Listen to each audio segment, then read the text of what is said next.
listening? A Christian pastor. A pastor. Allahu Akbar. He wants to be governor. Allahu Akbar. People who say he's our excellency. Excellency of our state. Our excellency. They say to be governor. Do you see how free people are in Africa? Are you now presenting Allahu Akbar? Allahu Akbar. He has not done. They are shouting Allahu Akbar. He has converted. He is now a Muslim. Allahu Akbar. They are now Allahu Akbar, yes.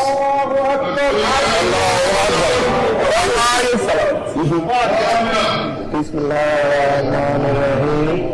Alhamdulillah. Now praying the prayer of Islam. Over his head, the band head. Are you listening? These are the truth Facebook doesn't want the world to hear. This is the truth the Zoom doesn't want the world to hear. But we preach it here on this platform fearlessly. Islamic prayers for a Christian pastor. Are you listening very carefully? Zoom people, are you listening very carefully? Now I want to say to the whole world that this is the extent of the stupidity of a black man. There is no principle, no consistency, none whatsoever. Everybody wants to feed their stomach. After stuffing your stomach full with meat, you now feed your children. That is why they have no honor, no integrity. Absolutely wrong. That is why I call them animals. Now you understand me? A pastor, he has converted to Islam because of election, because Fulani will rig him into power, because Britain will do nothing. Britain give Fulani the power. They can do whatever they like. They can kill, they can anything. Fulani bandits can slaughter everybody. Britain can never say a word. Never. They've been compromised. Now do you understand it? A pastor in a Edo State election has now converted Allahu Akbar. They are now reciting the creed of Islam over his head. He wants to get into power. Do you see how they roll in Africa? Do you see why Africa is very poor? People have no principled stance on any issue. Nobody believes in anything and says, on this thing I stand, come hell or high water. That is why they endlessly spend their time speculating on what I am doing or what we are going to do. Do you understand it now? He's a pastor. That was what Adeban just said. Because I went to school and learned, I can put things together.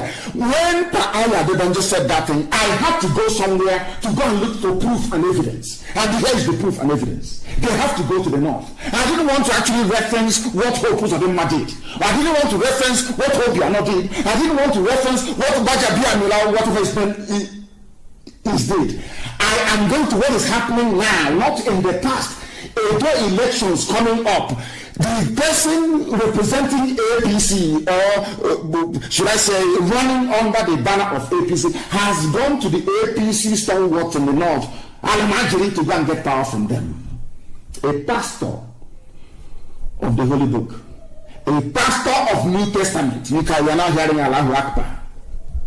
Did you hear that?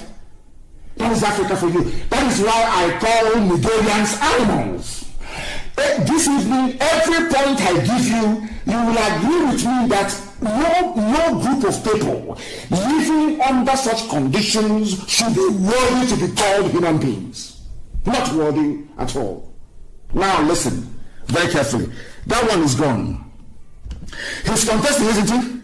Now, his godfather is Oshomole. Adam's Oshomole. That's ugly orangutan. Let me tell you what Oshomole said about him. All of you have seen it. But because, you know, Africans, we have sawdust brain. Our brain do not retain information. It's like a sieve. You pour it in, it drains away. We don't retain information. I now want to ask you a question. And I want to ask Adam Oshomole this very simple question. In all my life in public service, I have never ever seen or heard a liar, greedy, corrupt, dishonest, and self-centered person like Ize Iyamu, the same idiot who abandoned Christianity to go to the north to go and look for Islamic, should I say, glory, or should I say glorious path to power. His godfather that brought him out to Oshomole said that this man who now left Christianity to go and join Islam because he wants to win election in Edo State, is that he has never in his life seen somebody or heard of a liar, greedy, corrupt, dishonest, and self-centered person like Izeyamu. He's a fraudster, masquerading himself as a pastor. These are the words of Oshomole. That this man carrying the Bible, quoting Paul, quoting John, quoting St. Luke, the man is a fraud, as most of them are with the Bible. They are fraudsters, they are criminals, they are preaching the gospel of Christ because of money and nothing else. 99.9% of them.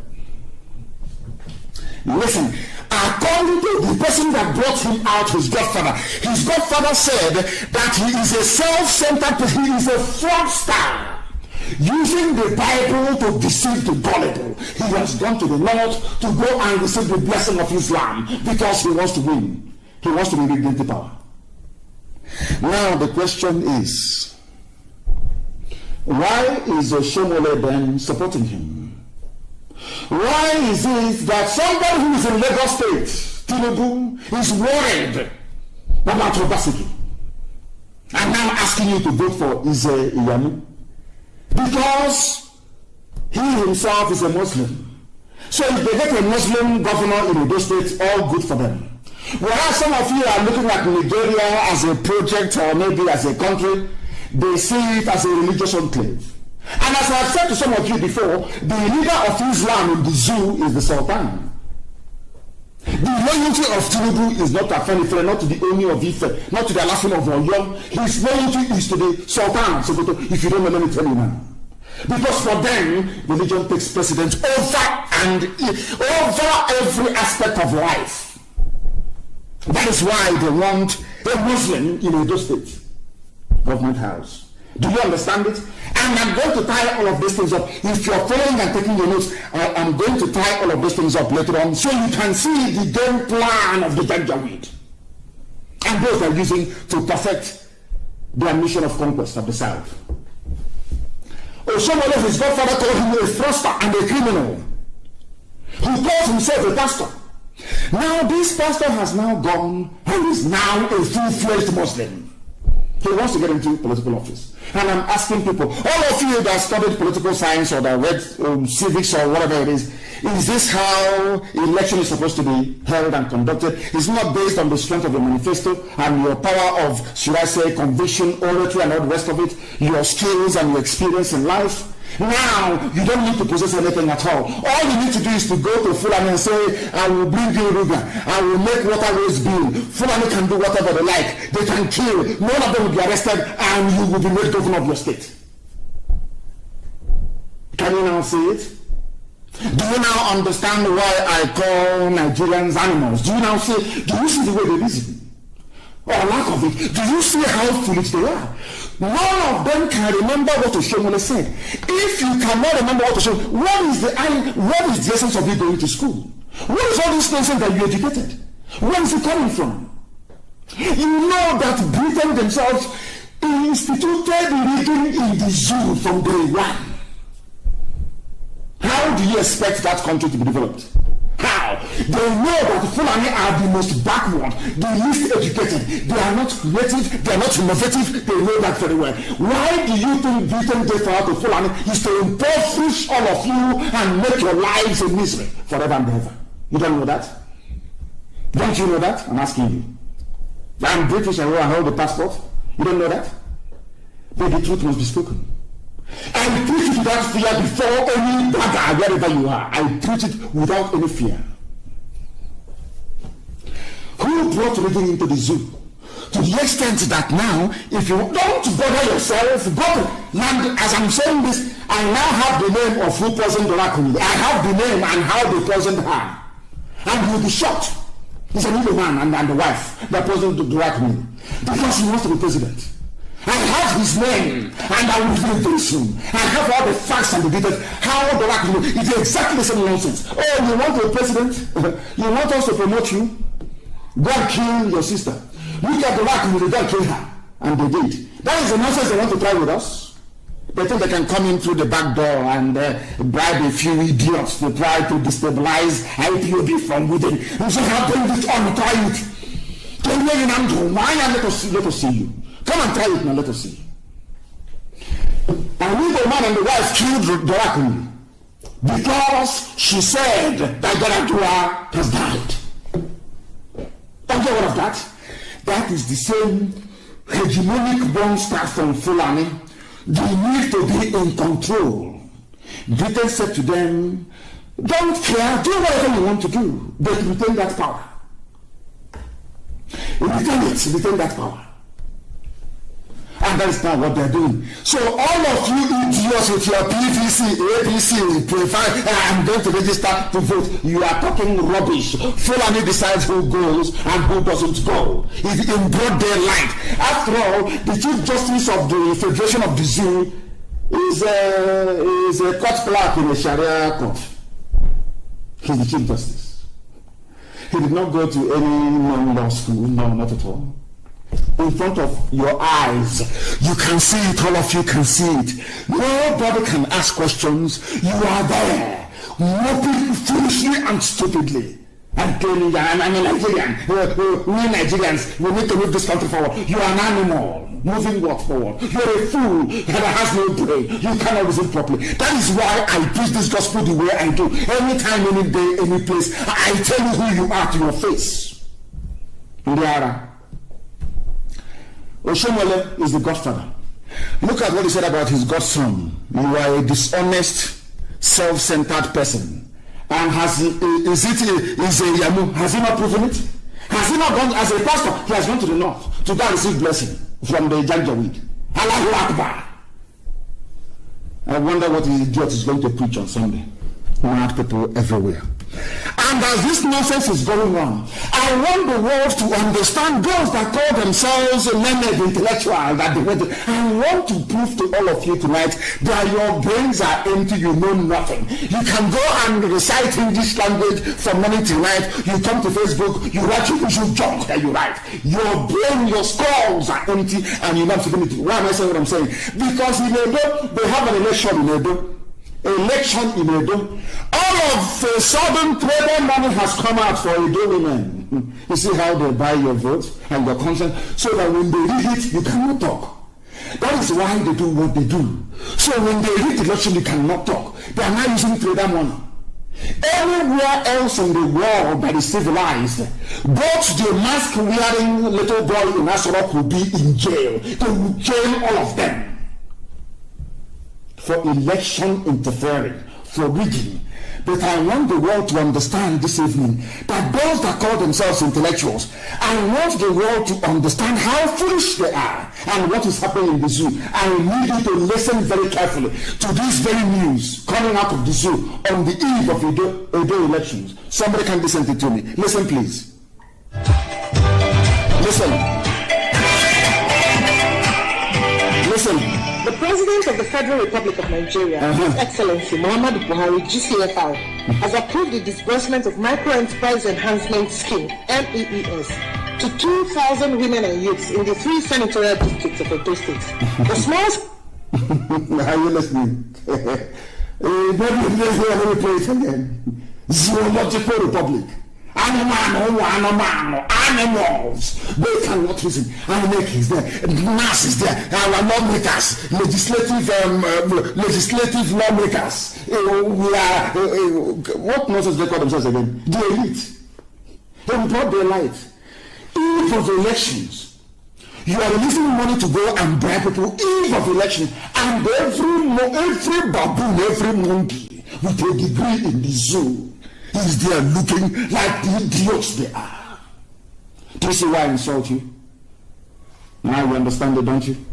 I have to play for you. Let me play for you again so you understand. And there are lunatics everywhere. We are the elite. A monkey with a jacket. Elite is in my foot. Listen very carefully, please.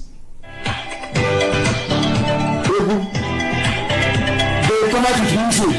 The President of the Federal Republic of Nigeria, His Excellency Muhammadu Buhari, GCFR, has approved the disbursement of Micro-Enterprise Enhancement Scheme, MEES, to 2,000 women and youths in the 3 senatorial districts of Edo State. Yes. The small-scale enterprise program is under the supervision of the Honorable Minister of State for Labor and Employment, Barrister Festus Keyamo, SAN, and organized by the National Directorate of Employment.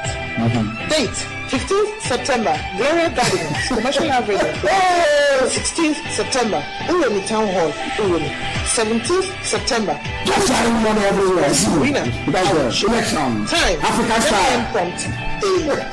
Chief Host, Director General, National Directorate of Employment, Dr. Nasiru Ladan Mohammed Arubungu. Chairperson, Women and Youth, Professor Idia Izeyama. The general public, Edo women and youth are expected to be in attendance. Election in Nigeria. Zoological Republic. Do you see why I call them animals? This disbursement is not for Delta. No, because there's an election there. It's not for Ondo State. Oh no, nothing is happening there yet. Is it for Sokoto? No. It's for Edo. Why are you disbursing money in Edo to use and market women? Because there's election. So once you collect the money and they rig the election, you come out on the street to protest. They will say, oh, after eating our money, you're coming to protest as they did to show. They will shoot you. Do you see how they roll in the zoo? Do you see why Nigeria is a disgrace to humanity? Do you understand it now? Do you understand it now? Why I insult these baboons from the zoo? It's only now that the United Kingdom is waking up. We are going to, if you are caught rigging the election, we are going to penalize you. Who are you? Is it now? When Biafrans were disenfranchised in Lagos, did you do anything? You came, you observers, they came, they saw that polling stations where Biafrans were in high numbers, let's say, in high concentration, were burnt and destroyed by Tinubu, destroyed with his thugs in Lagos. Everybody saw it. In Abuja, the same thing. In Kano, the same thing. In Kaduna, the same thing. In Zaria, it happened. Before your eyes, intellectuals, so before your very eyes. That is why I call you monkeys. Before your eyes, you were disenfranchised. The same thing that Mandela was fighting for, one man, one vote in South Africa, in your zoo, in broad daylight. Despite the fact that Oyibo was there, foreigners were there, white people from Europe came, they burnt your polling stations. You did video on social media. Well, what is happening is not good. This country is not good. What is happening? The next day you wake up in the morning, as foolish as you are asking us to go and get our PVC. As if PVC ever made any difference. Now do you understand? Was it not how Obiano went to Jibril and took off his cap to bow before him so they can rig him back into Anambra governor's lodge? Did you know, all of you didn't see it? People were asking, oh, why are you taking off your cap now? He wanted to pledge his loyalty. Was that not the same reason why Obiano had to send some people from Abga to go and beg that weasel, that Eflefu chief in our land? That was it. To go and beg him, because that was said to him, for embarrassing me, you're going to be probed when you leave office. Because he has some Fulani friends, they will probe him. He sent some Abga people to go and beg. That was it. You think we don't know all this nonsense? Where is the zoo for you? Everybody is now in fear of Fulani. They terrorize you in your farms. They rape your mothers. They abduct your daughters. Nothing is happening. Nothing is happening. The whole world is silent. They rig. They come. They abduct. They shoot. They arrest with impunity upon impunity. And all Britain can say is, if you rig the election, threatens electoral offenders. Who are you going to threaten? Who is that you're going to threaten? Do you see why I call them a zoo? People think I have no reason. It is maybe out of some say is ethnic bigotry. People who don't know English language, ethnic bigotry or whatever it is. That's why I'm insulting you, because you are you are lower than an animal. I have proven it to you, haven't I? UK threatens election offenders with visa ban and asset seizure. How did they get the money to invest in the UK in the first place? You know they are criminals. This one is a pastor who's going in now, they're rigging him. In the next 5 years, we will buy houses in Dubai and everywhere. Nobody will ask questions. He's saying, I want to see their assets. They know what they're doing. Some people enjoy the poverty status of Africa. People enjoy seeing their fellow human beings die of deprivation in Africa. They enjoy it.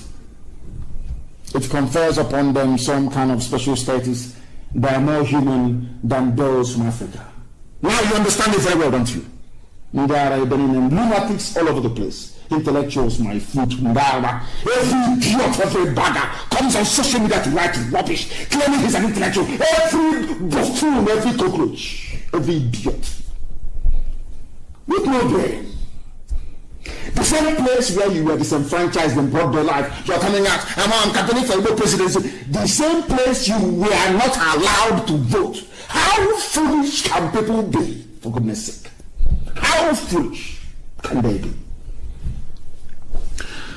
That woman has spoken on the Jezebel, the British Jezebel in Abuja, that sees no evil or hears no evil because she's corrupt. People are dying. British government has not taken any official stance on the terrorism of Fulani people in the zoo because of this woman. Because of her, nothing has happened. Because of her. Her name is Catriona Lang. A woman, for that matter, filled with evil, supporting Fulani terrorism in broad daylight. No word of condemnation, not one single word from Britain that created that monstrosity called Nigeria. You have seen it. She is a woman. I don't know if she has a child or not. A woman. You respect mothers to have some measure of empathy. I'm asking this woman, when they are raping young women, when they are raping women of your age and adopting your daughters, as a woman, are you not touched? Are you not moved? Now they gave you so much money that you cannot speak. Now you understand them very well, don't you? Lunatics everywhere. We must preach this gospel of heaven in truth and in every honesty. I am under oath to Chukwu to speak the truth always, regardless of the consequences. And that's what I do. That is why I never build any gang. I don't believe in all these people building their own little gangs, a little cabal. I call you in the night. Are you with me? Rubbish. If you do what is right, you remain with me. Any day you misbehave, you're out. Ask anybody anywhere. Do I call him up and say, oh, let's gang up against? Even those that claim they know me, they are close to me, I am more harsher on them than any other human being. It's all this type of rubbish. Fulani is close to Britain. So because of that, they can do whatever they like. And we know who their chief lobbyist is in the House of Lords. Why they are sharing money to House of Lords members, the House of Commons, MPs, they're sharing money, heavy money all the time. Heavy cash.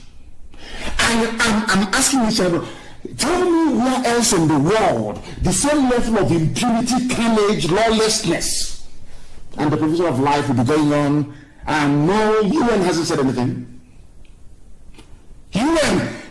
That Trump actually managed to speak was by force, contrary to what some of his advisors were telling him, because the zoo is busy sharing money to everybody, sharing money to all of them. A woman is there as the British High Commissioner to the zoo, Nigeria, that they created, and women are being raped, abducted, cut into pieces. She has not offered one word. Let's talk about election. They think we are foolish. No, we are not. Now listen very carefully. There are those that said they will throw Igbo people into the lagoon, if you don't know. Some said that a while ago.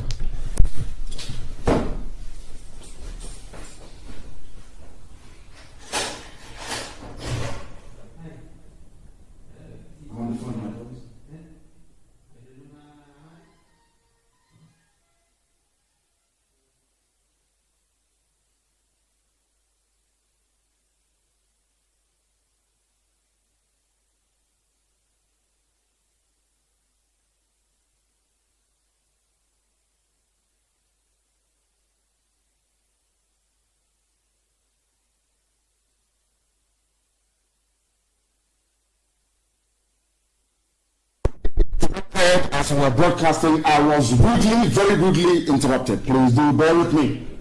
We must continue, please. We must continue. We must continue. As I was saying, this subservience to Fulani has continued. It has continued to this very day. And I will tell you something. There was a movie that was made by Peter Doce. I didn't want to comment on this very movie, but I have to. I'm the first to do so because of this inordinate influence that the Fulani Janja will have over our people. That some of you underrate, you underestimate it, but every day they are eating inside you slowly. They are eating inside you slowly. Every blessed day, every blessed week, they are eating inside you. I want to make it abundantly clear to all of you who are listening that they have taken over the conscience of our people. Those that we call elders, those that should know better, those that who are sitting down and they can see something on top that a child who is on top cannot see. See how foolish they have become. The Shia people are being persecuted. It doesn't matter what your religious affiliation or persuasion may be. The way that El Zagzagi has been treated is awful. Awful, awful. And I will keep campaigning for his release. He's done nothing wrong. Do you know that they gave money to Peter Doce to go and do a movie casting Shia as terrorists? And I'm sure if they increase the money, he will do one IPOB as well. And I want to ask anybody, has anyone seen Shia militia anywhere with guns attacking people or blowing up people anywhere? Have you ever seen such thing happen as Boko Haram has been doing? He didn't do a movie on Boko Haram. He didn't do a movie on El Rufai that said he was paying foreign killers to stop killing people in southern Kaduna. No, he didn't do it. What he did is to go and do. That is the thing about black people. When you are down, that's when they prefer to kick you because you know nobody is speaking for El Zagzagi. You know that his group is being persecuted. You collected money from the Janjaweed to do a movie to demonize them. The stranglehold. So it's not just politicians who are now going to the north, even movie actors as well. Once the family they have the money, once they pay you and to betray and you immediately you submit in the name of art, in the name of a movie. I'm doing my job. Why didn't you do a movie about Matasina? Why didn't you do a movie about Aisha Buhari and the corruption in Haliburton? It's only Shia they will remember because they are being persecuted. That is black people for you. That is our nature and it's very, very horrible, it's very bad. Anybody who is in support of that very nonsense that Peter Doce, I feel sorry for you. You have no soul and you have no conscience. You have no conscience. That is why you are black and you are evil. Any other place in the world, you will see white people campaigning for El Zagzagi to be released from detention. He lost his children. He was injured, blinded in one eye.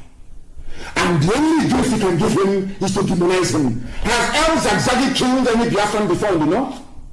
Has El Zagzagi bombed any church in the north before? You are doing a movie to demonize him because you took money. And tomorrow you say you are an elder. Mad people everywhere and they are. You don't know who we are, we speak the truth always. Regardless of this, we speak it here. Evil is evil. Because of money, you sell your conscience. Evil is evil, for your information. I'm sure that the Shia have every right to be upset. We are not amongst those who support such nonsense. We are not interested. We will not support such garbage. The same thing they did to Haneza and the governors. And they demonized IPOB, they came out foolishly. From today, we prescribe that things of IPOB, idiots, and the Fulani in your forest, killing your mothers, idiots. Fools everywhere. Now listen very carefully. There was a quote. Everything I've been saying so far is a prelude to what we're now going to do. And you listen very carefully, please. Only the North is qualified to handle sensitive posts in Nigeria. from a foreign man, Garba Shehu, who is the press secretary or is it special senior assistant to whoever is wearing the mask. That was the one that Aisha chased away and then later came back. They are part of the cabal presenting every fake news to the zoo and fake pictures. And you're gobbling it up like the animals that you are. Now listen very carefully. Only the North is qualified to handle sensitive posts in Nigeria. According to Garba Shehu, only the North is qualified, which means only the Fulani is qualified. And this North, I'm coming later on, includes Igbo people as well. I don't know if you know in Benue State. So you don't know that Igbos are northerners as well. Okay. That's what I'm trying to equalize. By bringing lorry load of Alamajin into our land. Do you understand it now? Now listen very carefully. If you want to know those who are qualified for anything, we start with basic education. Is that correct? Let us start with education then. Let us look at the schools. Let us start with basic, simple education. Now, if only the North is qualified to hold sensitive positions, on what basis, I ask? After all, Anambra, Imo, Enugu, Lagos, Delta, Ogun, Abia, Edo, Osun, Oyo, Ondo, Akwa Ibom, Kwara, Ekiti. No northern state is here. Those doing well academically. Number one is Anambra. Number one. I want people, the world, the manipulation rate, I want, you should look for something to translate for them when I speak the language of heaven. I want them to understand when we say that black people are foolish. This is a simple example. The best performers, the most intelligent, according to a table that they themselves compiled, is Anambra, followed by Imo, followed by Enugu, followed by Lagos, followed by Delta, followed by Ogun, followed by Abia, followed by Edo.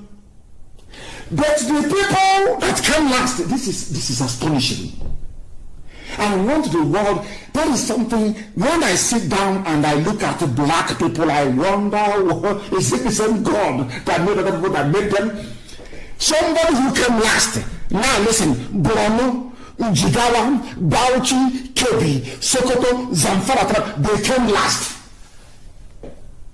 These people that came last, somebody is telling you that they are the ones who should be holding sensitive positions of state. And I'm asking, based on what? It can only be based on the fact that Britain gave it to them.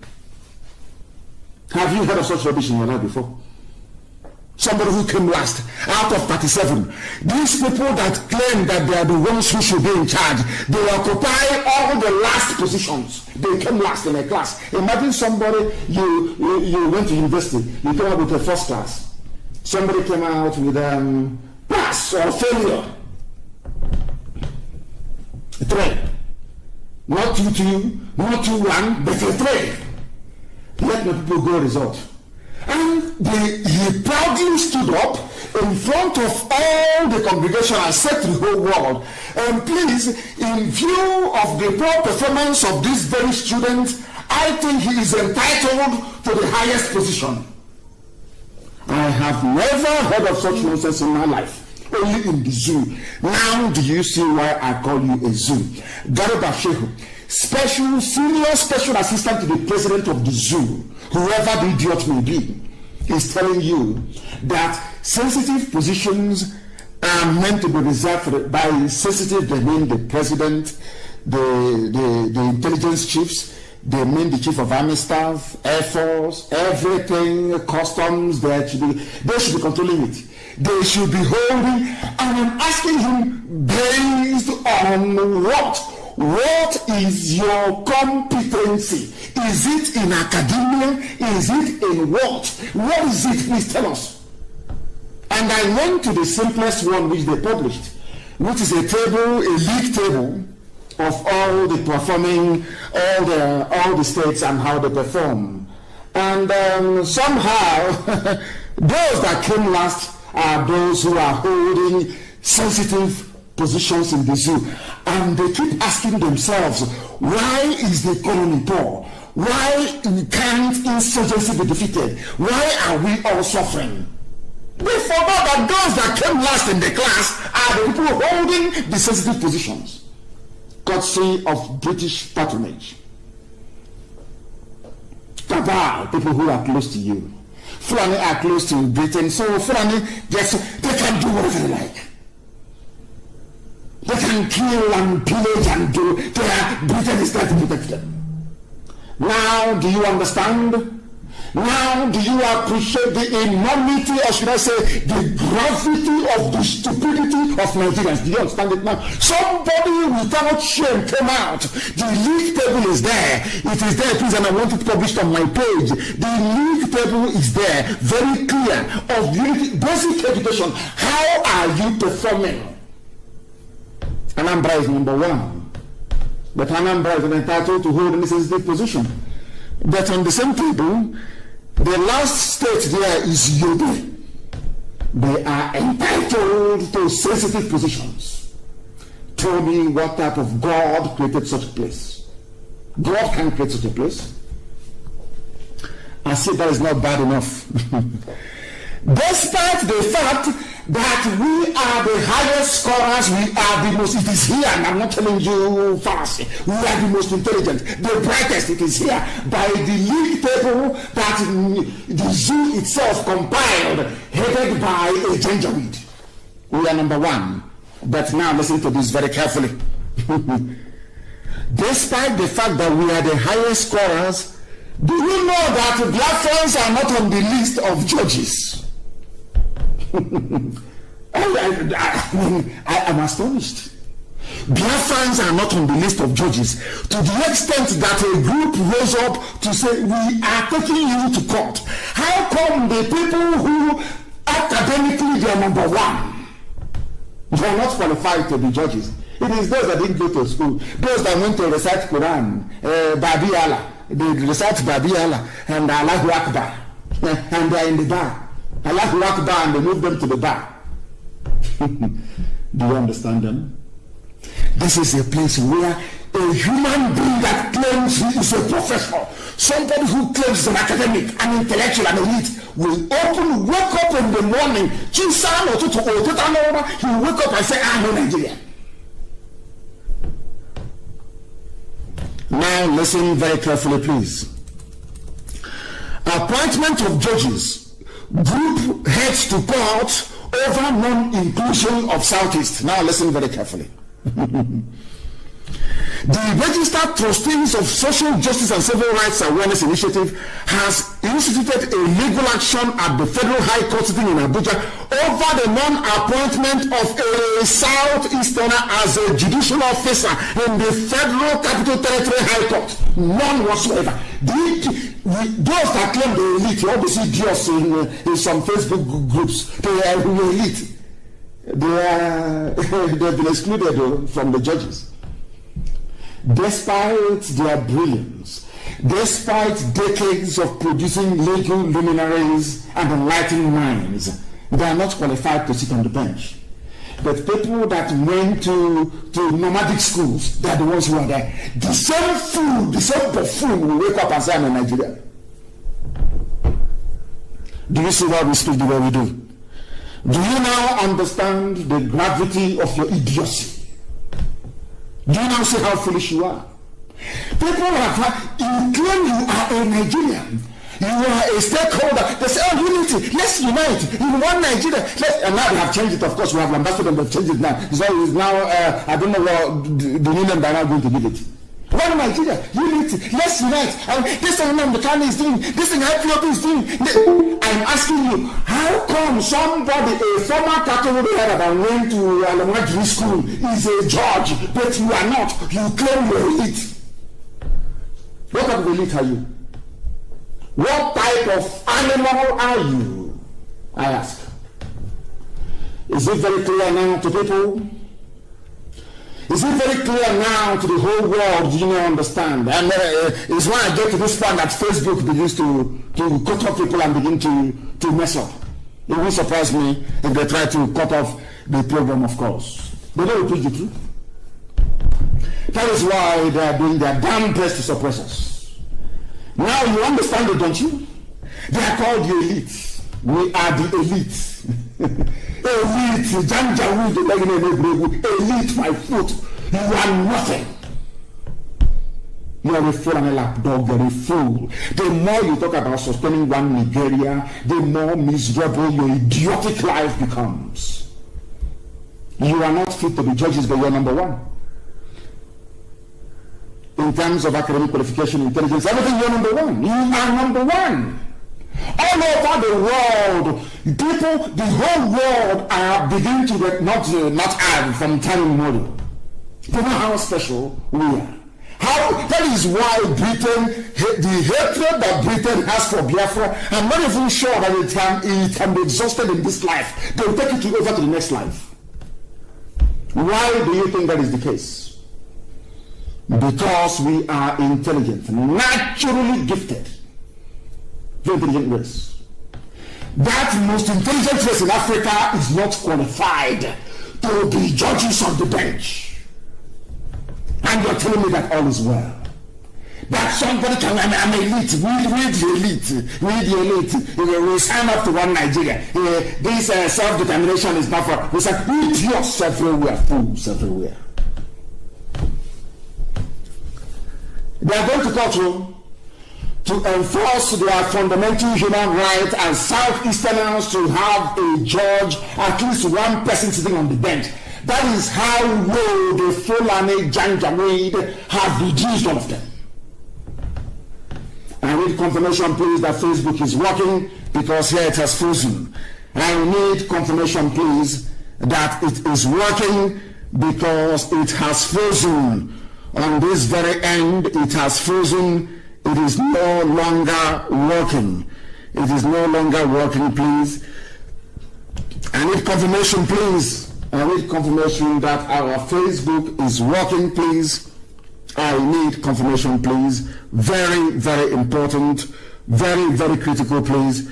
That I want to know if it is working, please. I need to know that it is working. I want to know if it is working, please.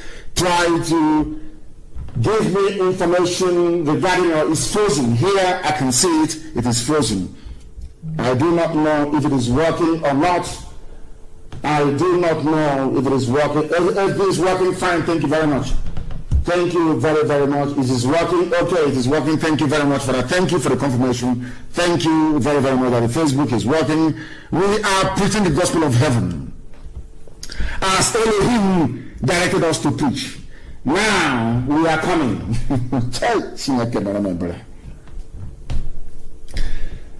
I don't know how to preach this gospel so people can understand. Do you see how slowly but surely from 2015 to now, how Fulani have usurped, emasculated and rendered everybody useless and hopeless? Now listen.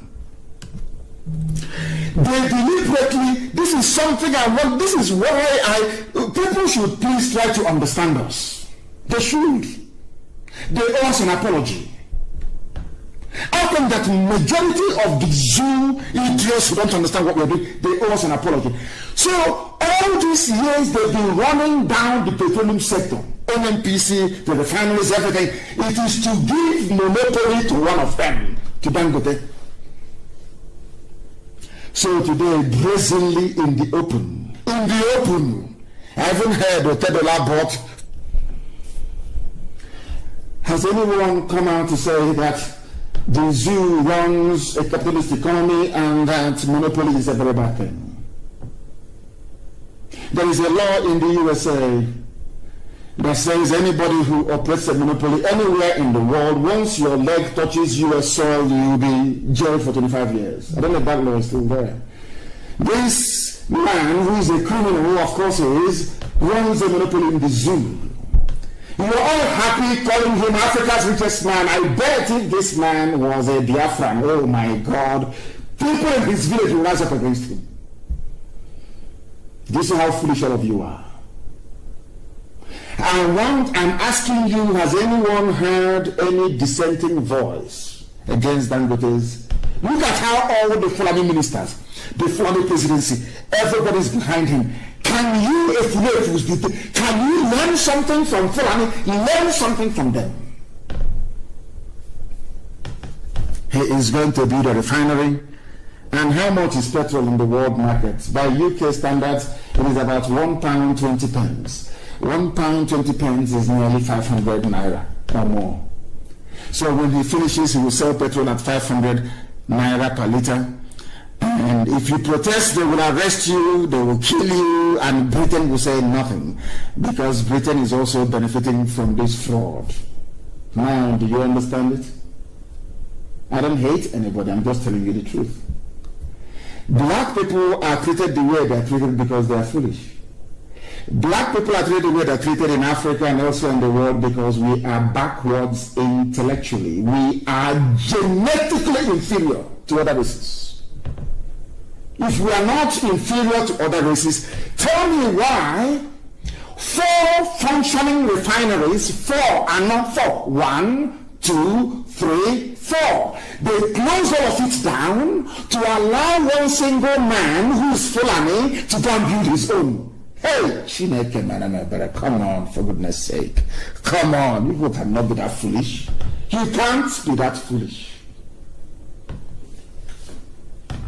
Facebook has shut down my notifications. They don't notify people when I post. They have done. They wrote to me and they said, we are going to suppress your page because you said that Buhari is dead. Can you believe that? Can you believe that? They wrote to me, we are going to suppress your page because you've been saying that Buhari is dead. And according to one Yoruba boy and one Igbo boy, one Yoruba boy, one Igbo boy, Buhari is not dead. And I said, save me all this hassle.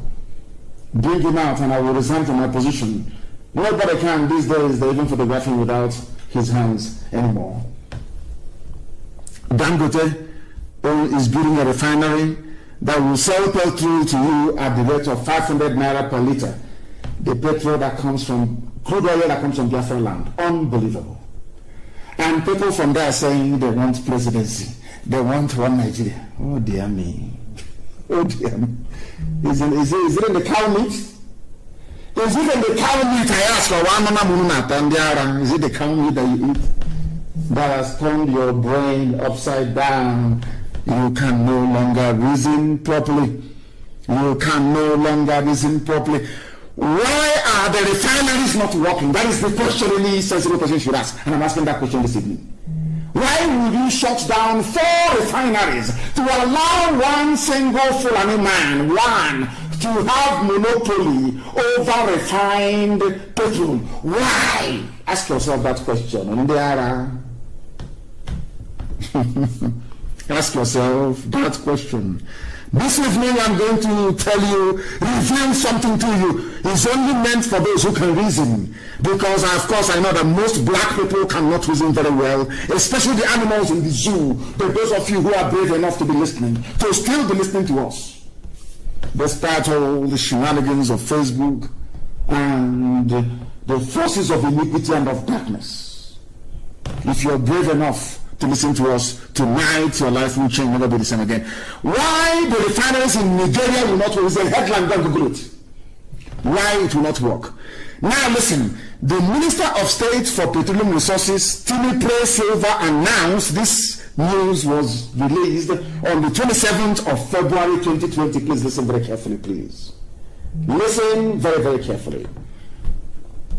The Minister of State for Petroleum Resources, Timothy Silva, announced the federal government's plan to rehabilitate the country's refineries. Against the backdrop of this announcement, experts in the petroleum downstream industry have said that the government lacks credibility to restructure the sector and bring the refineries to full operation.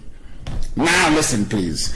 The country has 4 refineries with 524,000 barrels per day capacity. However, in the last 20 years, yes, 20 years, 20 years, the refineries have had a poor operating record, and in most cases they've been shut down. Now listen very carefully. This was Timothy Silva. He's from the south. He's a Biafran. He's saying that we want to reopen the refineries. We want to rehabilitate them, refurbish them, and get them and put them back into proper use. Are you listening? Now please follow the next news. This is a Biafran. He wants things to happen. That news was in February. Get your pen and paper, please. In February, Philip Silva, the Minister of State for Petroleum Resources, said, we want to turn around the refineries. Please listen carefully and write it down. Write it down. February 2020. And now in April, on the 8th of April of 2020.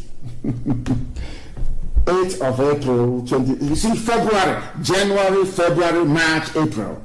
Philip Silva said this on Fulani, made this on Fulani statement in February, saying they will strive to revive the refineries to provide employment. You know the usual thing that goes with it. Some of you may not know, but 4 refineries will employ thousands upon thousands of people. There will be other spin-off industries as well. It's called economies of scale, if you know what I'm talking about. And people will be employed, and good things will go around. But they shut all of it down because Fulani believes in suffering. They believe in a feudal system. Only a few people should enjoy. The rest should go to hell. Now listen. On the 8th of April, 2 months after the statement by Philip Silva, Nigeria to shut down its oil refineries in upgrade effort. Listen, they're now shutting it down. After saying they'll revive it, they're not going to shut it down. Now listen. Nigeria has decided to shut down all its oil refineries as it works to secure funding and a model to upgrade them. The head of Nigeria Petroleum Corporation has said the 3 refinery sites in Africa's largest oil exporter have worked only sporadically due to years of underinvestment. It has been working to revamp them, but has struggled to find external financing to do so. Today, after proper scoping, this is a quote please, today, after proper scoping, which was not done in the past, we know exactly what to do to get them back on stream, according to NNPC head Mele Kyari, Fulani man, Abba Kyari's family, head of petroleum. Oh dear. Has it worked? No. Have they revived it? No. They have shut down 4 refineries. We have shut it down. So to enable another Fulani man own a private refinery and to keep answering the richest man in Africa, holding meetings with Bill Gates and all the rest of them. Fulani people, the best brains you have in Africa? The answer is no. They're probably the last. Are they known for their business acumen? The answer is no. Are they known for their academic brilliance? The answer is no. Are they known for their influence in arts and literature? The answer is no. So how come the richest man in Africa is from Fulani tribe? Because they cooperate. They know if they come to compete with you on the academic front, you beat them. On business front, you beat them. So they reinvented feudalism to confuse all of you. So as you are foolishly busy in the south shouting one Nigeria, they are busy emasculating you, destroying you both physically and mentally. That is why in a country of professors and dons, 4 of the country's refineries were shut down to enable one Fulani man, one person, to build his own refinery. Hey, BCG, black people from Africa, the most useless race ever on the face of this earth. Shame on all of you. Very big shame. But we are here to expose all this nonsense, to let you know that Biafra land can never be gained, but impossible. Look at the way IPOB is run. Biafra land will be a tight ship. You don't mess up, you don't mess around. No matter who the bagger is, you don't. Now listen to me this evening, please, I beg of you. They have introduced another thing again in the oil sector, because they only live by oil. It is called oil swap contracts. Now listen, this is the height, this is the greatest level of stupidity known to man. This is happening under Fulani presidency. There are some of you are saying one Nigeria. I want you to appreciate the depth of your ignorance. I I want you tonight, if you are not used to prayer and fasting, go and do prayer and fasting for God to reveal to you why he created you in Africa, where the most useless people on earth reside. Now listen. NNPC, Fulani, they have come up with a new deal. Now listen carefully. The Nigerian National Petroleum Corporation, NNPC, run by Fulani of course, has announced a 6-month extension of its contracts with private oil firms to swap crude oil for fuel. How to explain this in English so that people can actually understand? According to a media report from Reuters, the affected oil companies renegotiated the price of the agreement due to changes that were made in the prices of petrol in the country. Do you know what they have done? Hey, Fulani William had to be called Fulani. Hey, zoo. Do you know from this is elementary chemistry? From crude oil, you get kerosene. You get premium spirit for your car, which is fuel or petrol. You get diesel. You get engine oil. You get hydraulic. You get some plastics and all the rest of it. You get all these things. You get grease. Everything to do with oil. You get aviation fuel from crude oil. Is that correct? Please, I stand to be corrected if I'm wrong. From crude oil, I'm not a chemist. From crude oil, that's why it's called crude, because it's not been refined. When you refine it, kerosene comes out. From that crude oil, petrol will come out, paraffin, everything will come out of it. Do you know what they have done in the zoo? Now they are saying, how do I explain this so that people can actually understand? They are now going to, if you're a contractor, you supply us with fuel, only petrol for cars, we are going to give you crude oil in return. I can't, the arrangement is so foolish, God knows, I can't even get my head around it. I am now going to give you 10 barrels of crude oil for 1 barrel of refined petrol. I can't share it. It's here. Somebody should please Google it and share for the world. I want the world to understand how Fulani, how their idiocy has affected everybody. I just want them to know. My brain is going. I'm telling you the truth. I can't explain this in English. I can't. I'm almost on the scene. I don't know. Even in Igbo language, I can't explain it. I can't. That crude oil comes from the ground in Biafra land that Britain gave to Nigeria. And from that crude oil, with 4 refineries, they can refine this crude oil and get all these other derivatives from it. But we will not refine it. We'll close down our refineries. And now we go and negotiate. These are all they all own the companies of foreign people. We now go and negotiate with foreign companies, which they own. And we now give those companies crude oil. Then we take refined petrol from them and kerosene. I don't know if I've been able to explain it. I don't know how to explain. I can't explain it any further. That is the depth of idiocy that people live in Nigeria. That is why I call them animals. Not that I hate anybody, but when people exhibit this level of idiocy, believe you me, animals are better than them. Animals are better than them. I can't, seriously, I'm not having headache. I can't get my head around it. You give somebody crude oil and you take petrol from them. You give them crude oil and you take kerosene from them. You give them crude oil and you take hydraulic oil from them. I know I can't explain it. I'm sorry. I can't. No, this is I don't know if there was any doubt before that black people are useless. This is it. No, I can't explain this. It's Fulani that in power. 4 more years. 4 more years of this level of idiocy. 4 more years. Seriously, can you believe that? Can anybody in their right mind believe that? I don't believe it.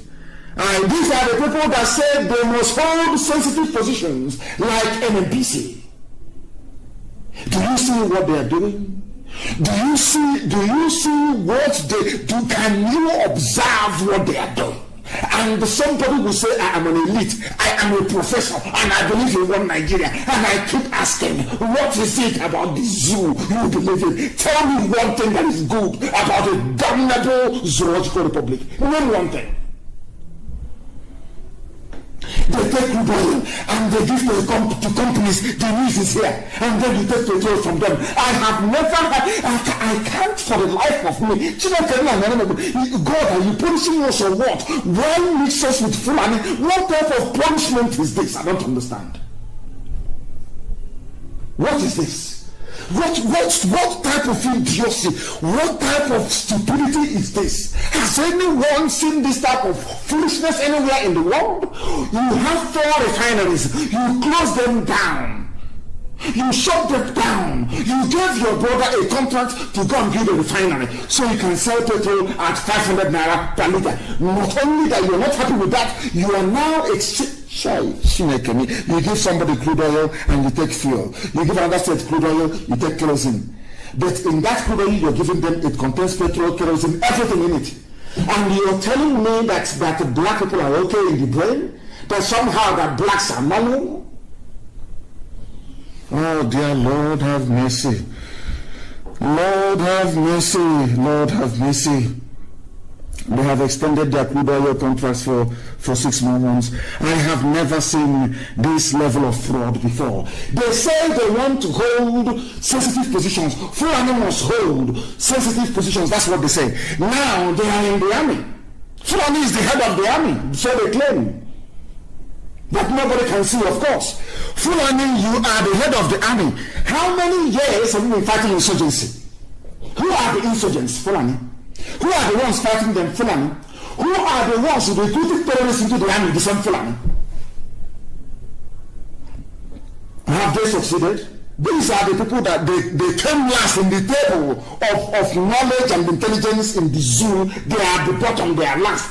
They had the audacity to open their mouths to say that they should be holding sensitive positions. That was what they said.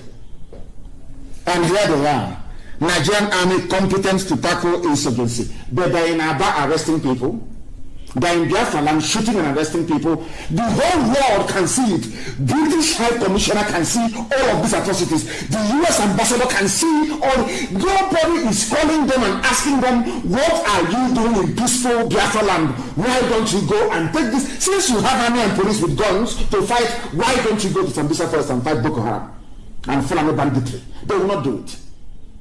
But you have intellectuals, and that's why I call them a zoo.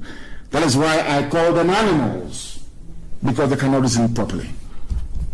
Fulani should occupy sensitive positions, that's what they said. They are occupying it. Tell me one aspect of life where they have excelled since 2015, and I want you to name one where they have succeeded in whatever rubbish that they plan to do. Name one. No. Some of you don't know. They hoard money, they hoard and they keep hoarding to consolidate power. Some of you are blind, you cannot see, to consolidate power.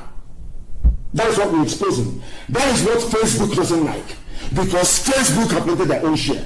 The same way that the British High Commissioner collected her own share. That is what they have done. Come and you take your share. The same way that those companies are taking your crude oil and giving you only 1 gallon of kerosene. Everybody is in on it. The zoo is in on it. And Facebook has joined them. Mad people everywhere. Are you going to stop us and say no? People are listening via our app. Unstoppable we are. We are unstoppable. Do your worst. I said to say, I curse them every day. Do your worst. That will do it. There are mad people everywhere. We are here to expose your hypocrisy. We are here to expose your corruption. All of you. They are the people banning alcohol in Kaduna, but in one country. You ban alcohol in Kaduna, but they charge VAT on the alcohol. All of you are in one country. And I keep saying to them, you cannot be in the same country. We are two systems. We are not related, not by blood, not by culture, not socially, nothing at all. Look at what they're doing in Kaduna to people. Henceforth, anyone caught selling alcoholic drink or operating beer parlor business in southern Guerrilla government area, these are areas predominated by Biafrans in Kanu. You will be penalized. Are you listening?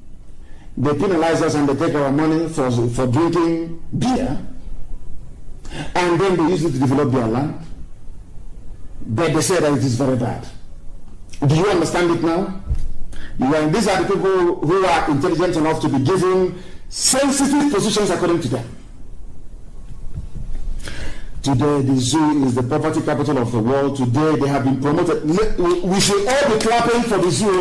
And wherever you are, please clap for them. They have now made it to number 3. You know, when we were in school in those days, 1, 2, 3 is very important. 1st, 2nd, and 3rd. They call you out in the assembly ground, give you your report card, and praise you and give you a prize. If you come last, they will also call you out as well. Now, I want everybody to please congratulate the presidency in Asadok for making it to number 3 position in the World Motorized Nations Index. They are number 3. We must clap for them, please. They have done very well. I want somebody. These are the people that came in telling you we are going to fight insurgency. We are going to do this. He's a strong man. I want all of you to clap for them, please. Clap for the zoo. They have number 3. Number 3 in the world. They have done very, very well. People should be clapping for them, please. They have done well to make it to number 3 position in the world as the most terrorized state. Over and above Somalia. Over and above Somalia, they have made it to number 3. How amazing! Please clap for them. They are number 3. Fulani Janjaweedism. Tomorrow, one idiot will tell me they want to be. Oh, we are Nigerians. Oh, we Nigerians. And they are.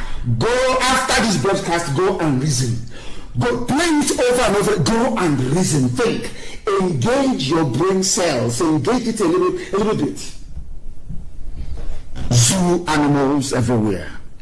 Southern Guerrilla government area in Kaduna, you don't want alcohol, but you put alcohol in your kettle. That kettle they used to wash hand and do ablution. You put alcohol and you're drinking it, but you don't like beer, but you drink beer. Hypocrites everywhere. Hypocritical zoo. Clap for the zoo, please. Do you know what's number 3? You must clap for the number 3 in the world. The most terrorized in the whole world.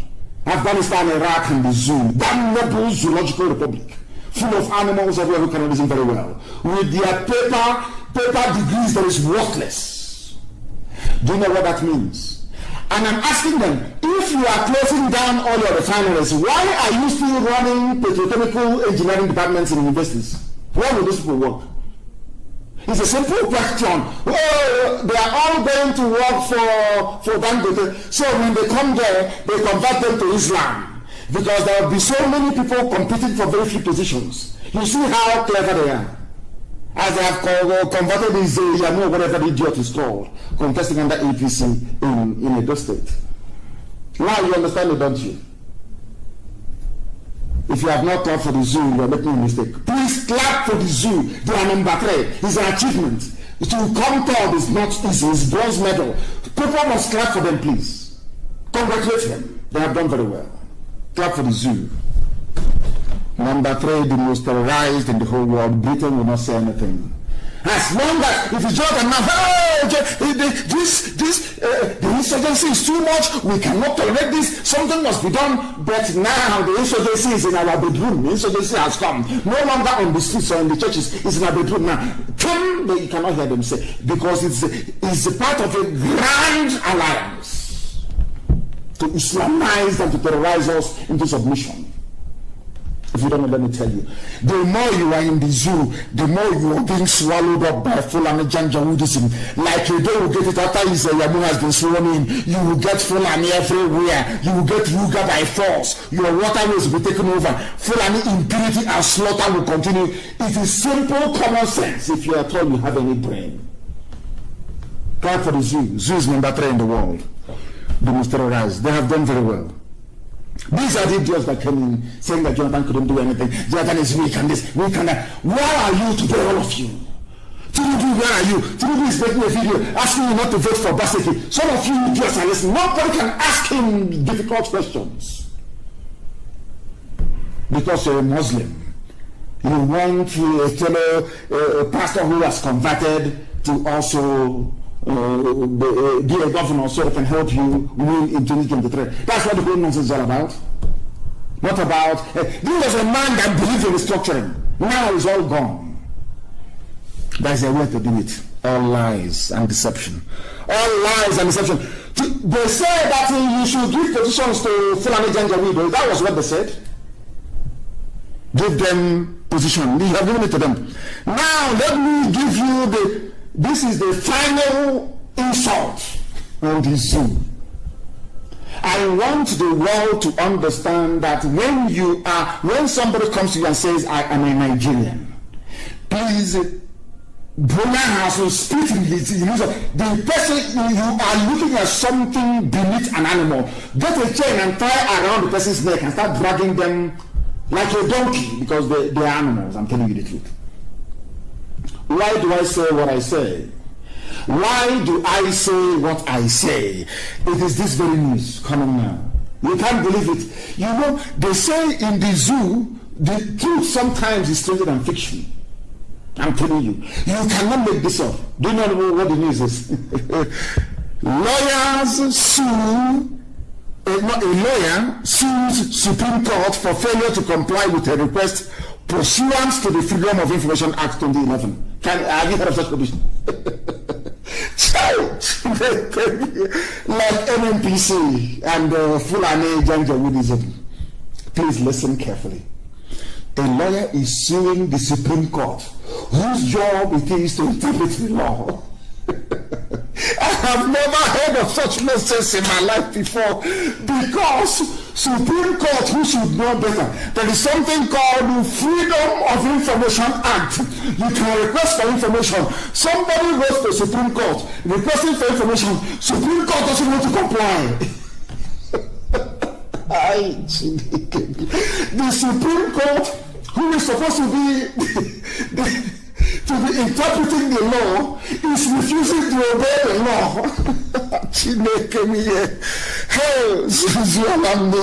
God forbid that thing.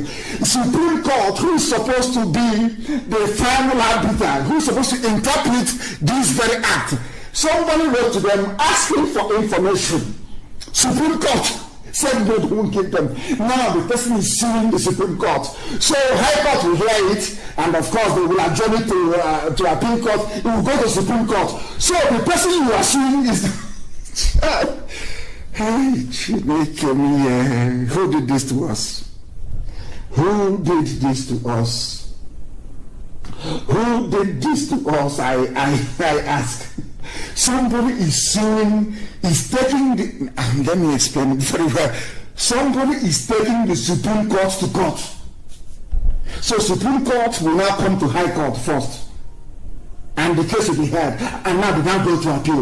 And now the same person will now go back and say, hey, you're coming to my court now when you get here. Oh my goodness me. Who put this thing together? Who will ask? Oh my goodness me. If somebody is suing the Supreme Court, somebody is taking the Supreme Court of Nigeria to court over their failure to comply with Freedom of Information Act. Something that is an act. They just stonewalled, no response, nothing. Has anyone, hey, I can't believe this.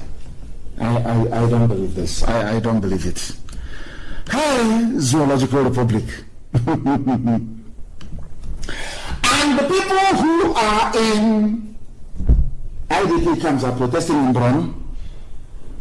There is breakdown of law and order everywhere. Even those who have been terrorized, victims of terrorism, they are protesting in Borno, destroying cars and properties, and nobody shot at them. Nobody tried to kill them. But in Aba, earlier this evening, people were being arrested. People were being arrested this evening in Aba. And nobody will see it. Everybody has gone blind. Intimidation, harassment, extrajudicial killing. detention without trial, all the same. And in Abia State especially, because the judges in Abia State and the police, they are in it together. The police commissioner in Abia State, they are making money. Arrest them, arrest them, they will come, they will pay money, they will grant them bail, they will come again, we keep arresting them, that's how they're making money. And all of you now, you are dumb, you are quiet, you've gone deaf. You cannot see the injustice being done to innocent people. I am holding the Abia State prosecutor responsible for this. I am holding the Chief Judge of Abia State responsible for this. All of you who are involved in all this garbage, arresting people, making money, I am holding all of you responsible. And you will pay dearly for it. You will pay for it. Be rest assured. You will see what is going to happen anyway. People are protesting in the north, destroying properties, no arrests were being made. None whatsoever. But in Biafra land, when you see young people, you arrest them, you intimidate, you go to a half-care, you abduct people at will. Everybody's quiet. Okay, we shall see. We shall see. We shall see. The same zoo that people are in, the same damnable zoological republic that some of you are in, claiming one Nigeria, one Nigeria, one Nigeria. They are telling you openly, we just have to take loans to do roads, rail, and power, so that investors will find us attractive and come here to put their money. Can you believe such rubbish? Loans to do roads. So are you taking a loan to do? Some people are so, see, Africans are very funny. They are very foolish people. I will say it anyway any day. We Africans are so dumb, it's unbelievable. We have to build roads. Now, let us break it down. What does it take to build a road? It takes, if you want to build a proper road, it takes concrete, which is cement, sand, and aggregates. Is that correct? Aggregates is a crushed stones. Is that correct? And then you have bitumen, and even more crushed stones. You mix bitumen with crushed stones, then you get what is called tarmac. Is that not correct? That's what you need to build a road. It's common sense. Now, let me tell you why Africans are very foolish. And I will say it a million times over. Everything you need, they said they are borrowing money to build roads. I want to give Zoo free advice this evening. I'm an economist, so I'll advise them. It's very simple. You want to build roads, yes? You want to go and take money to build that very road. And you have unemployed graduates in their billions in the zoo. And what you need to build a road is cement, which is limestone, which you have at Nkalago, and also in Benue, in Boko, in Benue. You have aggregates everywhere. Ogun State has a lot of stones everywhere. This is called chippings. It's at Low Panta as well. We have it in abundance. And you need water maybe to mix all these things together to form concrete, the paste. Are you importing anything from abroad? So why do you need to borrow money? Now I'm coming. That same crude oil you're exchanging for heaven knows what. Inside it contains bitumen. In fact, there is a natural occurring bitumen in Ondo State. If you're traveling along the expressway from Bini to Ore, you will see it on the left-hand side. There's a bitumen pit there. Bitumen comes out of the ground naturally in Ondo State. And the stones you need is also in Yoruba land, is also in Middle Belt, is also in Biafra land. So what do you need the money for? To build roads. Black. So all you need to do, my dear zoo animals, is to go and get limestone, you crush it, you go and get chippings, which is everywhere stone, you dynamite it and you crush it, and you get a bit of water with sand, you mix it, it forms the base of the road you're building. You go to Ondo State, it's not far, Ondo, there's bitumen, you get bitumen. You now crush stones, aggregates into small, and you mix it together and you put it on the road. That is how you build a road. If you want to make it stronger, you then add rod to it, which is steel.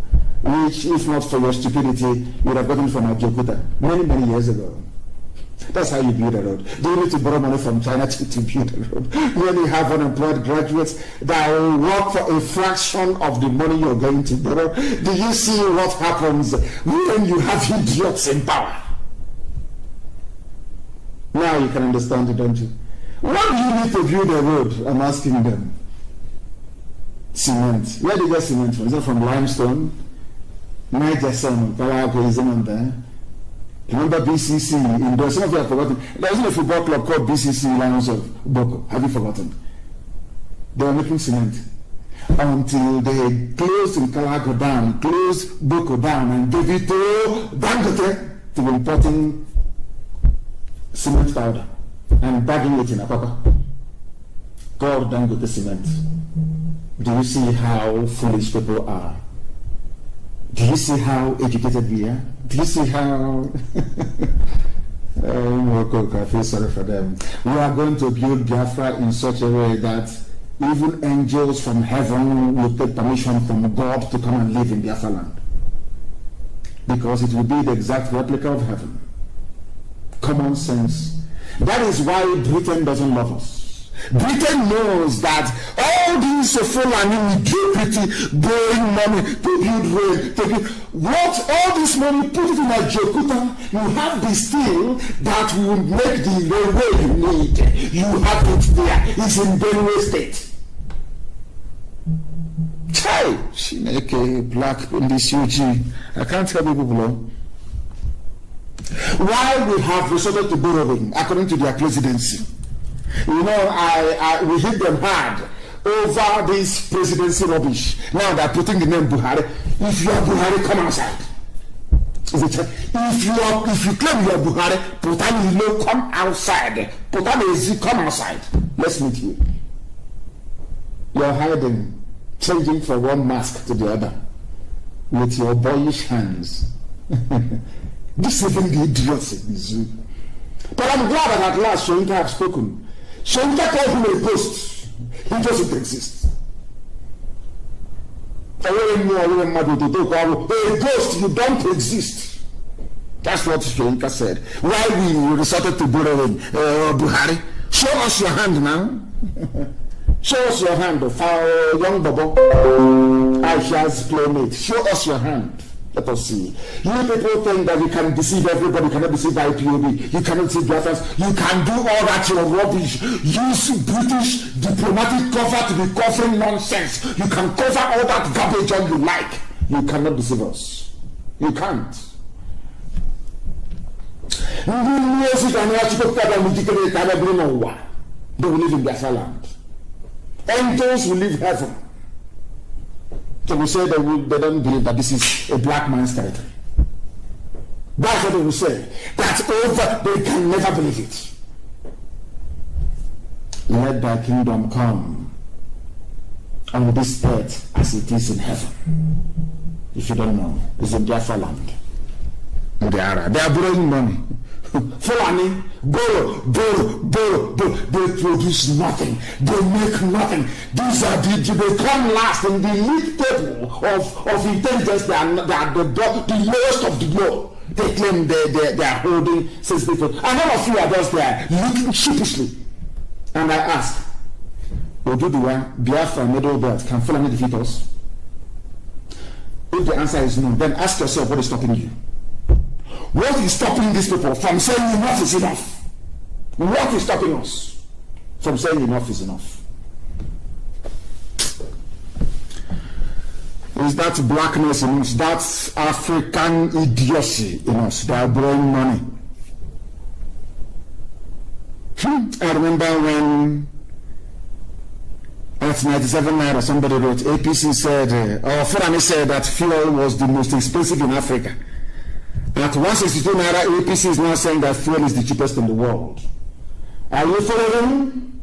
Are you following at all? Are you following what we are preaching this evening? It's unbelievable. Unbelievable. All they know is to control. Control. In the north, gunmen have killed a DSS officer. ask them, did they go there to arrest the whole village or shoot at everybody? The answer is no. Why are you doing it in Biafra land? It's here in the news. Why? Britain will not see this one and ask them questions. Why? The gunmen killed DSS officer after payment of 25 million naira ransom in Katsina. In Katsina, the supposed home of the idiot of Daura. Oh dear me, these people. And let me also use this opportunity to warn every family. If you find out that your family, that any of your sons or daughters is working for DSS, and the idiot is foolish enough to join them in any raid against our people, whatever they see, they will take. And after that, that very family, I understand there's one idiot that was in Enugu running around, and that the family is making noise somewhere in Enugu. We will find them, we'll do with you. Mudara. You cannot go and kill Boko Haram, to come and kill your own people. If your son or your daughter is with the police, army, or DSS in Biafra land arresting our people, when the time comes, you get the consequences. I'm just warning you. Gunmen have killed the DSS officer in Katsina. Did they raid the whole of Katsina? Did they arrest everybody there? The answer is no. Ask yourself why. Because Fulani believes in terrorism and intimidation. They want to strike fear into your soul so they can control you. If you don't know that, then I cannot help you. That is what they are doing. We must proceed this evening. The time now is 8 minutes past 9 p.m. in the blessed land of Biafra. Bandits killed traditional leader and are brought in the same Katsina. We are going to fight insurgency. We are winning. Buratai said, or it is Buratai, not Buratai. Buratai said, because he doesn't exist. Have you seen him on video, live, anywhere? The answer is no, he doesn't exist. He's gone missing and will never come back, as I told you before. How about Mama Daura? Have they spoken about him again? You know, they are afraid.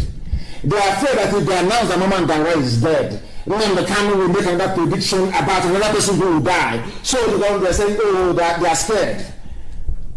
No, they can't announce it. Where is Buratai? He's saying that we are fighting insurgency, doing our best. You are fighting insurgency. And in Katsina, where the so-called idiot you claim the mask wearer comes from, where Aisha Buhari was married to, bandits have killed a traditional ruler, one other person, and abducted many. They were in Biafra land arresting people. And I'm asking you, zoo animals, are your brains intact at all or not? Do you have brains at all? There is lawlessness and banditry, Fulani banditry in Katsina. They are in Biafra and Division, Enugu, arresting innocent people. And the British High Commissioner is there, keeping quiet and not saying anything. Now you understand, don't you? The day of reckoning is coming. It will come. It will come, and they will see. It will come. DSS will come to Enugu and kill unarmed IPOB family members, whereas Fulani Quranic bandits have killed DSS officers, police officers in Katsina, in Kaduna, in Zamfara, and nothing is being done about it.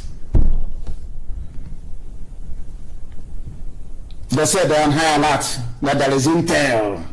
There is intel. IPOB is planning an attack in Enugu State. But Fulani people are carrying out attacks in Katsina. They are carrying out attacks in Katsina. Yet, their reliable intel will not tell them what Fulani are doing in the north. Overnight, Fulani terrorists became bandits. Your corrupt journalists will be writing bandits instead of giving it the right name, Fulani terrorists. They came, we come in peace. We have come to the east to do business. Our motive is purely economic, not in our forests, not in our bushes, not in our farms. In fact, I'm telling you, if you want to sell your cattle, put it in Dangote trailer, drive it down from the north, go to Gariki, go to wherever you sell your cattle, sell it and go back. Only in our villages is anyway. There's no need talking too much. When the time comes, you will see. All of you will know. You will know. And for the very first time, Ohaneze released a statement that sounded like statements coming from human beings.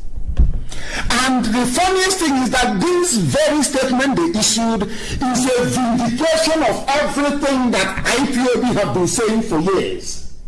Now, the only thing left is for Ohaneze to come out and say that they apologize for Python Dance for what they did on September the 14th of 2017. I'm going to read it for you so you understand that we always win. When we say to people that we always win, we don't understand we win. Eventually, you can do all your nonsense, dance about naked in the marketplace. Eventually, you will come to the position of IPOB that we are always right. I say it without apologies to anybody. We are always right. We get it right. The time we begin, you may not see it because you're blind. You're not polished enough, not enlightened enough, not educated enough, not schooled enough. You know what's happening in the zoo. Eventually you come down to our position, and I'm going to read it for you. I'm going to read this statement from Ohaneze, that the world may know that IPOB is always right. That thing we saw hiding from the police and the army. You that went to Asorok, you couldn't see it. The army was pursuing us and police pursuing us, killing us. That thing we saw hiding from the army and police, you that went to Asorok, you couldn't see it. This is confirmation. I'm going to read it to you. Published by Vanguard. Please, somebody should post this on my page. State of emergency statement. Ohaneze tackles Buratai. Now listen very. I'm going to read it for you verbatim from top to bottom.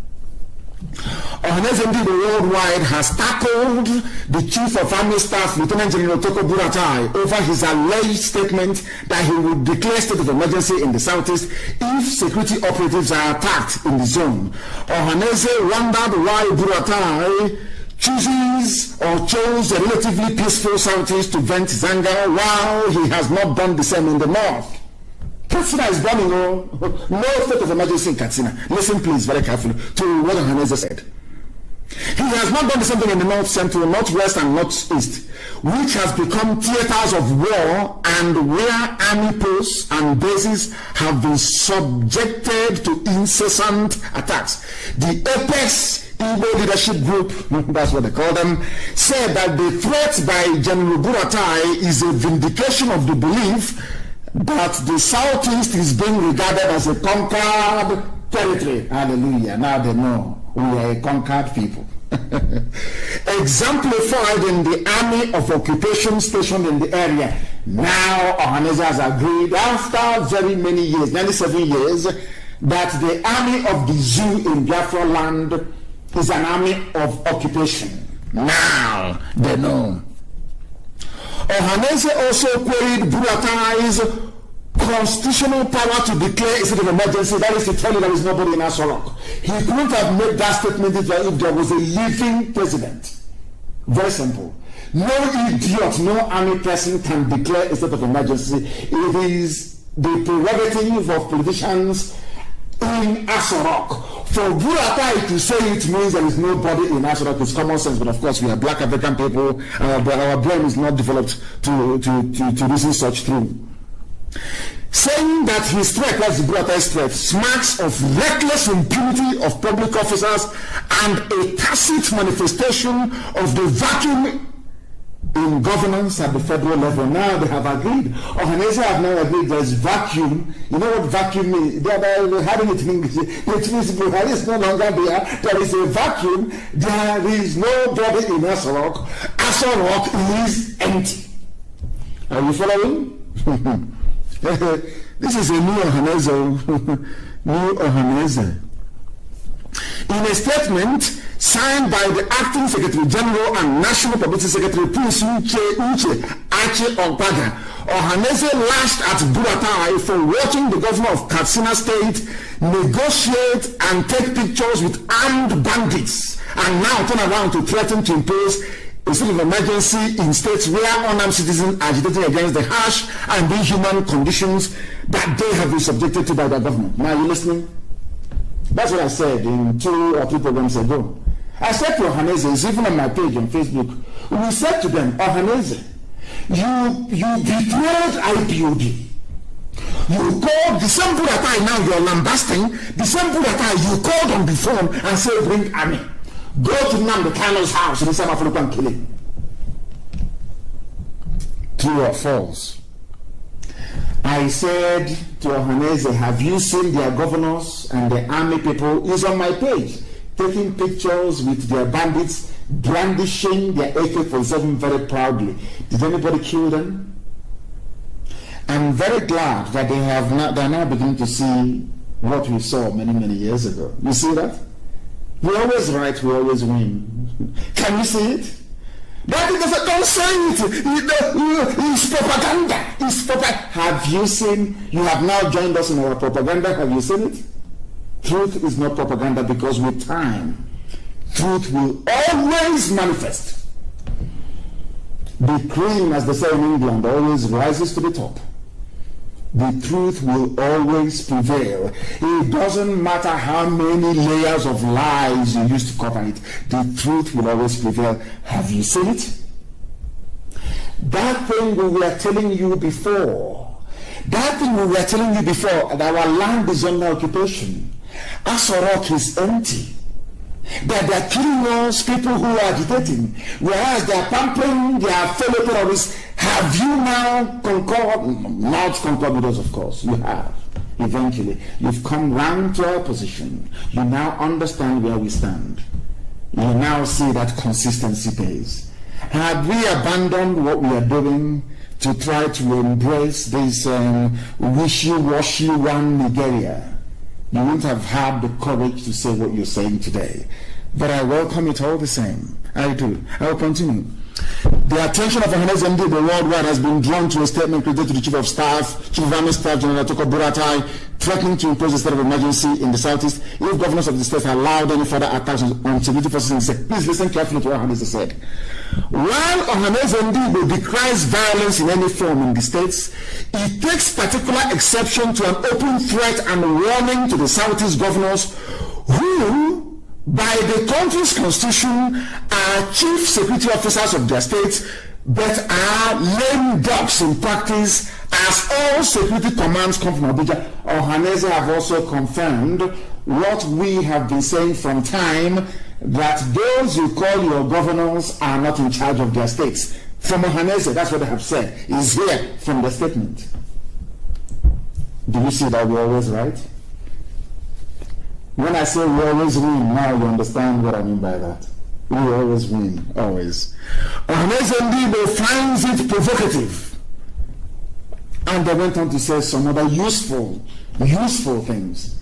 This is the only statement issued by Ohaneze that sounds like as if it was issued by men. And long may it continue. Long may it continue. Because nothing will happen to them. No, as long as they stand firm. Now Ohaneze has confirmed that all your governors in the southeast, that they are like a woman rapper. I don't want to insult our mothers' rappers that are very beautiful. I will insult their rappers, please.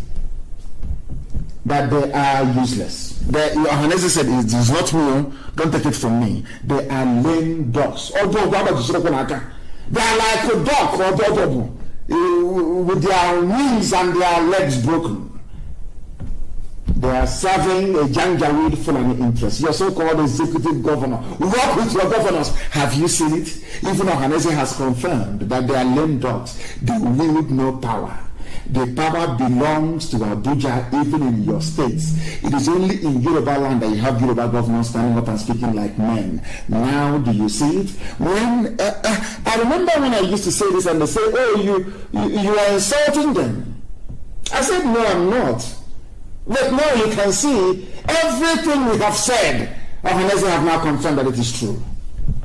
And long may it continue, because we're always right. Some people don't like it. Human beings are fallible. We must be fallible. I said, no, we are not. Elohim in heaven is with us. Ohaneze has confirmed that Asorok is empty. Ohaneze has confirmed that Igbo governors are useless. He's here now. Now you know. Now you know. There is something about Islamic Bank that is coming. Dangote Islamic Bank is coming. But now you know. Now you know. That is why we do what we do. That is why we are as formidable as we are, and that is why we preach the truth uncompromisingly. Uncompromisingly. We must speak this very truth. Somebody wrote something and said, why can't the zoo change its name? I think I will be able to do that later on, because we are now moving very tidily towards the end of our program this very evening. But before we conclude, we must, make a few very critical and important announcements. There is a group of people, they are Yoruba people that want to leave to join the Yoruba in the West, and I commend them for that. They are the Okun people of Kogi State. And there is something that I want Ohaneze to do. I'm giving them this advice live on air, and other social cultural groups. Some of you don't know that when they talk about the North, that Britain gave a part of our land to the North as well. There are Igbo people in the so-called North. But can you really believe that? There are, especially in Benue State. We know our people are there. Idoma, Igede, we are related. We are the same people. And we are all part of Biafra. We know that. And in that same Benue State, which they have included as part of the North, there are Igbo people as well there. Some of you don't know. That is one of my anger, should I say, one of the grudges I hold against Ohaneze. That there are Igbo people in Benue State. You cannot go and claim them. But Afenifere has gone and claimed the people in Kogi. You cannot go and claim your people. These are Igbo people, and they're saying they're part of the North. An abomination. Maybe that's why Chukwukabiama is angry with us. Please, I want you to post it so that they may know that there are our people who are in the North that they are claiming are part of the North, when in fact they are. Can you imagine? So if you come, if one starts from Anambra, no, it starts from Benue, all the way to Ipob. All the way to Ipob. The founder of Ipob is King Jaga of Ipob, from Amigo. That's why they speak Igbo in Ipob till tomorrow morning. Now you understand it, don't you? So you're landlocked, you're very small, you're area. Nobody will tell you that Igbo land starts from Benue. It is there. The Igbo people, go and check it, it is there. There's 5 Igbo states. Mad people everywhere. People must understand what we are doing in IPOB. That we are not a village meeting, there is no democracy, there is command and control. Power flows from the top down, not from the down up. But there is cognizance, of course, of sound and reasonable advice coming from people all over the world. We must understand that. And I actually wrote a very brilliant piece. For a young lady like that, she wrote something very important, very brilliant, and I think I like it. Freedom fighting is not a democratic club, it is not. If you feel that you cannot be accommodated with me, then you leave. But you think that you can walk the boat, you cannot do it. And I want our people to also focus on what is at hand. There is something I want. It went viral so much. Facebook, they love restricting. Ever since Zuckerberg took over WhatsApp, they started doing some nonsense. This very clip went viral all over the world. And I tried to share it, and they're saying to me, you cannot share it to more than one person. On WhatsApp, can you believe that? I don't know what is wrong with that boy, honestly speaking. That's Zuckerberg. If you focus on what you've lost, you might lose everything. That is why in IPOB, when you fall out, you are gone, we continue. There is this duck with her ducklings. She made the mistake of trying to look for one duck that fell into a manhole, and she ended up losing everything. Watch it. I want to post it on my page. Go and see, that's how we are in IPOB. When somebody drops off, we continue. We multiply and we continue. We are not in any democracy of any sort.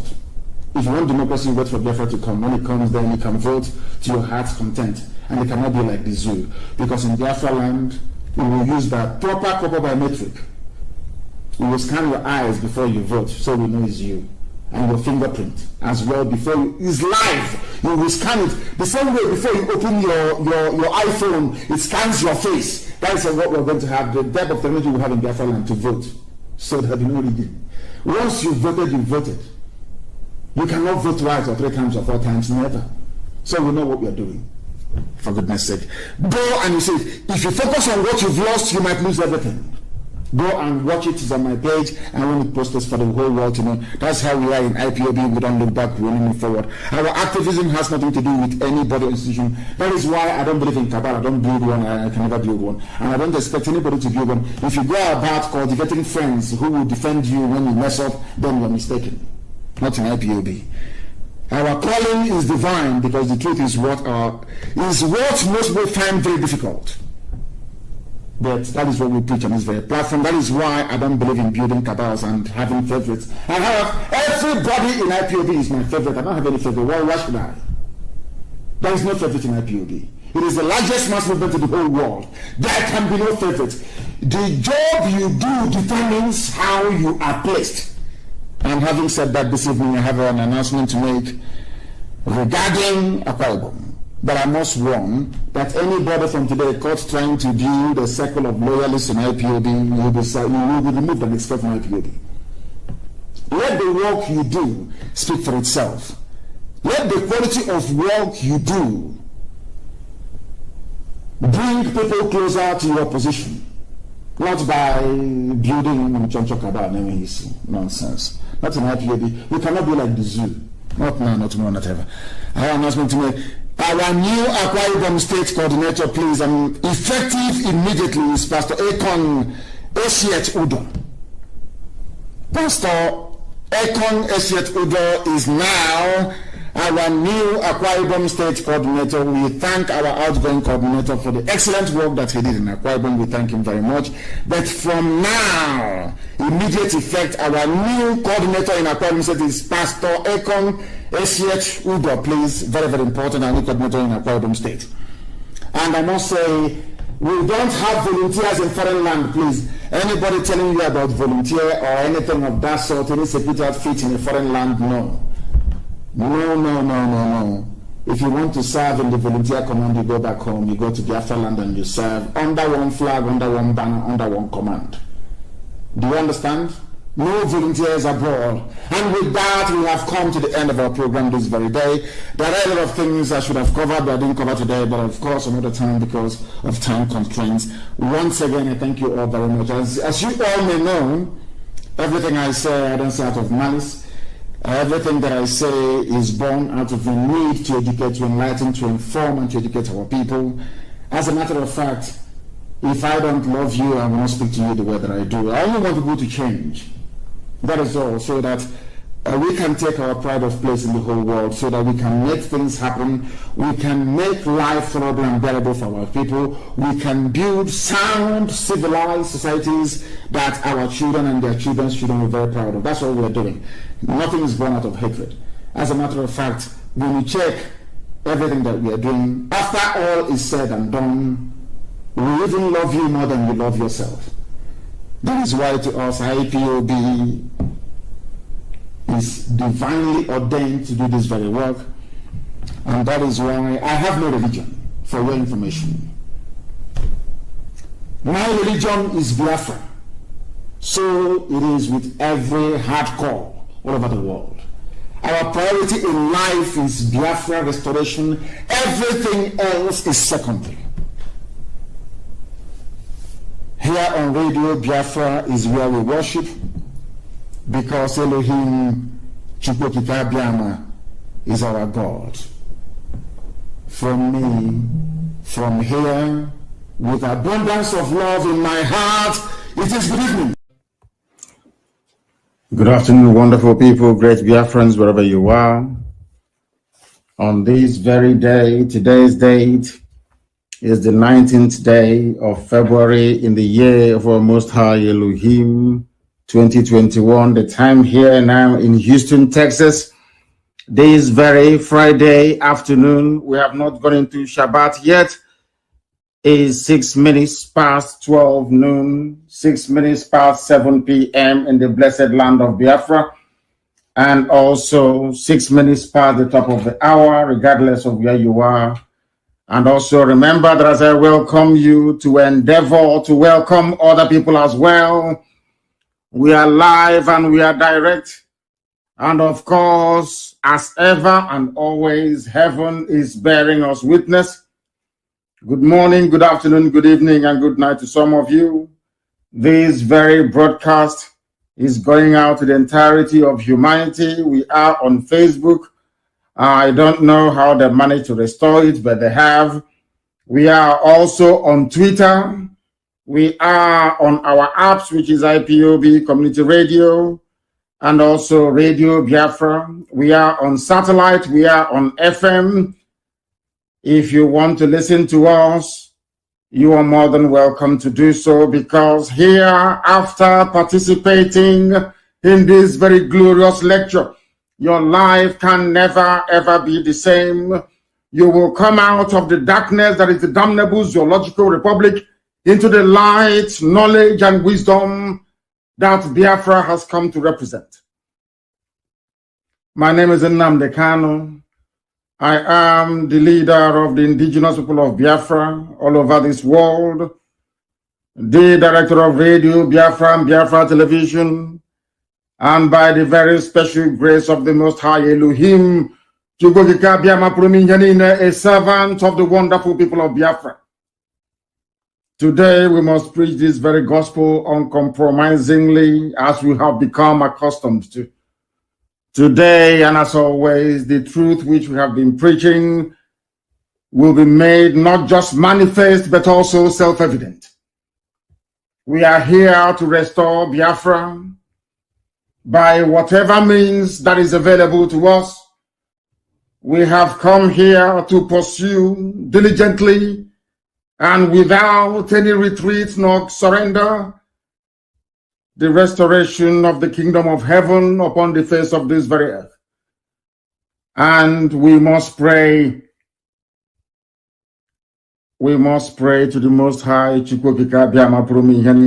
your pen and paper ready, because we are going to lay out all the facts and figures as to why the likes of Ohaneze Ndiushinama and George Obiozo, alongside his pet, his Fulani Janjaweed pet, Opozadema, cannot be allowed to succeed to turn Imo State into what Afonja turned Kwara State to today. Let us pray.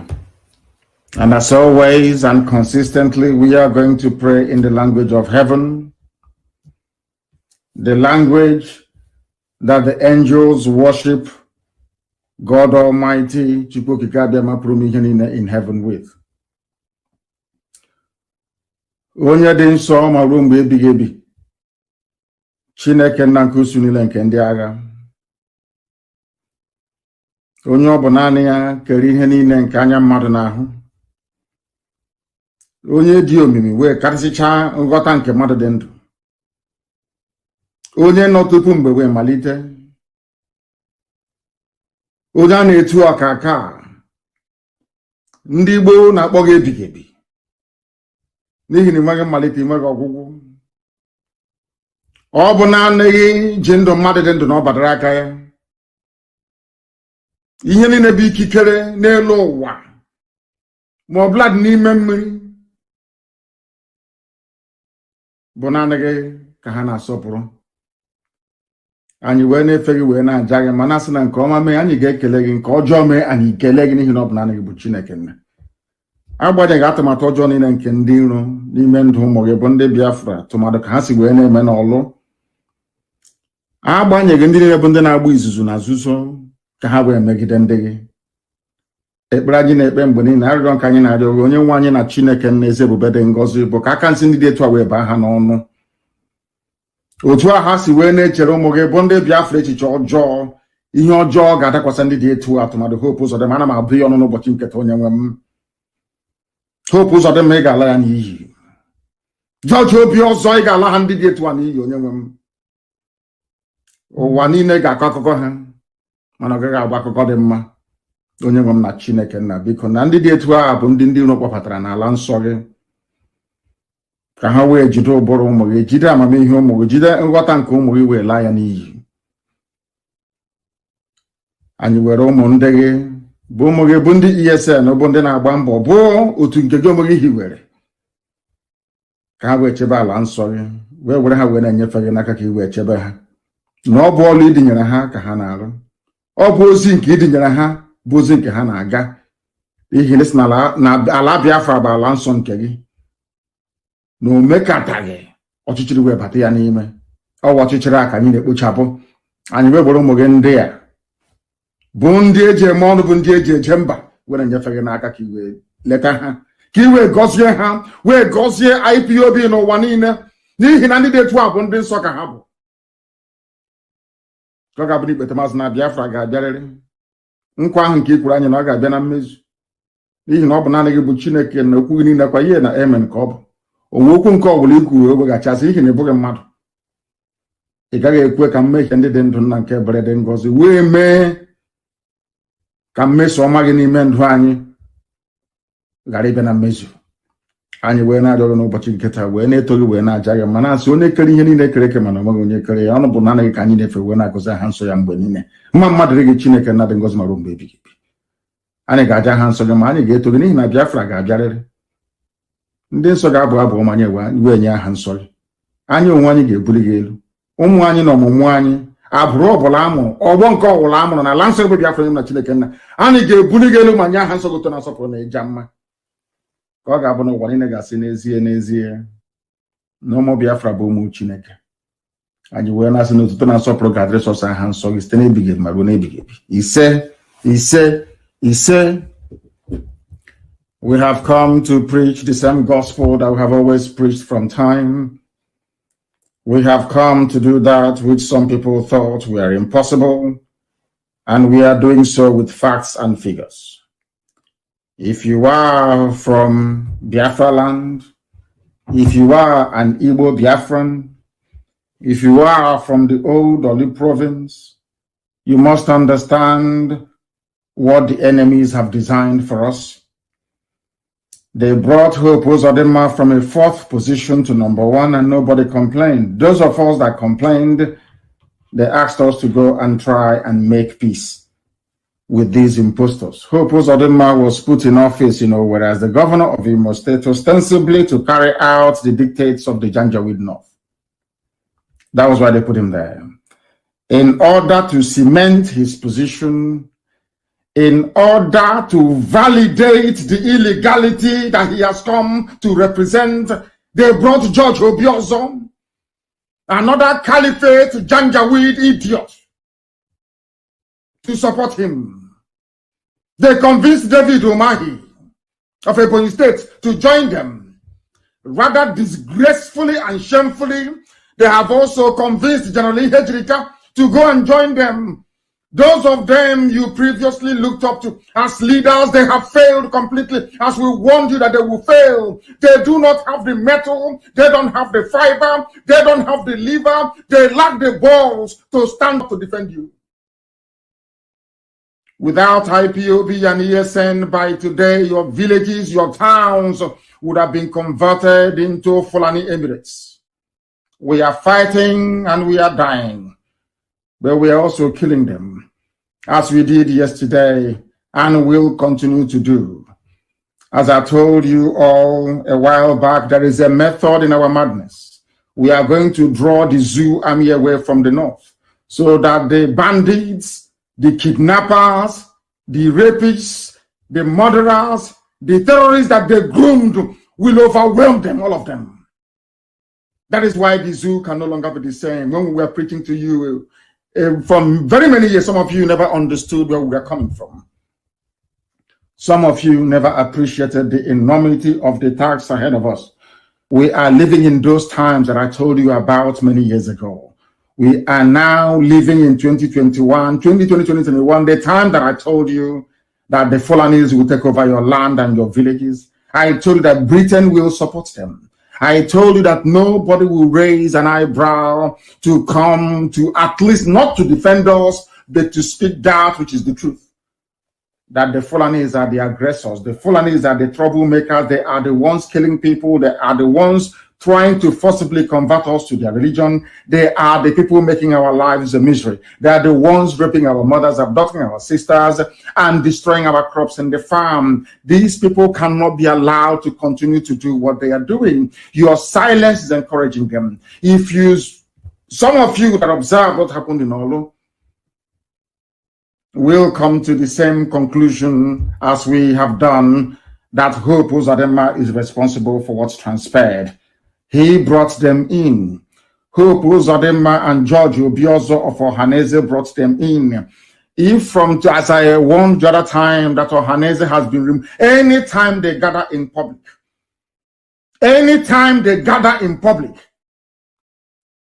we will show them how angry we are. Anywhere you find Hope Uzodinma, he can only operate from inside Douglas House and where the Janjaweed gave him in Abuja. Anywhere else we find him, he will be in one almighty trouble. I am making it abundantly clear for the whole world to understand. Hope Uzodinma is not the governor of Imo State. He never won any elections. Hope Uzodinma was not democratically certified as the governor of Imo State.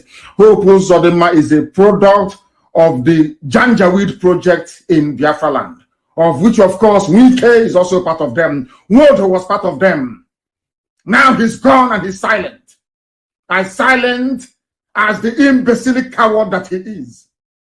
When we speak, some of you don't understand, but in the fullness of time, and as the time is now upon us, you are beginning to realize that we are right after all.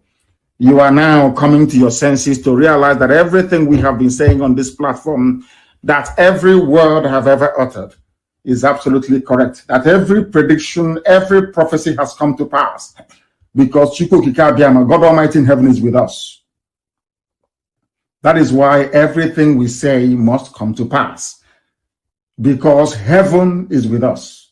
And that is why we are always winning and will continue to win.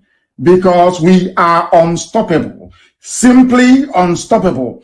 Ask them what happened to them in Olu. This morning they came with their body bags to take away all of their people that fell.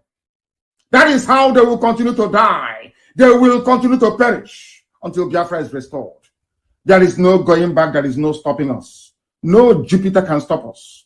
No force on this earth. As our leader said, our eternal leader, there is no force that can stop Biafra. They will conspire all they like. They can go and hold their nocturnal meetings to eternity. They can decide to support blatant terrorists and bandits from the north. But Biafra must be restored in our time, or else every living organism will die. Every living thing will die. I don't care what they call us. I don't give a damn what name they give to us. They are merely wasting their time. If you want there to be peace in your useless, disgusting lives in the zoo, then you must concede that Biafra will stand on his own. You live in a country where they are sending army to go and attack civilians. You know, alone. The person that invited them is the governor of that state and those who are in surrounding villages. You people want to turn our land into another Ilorin. You want to give our land to the Fulani Janjaweed. They are already occupying over 300 towns and villages in our land, of course, illegally.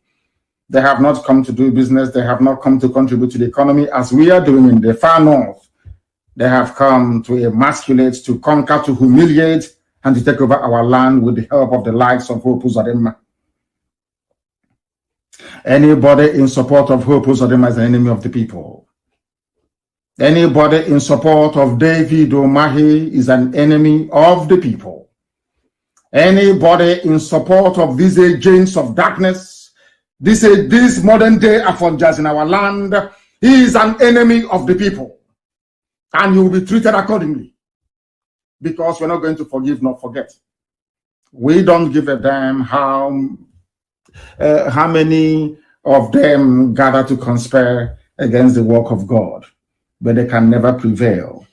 They trust in their own mortal might and power. They trust in their ability to bend the truth. But we have only one trust, and that is in the God Almighty, who resides in heaven, unto whom every power belongs. And ultimately, what is mortal cannot defeat what is immortal. And Biafra is immortal, it's unkillable. And that is why it must stand And that is why we proclaim it without fear nor favor. And that is why this very day I am here to tell you that what Eastern Security Network is doing and will continue to do is in line with the thinking of all sensible people in the Zoological Republic. So much so that even their Minister of Defense, one Alamajiri, or should I say Janjaweed, his name is Major General Bashir Magashi.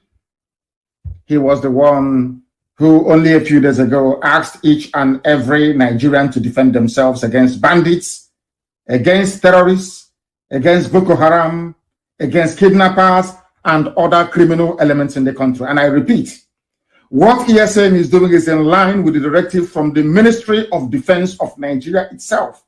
I'm saying this so that all diplomats who are listening, of course, they listen to this very broadcast anytime I'm live on air. I want you to understand this, that what ESN is doing, I want Hope Uzodinma to understand. I want George Obioza to understand. I want every hangers-on, every agent of the Janjaweed in Biafra land to understand this very simple fact. What ESN is doing is exactly what your Ministry of Defense directed everybody to do.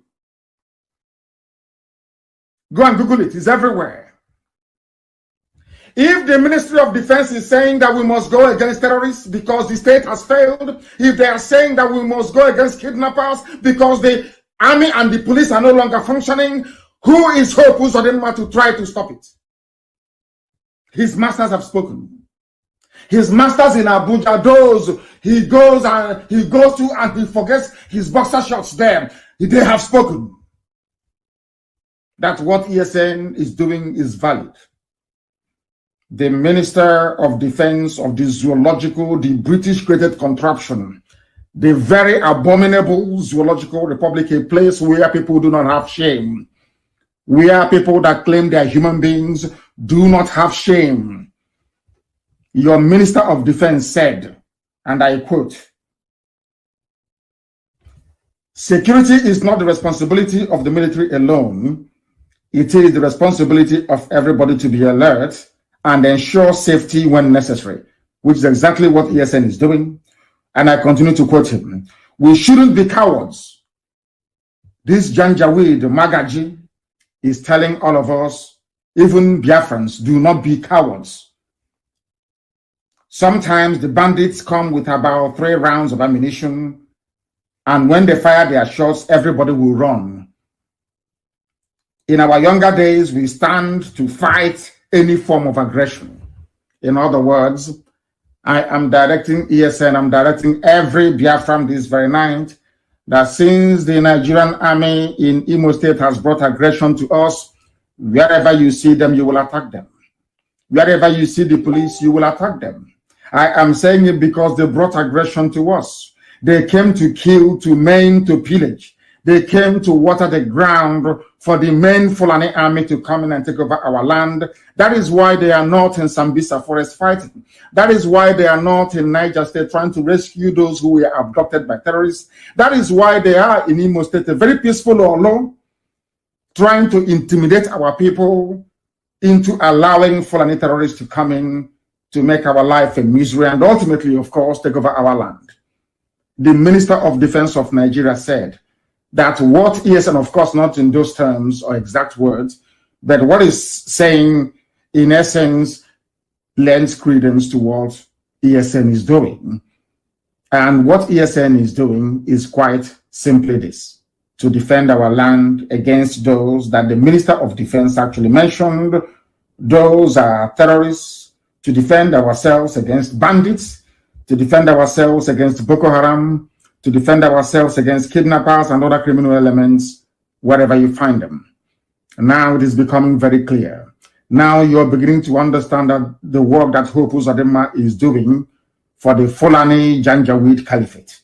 You will now understand that by ordering the army to go into Olu to kill innocent people, to deploy helicopter gunships, when those same helicopter gunships were supplied by the international community to help with the fight against banditry and terrorism, which they have lost very clearly. They cannot fight bandits and terrorists. They have come into our land to try to kill our people. and we are going to resist them. According to the minister himself, he said, when you are confronted with an aggressor, the best thing for you to do is to fight back. And we are going to fight back because Nigeria is dead. I told you we are going to kill Nigeria, or for Elohim will kill, not us. We don't have the powers to do so.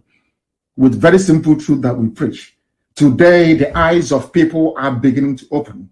Today, the eyes of doubting Thomases is now so wide open that they are now preaching to us what we have been preaching to them for very many years.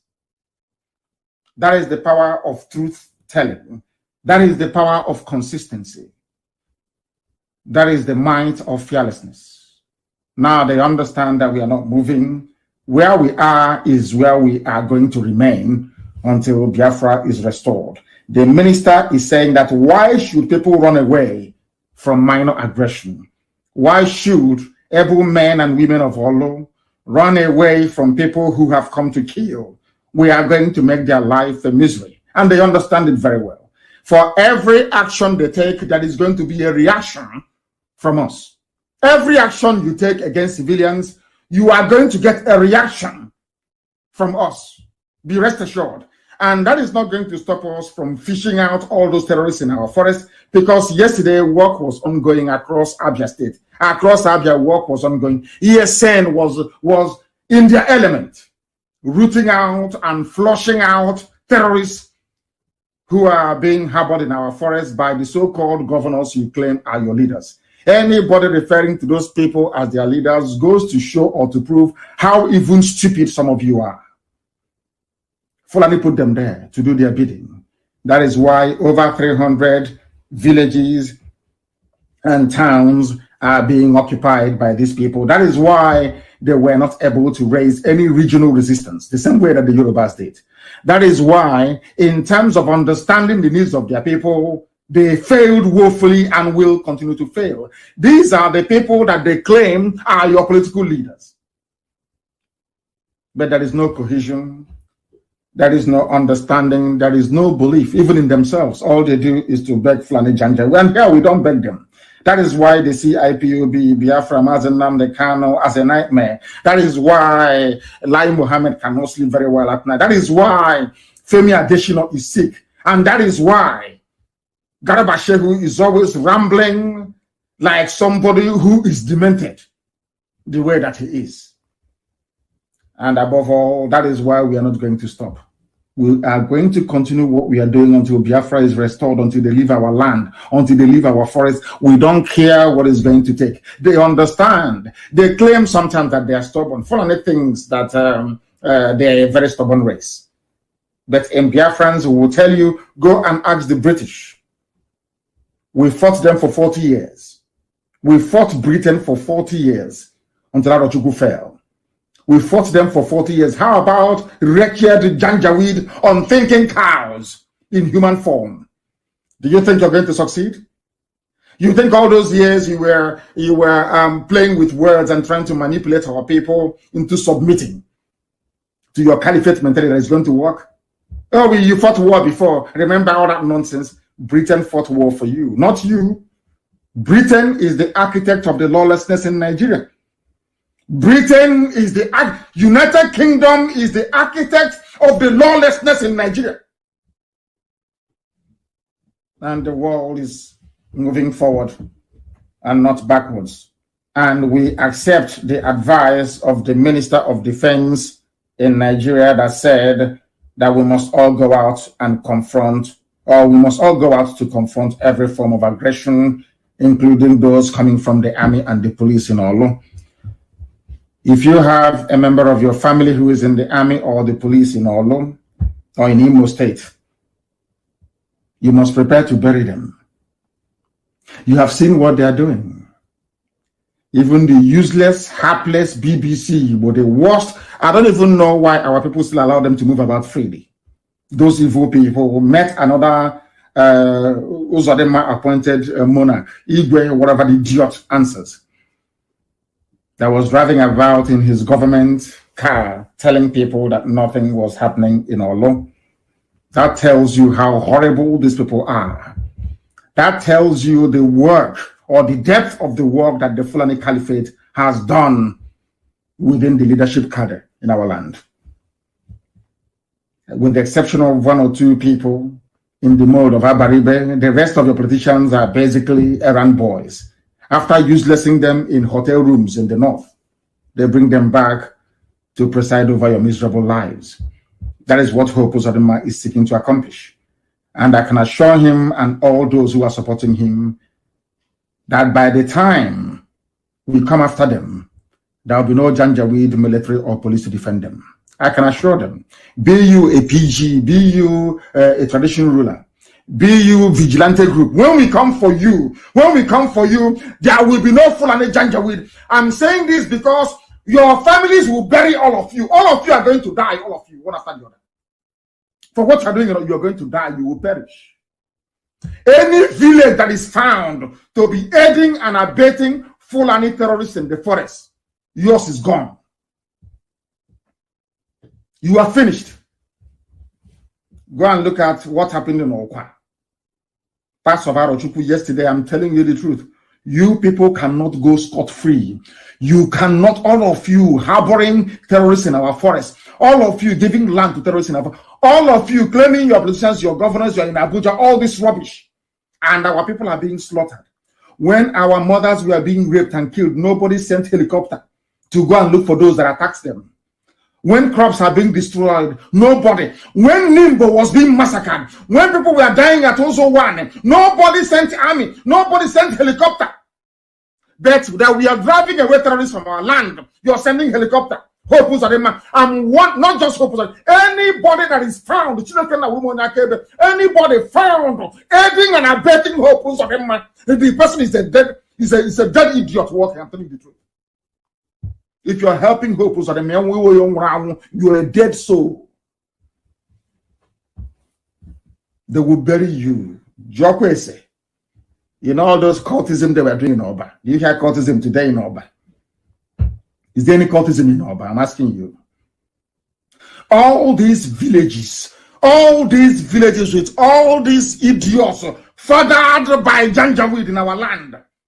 The blood of, and I must warn, no more new intakes into ESN, no more new people to join us.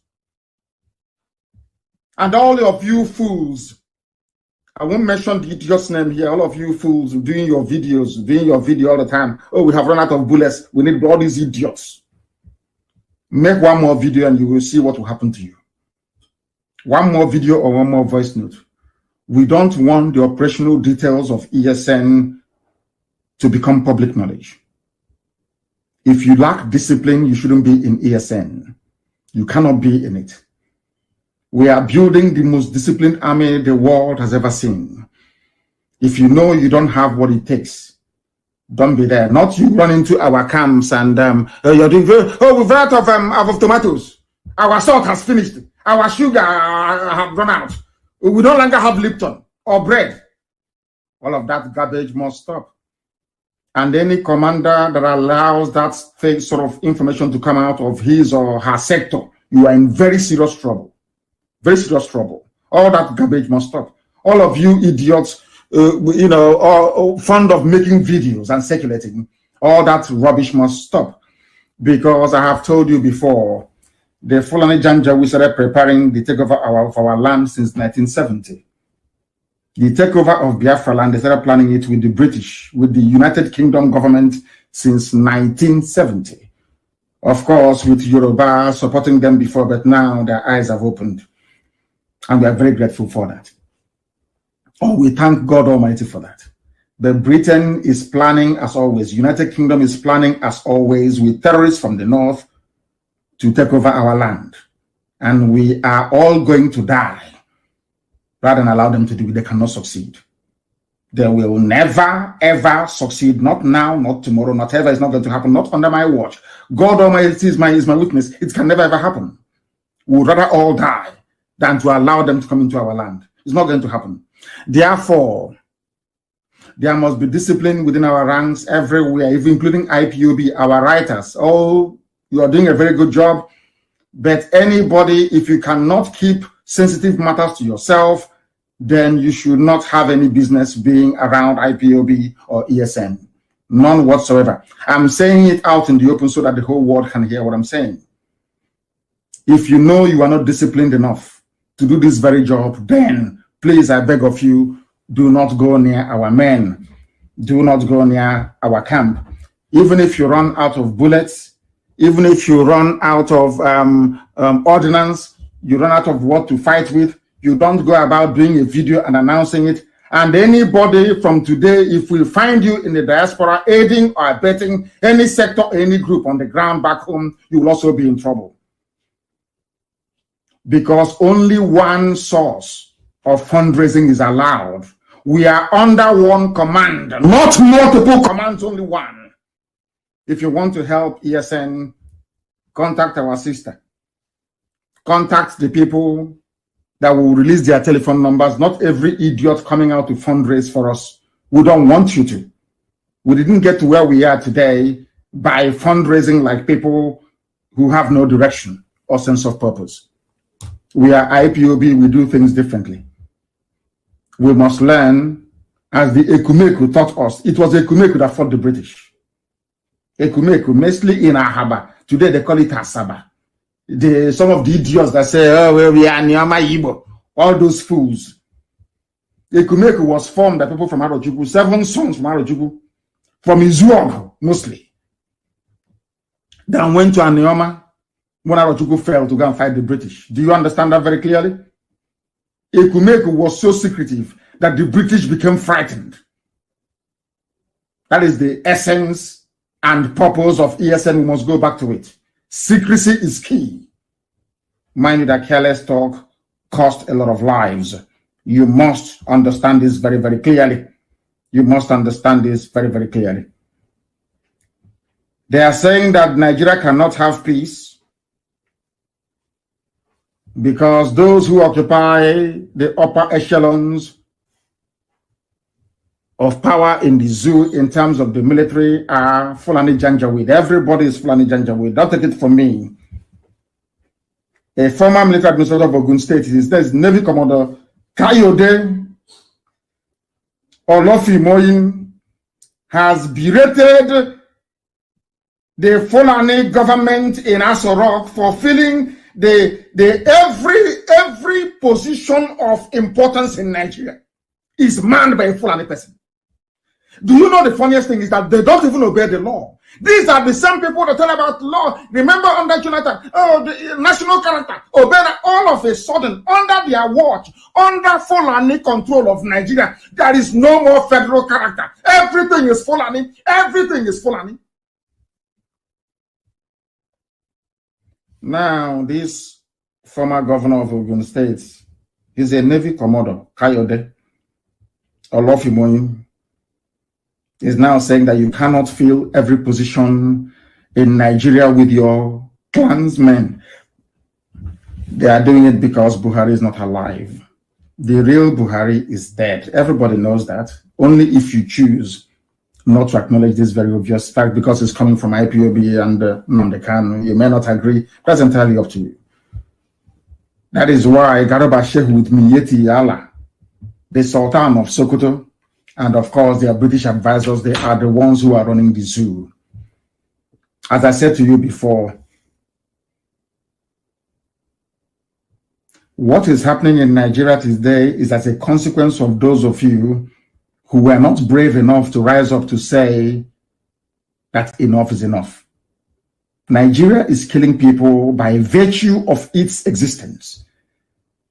A Fulani terrorist cannot come all the way from Senegambia, come from Mali, come from Niger, and come to southern Kaduna to kill you, or come to Opa to occupy your land illegally, or take over the Delta State is gone. Is it that Delta they're telling you, oh, no, you're not Igbo, you are Neoma? They have taken it over. All these people taking over your land are doing so because you are part of one Nigeria. You need to get this thing right into your skull. Some of you need to be able to reason very, very clearly and very well. The reason why they are coming in is because it's only Fulani, their own people, that occupy virtually every position of authority within the security architecture of the damnable zoological republic. They are allowing, look at Bauchi governor, the type of garbage coming from his mouth. Compare his activities with that of Hope Uzodinma that is killing his own people. This man is in Bauchi. He is not content, with Fulani in Nigeria, lording it over everybody else. He even wants to go to Mali to bring more Fulani. He wants to go to Senegal to bring more Fulani. He wants to go to Niger Republic to bring more Fulani. He wants to go to Burkina Faso to bring more Fulani. He wants the Fulani in Ghana, northern Ghana, to come to him. He wants the Fulani in Benin Republic to come to him. He wants the Fulani in Cameroon to come to Nigeria. He wants the Fulani in Chad to come to Nigeria. But to somebody who is a governor, a so-called governor, in our land, in Igbo land for that matter, is busy killing his own people. But I have never seen a thing like this before in my life. That is to tell you how demonic these people are. The same Fulani governor of Bauchi State are the ones telling you that you must have settlement, their Fulani settlement in every part of the country, and the government must give them money. Why are they saying it? Because they are in the army. And under Buratai, they were giving guns for free to Fulani militia. Under the watch of El Rufai, the midget of Kaduna State, they were giving guns for free to their fellow Fulani bandits from across West Africa. Very clear. El Rufai went abroad to go and pay them by his own admission. He's a governor. He went outside Nigeria to pay people, to pay Fulani people. But inside Imo State, I didn't say outside Imo State. Inside Imo State, I didn't say outside Biafra land. I didn't say outside Igbo territory. No, inside Imo State. The person you call your governor is killing you, and is very proud and very happy about it. Now, do you understand why? The same way with Nigeria, the more these people continue to exist, the more we are going to die. You saw this, some of these governors we have. The more they are alive, the more Fulani will take us over. I'm telling you the truth. You see some of this your Igwe, some of this your PG, President General, some of this your Eze, His Royal Majesty, His Royal Highness, some of these criminals with traditional titles. If you suffer them to live, believe you me, if you allow them to continue to live, we are all going to die. And the Fulani will take our land. You know, this is something I've been preaching to those of them in America, here where I am, for very many years. And they don't want to understand. You are doing, you know what is Kola Nut, our tradition and all the rest of it. The children you gave birth to in America will not know. Their children will not know. Your families will shut down. They will shut down in the villages. Fulani will take them over. And then, of course, some of you have no shame. You have no regard for your culture nor your name.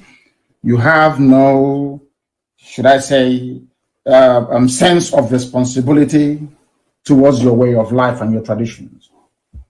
The Jews survived for 2,000 years before coming back in 1948 to reestablish the state of Israel. But I can assure all of you that by the time the Fulanis take over our land, forever and ever and ever and ever, you have no homes to go to.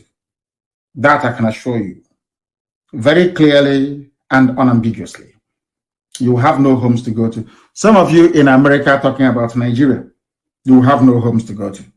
That is for your information. But at least, at the very least, our Yoruba brothers and sisters can now understand what we have been saying from day one. I told you, I warned you in 2014, they will occupy every position of authority. And then the process of enslavement will begin. They are not going to enslave you by themselves. They will use people inside you to enslave you. They are using Tinubu in the West to enslave Yoruba people, but they don't know it. They are taking his presidency. They are using Tinubu to enslave Yoruba people. They want to use Hope Uzodinma, David Omai, and the Wike to enslave Biafrans. That's what they want to do. Have you asked the governor of Delta State, Ifeanyi Okowa, what he's going through? Have you seen how Fulani have just virtually taken over the whole of Delta State? Do you know that Sapele is gone? Go to Sapele today. We got the report today. They are calling ESN, please come to Sapele. ESN, come. Do you know that Sapele is gone? Go to Delta State and see what is going on. Because you people do not reason very well. Because you are black people, you don't. I tell you to your faces, you know, in this yogi, black people, you don't reason very well. When somebody is telling you that your brother is no longer your brother, is because they have an ulterior motive. The reason why they tell you, oh, Delta is not Biafra. Oh, Edo is not Biafra. Oh, Cross River is not, is to make it impossible for all of you to get together to resist them. But all of them, they are one, including Benue State that doesn't belong to the corner. I don't know if I'm making any sense at all. Now listen to me, please, very carefully. I will try to explain what I mean very slowly. All these people saying, like Wike, I'm not Igbo. I'm Igbo, I'm not Igbo. I'm not Biafra. Those people do not know that in their ignorance, in their stupidity, they are helping the conquest of our land by the Fulani. How are they helping? Because the Fulani knows that a Jaw on their own cannot defend themselves against them. Why am I saying this? When Fulani comes after you, Fulani comes in the name of the North. They never come alone as Fulani, never. Because they do not have a defined territory. Fulani does not have a defined territory they can call their own. Only maybe Sokoto, which they even took from the Hausa people. Understand this very clearly. When Fulani comes, Fulani, they are very clever. Of course, Britain, United Kingdom is advising them. So they first of all manipulate the media. They use the media to manipulate all of you. They keep twisting your mind. They keep until they get you. Once you fall for their trick, they now hit you. Do you know that before Britain left the zoo called Nigeria that they created in 1960, they created, I've said this before, the Willing Commission. Willing is a white man. Do you know why Britain brought them in? Britain brought them in to divide Biafra by telling Efik, the same Britain that I read in their own history book, the same Britain that told me that Ibibio and Dibo are one people. The same Britain, the same Britain that came to Hope, the established Hope Water Institute in Calabar. The same Britain that came and established the presbytery of Biafra. Before they even created Nigeria, they had the presbytery of Biafra in Calabar. So to them, Calabar was Biafra, even before Nigeria was formed. I want you to pay very close attention, please, because our people are so daft, they don't listen very well. The reason why Britain created the Willings Commission before they left in 1960, they were telling the so-called minorities, oh, you're from Igbo, will dominate you. Oh, we are concerned about you. Nobody knew that the concern of the United Kingdom was the oil and gas in our land, because they knew that if the Igbo people, the Efik, the Ejo gets together, they cannot take our oil and gas. Remember? I want you to reason very carefully. They know that if we are together as one people, they cannot take our oil and gas. So what did they do? They said, Ogoni, you're different. Oh, Ejo, you're different. Even Ogoni, you're different from Eleme. Eleme, oh, don't worry, you're different from Obi-Igbo. All of these people, you are all different. You are not one people.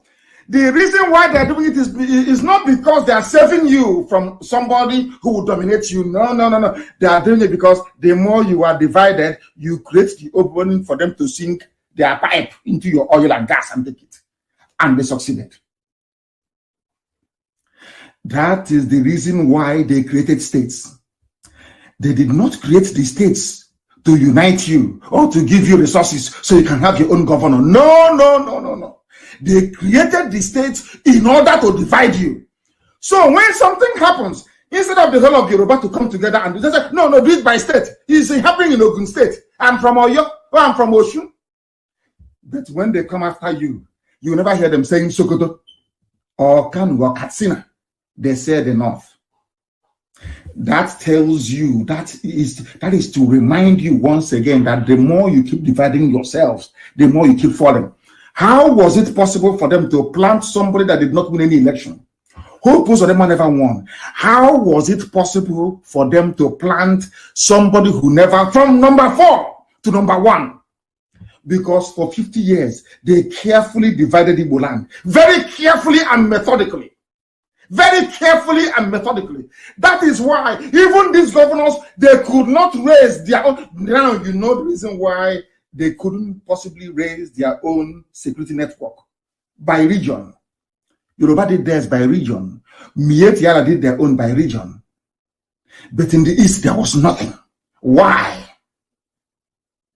Because if you don't have any certified security network like the ESN, they can keep expanding their settlements. They'll keep taking your lives over.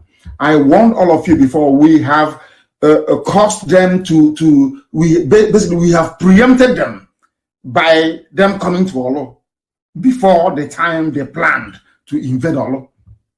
They want to take over Yoruba land with terrorists, Fulani headsmen, and then hit the east with their army because they don't want to spread the army very thin. If Yoruba starts an uprising today, which I don't know if they're capable of doing, but I'm praying they can. If they start an uprising today in the west, there is uprising in Middle Belt, uprising in the east. The army of the zoo cannot go because in that very army, you don't have any other tribe, so to speak, only Fulani and those they brought in from the Sahel. Their army will be stretched so thinly. So what they have done is, in order to quell any restiveness in the west, they use terrorists under the command of Miet Yala. Miet Yala is effectively running Yoruba land. That is a fact of life. Yeah, I don't care what you say. That is a fact of life. That is why they're in their forest. They know that Miet Yala is no match for IPOB. Is no match for ESN. So what they now cleverly did is they now brought whatever thing they have in the army they have clearly marked out for the entire South. They now bring them to the east. Now, do you understand it? That is what they have done very cleverly. They think we are stupid. We don't have any brain. We cannot figure it out. That was why they insisted that Hope Uzodinma must be governor. Do you know why? Because they need their own man on the inside. And who took Hope Uzodinma to Janjaweed North? Is George Obiozo. And who is George Obiozo? A very close confidant of Ibrahim Gambari. They are so-called, whatever rubbish is called, chief of staff. The person actually now running things from behind the shadows since Buhari is dead. Do you understand? They divide you for a purpose. When you say, I'm a fig, I'm a Vibio, I don't want to Igbo, you are, they know, that is what they want you to say. That is why they have their camps in your villages. That is why they can destroy your crops, rape your mothers, kill you. You cannot say anything because they know that if all of us as Biafrans are together, they cannot come in. They can never come in. What do? They use some people. They use a few people and they use Yoruba media. That's what they do. A few people, they give them money and they use it to try to get you to begin to think individually. So they can pick you off one after the other. The same that is happening in Africa. One after the other. They gave you artificial boundaries and accepted it. Now they can pick you off. I hope I'm making some sense because sometimes most people do not reason very well.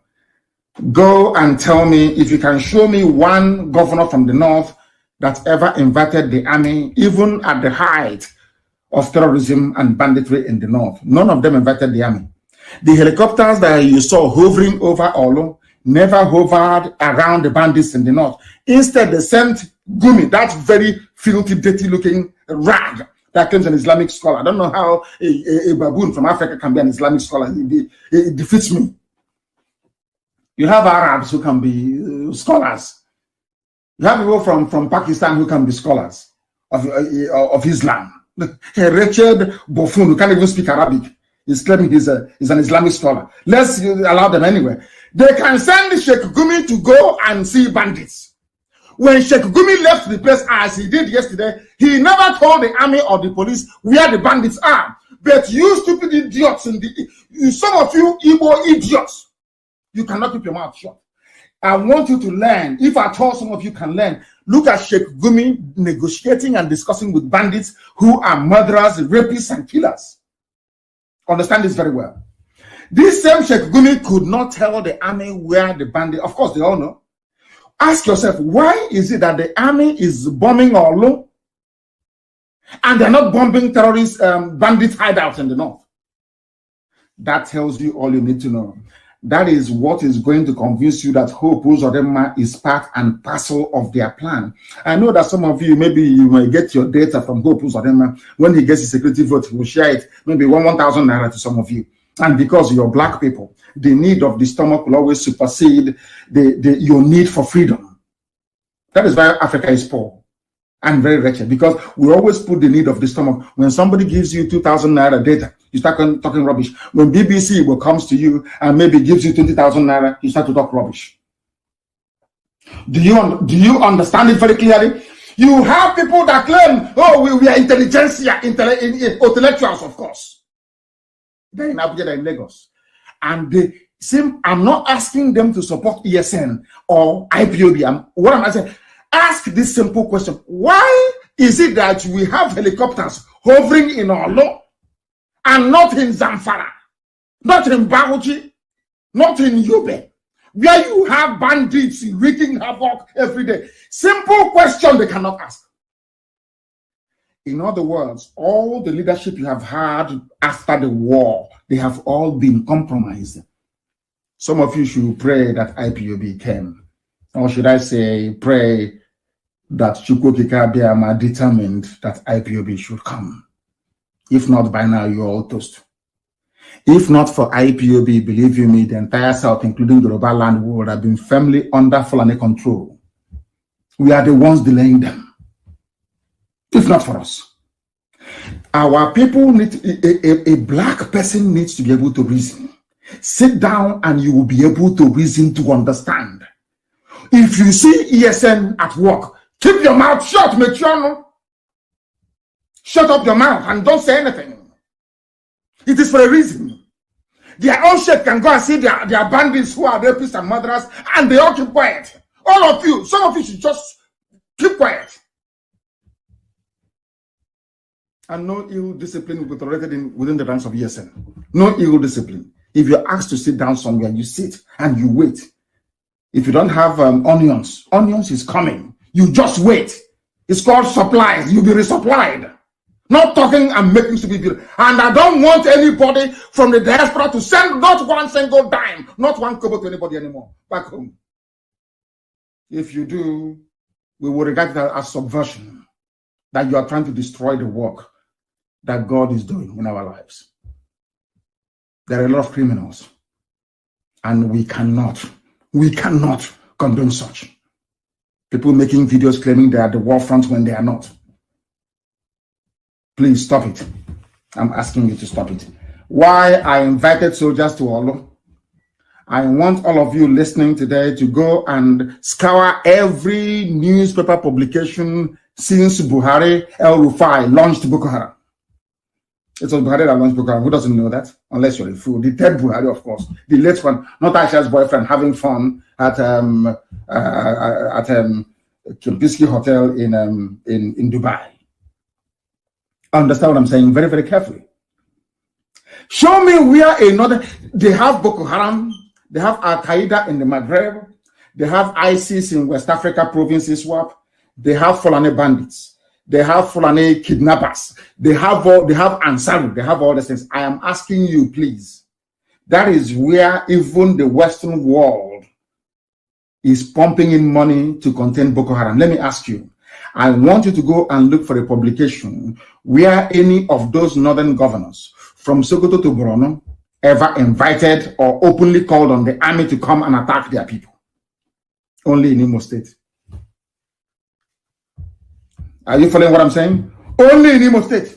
And ask yourself, why is that the case? Why is that the case? That tells you all you need to know. The idiot even came out openly to boast why I invited the army to kill your own people. And these are the idiots that would tell me, oh, I saw the war, we are traumatized. The same army that traumatized you between 67 and 70 is in your town. You are inviting them to traumatize this very generation. When all we did was to try to drive away terrorists in our forests. That's the only thing that we did. He spoke through a judge. He said, he spoke, please note this man's name down, and I want his picture everywhere. The State Attorney General and Commissioner for Police in Imo State is gone, Barrister Cyprian Akolisa. I want his pictures everywhere. We need to find him. We must find him and set an example with him. I'm saying it so that, as I said, we'll keep doing what we're doing until I have told Hague, just write me, invite me. You have my email, so I can come there. You don't need to spend money seeking to arrest me. I'll come to Hague myself. This idiot must be found. His name is, as they have, he's now busy recruiting people for the caliphate, recruiting people for the Janjaweed, because they want to take our land. As somebody told me, they said, if Fulani were to say to Ojus Okalo, we will make you the president of Nigeria, but we need to kill 10 million Igbo people to do so. Ojus Okalo will say, why don't you make it 15 million? That's what somebody said to me yesterday. That is how evil these people are. They will do anything for money and power. Anything at all. These are people that sacrifice their grandmother. They use their wives, they use their mothers to go and do money ritual. I don't believe in that rubbish anyway. They kill their mothers looking for money. Is it you they will not kill? That is why to appoint a criminal, people who have done Yahoo or 419 like Hope Uzodinma into positions of power, you are only paving the way for your own destruction. And that's what they're doing. You know, no Fulani governor has ever called. Instead, they're asking you to go and negotiate with the bandits. These are murderers and killers, but in our land, people defending our land against bandits and terrorists, according to the directive of the Ministry of Defense, Hope Uzodinma is saying, go and kill them. And somebody will wake up in the morning and say, he's their leader, he's a governor. May Elohim have mercy on some of your useless lives. Very, very sad indeed. Ezek Kwesili have said something, I don't know. These are the people that put Buhari in power, by the way. Did Bipob bring back? You know, sometimes it's very fashionable. And some of our people we are doing when the young man emerged from Yoruba. You know, we Easterners, we love to eulogize outsiders. We love to be seen as being detribalized by working for outside interests against our own. That's what we do very well. I remember Ezek was running around antagonizing Jonathan. Of course, Jonathan's government was stupid anyway. Don't get me wrong. Very, very useless and corrupt. Useless and corrupt. Don't get me wrong.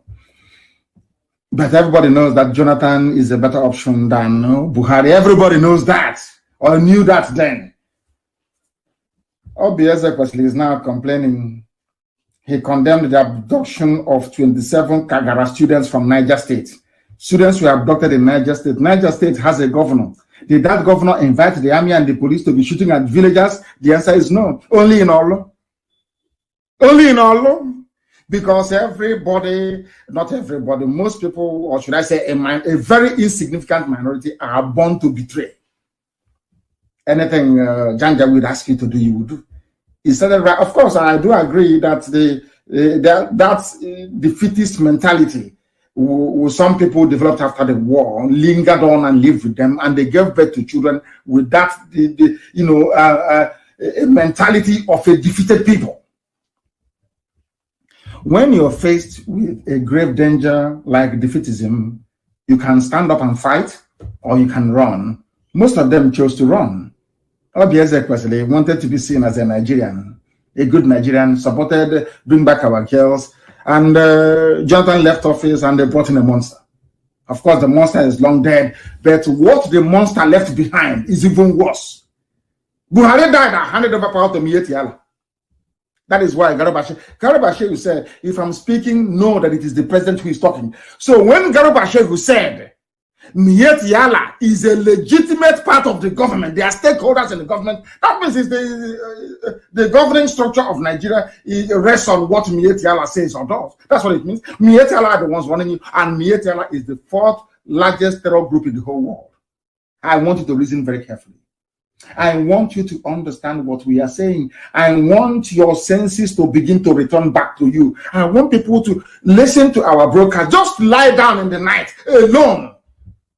Leave your wife, your girlfriend, your boyfriend. Just listen. Sit down and listen to this broadcast at night without light. Turn everything off. Lie down. Use earpiece to listen to it. They said that Mietiala, from the mouth, I'm not saying what people made up. Garba Shehu said, anything I say, or anything Femi Adesina says, consider it to be coming from the president. That's number one.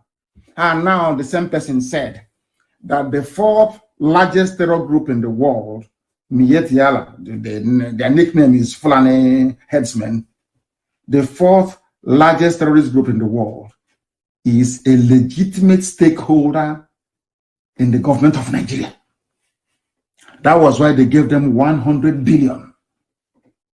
That is why they are supporting them to have their terror bases in every forest and in every village across the south.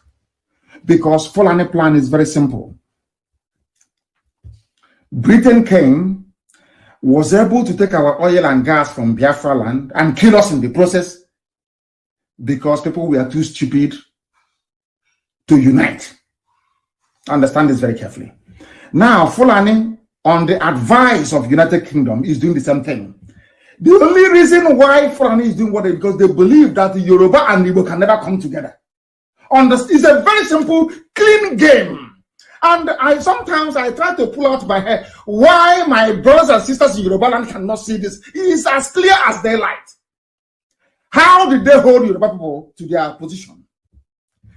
In order to convince Yoruba to support them in their plan without Yoruba knowing it, they said to Yoruba, despite the presence of 7 or 6 seaports, only Lagos will be viable.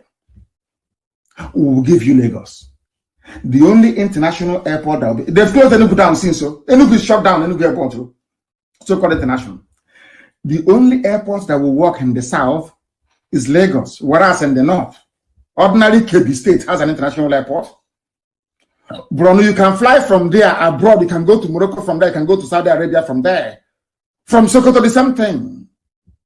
From Kano, the same thing. Everywhere in the north, they have up to 8 international airports in the north. Understand me very clearly, please. But in the south, you only have 1. And those people from the south are saying they're part of one Nigeria. That is why I look at them as animals. I'm telling you the truth. Are you following me? Fulani came and said to Yoruba, in order to show you that we are very serious, that Nigeria belongs to 2 of us. Yoruba didn't know that Fulani was about to swallow them. Fulani said, I will give you 1 seaport. I will close Calabar. I will close Igbocha, Port Harcourt. I will close Warri. I will close One. Every seaport, only Lagos. They said, hey, yeah, you've arrived. We fought the war. We fought the war. We need to enjoy the spoil. I want you to listen to me very carefully. That was how they got the Yoruba, and today the Yoruba forests and farmlands. Then the next one, they said, hey, Yoruba, I tell you what, you are going to be the only viable airport. And to grow the economy of Lagos, most international flights into Nigeria will come in at night. Do you understand? Because when you land in Lagos at night, you have to sleep in a hotel, you have to spend some money. So you didn't know that before? Now I'm telling you. Ask yourself, that is the reason why. Because I asked KLM in those days, why do you people always fly into Lagos at night? They said that was the slots they were given. It was only Virgin Atlantic that tried to break the mold. But even at that, Virgin will have to take off around 11 o'clock or close to midnight. So you must arrive in Lagos on time.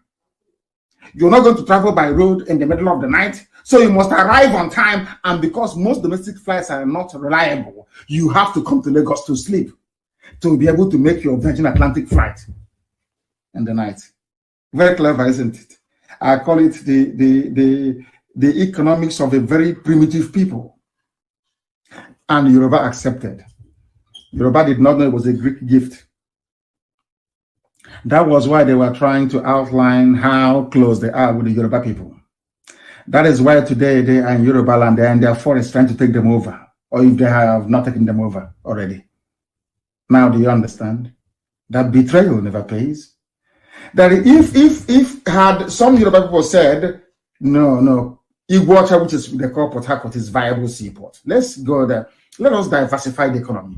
They talk about diversification of the economy, and is there right before them. They cannot do anything about it. Let us open all the refineries. There is no need. Another Fulani man, Dangote. Dangote is the richest man in Africa, but Kano State has the highest concentration of poor people in the whole of Black Africa. Let's give Dangote the refinery, rather than opening the one in Warren, the one in Iguacha, and you are in one Nigeria. And that you know all these facts, you still get up the next morning to say you are a Nigerian. God have mercy on your ignorance. Do you see how they divided the South and the East? So we in the East will be upset. Why should you only Lagos be the international airport? Or why should only Lagos be the viable seaport? Some people from Yoruba will be responding, oh, leave it, we want it that way. Understand? Meanwhile, Fulani is sending their foot soldiers into our forests, both the East and the West. They have sent more to the West. So they are going to take the West with Fulani Janjaweed, and then they take the East with their army, and it's complete. And Britain will be enjoying in Abuja, their High Commissioner, because they are no longer in the EU. So British economy is suffering. They need our oil and gas for the next 8 years, uninterrupted. They need it. That was what they told Donald Trump. When Trump said to them, I'm getting a lot of disturbances about this Biafra issue, what do we do? Britain said to Trump, give us only 8 years. But unfortunately, Trump couldn't continue. That is, I'm telling you, confidential fact. They are listening to me right now. Ask any intelligence agency in the world, they will give you these facts, very clear and neat. That was why Trump never did anything. Trump was waiting for their 8 years to be complete. They need oil and gas for 8 years. Free. But now Trump is not there. Oh, dear me. We will continue anyway, regardless. Of course, man cannot give us Biafra. It's only God in heaven that can. I want you to understand the game they are playing. I want you to understand how they divided the East and the West. Instead of us to fight a common enemy, we are busy bickering over ourselves. I bet they have an advantage. The Fulani has an advantage over the South, because in Yoruba land, most of them are Muslims.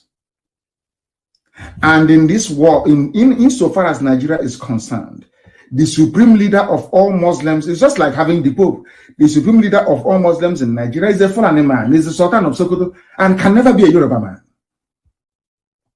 The only way that Yoruba Muslims can feel that they have arrived on their own is only if there is an Oduduwa state. If Oduduwa nation were to stand. Because as long as, I want Yoruba people, Yoruba Muslims to understand, as long as Nigeria continues to exist, your supreme leader is the Sultan of Sokoto. In other words, anything Sultan of Sokoto goes in Yoruba land without people knowing it. That is why they groomed Tinubu now. He's a Muslim, Yoruba Muslim. That was why they managed to groom. Their divide and rule didn't start today. I want Yoruba to understand this. The divide and rule you have in it didn't start today. That was why they also groomed Samuel L. Akintola to fight Awolowo. And do you understand me now? I said Akintola. Their grooming did not start today. That was why they allowed Gowon to be there as a Christian for 11 years. And after that, now when Danjuma speaks, they said to Danjuma, you are what you are today because of us. Ask yourself this question: where else on this planet, even in Congo or in Rwanda or elsewhere in Africa, will you have the army hovering and firing from an aircraft instead of the BBC to come out to say the army is even carrying out an operation in Oro? BBC came out to try to sell the narrative that nothing is happening. BBC. I want people to understand the depth of the subterfuge going on, the deception going on. If you cannot see, I'm not even saying is conspiratorial, so you can't see it. This is very clear, it's very open.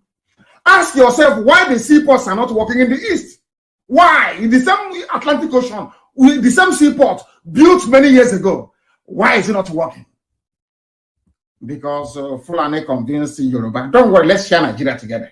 You get all the economy and we take the power. Yes? And people are saying that they hold economic power because they don't have any brain.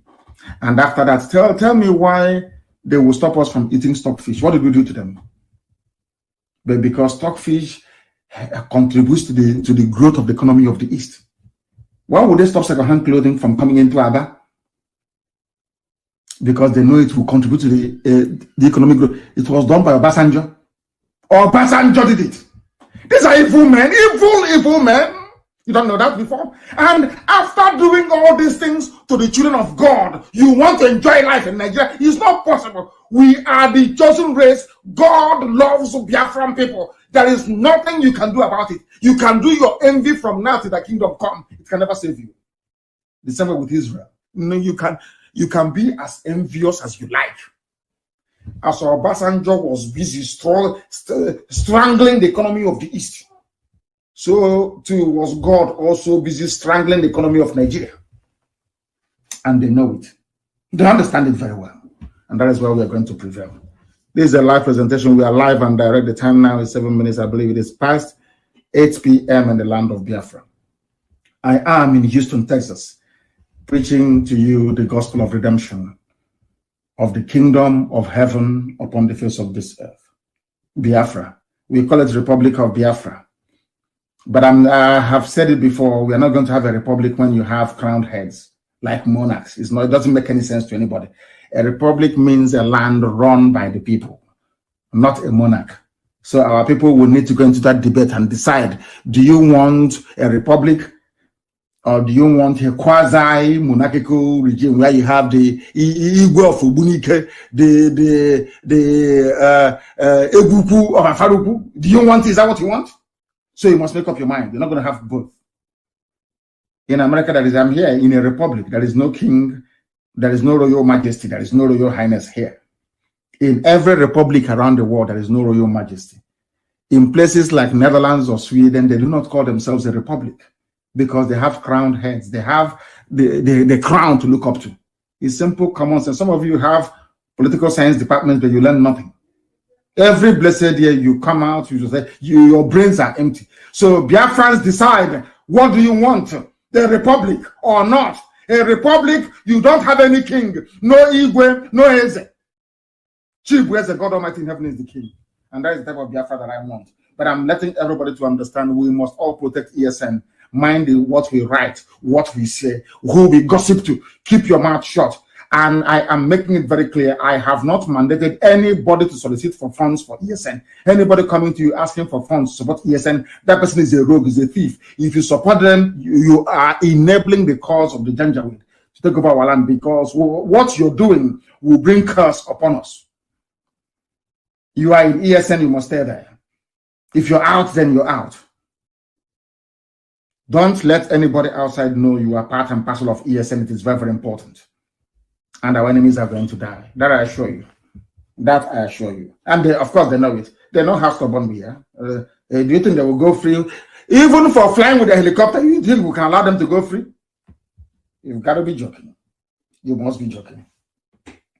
So anything that happens in Imo State, you know who to hold responsible for it. Now they're killing us and shooting from the top as the cowards they are. Or none of you can see it. All of you have gone deaf and dumb. The execution is of everyone is dumb. All those idiots, all those intellectuals in Abuja, you have all gone deaf and dumb. You cannot see what's happening in Olu. You cannot see what Uzodema is doing in Olu. All of you are blind. You can't see it.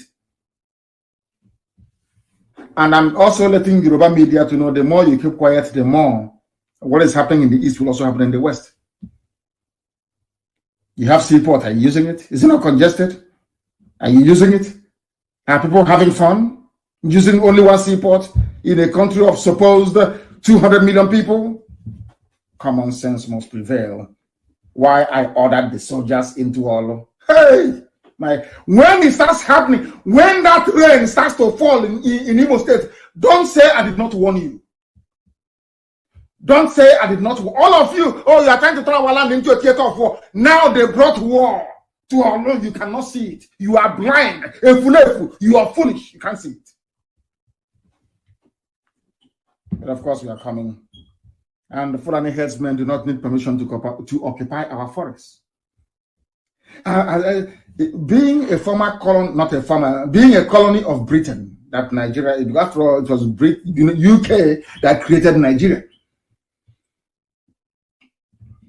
Some people don't know where they got the name United Kingdom from. Scotland voted to join England to form a union over 350 years ago. It was called the Act of the Union Act. That was where they decided to answer United Kingdom. Are you following me? But in our land, Britain decides who should live or who should die. Isn't it very funny? Who are you, Ipob, to destroy what a white man created? You are black, you're niggers. Who are you to destroy? Do you know we are England? We are Britain. We created you. And to do that very job perfectly for them, they brought the Fulani. The same thing they're doing with Hopos or them. Every oppressor will always have an inside agent working for them. They are called saboteurs. They are called traitors. And as long as they live, you can never be free. Go and read your history now. As long as traitors are alive, they are more dangerous than the enemy. Hopes of them are brought army to kill his own people in Olo, whereas his counterpart in Bauchi went to Niger Republic to bring Fulani to come and occupy our land. Lord have mercy. And they don't need the same. You know, do you know what is do you know why I said that Nigerians are mad people? Do you know why I said that anybody calling him or herself a Nigerian is an animal? Do you know why I said that? In the news today, this same Bauchi state governor that is the flag bearer of Fulani hegemony in the zoo called Nigeria, they are the ones that told us, listen, they are the ones that told us before that all these headsmen killing, they are from Fulani from the north. Sorry, from outside Nigeria. Are you listening to me? They are Fulani from outside Nigeria, not inside Fulani. Now they are telling us that those Fulani, they call them terrorists from outside Nigeria. They are now in our forest and nobody can remove them. I want you to put it into context with what Hopos of them is doing in the state. They are criminals from outside, Fulani criminals, bandits, rapists, murderers from outside. That was what they told us. They said these are foreign bandits from Mali. That was what Fulani governor said. And that's a rock. And the spokespeople for the late Buhari. Today, the same murderers, the same rapists, the same land-grabbing demons, the same terrorists, the same bandits, we are being told that nobody can remove them from our forests. And you say you're Nigerian. You people are mad. Insane human beings. People are fools. You know, I would have thought maybe that black people are sensible. When I look at Nigeria, believe you me, I know that black people are useless. They are the most useless thing to ever grace creation. I'm telling you the truth. Somebody said, an armed robber came to my house and I asked you, why are you raping me? Why are you killing me? Why are you? You said, no. They are from outside town. And then you came back to tell me that that same person raping and killing me, I should give me a room in my house. And I don't even have the right to remove him. A rapist, a murderer, I don't have the... Oh, God. That's why I said that Biafra is the last miracle. If given the stupidity of black people, the overwhelming force fighting against us, Biafra comes, it will be the greatest miracle in the history of mankind. Of course it's coming. Nobody's going to stop it. Somebody came to my house, killed me, raped my mother, went to Ozowane, massacred us. Who killed us at Ozowane? They said it's a Fulani from Mali, from Niger, from Cameroon. They went to Ebonyi. Who killed us? Oh, don't worry, no. It's not Fulani in Nigeria. It's from outside. It's outside. Who allowed them to cross the border? No one can tell us. Okay, who gave them the guns? No one. So did they cross the border with the guns? Don't you have people at the border checking who comes in and who leaves? That is enough to tell Yoruba people, to tell Igbo people, to tell Oduduwa, to tell Biafra that you people must come together. You must, the only border you have, semi, they close it down. And you're telling me you're in Nigeria. And they're playing with your senses and playing with your brain. Even the zoo, they want to formalize. They want to give Sheikh Gumi his own share of the money. They want to set up what they call bandits commission to pay rapists. They want to compare them to the noble Niger Delta militants that fought for freedom. Did Niger Delta militants kidnap schoolgirls? Did they rape anybody? Did they take over anybody's farm? The answer is no. But this is full and Janjaweed reasoning. Today, they're telling you that they have to negotiate with the government. Someone has to lead it. And since Sheikh Gumi is doing a good job, how much do you need? He will say 4.4 trillion. They will give him. They will go and borrow money from South Korea and give him. But in your own land, in Imo State, the governor is asking the army that should be fighting bandits in the north to come and kill villagers. And you're telling me that such a person deserves to live? Oh. I don't know if I'm going to take any calls at all this very day. I have no idea if I'm going to take any calls, but I will go on to preach that a lot of criminals are claiming that they have the right channel to deliver aid and help and support to ESN. I am warning everybody in the diaspora and even back home. There is only one channel through which support and fundraising is done. Do not give money to anybody. You people are the ones encouraging them to be doing all these videos. And in the process of doing all these videos, our location, ESN location, is being given out inadvertently. People complaining we have no salt, we have no soap, we have no detergent. You people are putting the lives of people in danger. And that nonsense has, of course, stopped from yesterday. I am making it very, very clear that we have one account here in the United States of America. Very clear. If you call the necessary people, if the money is returned back to you, then you call our finance teams that will tell you where to put the money. Very, very important, please. Let nobody come to you to deceive you. Let nobody be parading him or herself saying they're collecting money for ESN. It is not done. That is not how we do things. That person is a thief, is a criminal, and please do not pay them any attention. And with that, we have come to the end of our very brief, I've been here for nearly 1.5 hours, I believe, of our program this way. I don't know if we are in a position. Do we have our lines to be able to take some calls? I don't know. Do we have our lines to maybe take 1 or 2 calls from the USA if possible? Do we have it? Yes, we do. Yes, we do. I will see if any of the lines, I don't want any calls from back home, please. We know what is happening in Olo and we are responding accordingly. It's not everything that we do that we are going to tell you about, please. The calls I want are those from the United States of America because they are the ones, to an extent, that holds the key to what we are doing. They are the ones that hold the key to what we are doing.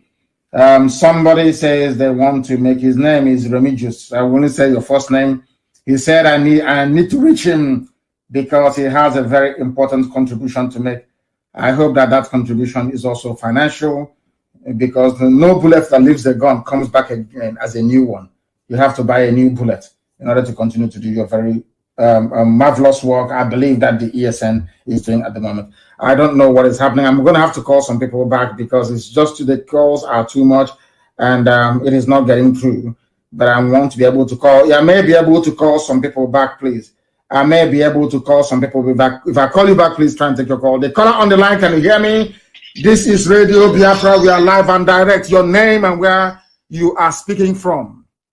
Yes, Mazi. Good afternoon from here. My name is Jude Okafor. Jude Okafor is from Agbo. Agbo is Anioma. Anioma is Biafra. Is Anioma Biafra? Yes, Anioma is Biafra and Anioma is Igbo. Thank you very much. Please go ahead. Because there is no Fulani, there is no Yoruba, there is no Bini that is answering Okafor. It's not an Igbo man that answers Okafor. You are blessed. Thank you, Mazi. It's a privilege and honor.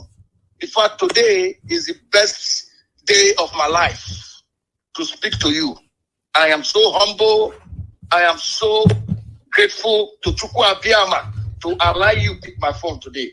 Mazi, the Chukwu Abiyama, the God of my ancestors, continue to protect and guide you for the wonderful work you are doing to liberate us, Biafra, not minding your position, not minding who you are, but use God at yourself to make sure that we, the children of the land of the rising sun, are saved, are out of that zoological Republic of Nigeria to a promised land that Chukwu Abiyama have promised us. May Chukwu Abiyama continue to bless you. I just want to appreciate you. And like you said, we are listening to you. Anioma is Biafra and Anioma is Igbo Mazi. We will follow you. We will do whatever you want. And we will stand by you 101%. There is no going back until Biafra come. May Chukwu Abiyama bless you. He said, where are you? Where are you calling from? Which part of I'm calling from New York. You are in New York. Okay. Yes, hopefully I'll be in New York during the summer. Thank you very much. That would be nice, Mazi. We'll be hoping to see you there. Thank you very, very much. And remember, blessed. Thank you very, very much. These are people that knows where they come from. They know where they come from and they know where they're going. Not idiots. So we are Anioma. We are Delta Igbo Anioma. Useless fools. The caller on the line, can you hear me? Your name and where you are. We are live and direct, and the entirety of humanity is listening. Thank you, sir. Good afternoon, sir. Good afternoon to you. My name is Ohabeni Chukwumobioha, formerly known as Imam Agada. I'm calling you from America. Where in America are you in? From New York, Bronx. Bronx in New York. Thank you very much. Please go ahead. My leader, I want to thank you and appreciate you for all the good jobs you are doing. Now, there is one suggestion I want to make about the way to raise money to support this our noble men in the forest. You know, I come from Enugu State. In my own community, our people spend millions and millions every year sponsoring and equipping a neighborhood watch. And these people always kill our people. Now, most of them will sponsor neighborhood watch, go back to Nigeria police to take somebody to follow them with gun. So I want to ask, is it not possible for us to organize a way to make these people support ESL from every local government and every community in Biafra land? Why I'm saying this is because ESL is not a question of Biafra, succession or not succession. It has to do with our survival. Now, if without ESL, we'll be swallowed. Even those people. And if the terrorists have to come to our community, they are the ones that are the prime target. Nobody will kidnap all these poor people. So I want to ask if it's possible for IPOB leadership to map out a plan so that people from different communities, we have every community all over. We have another community, other community everywhere, so that they will be supporting what we are doing. At least ESM is giving us protection and even giving job to our keeping unemployed youth in our land. This is what I want to ask. Thank you, my leader. Thank you very much. And your question is in order. And we are doing that. We are putting that in place. I repeat, every association, every group will receive a list of all our land, bushes, and forests under occupation by the Janjaweed. If they want that occupation to continue, that's entirely up to them. You know, sometimes it can be a bit difficult. You know, we are a bunch of funny people. But this time around, we are going to do exactly what you suggested. And thank you very much. And make sure you are part and parcel of IPOB family where you are, because I'm a fiscal leader. I'm a fiscal member by me. Wonderful. That is very good. I am grateful, very grateful for your call and your advice and your suggestion, which has been taken on board and will be acted upon. Thank you very, very much for that. We have another caller on the line. This caller, I can see that you are not calling us from the United States. My name is President Audrey. I'm calling from Valencia City of Spain. Hey, my leader, I thank you. I thank God for you.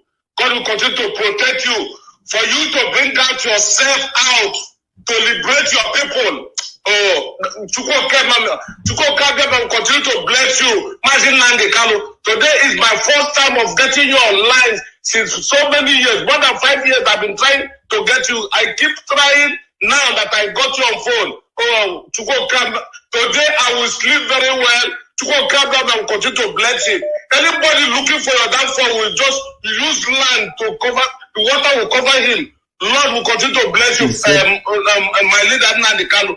Please keep doing what you are doing. All those people criticizing you, all those our enemy, they will not see good thing in their life. Continue to do your this, God will continue to bless you. Through Christ our Lord. Thank you very much. Thank you very much, but I don't care who criticizes or doesn't criticize, irrelevant. If you don't criticize me, that means I'm not doing anything. Are you going to criticize somebody who's not doing anything? I love it. Without criticism, I'm not even happy. I love it. Gossipers must gossip. Those of us working must work. The caller on the line, can you hear me? The world is listening. Your name and where you are. Yes, my name is Ebo Akalonu. I live in Dallas, Texas. I'm a member of the Ipob. Wonderful. Go ahead. Akalonu, go ahead, please. I'm a Biafra. Go ahead. Mazi, please, I need an appointment with you. I've spoken with Mr. Alozie. They're all trying to get an appointment with you. I need to talk to you physically. Very important. Dr. Tina is involved. All of them are trying to let me meet with you. Please give me an appointment. It's very important. Okay. Go through. If you have Dr. Tina's details, go through her and speak to my secretary, and time will be scheduled. You know, I have a very hectic diary, and time will be made out for us to see. So speak to my secretary, please, so we can take it on from there. I don't know her number, or if she can I speak with her right now? You have Tina. Is that you have Dr. Tina's details? Is that correct? Yes, Tina and Alozie. Yeah, Dr. Tina will give you the details. Very, very important. She will give it to you. Okay. Please, thank you, man. I'm happy to speak with you. Thank you. Thank you very much. I remain blessed. Thank you very, very much. Somebody who wants to speak to us. You know that because of this whole the cold weather here, and also the ever threatening presence of COVID, we are not able to travel as widely as we had intended.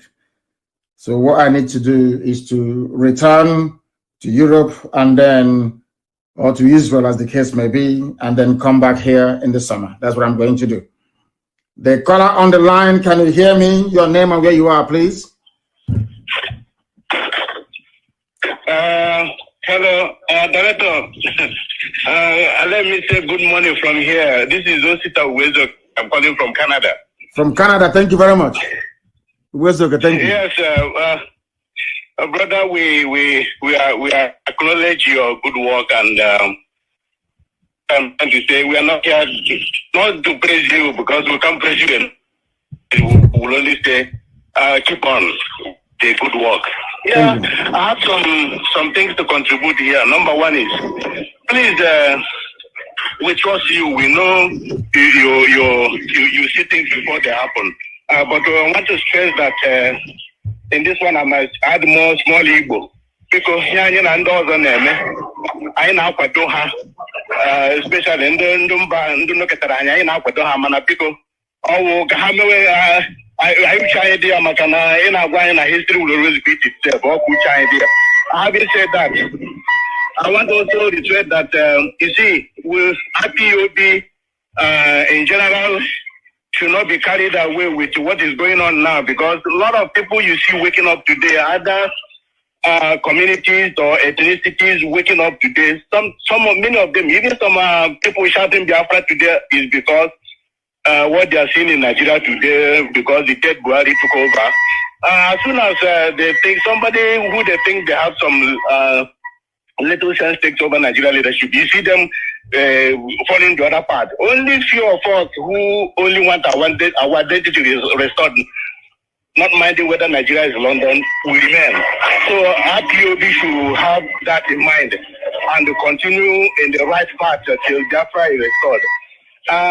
And again, is my leader, I have a lot of things to say, but maybe I will have to stop here for now. You know, this call, sometimes you call, you're not answered. Before you get answered, sometimes you forget some of things you want to say. But all I'll say is keep on your good work, Director. Thank you so much. Thank you very much, my dear brother. Thank you very, very much for that. I have another caller on the line. This caller, can you hear me? Your name and where you are, and turn your system down, please. Can you turn it down? Can you turn it down? I picked up the call, but they were not able to understand. I think somebody's calling from home. Let's see. The caller on the line, can you hear me?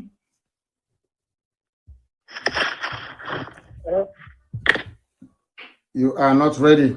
When you're calling us, you have to be ready with what you have to say. Very, very important, please. When you are calling us, please be ready. Not when you're not ready, you'll be calling us. It doesn't make any sense to me. When you're calling us, please be ready. Be ready for what you have to say. Please be ready. I have multiple calls. The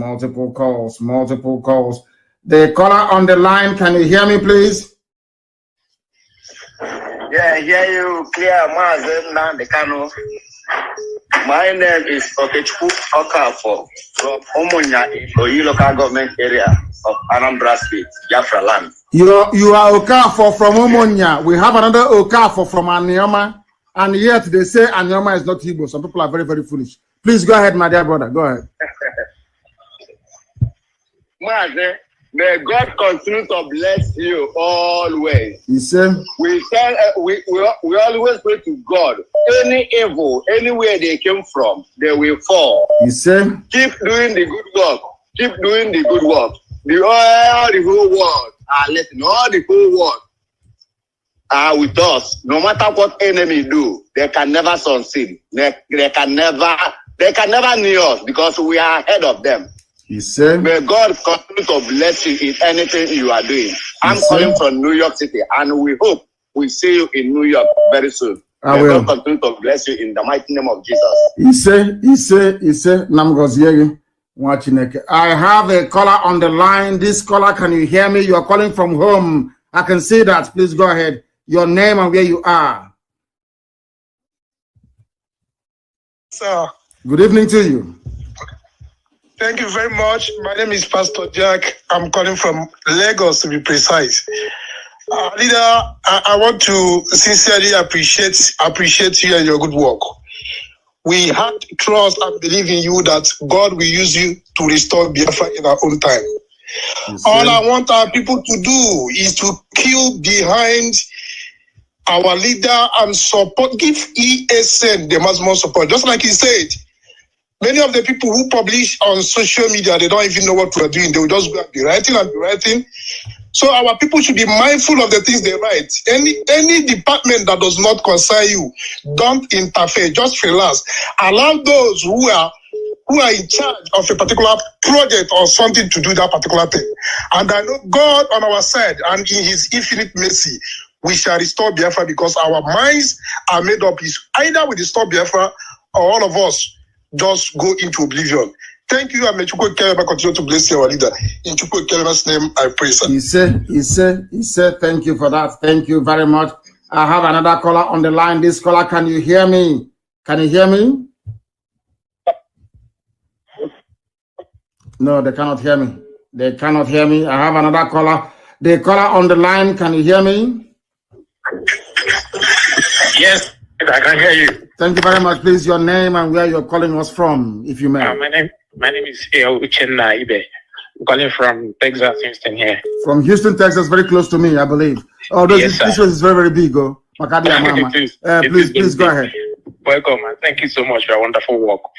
I actually want to make a suggestion with regard to what's going on at Olo. Israel has a policy that no war should ever be fought on their soil. Yes. I'm thinking in the line of taking, this battle to the enemy instead of them coming to our land, to mess up the way they're doing. We can try to take the battle to them and strike them at places they least expected. It's a good idea. It's a good idea. But also mind that Israel right now is a sovereign state and we are not. And before Israel managed to establish their sovereignty, they had to actually fight from within to outside. That's how it's done. Once you become a sovereign state, I don't think any country will be foolish to try to invade Biafra land. So we know what we are doing. Be rest assured that we know in terms of the strategies we are deploying to defend our land, we know what we are doing. Okay, I appreciate it. Thank you for the good job you are doing. Thank you, and God bless you. And you too. Thank you very much. I didn't actually ask him if he's part and parcel of this family. I have another caller on the line. This caller, can you hear me? The caller on the line, can you hear me? No, they cannot hear me. I have a caller on the line. This caller, give us your name and where you are, please. From here. My name is Nemeka Wankwo. I'm calling from the other place, USA. I'm from Ogu, in Enugu, Biafra. Ogu, in Enugu. Fulani people are there. Do you know that? Yeah, I know. So what is your committee in USA doing? What is the Enugu meeting in USA doing to combat what Fulani people are doing there? I'm actually not their member. I'm only principal assistant, deputy assistant coordinator here. Okay. What I want to contribute is 1967 to 1970 war. You have lectured me everything about what happened. My own sacrifice there for Biafra. We are in diaspora, and we are here for our people back home. Our people back home, they are there for us. All these politicians in Igbo land, anywhere. This fire they are burning. This fire they want to ticket. Mazi, count me as one of the volunteers. Whenever they travel to abroad, anywhere, any country, Mazi, I will do something to protect our people back home. Because look at the way, I never said it country world, where a visiting governor of the land in Chicago here, because here is not carrying the news. In Chicago here, a lot of shooting here. Since I come to America, a lot of shooting have been going on in Chicago. But I never see no governor have ever bring the military to go on here to go and be bombing their land. Those governors, let them come abroad and come and enjoy their life. When this fire they are instigating start to burn. Thank you, Mazi. Thank you. Thank you very much. And you have spoken very well. You have spoken very, very well. You have spoken very well. And I support you entirely. I support you in what you are saying. Those people are evil, evil men. I'm telling you, evil men. Evil men. I want people to please try to call us on the direct line. Don't call on WhatsApp or Signal. There are WhatsApp and Signal functionality, but please do not call us on it. I have somebody else on the line. Don't call us on Signal, please, or WhatsApp. Do not do that. Call us direct. Call us direct on the line, please. It makes our life a lot more easier. It makes our life a lot more easier, please. And I want to hear from those of them in the United States of America. I am in the US, and I would like to, people are calling us from Austria, from everywhere they're calling us from, right across the face of this very planet Earth. They are calling us. We must take this call. The caller on the line, can you hear me, please? Your name and where you are. Hello. Yes, please. Yeah, I'm calling from Vienna, Austria. Mazen Nandekano. Thank you. Please give us your name. Yeah, I'm Alphonsus Diowe. I'm from Ubuluku Kingdom in Delta State. Where are you? I don't know how, are you Delta or you are Igbo? I don't know how to put it anymore. No, I've lost count. I'm from Biafra land. Thank you very much. Yes. Thank you. Yes. I want to thank you for everything you have been doing, and I must use this time to say I'm very sorry for not accepting the truth from the very first time you started.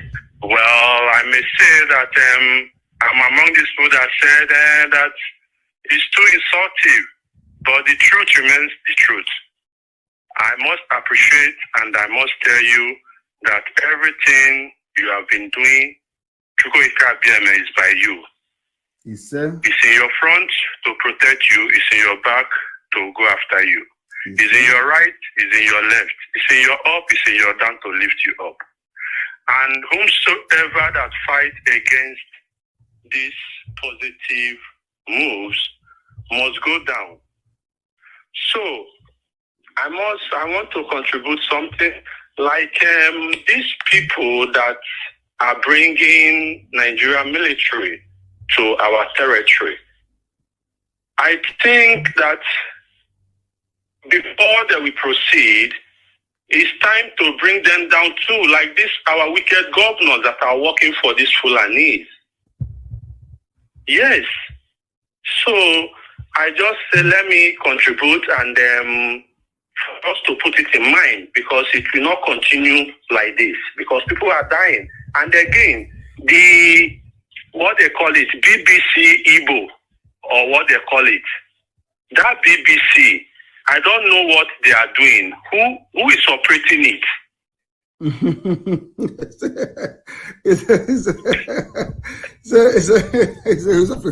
It's Britain now, United Kingdom. That it was they got some idiots with Igbo names to be there, trotting out their line and supporting the Fulani invasion of our land.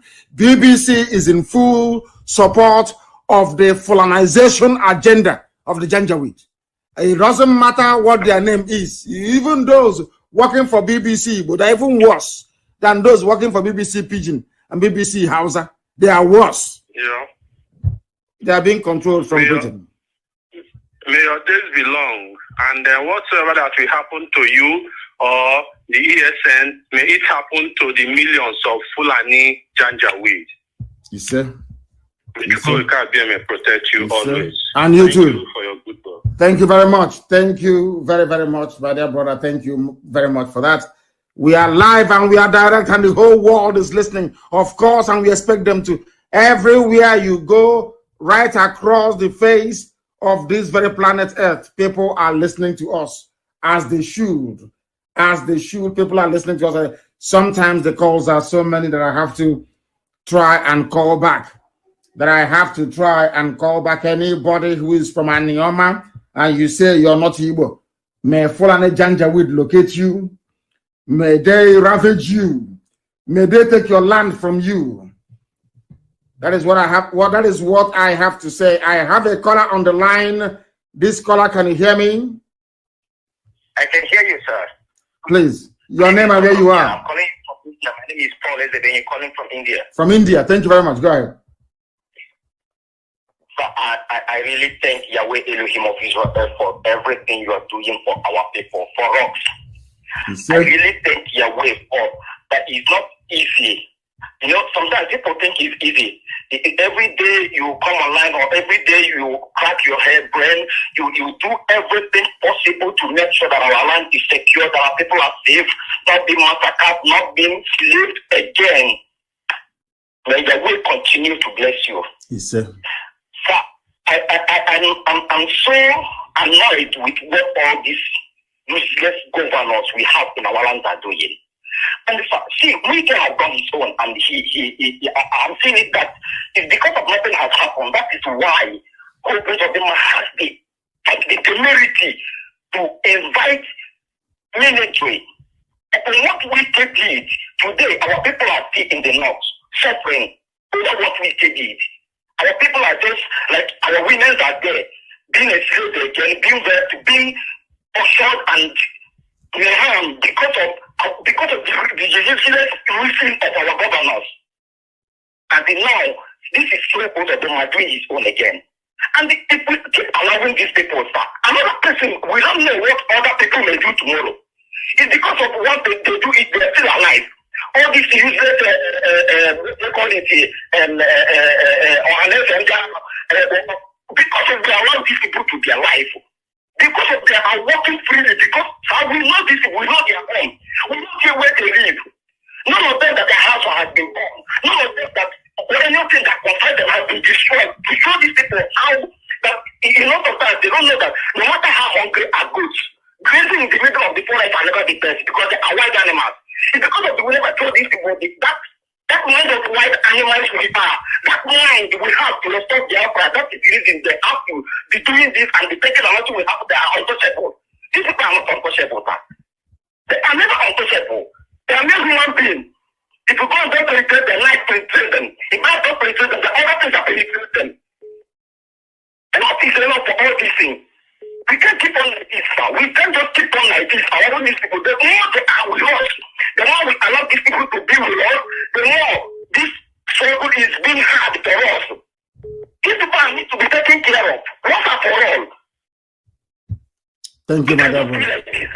You have spoken very well. You have spoken, and I believe that most people will say that this is amongst the very sensible contribution we've had today in this very program. I thank you very much for your call, and they cannot go free. And the reason why we do what we do is because so those that may seek to support them when the time comes understand what their crimes are.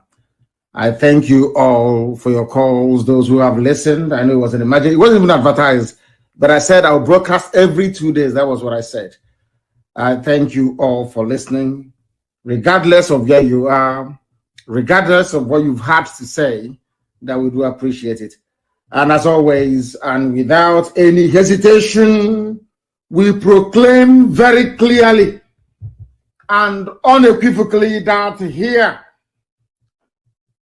people may see their religion to be maybe A or B or C. As for us, the die-hard and the hardcore, Biafra is our religion. Here on Radio, Biafra is where we worship, because Elohim is our God. From me, from here, this sunny but cold afternoon in Houston, Texas, it is good afternoon. Good morning, wonderful people, great Biafrans, and those sensible Nigerian youths, our listeners, lovers of freedom all over the world. We welcome you to this very special edition of our question and answer session on this very day. I believe that today's date is the 22nd, if I'm not mistaken, of January in the year of our Most High Elohim 2020. The time now is approximately 3 minutes past 9 a.m. in the blessed land of Biafra. As it is customary with us here, I say good morning, good afternoon, good evening, and good night to some of you, because I recognize that right across the surface of this very planet Earth, people are listening to us this very morning, even those of you from California in USA. I dread to think what time it is up there right now, but all of you are awake and you're listening to us, and I say welcome to each and every one of you. As always, we preach the gospel of redemption, the gospel of hope.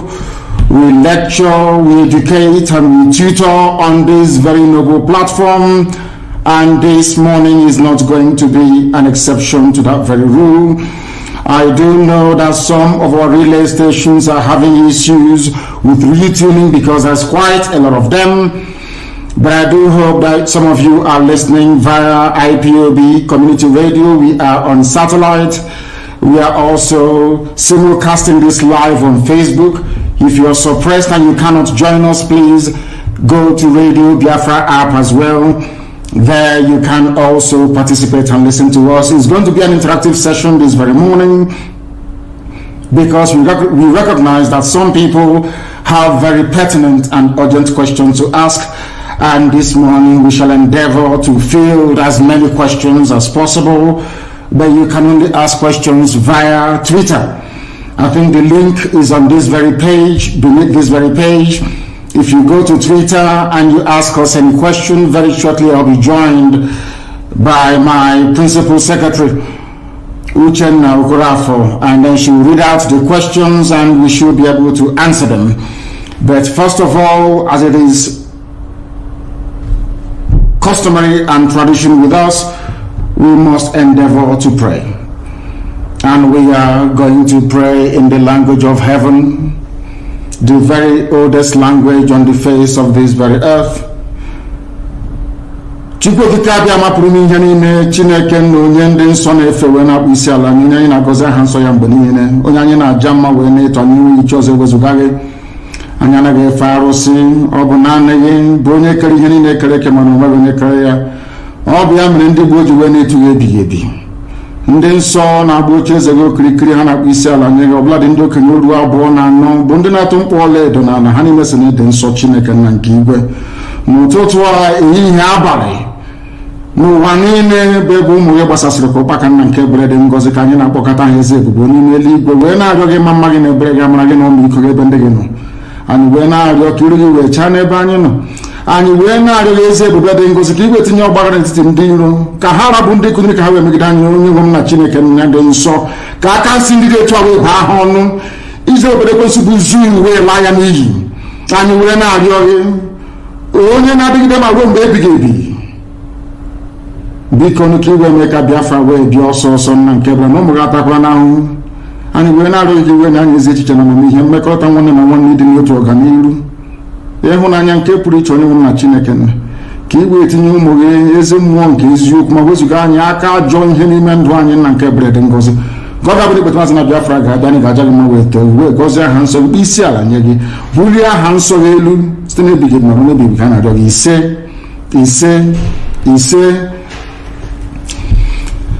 This very morning, all of you, I believe that those who are watching know who we are and why we do what we do. My name is Nnamdi Kanu. I am the leader of the indigenous people of Biafra all over this very planet Earth, the director of Radio Biafra and Biafra Television, and by the very special grace of the Most High Elohim, Chukwukikabi Amapurumi, a servant of the wonderful people of Biafra.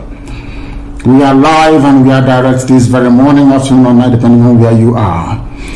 And we start this very day by making it abundantly clear that the greatest enemy of a black man is the way that we reason.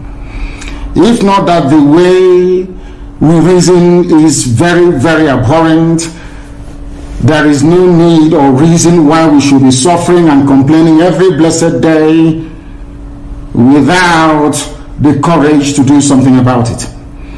Some of you tried to do something about it with the End SARS protest, but some of us quickly, or should I say some of you quickly capitulated because of your tribal affiliations or religious considerations.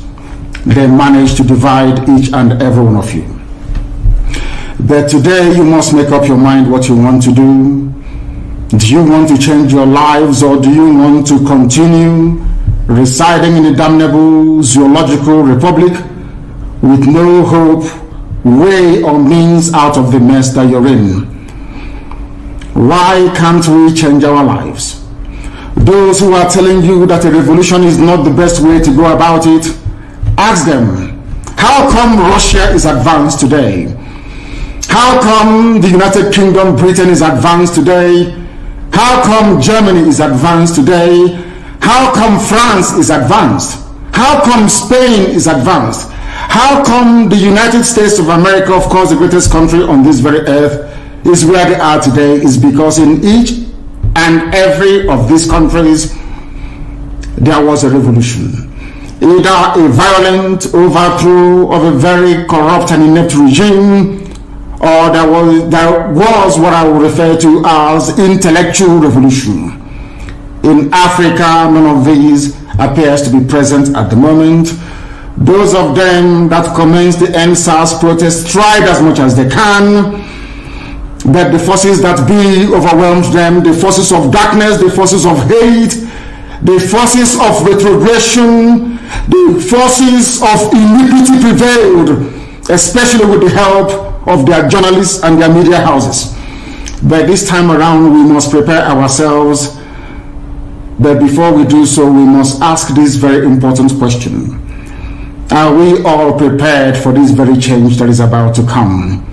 Are we mentally tough enough to withstand all the garbage that will be thrown at us? Are you strong enough to jettison every emotional consideration that has to do with tribe, ethnicity, or religion? Once we are able to overcome all of this nonsense, believe you me, this very next phase of revolution will stand, and stand very, very strongly. Everybody knows that Nigeria is a scam, a very big one at that. Nigeria is being run by an extremist bunch of dictators called the presidency. All of you know this. Everybody understands this very fact that Buhari is no more. You know that Buhari is dead, everybody knows. But those still perpetuating this very myth that Buhari is alive are those pinning their hopes on 2023. So this is a collection of odd bedfellows. These are people who are determined by every means available to cling on to power, to continue to impoverish you, to continue to allow terrorists from all across the Sahel to occupy your farmlands and your forests. They rape your mothers, they abduct your sisters, they kill your traditional rulers, they kill the daughters of your prominent men, and you do nothing about it because their only consideration is to keep you focused on this very elusive better Nigeria to come. You and I know that Nigeria can never ever be better. We know that very well. The whole world understands that Nigeria can never ever be better. Why are you pinning your hopes on it? You're pinning your hopes on it so you can go to Dubai like Atiku and the rest of them and buy houses for your wives and your concubines. You are doing so because you think it's the turn of your village to eat money. And I have consistently asked this question. Biden that has just been confirmed as the US president, is he from your village? Boris Johnson from the United Kingdom, is he from your village? Is Angela Merkel from your ethnic group? I'm asking you in the zoo. But you prefer to live in all these countries, which means that ethnicity is irrelevant. What matters is the policies being pursued by any specific or particular government or regime, not where they come from. When people tell you nonsense about it is our turn, why don't we wait till 2023, they are only deceiving you. And if you allow yourselves to be deceived, things can only get worse. Fulani terrorists will take over your land. Time and time again, I have warned you on this very matter, but some of you never ever listened. I told our Yoruba friends that this thing you are supporting, this very evil government you're supporting, when they tagged Ipob a terrorist group, you supported them. You are going to pay a very heavy price for it. How the Yoruba journalist stood up and said, Ipob did nothing wrong. You cannot tag them a terrorist group. Believe you me, by today, you will not have Fulani people occupying Yoruba forests and farmlands. Because in this life, what goes around comes around. If you support evil today because you're benefiting, eventually that evil will overwhelm you. The same thing happened to APC. The same thing happened to Fulani Caliphate. They brought in terrorists from all across the Sahel. They brought them into Nigeria to try to force Jonathan out of office. Now Jonathan is out of office. They are now, of course, reaping what they sowed, all of them. Do you see that the North is in as much disarray as we have in the South, if not worse? When they were grooming and breeding these terrorists, they thought they were doing it just to assume political power. They never knew there was another dimension to it. That these terrorists that they all created will come back to consume them. And that is what is happening today. It is the spillover of their same, should I say, terror effects that we are feeling right across the South. That was why we said with the launch of ESN that we cannot allow that nonsense to continue. They know they are not going to make any headway in the East. They have turned their attention to the West. They are forcibly occupying their land and telling them that they cannot do anything about it. A whole presidency in a country openly and brazenly supporting terrorists.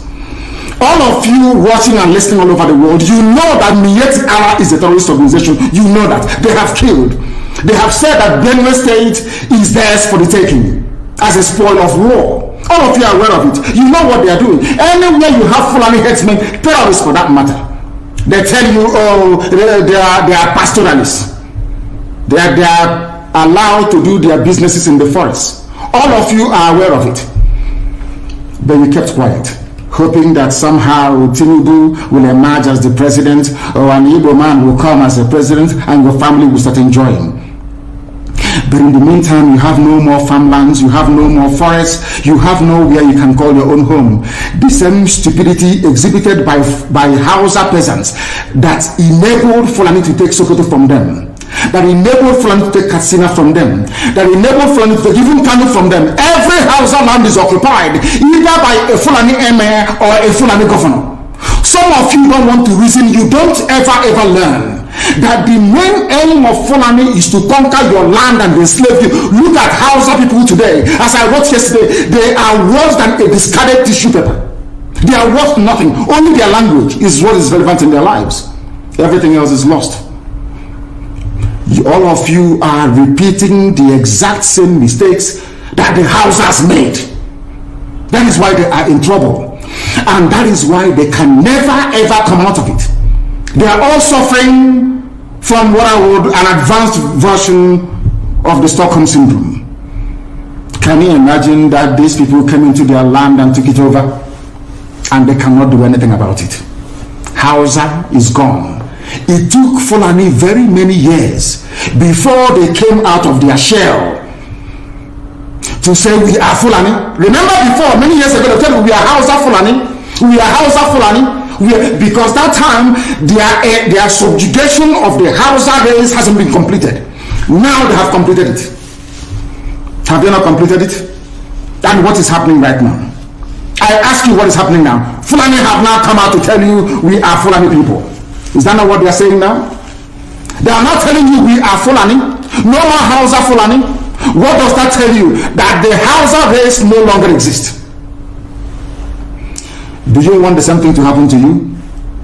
Do you want the same thing to happen to your families, to your villages? Do you want your towns, let's say Bomosho, to be renamed into a Fulani name? Do you want Onisha to answer a Fulani name? Forget all the nonsense about unity of Nigeria. All they are uniting against is your common interest.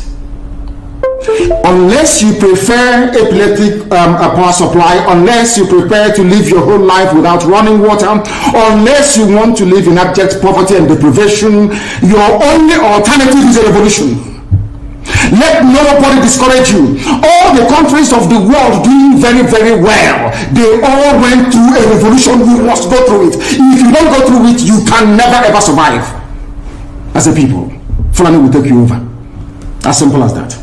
This very day, we are making it known to the whole world that the Muslim extremist dictatorship masquerading as a secular democratic government must be demolished. It must be demolished for you to survive. They have to be demolished. If you do not demolish them, your lives will end very, very miserably. I assure you. I assure you. The zoo is on its knees. Everybody knows that the zoo called Nigeria is on its knees. Who doesn't know that? Everybody knows. Nothing is functioning. You are all aware of it. When they say go and register for NIM or whatever rubbish is called, all of you trooped out without legislation, without any laws. Fulani can control you however they like. Once they announce it, Yoruba newspapers very foolishly and stupidly will support them because they want you to do as the president. And you are all dying every blessed day. You are all dying every day.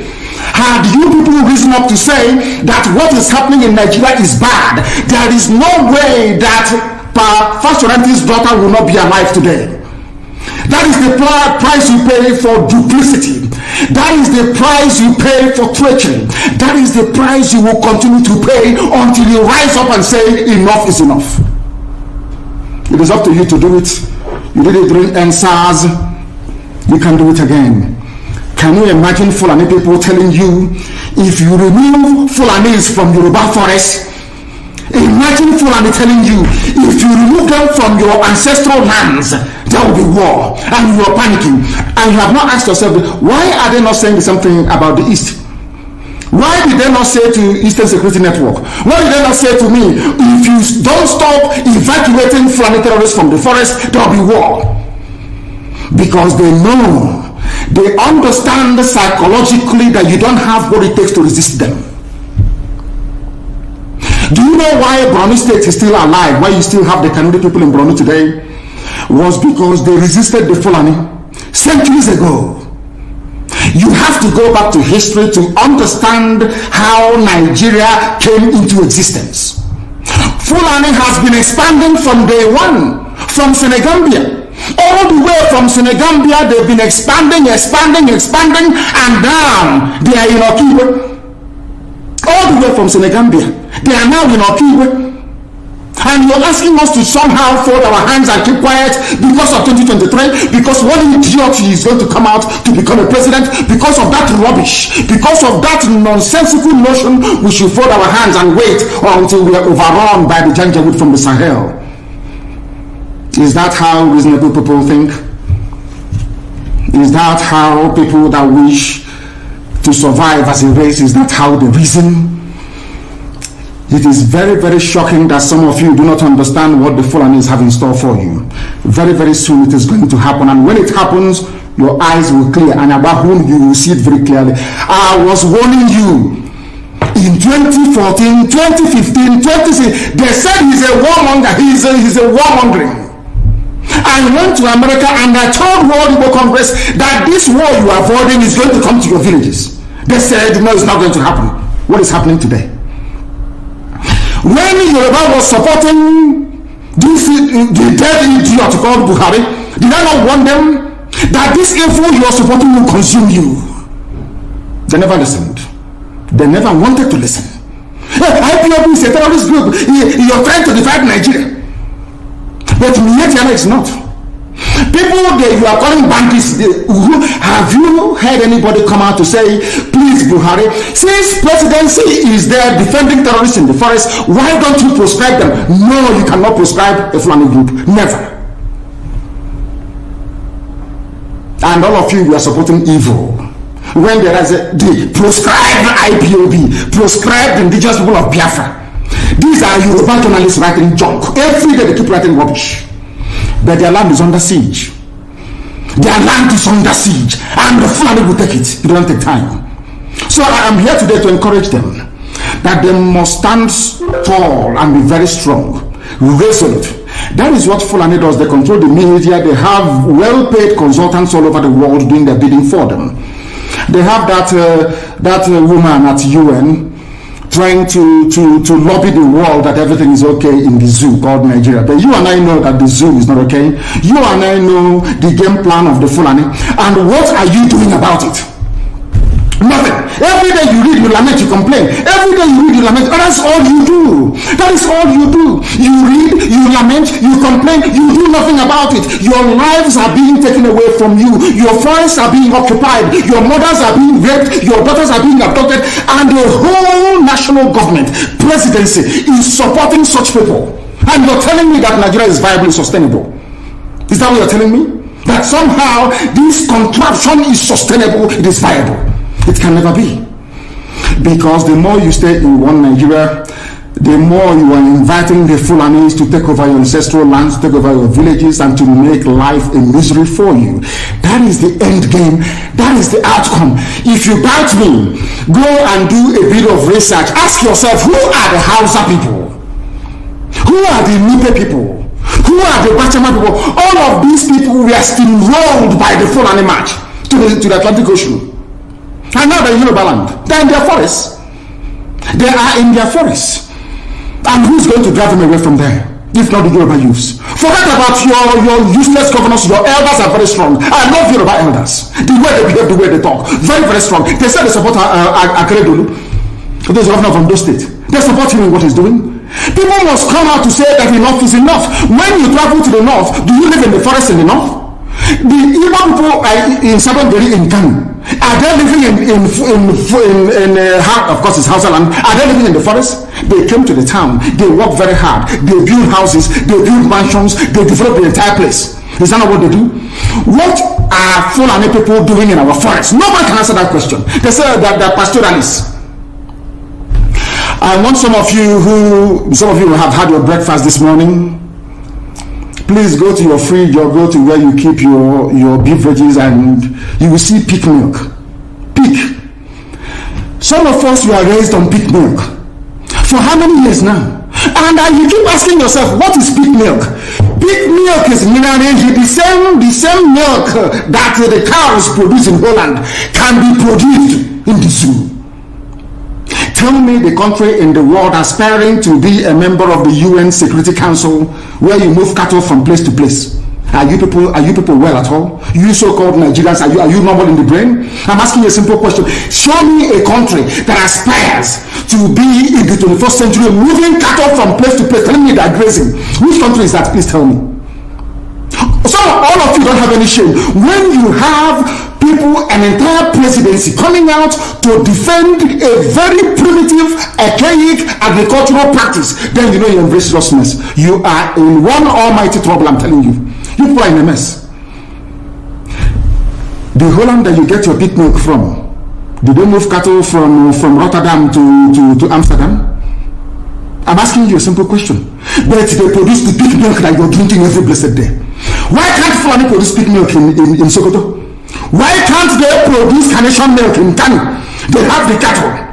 Before the white man came, did you see any Fulani in your forest? All these people talking rubbish about movement of cattle and movement of... I'm asking you, before Britain came and handed over Nigeria to Fulani, ask your grandfathers, please, or your grandmothers.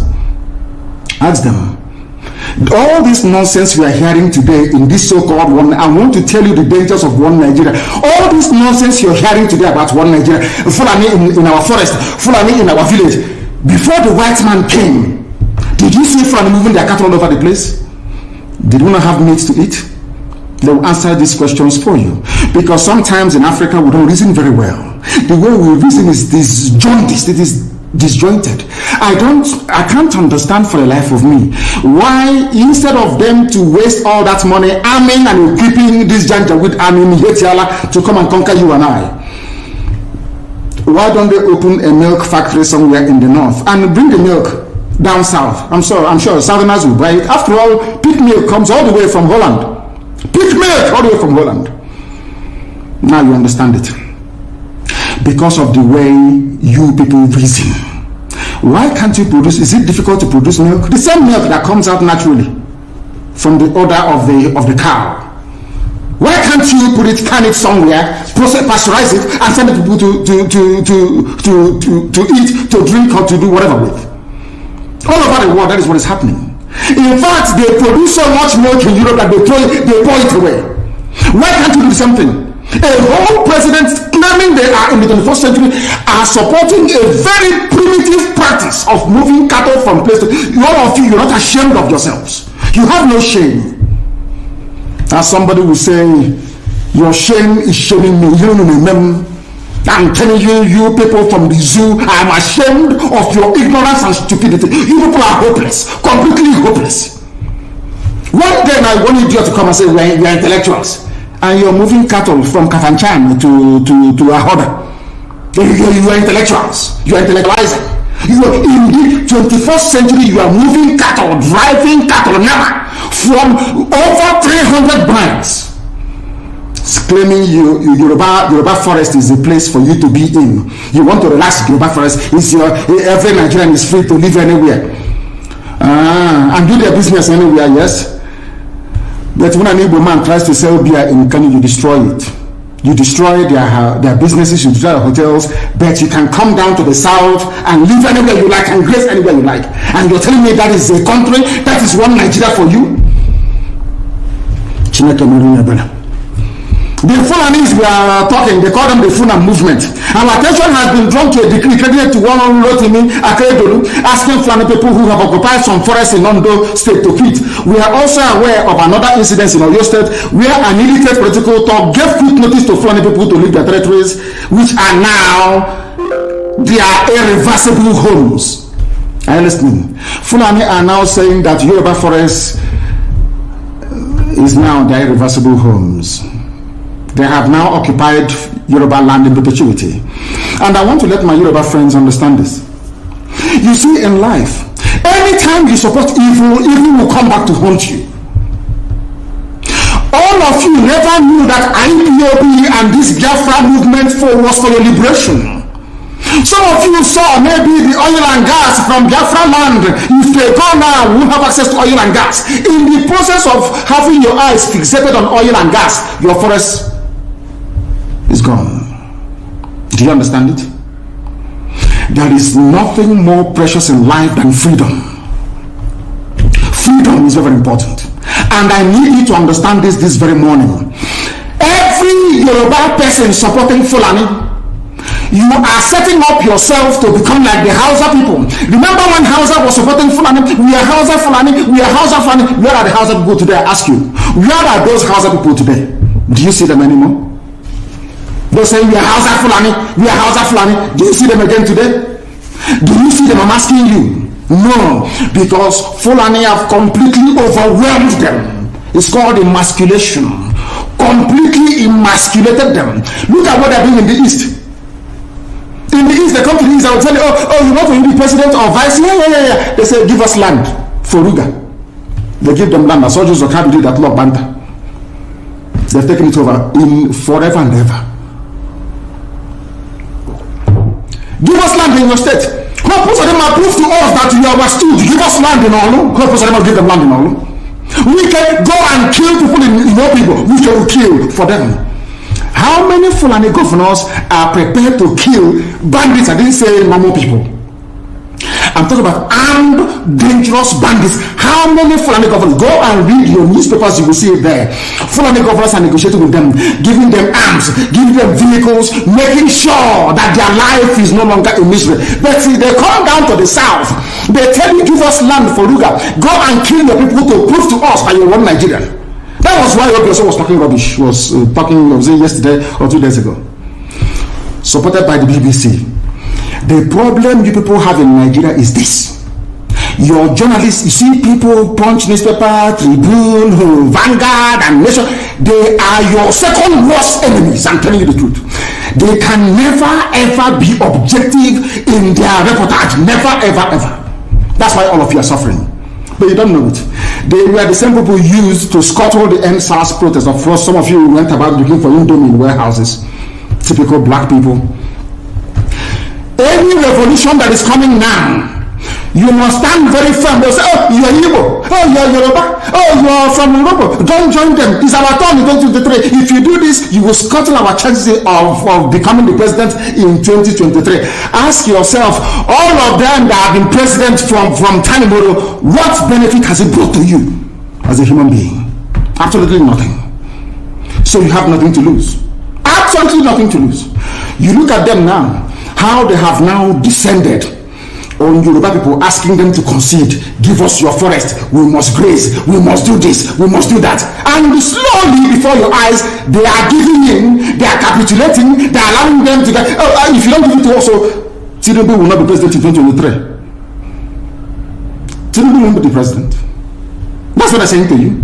And foolishly you will agree and hand over your land to them. And once they take your land over from you, look at Hausa. Because there is a saying where we come from. If you want to know what your life is going to become in the future, look at Hausa people. If you want to understand or appreciate, I will say, the life that you are about to bequeath to your children and grandchildren, look at Hausa people. Is there any Hausa governor today? Is there any Hausa emir? Is there land though? Katsina is Hausa land. Kano is Hausa land. Sokoto is Hausa land. The Hausa people own it, indigenous to those areas. I'm asking you this question. Is there any Hausa man who's an emir in the north? The answer is no. The same thing is going to happen to you. If you don't rise up now to break, I'm not even asking people to break this rule. Demand for what rightfully belongs to you, your freedom. The freedom to decide. The freedom to write a constitution if you prefer. The freedom to live with whoever you want to live with. That is what we are asking for. But most people misunderstood what we are saying. And today, almost everything we have said about the zoo has come to pass. Everything we have told you, everything I told you has come to pass, hasn't it? Everything. And some people are still questioning and arguing. They said, Fulani will resist by all means necessary, including armed resistance, any attempt to forcefully eject them from the forest. Yoruba, you must ask yourself this question. When we are pursuing them from Ipob, why didn't they say something about ESN on Nnamdi Kanu? Why? Have you asked yourself that question? Because they know we are prepared to die to defend our land. They understand that very well. That is the only language the Fulani understand. You cannot say to Fulani, let us have a Fulani president, and after that all will be well. Never, ever, ever. they will continue to expand. They will continue to identify idiots in your midst, traitors, saboteurs in your midst. They will promise them heaven and earth. They will give them anything they ask for in order to ensure that they get into you, they subjugate you. Look at Yoruba and Ilorin. Yoruba, how did you lose Ilorin? You lost Ilorin because somebody thought or felt that by aligning himself with what he felt was a superior Fulani force, he can defeat his own people. Afonja, what happened? As a result of that miscalculation, the great Yoruba race lost Ilorin to Fulani Caliphate. That is why in Ilorin you have an emir of Ilorin, not an Oba of Ilorin, answerable to Sokoto. That is where Lai Muhammad comes from. You can see them. Sokoto slaves in Yoruba land. When I say that it's not religion, it has nothing to do with religion. It has everything to do with the mentality of a conquered people. Now they have left Ilorin, having taken Ilorin and taken it to Sokoto. They now want to come into Oyo. They want to come into Ondo. Once they take over all those places, it's over for the Yoruba race. Over for you. No, never again will anybody rise a man of honor or integrity in Yoruba land. Never ever. It will only be their stooges. Look at what's happening in the East. Only Fulani stooges can now emerge in the East. It took them very many years, nearly 50 years, to accomplish this very simple task of making sure that everybody, be it Ohanese, be it Pandef, be it governor, anybody you're bringing out must come to the north to swear allegiance to the caliphate. All of them, Bano. Is there any political godfather in the East? There is none. They all go to the north to go and swear allegiance to the Janjaweed. That is why our life is in a mess. That is why they can bring someone like Obiozo and make him the Ohanese President General. In front of our eyes, in front of Korokoro, and what they bribed him, they gave money to BBC, they gave money to all Zoo newspapers, they started to trumpet, Obiozo, Apex Group, Apex. You saw them holding their meeting under a canopy. A turn without shame, a whole Ohanese. Under sand, turn canopy. Maybe you saw it disgraceful and shameful. Talking rubbish. The man looks like a Janjaweed anyway. Talking nonsense. These are people that have prepared for you to sell you down the drain. By the time the Fulanis are done with you, believe you me, if you don't rise up now to fight for your freedom, by the time Fulanis are done with you, you will be more useless than a Hausa peasant doing Babiala somewhere in Zaria. That is the future that awaits you. Now, our people must understand this very clearly, especially my Yoruba brothers and sisters. It is about time you stop supporting evil. That evil is in Asorok. That evil is a gang of reprobates calling themselves presidency. The more you keep on supporting evil in the zoo, the more your land will be taken from you. The more your daughters will be raped and abducted, the more your sons will be slaughtered in cold blood. And under one Nigeria, there is nothing you can do about it. Absolutely nothing. Because one idiot that they groomed will rise up and say to you, oh no, it's one Nigeria, there is crime everywhere. Haven't you heard about Zamfara? Haven't you heard about Katsina? There is crime everywhere. That is not the case. The crimes you have in the north, the insecurity you have in the north is as a direct consequence of their own action.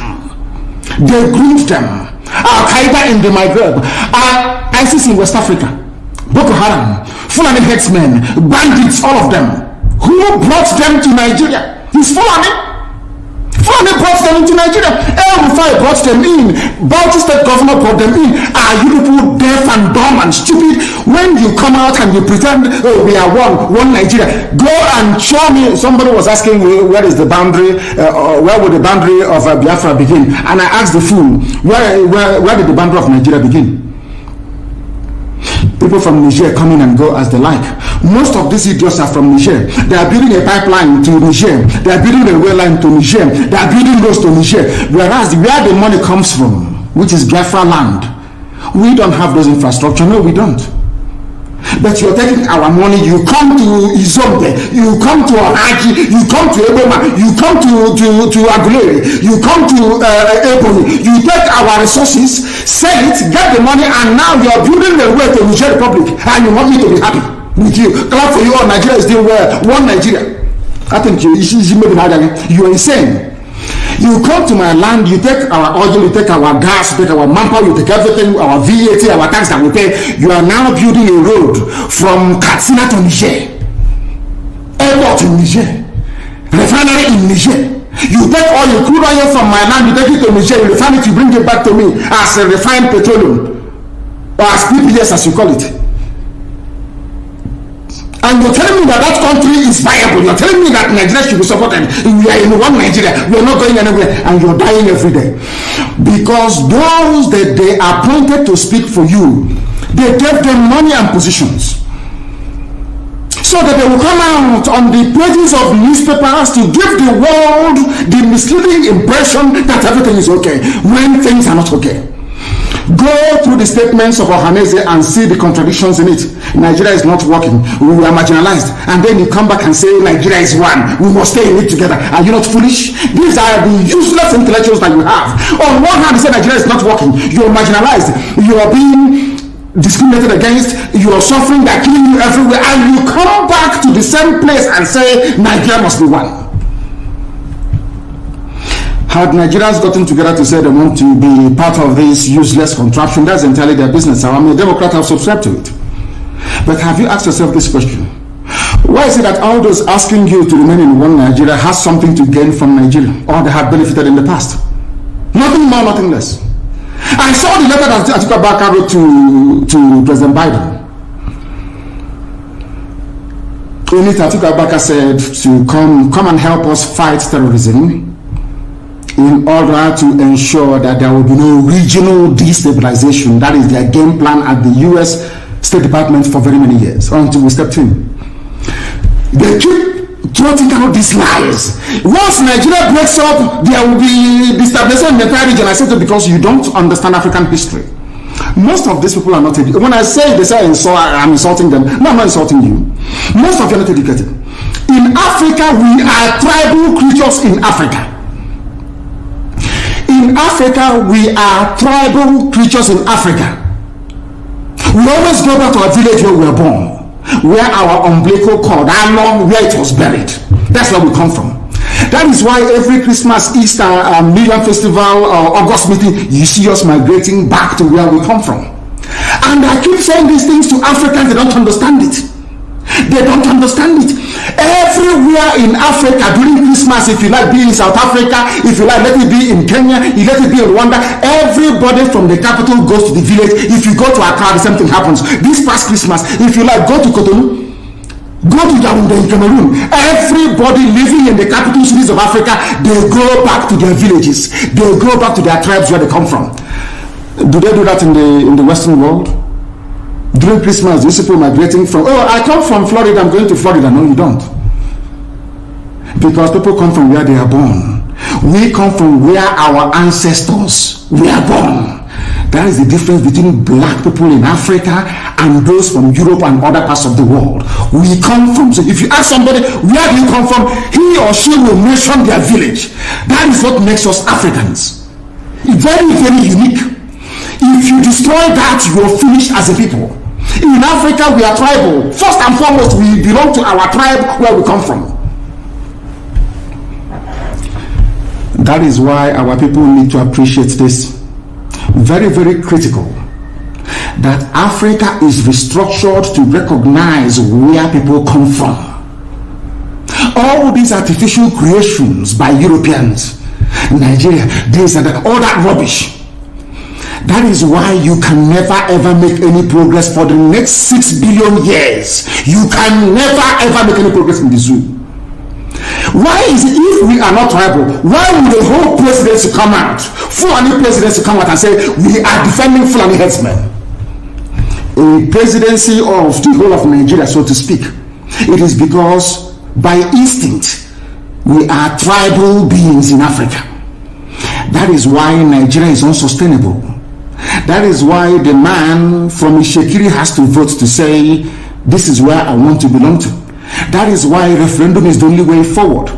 That is why Africa is poor. Africans must recognize that this is who we are. You cannot live in Lagos if you're an Igbo man during Christmas. Is that coming to Lagos? It's impossible. You must go to Igbo land. You must. That's where you come from. And if they ask you, oh, but you were born in Lagos, you will say, no, that's where my parents come from. They ask your parents will say, that's where my parents come from. They will keep going back until they get to perhaps the 100th generation. That is who we are. And nobody can change it. We are not born on the streets. Some people were born along Ijora or Kota Highway in Lagos. Maybe they are from Urobo. You ask them, where are you from? They say, I'm from Urobo. But I was born but this is where I come from. That is who we are. That is why all these useless, idiotic countries created in Africa cannot survive. It can never ever survive. And how do we stop it? Only a revolution can stop it. Only a revolution. If you like, keep postponing it. If you like, keep putting it off forever and ever. Only a revolution can solve this very problem, because under a revolution, the powers that be, those that are making your life a misery, will be overthrown. Nobody will say it's a coup anymore. It is called popular uprising. Don't let anybody deceive you. Don't let anybody deceive you. And that is why today some soldiers are listening and they are resigning from the army. How can you be a soldier in the Nigerian army and your village is being occupied by Fulani headsmen? Imagine those from Oyo or Ondo serving in the Nigerian army. These are my Yoruba brothers who are serving in the Nigerian army.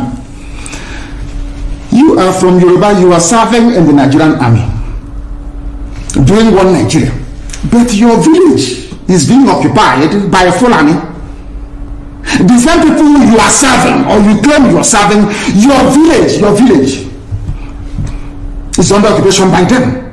And to make matters worse, those you are serving under their flag, one Nigeria, and the Arabic inscription, or should I say the motto of Ottoman Danfodio, to tell you how foolish Nigerians are. You don't know that the Nigerian emblem, the army emblem of Nigeria, is the motto of Ottoman Danfodio that he used to conquer Hausa people. You don't know that it is there. That's what they're using. You are fighting under the banner of your conquerors. Maybe in Sambisa forest. And now they are sending their advanced strike force into your village. And you're doing one Nigeria. I'm a Nigerian soldier. I'm a Nigerian army. That is why I commend the 127 soldiers that have resigned so far from the army. If you don't do these things I'm asking you to do, you will, when the time comes, as I'm telling them now, remember 2015, remember 2014, remember 2013, I told you all these things. I told you what was going to happen, and now they have all happened before your eyes. You know, you've seen it. I'm warning you now.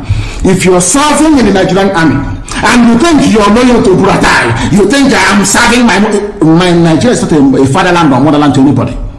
Nigeria is not a motherland or fatherland to anybody. Nigeria is purely a British creation. A British creation. Because if Nigeria was to be a nation or country, there is no way those that call themselves the presidency Asoro can come out to support illegality in Ondo State. Because they know they are doing it for them. Why do you think they want to avenge and revenge for Ahmadu Bello? Why? They knew that Ahmadu Bello and his people, so to speak, were fighting for them. They understood that. At the time, the Hausa people thought that the Fulani was fighting for them, but today it's very clear. I asked you a simple question when I began. Are you hearing Hausa Fulani anymore? No, it's only Fulani, because they have taken over the entire Commonwealth. That is one thing you need to understand.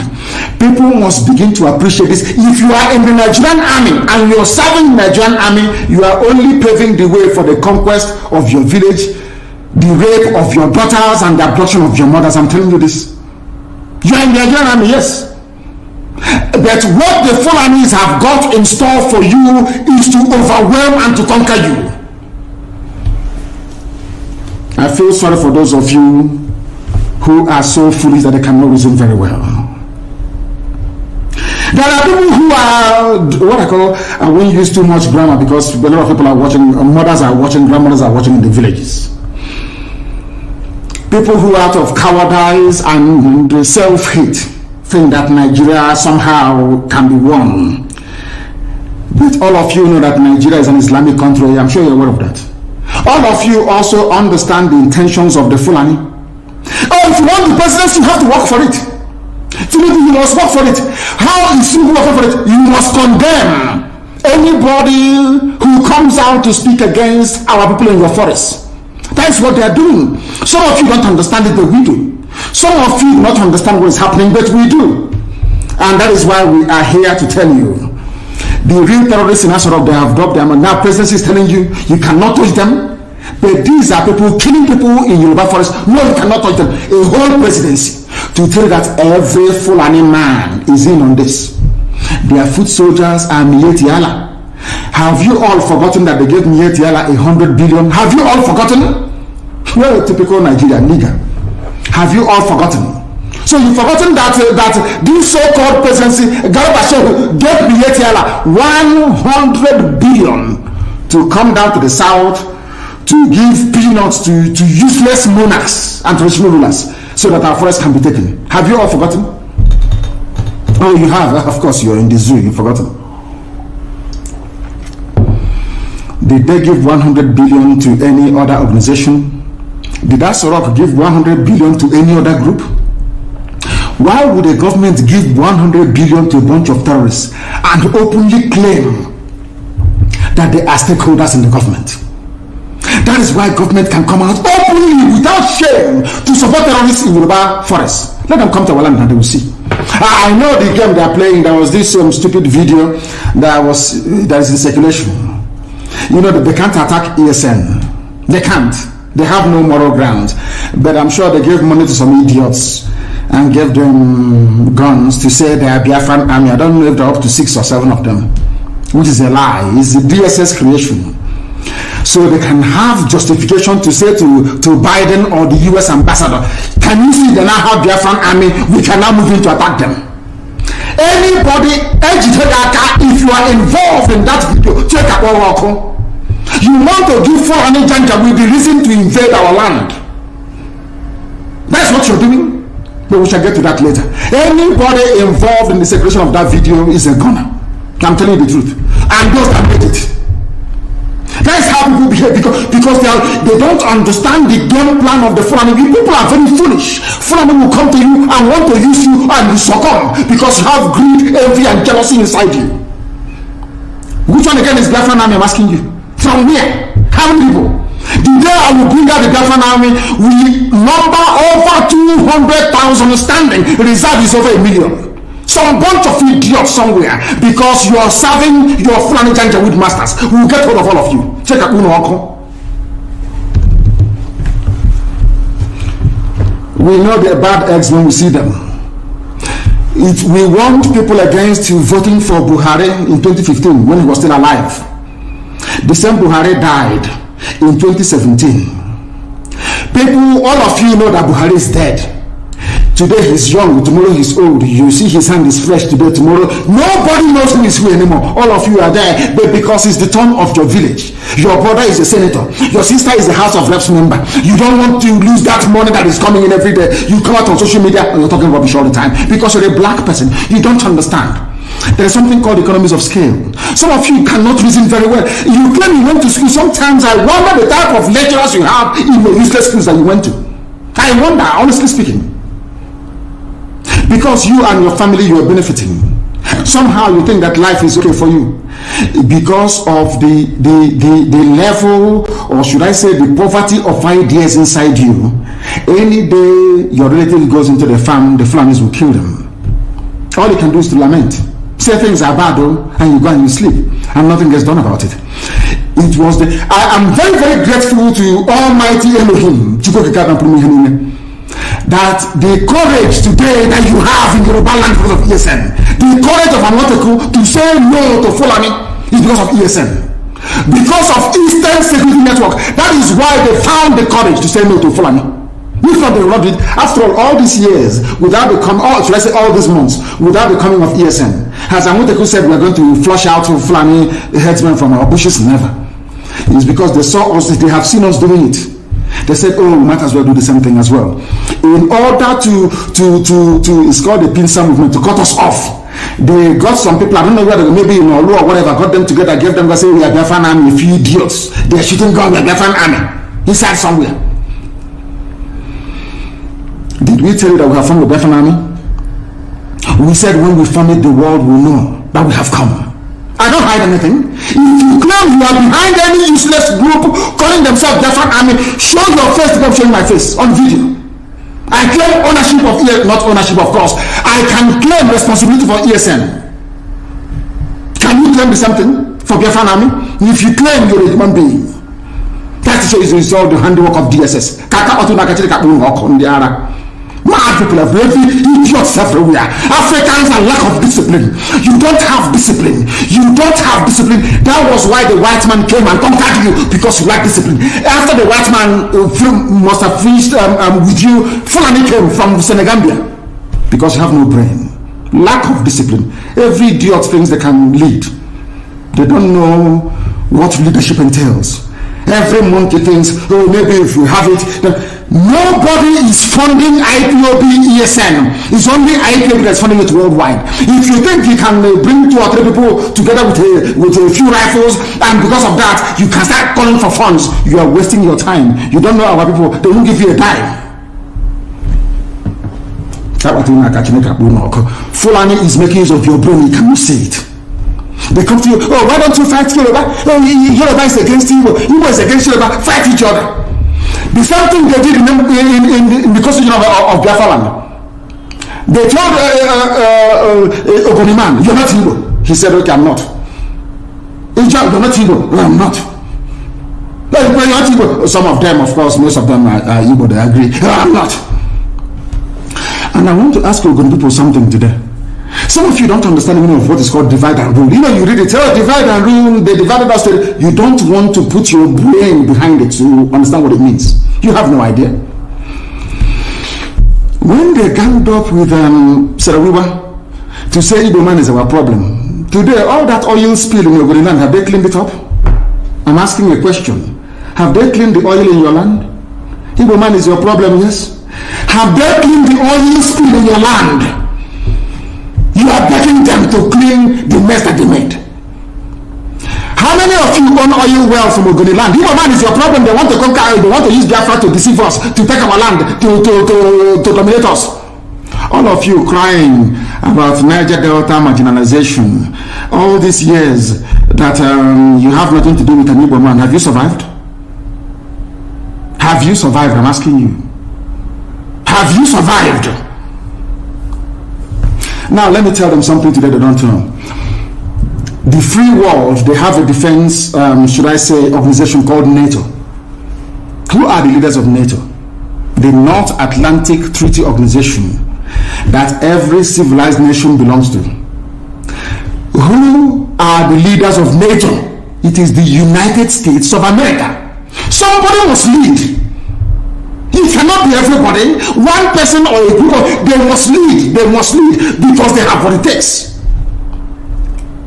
God gave it, made it so in the East that we are all related anyway as one people, tied. That's why you have Igbo, indigenous Igbo people in Bayelsa, indigenous Igbos in Rivers, indigenous in Delta, majority Igbo people. Everywhere, all the way to Igodomigodo, in Edo State, in Iduland. God made it so for a reason. The first revolution in Nigeria was led by an Igbo man, Nzogo. That is where God made us. I can't apologize for it. Because if we leave you to do it, you cannot do it. You may be like this man, you cannot do it. You cannot do it. Because you don't have what it takes to confront the Janjaweed. We do, you don't. With all due respect. Is your land clean? Do they have clean water? Do they have good schools? The same thing for Ijo. Ijo, do you have good roads and good schools? Good health care? No.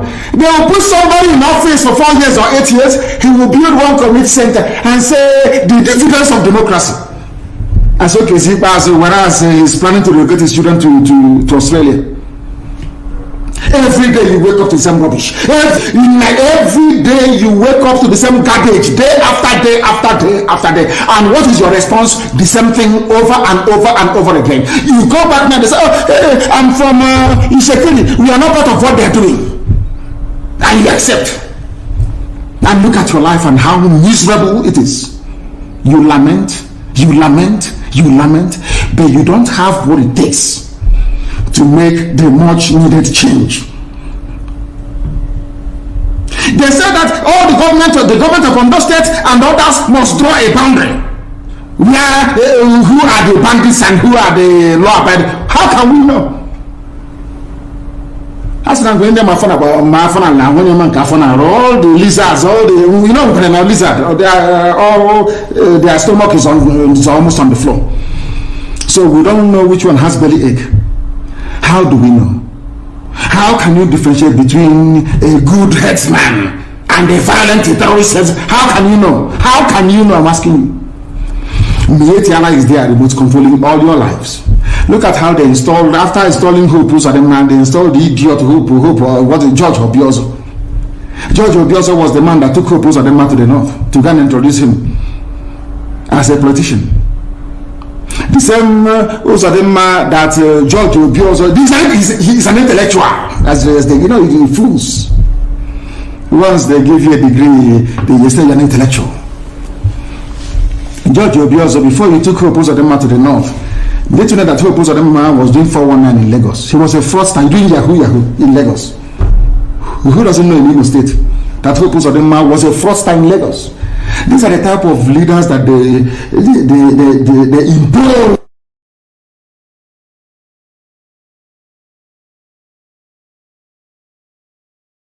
impose on our people. Idiots. And we are there, Apex organization, Apex.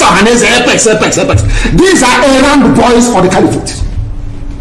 That's why BBC is promoting him. That is why they are all promoting. That is what they have always done.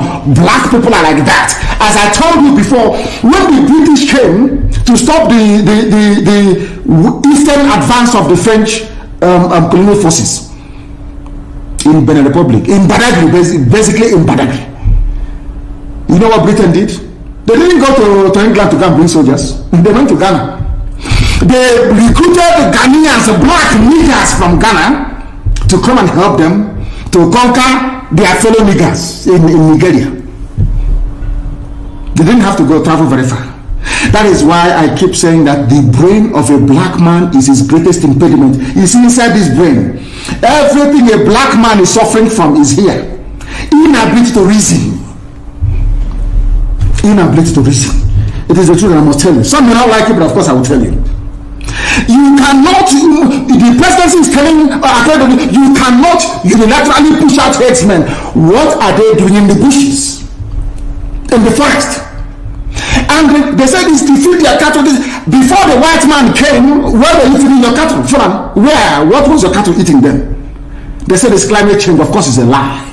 You came from very barren, arid Sahel. No rain in Sahel for centuries. It didn't start today. You were able to keep your cattle, you drink the blood and you drink the milk. That's how you survive. Now what are you doing in Ondo Forest? Our people cannot see because they are blind. People cannot see because they are blind. But we are here to open your eyes. We are here to open your eyes. The time now is exactly 4 minutes past 9. Sorry, we are 4 minutes. What am I think that is UK time. It is 4 minutes past 10. I'm looking at the UK clock. It's 4 minutes past 10 a.m. in the blessed land of Biafra. We are under the bondage of the zoo because a few idiots want to be president of Nigeria. Because after that, then what happens? All of them killing themselves over Jonathan presidency from the so-called Niger Delta or Yoruba that was dying because of Obasanjo presidency. Where are they today? They are still the ones crying that things are not okay. So you think as an Igbo man, if you're there for 8 years, somehow, miraculously, you will change anything? You don't sit right, and they killed him. Use your brain. It was meant to be Alex Ekweme after Shagari. Buhari overthrew the government in 1983. Some of you don't know history. Rather than allow an Igbo man to become the president, they did a coup. Some of you need to reason very well. Also, you claim you went to school, you should be able to use your brain. How can you believe the people who are foolish? They cannot, because of the Nchonche, well, chicken trying to give you in Abuja. You must have a house in Abuja. Because of that, you are going to suffer and die. Check people. You've not seen anything yet. You have not seen anything yet. At this point in time, let us take some questions. Then we'll continue. If you want to send us a question, please, I'm not going to take a direct call. I will call my secretary, and then she will be able to tell us precisely who is who are the ones asking the questions, and what they're. Go to Twitter and ask your question on Twitter. When you ask your question on Twitter, then I will be able to answer it live on air here. You can ask anything you like and I will answer it. Can you hear me? Which one? Can you hear me? Yes. Yes, go ahead. We are listening. Do we have any questions from people that will require my response? Yes. First, good morning, and good morning, everyone. Thank you all for joining us for this Q&A session. And I'm going to start with question one. Let's see.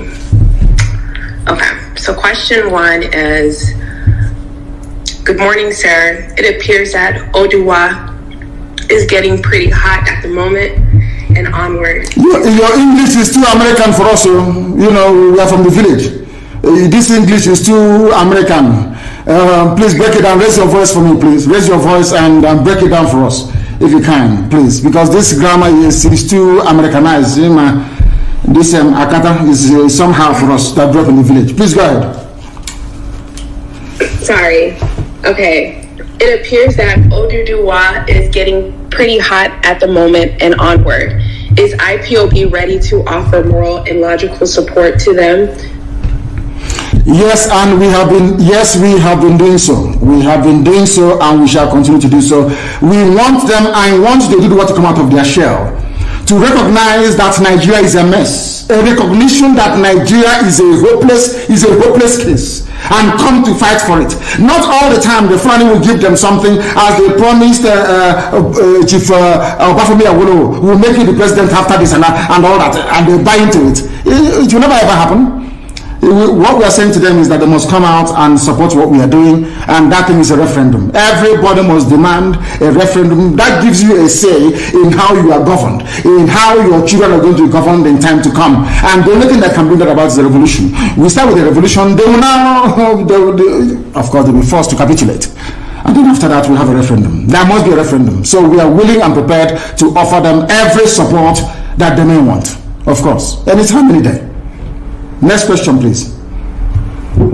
Nigeria Army resigning. Some of them will send to ESN acknowledging that they've resigned, but this is a lie planned by Zoo government. My question is, how are we supposed to receive the resigning soldiers in ESN, because this is a plan of Nigerian government trying to send spies to ESN camps? We have a very special recruitment and induction procedure that will root out every fake soldier or every unpatriotic soldier trying to join ESN. Is not going to happen. We have filters in place, and when the time comes, we will root out the bad eggs within them. But I must encourage them to continue resigning, because what you have is not an army of the nation. What you have is an army of conquest by the Janjaweed rulers of the zoo. And we must do everything we can to demolish and dismantle it. And please, can you give me the names of the people who are sending on all these messages, please? We need to know their names. We want to know their names, please. It's very, very important that we know who is asking all these questions, please, if you may. Okay, let me get back. Do we have any other question? We do. So this is from Bucci Law. How can we inform ESN when we notice unusual moves in our beloved Biafra lands? We are everywhere. IPOB family is in every village, in every nook and cranny of Biafra land. You don't even need to bring it to our attention. We will know already, even before you. Once we come across them, then we do the needful. You may not hear about it, but they will not disturb you anymore. We are working tirelessly night and day to make sure that our farmlands and our forests are rid of all these terrorists from the Sahel, and we're not going to rest until we have accomplished the complete eradication of terrorists from our villages and our forests as well. So you shouldn't worry at all, we know about them. Okay. Kenneth Chinadu said, Oyendu, good morning. My humble question is this: why do we have to congratulate Joe Biden when we know how shady his election is and how it portrays us as people seeking for favor from people, Democrats, who I think he wanted to say who has hatred for us even before we knew what they are? He has been sworn in as the U.S. president. We have no choice than to acknowledge and recognize him. As I said before, as it is the case with the zoo, if you bring out a goat and say, this goat is our president, the world will have no alternative than to accord that very creature every privilege, every right, every respect due. Americans have sworn in Joe Biden, and he is the president of the USA. And that is the end of it. We all need to be politically mature in a way. Are we now saying that we have the right to intervene in U.S. electoral process? No, we don't. The same way that when Biafra comes, we will not expect anyone to dabble in or interfere in ours. Or of course, we are going to conduct very free and fair elections, and we shall ensure that that is the norm. That when people produce their president, you don't have any right. I'm not an American citizen, so I have no right to challenge the decision of the American people. It is entirely left up to them to decide. So for now, Joe Biden is the president of America, and we have no other choice than to go with it. That's how life is, unfortunately. Okay, so the next question is from Marcus Graham. When we get Biafra for our American and Canadian Eastern brothers and sisters, how do we get them to fully invest when many aren't aware? Invest in what exactly? I'm not, he didn't really state it. Let me go to the next question. Yeah, we need to know what the investment is all about, because Biafra is going to be run. We must acknowledge the importance of inward investment. I am an economist, so I understand all these things anyway. There's something called inward investment, and we'll try and do what sensible people do. Instead of having pig milk in Holland, bringing in pig milk to us, we allow them to have a farm, a dairy farm in Biafra land, where the cows will be milked, and that very milk pasteurized and processed and canned and distributed. Do you understand what I'm saying? So we know how to make Biafra land viable economically. They shouldn't worry about that. We know what we're doing. Okay. This question is from Victor. How can we undo Ohaneze to help us get Biafra as regards to one of the points to be earned according to UN condition? Ohaneze Ndibo, you mean? Mm-hmm. It's not just Ohaneze, there's also another useless group called Pandef. The thing is that Ohaneze can do whatever they like. How many people can they command? Have they issued any command before and anyone obeyed them? How have they done? See, people must ask themselves, what has Ohaneze done from inception till now? What have they done? I can tell you what Igbo State Union did, National High School, Aba, and all the rest of the scholarships that they give to people. Name one thing that Ohaneze has ever done before. One. And I'll support them. The answer, sadly, is nothing. They have done absolutely nothing, and they do not deserve the support of our people because they are useless. They are absolutely useless. All they do is like a Janjaweed club for Sabo. Janjaweed Sabo club. That's what they do. All they do is they sit down there and say, give us a name of somebody who can be minister. And that's what they do. Tell me one Ohaneze achievement. And then when they came and said, I'll eradicate every police checkpoint and we'll do this and I'll do that. How did he do it? They didn't know how to do it. Instead, checkpoints explode exponentially. They never accomplished any. Not one thing he said he was going to do, they accomplished in 4 years. That's how they want to be president of Nigeria. Ndara. Please go ahead. The next question, please.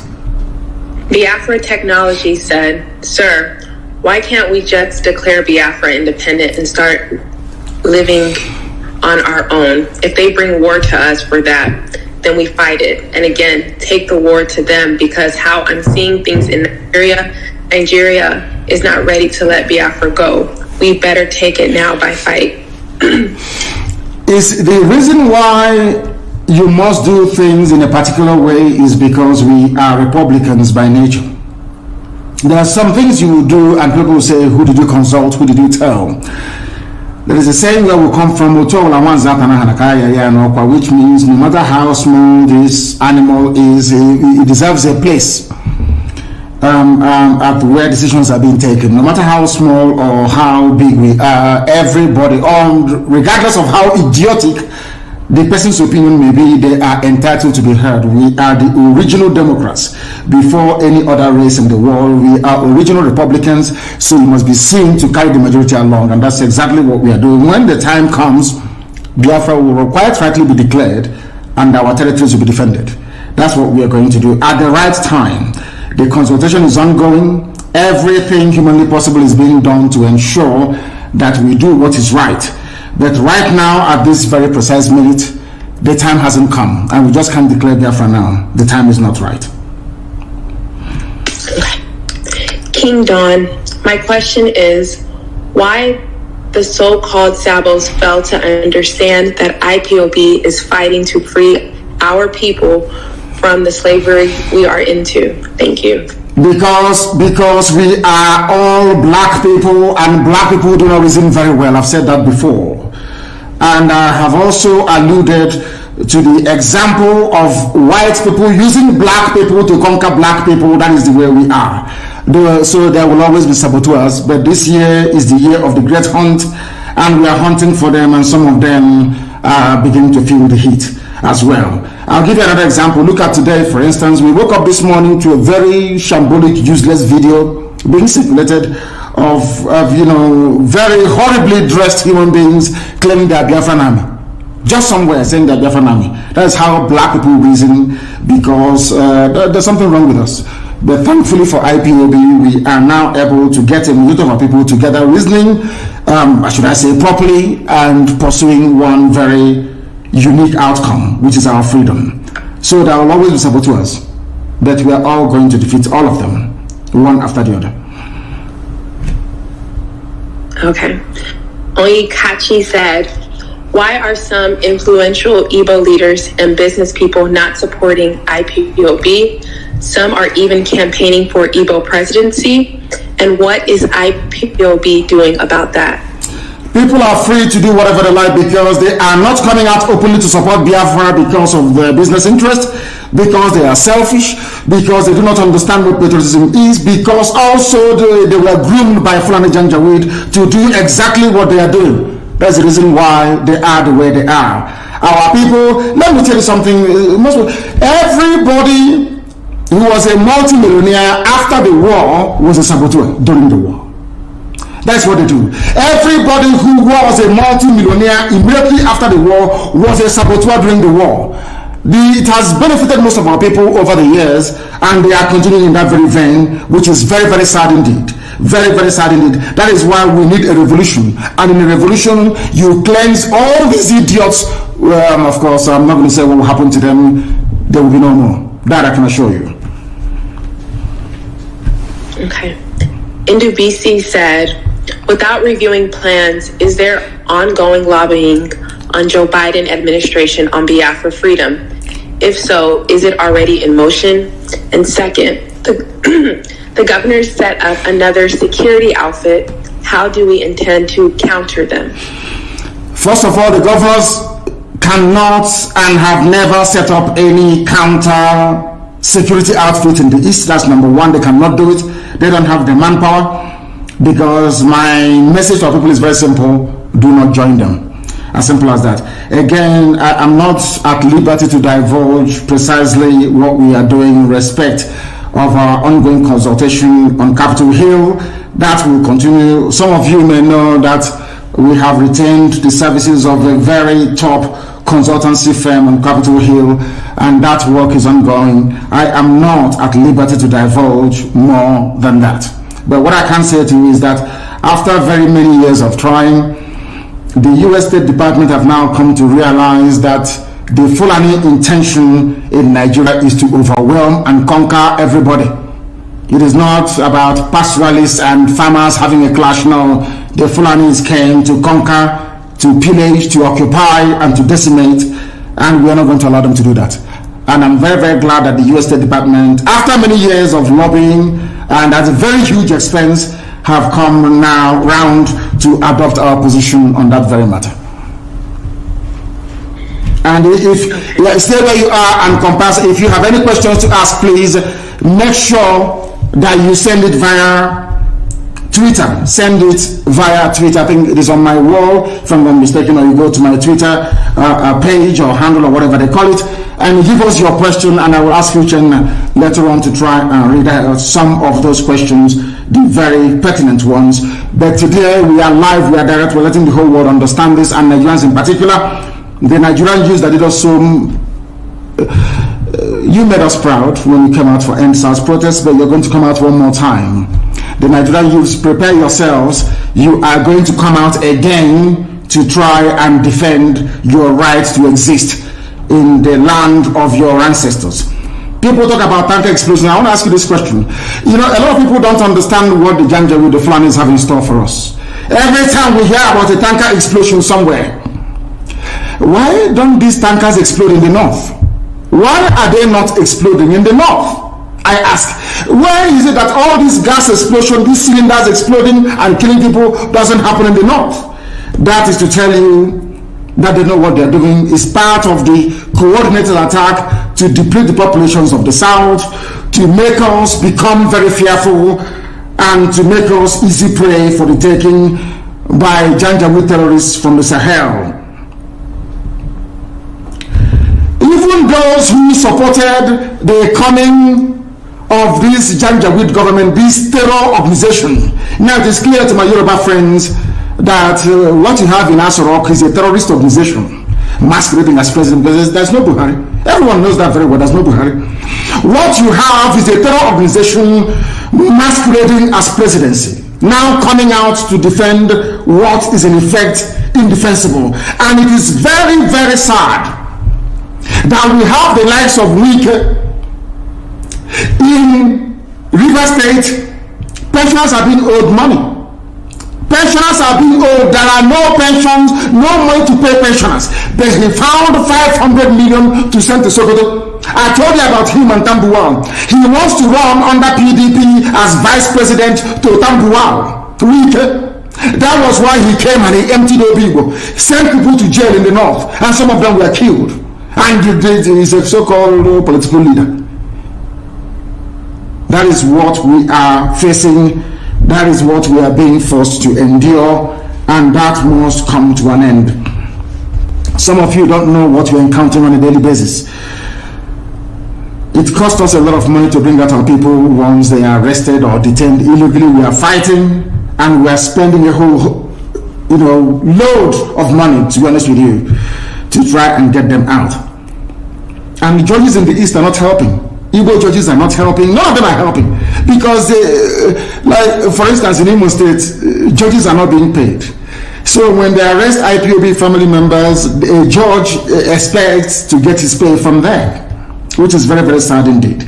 And that is why our people are being detained, and they're asking us to pay them money, which is very, very sad. These are people that have done nothing wrong. They've not broken any rules, not broken any laws, but they are being arrested at the moment, and our judges are not helping matters. And we don't want to be against them. We don't want to go against all these judges. No judge in the north is jailing proper terrorists like Mietiala. They are not in jail. Nobody's convicting them. But our own judges, I don't know what's wrong with our people. Our own judges will be there delaying and making life difficult for people who are actually fighting for their own freedom. And I must warn them that they are aiding the march of the Janjaweed terrorists into our territories. They are using us to make money.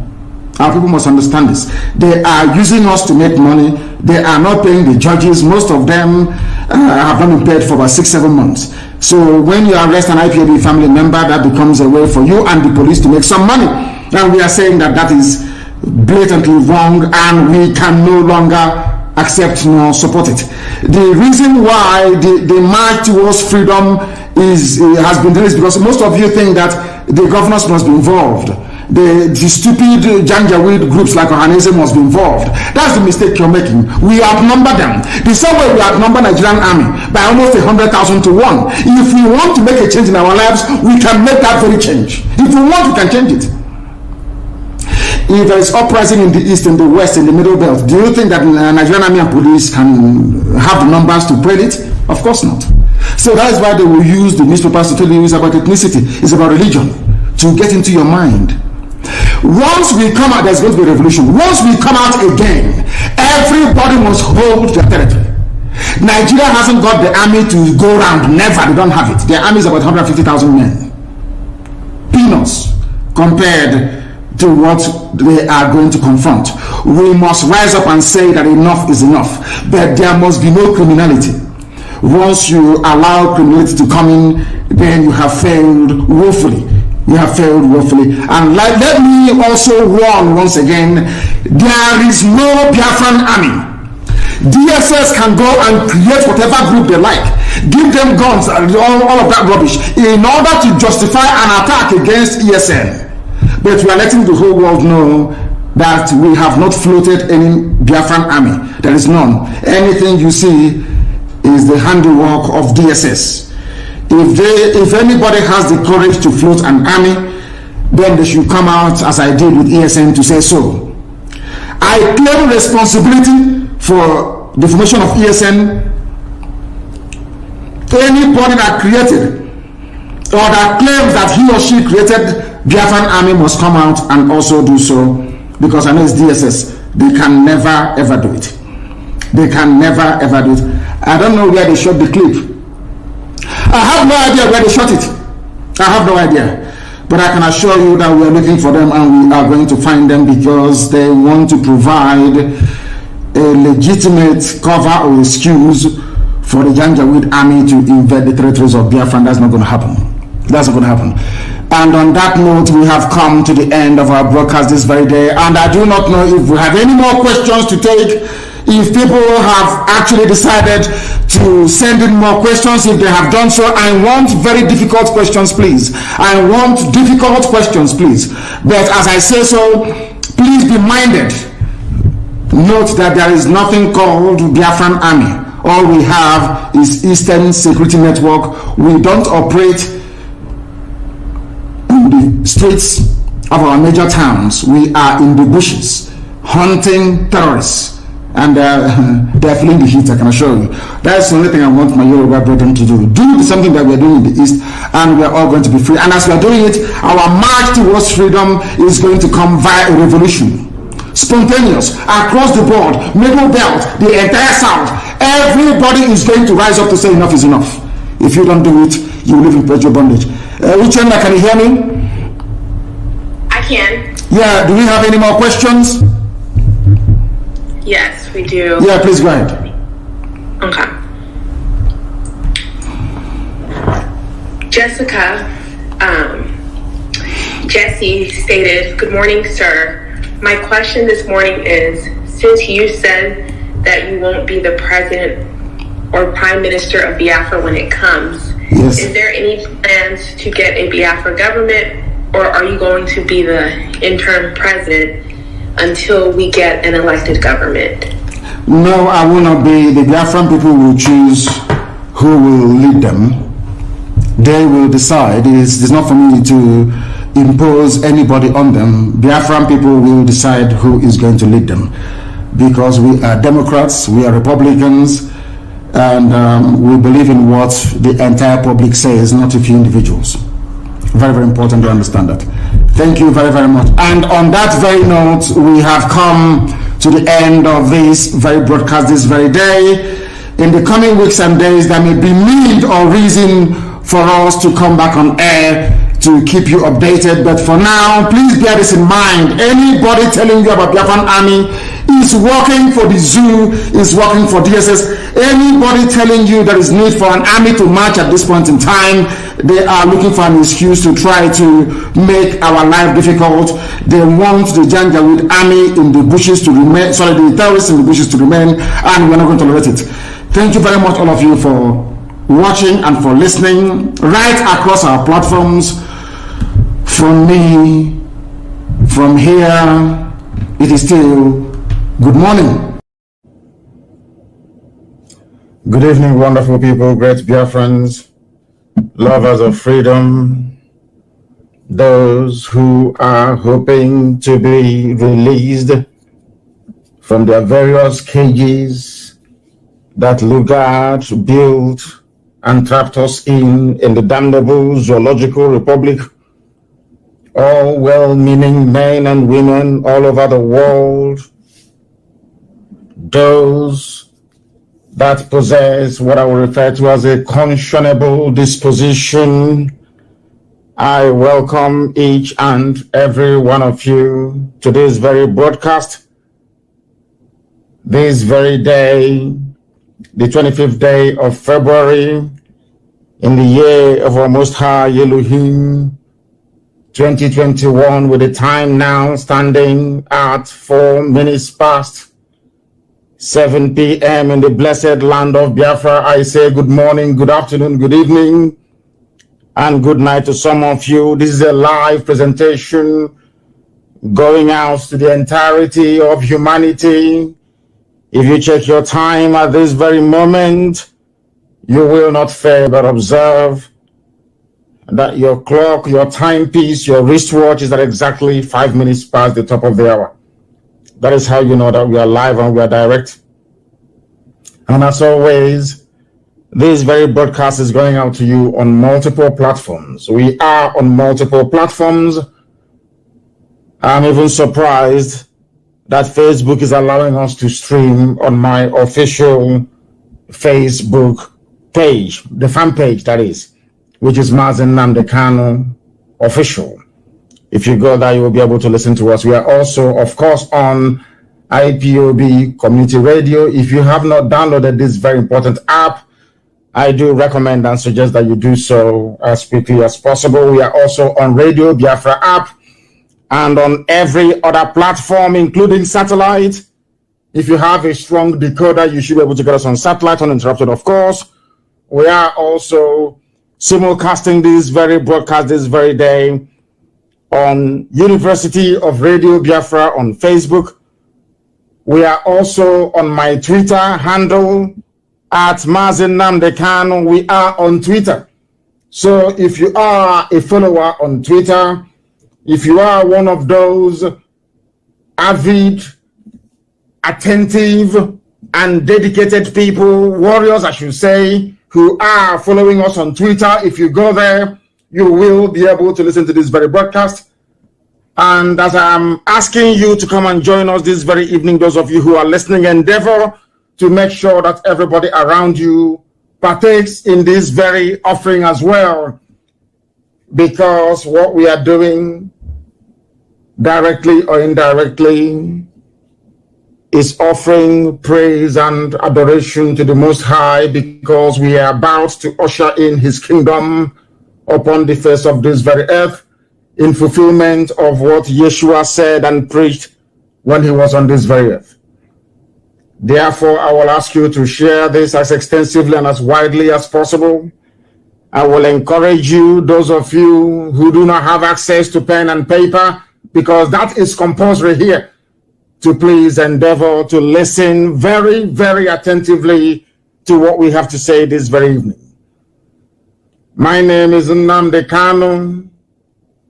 I am the leader of the indigenous people of Biafra, the director of Radio Biafra and Biafra Television, and by the very special grace of the Most High Elohim, a servant of the wonderful people of Biafra. I welcome each and every one of you. And before we proceed, as always, and as we have become accustomed to, we must pray. This prayer we must offer. because it is very, very critical, very, very important that we pray the same prayer that Yeshua prayed for people to understand the spiritual angle and dimension upon which this very restoration effort is directed. Our Father who art in heaven, hallowed be thy name. Thy kingdom come on this very earth as you have promised and foretold of old. That kingdom of yours is the irrepressible, indomitable Republic of Biafra, the genuine land of the free, that will set off a chain, a cascade of events that will ensure the liberation of all those that have been trampled upon for ages. We come before thee this very evening, morning, afternoon, or night, depending on where we are, to participate and partake in this very wonderful and glorious gospel that only you have ordained must be preached in our time, to the glory of your name and eternal praise and worship to thee. We are your children. Our enemies are very, very determined to obliterate and wipe away your creation from the face of this very earth. Darkness is trying all it can to prevail over light, but we know that in thee, O Heavenly Father, in whom every power and every might resides, that you will not allow shame to befall your holy name, because we are called by your name, and upon that very name shall those who have been shackled and lain in bondage for very many years be set free. We have come to ask for your abiding love and your mercy. We have come that you may lead us in the path of good deed, in the path of righteousness. We have come that your promise of Biafra may be brought to fulfillment in our time. We have come that your will be done in our lives. We have come that the purpose for which we were born may be brought to fulfillment before the congregation of the sons of men and women. Our Father, let your name be glorified, praised, and adored. Regardless of our sins and our shortcomings, one thing is indisputable. We have always worshipped thee and will continue to worship thee. We do not bow before any graven image or idol, as only thee commanded, and as our forefathers and our ancestors observed very rigorously. This very generation, this very time, this very IPOB, this very Biafra shall dedicate all that we are unto thee, that your grace may abound in our lives, and that our enemies may be put to shame, that Biafra may be restored, and your name glorified forever and ever. Therefore, this very day, this very evening, as we embark upon this very gospel that you have mandated us to preach, let your blessing be upon us. Come and guide our steps and our ways, protect and secure the lives of your children, those that you have decreed must defend Biafra land. You will bless and keep Eastern Security Network. You will grant them victory over all the terrorists and enemies lurking in our bushes and in our forests. You will preserve them and you will give them victory, so that in the end, not just this very generation, those to come in the future will look back and say that their fathers fought a very good fight. They believed in our Lord God Almighty in heaven, the author and finisher of our faith, and that he did not let them down. They cried, and their tears reached heaven. And for that very purpose, we are there set free, that we may glorify, adore, and worship Thee in the land of Biafra and beyond, now and forevermore, we pray. He say, we are going on to preach this very evening, but before I do so, I have a few and highly critical and important announcements to make. Because before we came on air, earlier today, we received a very distressing and very horrible news regarding an assassination attempt on the lives of one of our attorneys. Barrister Chukwuemeka Richard Okorafor, who has been instrumental in identifying, locating all the places that Biafrans were illegally transported to at the end of the NSAS protest, ostensibly from Obibo in Iguacha. He identified those places. He brought that to the attention of the world and has been working tirelessly to ensure their release.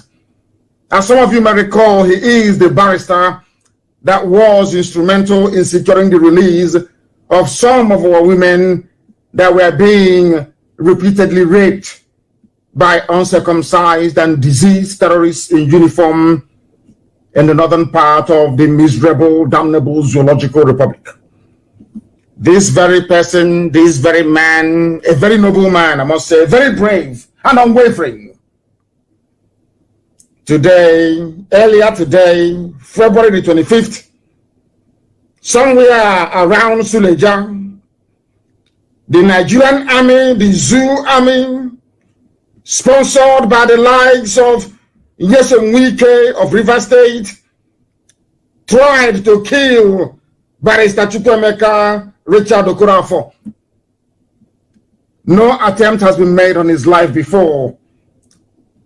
They made this attempt on his life because innocent men are languishing in jail in Iguacha, languishing in jail in River State, controlled by Wike. And he went there to inquire about their plight. He did that only 2 days ago. Today, he drove all the way to Suleja, where he got, of course, our intelligence pointed us to that they are holding our people. He went to that very place, he was able to confirm it. Having confirmed the presence of nearly 109 Biafrans, men and women. This is not the 56 in Abuja that they are raping every blessed day. No, this is a very different one altogether. Having found these people, having discovered where they are hiding them, not in a police detention, with no hope of ever taking them to court, the Nigerian military, with the connivance of Wike, and now we understand, Hope Uzodinma, are busy transporting our people, young men and women, for execution and harvesting of their organs in the north. I want people that may not understand what we are doing to pay very close attention this very evening, morning, or night, depending on where they are listening to us from. This man, Chukwuemeka Richard Okorafor, who is an IPOB lawyer, all the efforts he has been making led to the release of Biafran women that were abducted from Obibo, from, I should say, the ruins of our synagogues over there, following the end of the NSAS protests.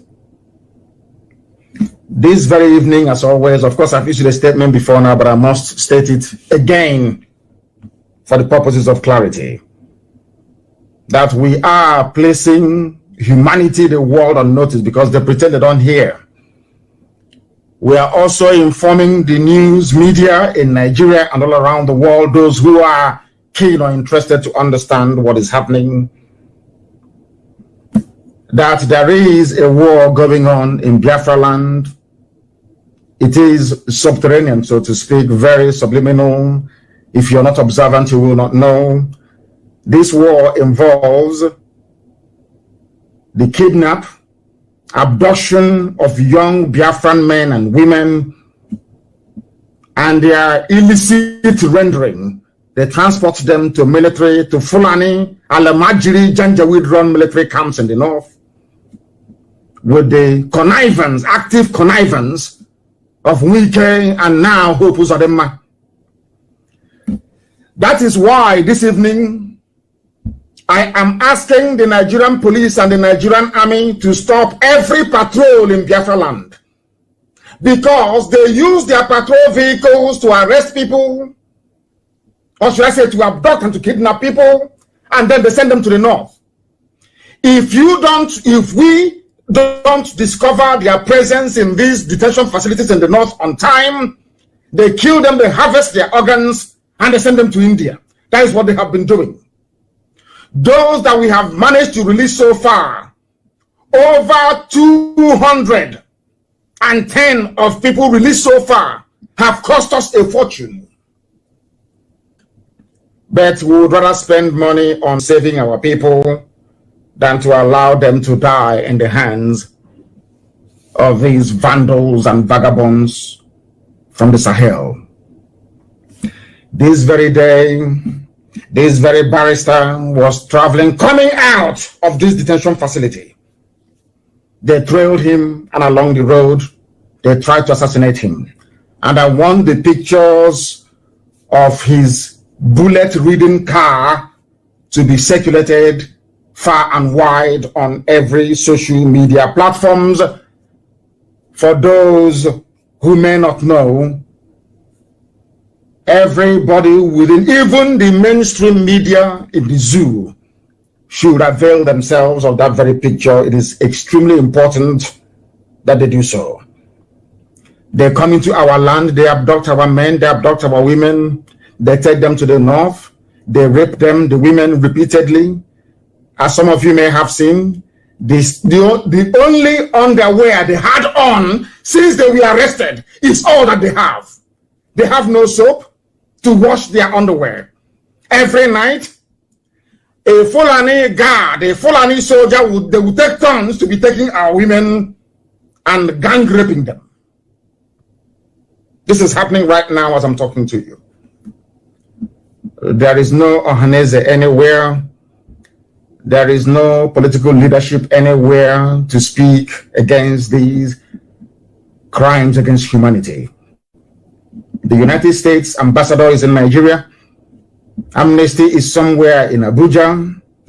The United Kingdom High Commissioner is there. The Canadian High Commissioner is there. The EU representative is in Nigeria. The United Nations representative is also in the zoo called Nigeria. Everybody understands what is happening because they have high-grade intelligence agencies working for them. So they are all aware of this very covert war going on in our land, that they come and they take our people in the guise of arrest. The same thing happened in Aba 2 days ago. We are following an attack by yet to be discovered gunmen at the police station. They went about the entire village arresting people. And I'm sure that Ipob may have allowed for some of them to be taken to the north as well. In other words, the governors we have in the east are complicit in the illegal abduction, torture, and rendering of their own people. And above all, the rape of our women. As I'm talking to you right now, 109 people are in a detention facility in Niger State. 56 women are scattered all over the barracks in Abuja. When they see a very beautiful girl in Biafra land, of course, our women are very, very beautiful. They abduct her for no reason, and they send them to Abuja as a sex slave to Fulani soldiers. That's what is happening in our land right now as we speak. That was what this very lawyer was investigating before he was attacked. Today, they tried to kill him today. Therefore, I am saying from now onwards, any patrol car, any police vehicle we see on the road, any army patrol team should not be allowed to operate in Biafra land anymore. And from today onwards, I am giving them, both the army and the police, 40 days. I know why they chose 40 days. 40 days notice that there will no longer be any checkpoint in Biafra land. If we see any checkpoint, we'll destroy it. There will be no checkpoint in Biafra land anymore, because you are using those checkpoints. When you see people, families traveling, you stop them. You separate a man from his wife. They take the man into the bush and they kill the man. And they send the wife as a sex slave to the north. That's what they're doing at these checkpoints. We do not want any checkpoints any longer. We are not going to have it in our land. We are not going to tolerate it. And from today onwards, all those patrols you're making, we don't want them in our land anymore. If we can do that in the streets, inside of the big townships, that's your business. Anywhere we see you, because in the townships, if you try to arrest somebody, people will ask questions. And our people must rise up now. Anytime you see the police or the army arresting anybody or trying to, please make sure you video them, and from a safe distance, of course, and make sure you capture them. Especially the number of the healers they're using, because these people, they are abducting our men and women, sending them to the north. The women are being raped. The men are being cut up into pieces, and their parts and organs sent abroad for money. That is what the Nigerian army is doing. That is what they are doing. And they are using these useless patrols in our land to be identifying and abducting our people. We can no longer allow that to continue. Never, ever, ever will it continue anymore. Anywhere you see any patrol vehicle inside our towns and villages, you will destroy it. It's an order. I said to them that Hague, we are all going to end up there. That Hague, we are all, the world is watching as these abominations are taking place. They are all aware of what is going on, and nobody is saying anything. Nobody is saying nothing. The Nigerian state, the Janjaweed Fulani cabal in Aso Rock, have declared war on the people of Biafra. They did not announce it, but they have declared war on the people of Biafra. And it is our duty and responsibility to safeguard our land, to make sure that our people are safe. And that is exactly what we are going to do. We are going to nip this problem in the bud. This problem is from the illegal checkpoints that we have, and of course, all the illegal patrols we have in our villages. We can no longer allow that to continue.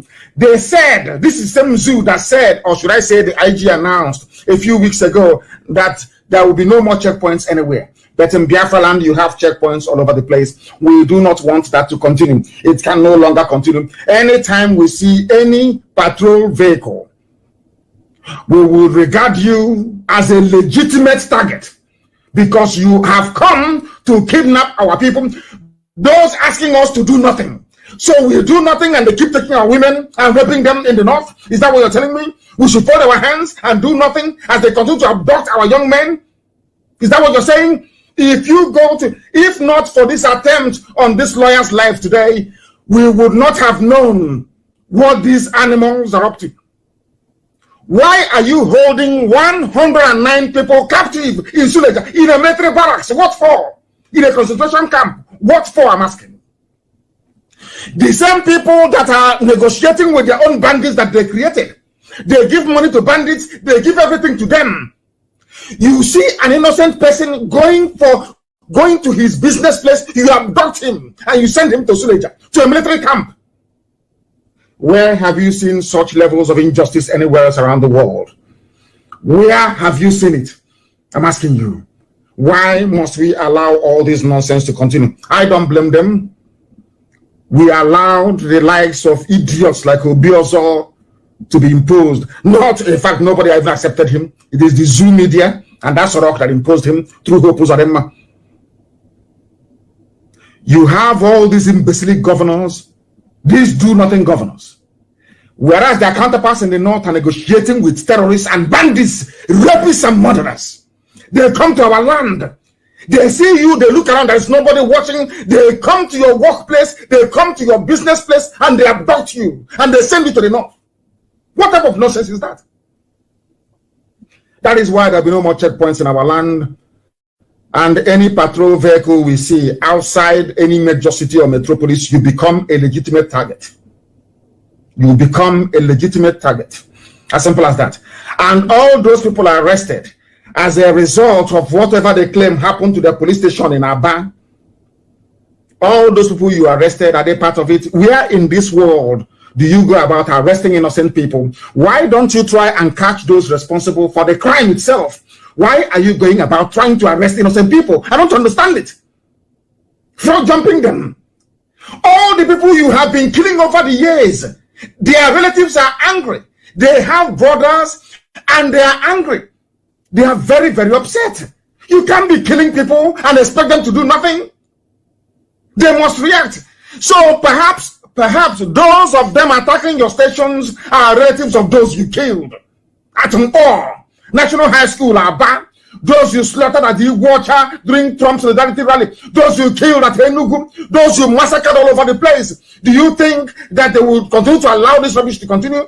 They cannot. Everybody in uniform in the zoo in Biafra land at the moment, you must watch yourselves very, very carefully. We outnumber you.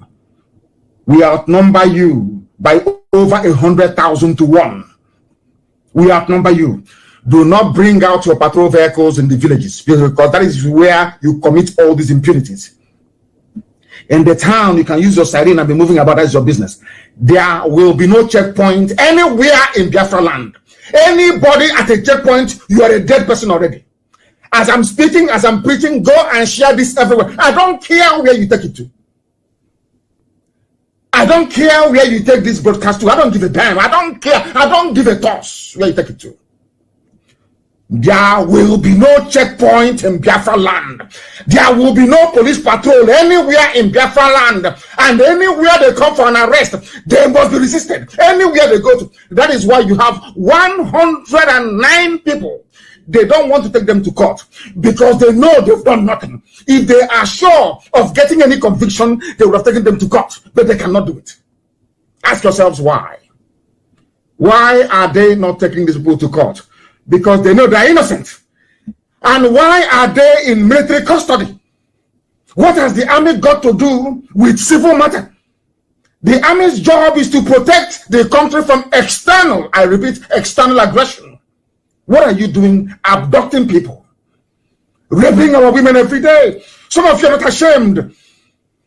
Some of you are not ashamed that your women are being raped every blessed day and you do nothing. You wake up in the morning, you gossip from morning till night. At the end of the day, you end up doing absolutely nothing. Shame on all of you.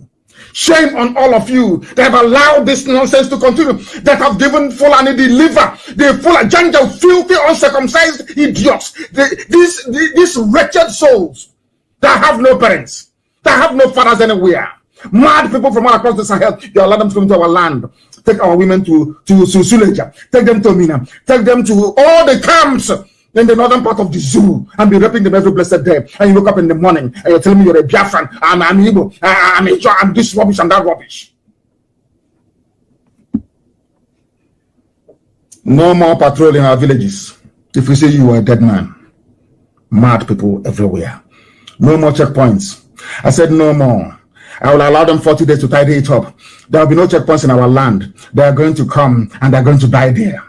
Like Pharaoh did. As Pharaoh drowned in the middle of the Red Sea, so are they going to drown in our land. They will drown in our bushes and in our forests.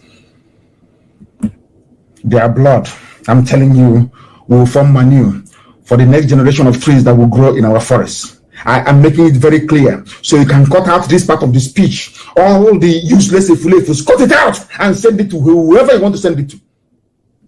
We must defend our land with the last drop of our blood, if need be.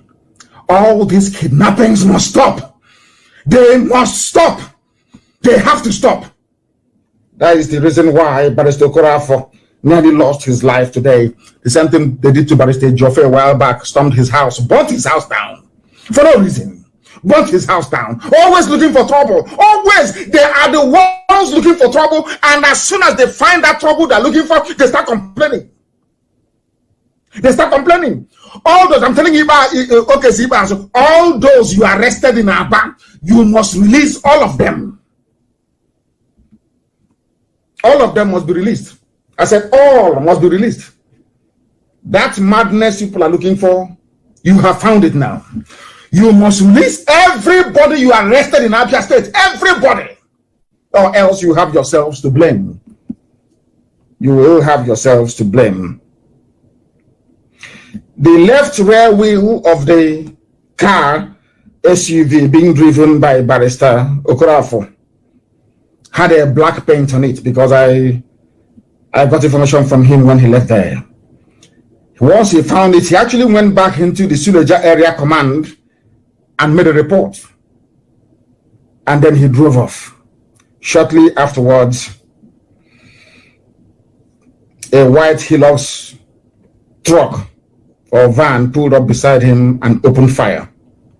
The picture is everywhere of his bullet-ridden car that he was driving. He nearly died. Now, the army have taken it and the police have taken it upon themselves to execute summary judgment on our people. Even our lawyers are no longer safe, which means we can no longer trust the legal system of the zoo. We never trusted them before, but whatever trust that we have left, we can no longer repose it in these people that want us all dead. That is why we can no longer allow the arrest of anybody anymore, because we don't know where they're going to end up. If the United Nations wants to come and administer Biafra land, that's entirely up to them. I would welcome them to come, because Nigeria as a state has failed. Nigeria as a state is involved in industrial scale kidnapping, rape, and murder of people. We cannot allow that to continue. Intellectuals and the Fulefus can do whatever they like. That's entirely up to them. They can do whatever they wish. That is entirely up to them. We are not going to allow this nonsense to ever continue. Two things that you must bear in mind. Anywhere you see any police or army patrol anywhere in our villages, you will take them out. It's a direct order. Anywhere you see them trying to arrest anybody, you must resist them. Because if you allow them to arrest that very person, you don't know where that person will end up. They may end up somewhere in a military detention camp in the north, where their organs will be harvested and sent abroad. And with her, if what is happening to Biafran women were to happen to Yoruba women, every newspaper in Nigeria, every TV station will carry it. People don't understand the reason why we need Biafra. Every newspaper will carry it. Everywhere you will say it. But what we are making clear today is that we Biafrans can no longer tolerate this nonsense. We can no longer tolerate it, because it is getting out of hand. It is getting out of hand. And we must nip this problem in the bud before it becomes uncontrollable. One, ask you, what is the army doing? Not bandits. They do not have bandits anywhere in detention. They don't have their Fulani terrorists anywhere in detention. But 109 Biafrans are in Suleja military detention. 56 women are being raped right now this night. Some of them are being raped as I'm talking now live on air. Fulani soldiers are raping them now in Abuja. They're raping them in Abuja. Anyway, George Obiozo, you can do all that your nonsense in Lagos. You know, outside you do your jamboree, you talk your rubbish. You do your jamboree, you talk your nonsense. You outside, try that nonsense. Bring anything you like. Bring that rubbish to anywhere in Igbo land. Bring that nonsensical, idiotic, or Hanese jamboree. Bring it to Biafra land. God will punish you. Useless idiot like you. Useless idiot like you. You're not ashamed. You are an agent for Fulani. You are serving Fulani. All of you are not ashamed of yourselves. And your daughters are being raped. You can't even talk about it. The papers are there before courts in Abuja. Asking for go to DSS, you will see some of them there. What are they doing with your women? What are they doing with your mothers in Abuja? How many Fulani women are in detention camps in the east? How many Fulani women are in detention camps in the east? I'm asking you. George Obios, I'm asking you. Okay, son of people without shame nor any honor. How many Fulani women are in detention camps? Our women are being raped this night as I speak. They are being raped. And you idiots are busy in Lagos throwing a party. Shameless idiots. Shameless fools. All of you, try that nonsense in Biafra land. I said, try it in Biafra land. Look at what Hope Uzodinma, idiot. Look at what he's doing in Imo State. Look at what he's doing. So you people are telling us that in our time, Fulani will have the temerity to appoint Ohaneze to President General, to appoint a governor in our land to be oppressing us, taking Lord have mercy. It is not going to happen. It is not going to happen. We must be prepared at all times. We must be, and I'm warning the police. Anywhere you go and do your nonsense, as night follows day, reprisal is coming. I am warning them. So it doesn't matter what you do. Anywhere you attack anybody, anywhere you go, you do your illegal arrest. I'm telling you, the nearest police station is in trouble. You don't know when they're going to come. You are in serious trouble. And as I'm saying it now, I have told you before, allow me to repeat. Cut out this broadcast and go and give it to whoever you want to give it to. The only thing is when I'm traveling, as they scan my passport, they will look at me twice and say, oh, are you this man? They will look, highest thing, they will call somebody. After discussing, I will go. Can't do nothing to me, nothing, absolutely nothing. You can write whatever petition you like to any country you like. If I want to enter there, I will enter there. You people are evil, you are hypocrites. Nigeria is a place made up of hypocrites. Hypocrites. People who cannot stand the truth. What the women that are raping, it had those women, I'm telling Yoruba editors that manage meetings in the zoo, all the women that are raping, they're not Yoruba. That's why you're not right about it. The women they are raping right now in Abuja, in military barracks in Abuja, inside DSS, the Biafran women they are raping, they abducted. You people aren't ashamed of yourselves. You are in a country where they see a beautiful girl, they abduct her, they take her to Abuja and be raping her, and all of you are telling me rubbish about resorting one Nigeria. You're talking rubbish, all of you, mad people everywhere. They abduct women in our land. They take them to Abuja and they are raping them. Right now, as I'm talking to you, this very second in Abuja, our women are everywhere being raped, gang raped by idiots and uncircumcised fools. And you're telling me about one Nigeria. What type of Nigeria is that? I'm asking you. A country of hypocrites. Because you're a newspaper editor in Lagos, you're a Yoruba person. They are raping Igbo women, you will not write about it. And you're telling me you will make heaven. You're telling me you have pastors all over the place talking rubbish every day. Bring offense. There are women that are in this 21st century. There are women in detention, abducted, in broad daylight, abducted. And nobody is ashamed. The Nigerian army. So Biafra land is now where they supply them with women for free to Nigerian army. And you want us to keep quiet. Any patrol vehicle you see, anywhere the police comes and arrests everybody, the nearest police station, you will get the result. As I told you before, every of your action has a reaction. You may do it today, you think you've gone scot-free. Never, ever. We will never forget. We are coming for you. We are not going to forget, not one single inch. What? Tell me where in the world, our nascent democracy, which democracy? That you're locking up 109 people for no reason, no trial, nothing. In a military camp, in a military detention facility in the north, for no reason, for no just cause. And you want us to leave you to go scot-free. You must be insane. The abduction, rape, and extrajudicial execution of Biafrans must stop with immediate effect.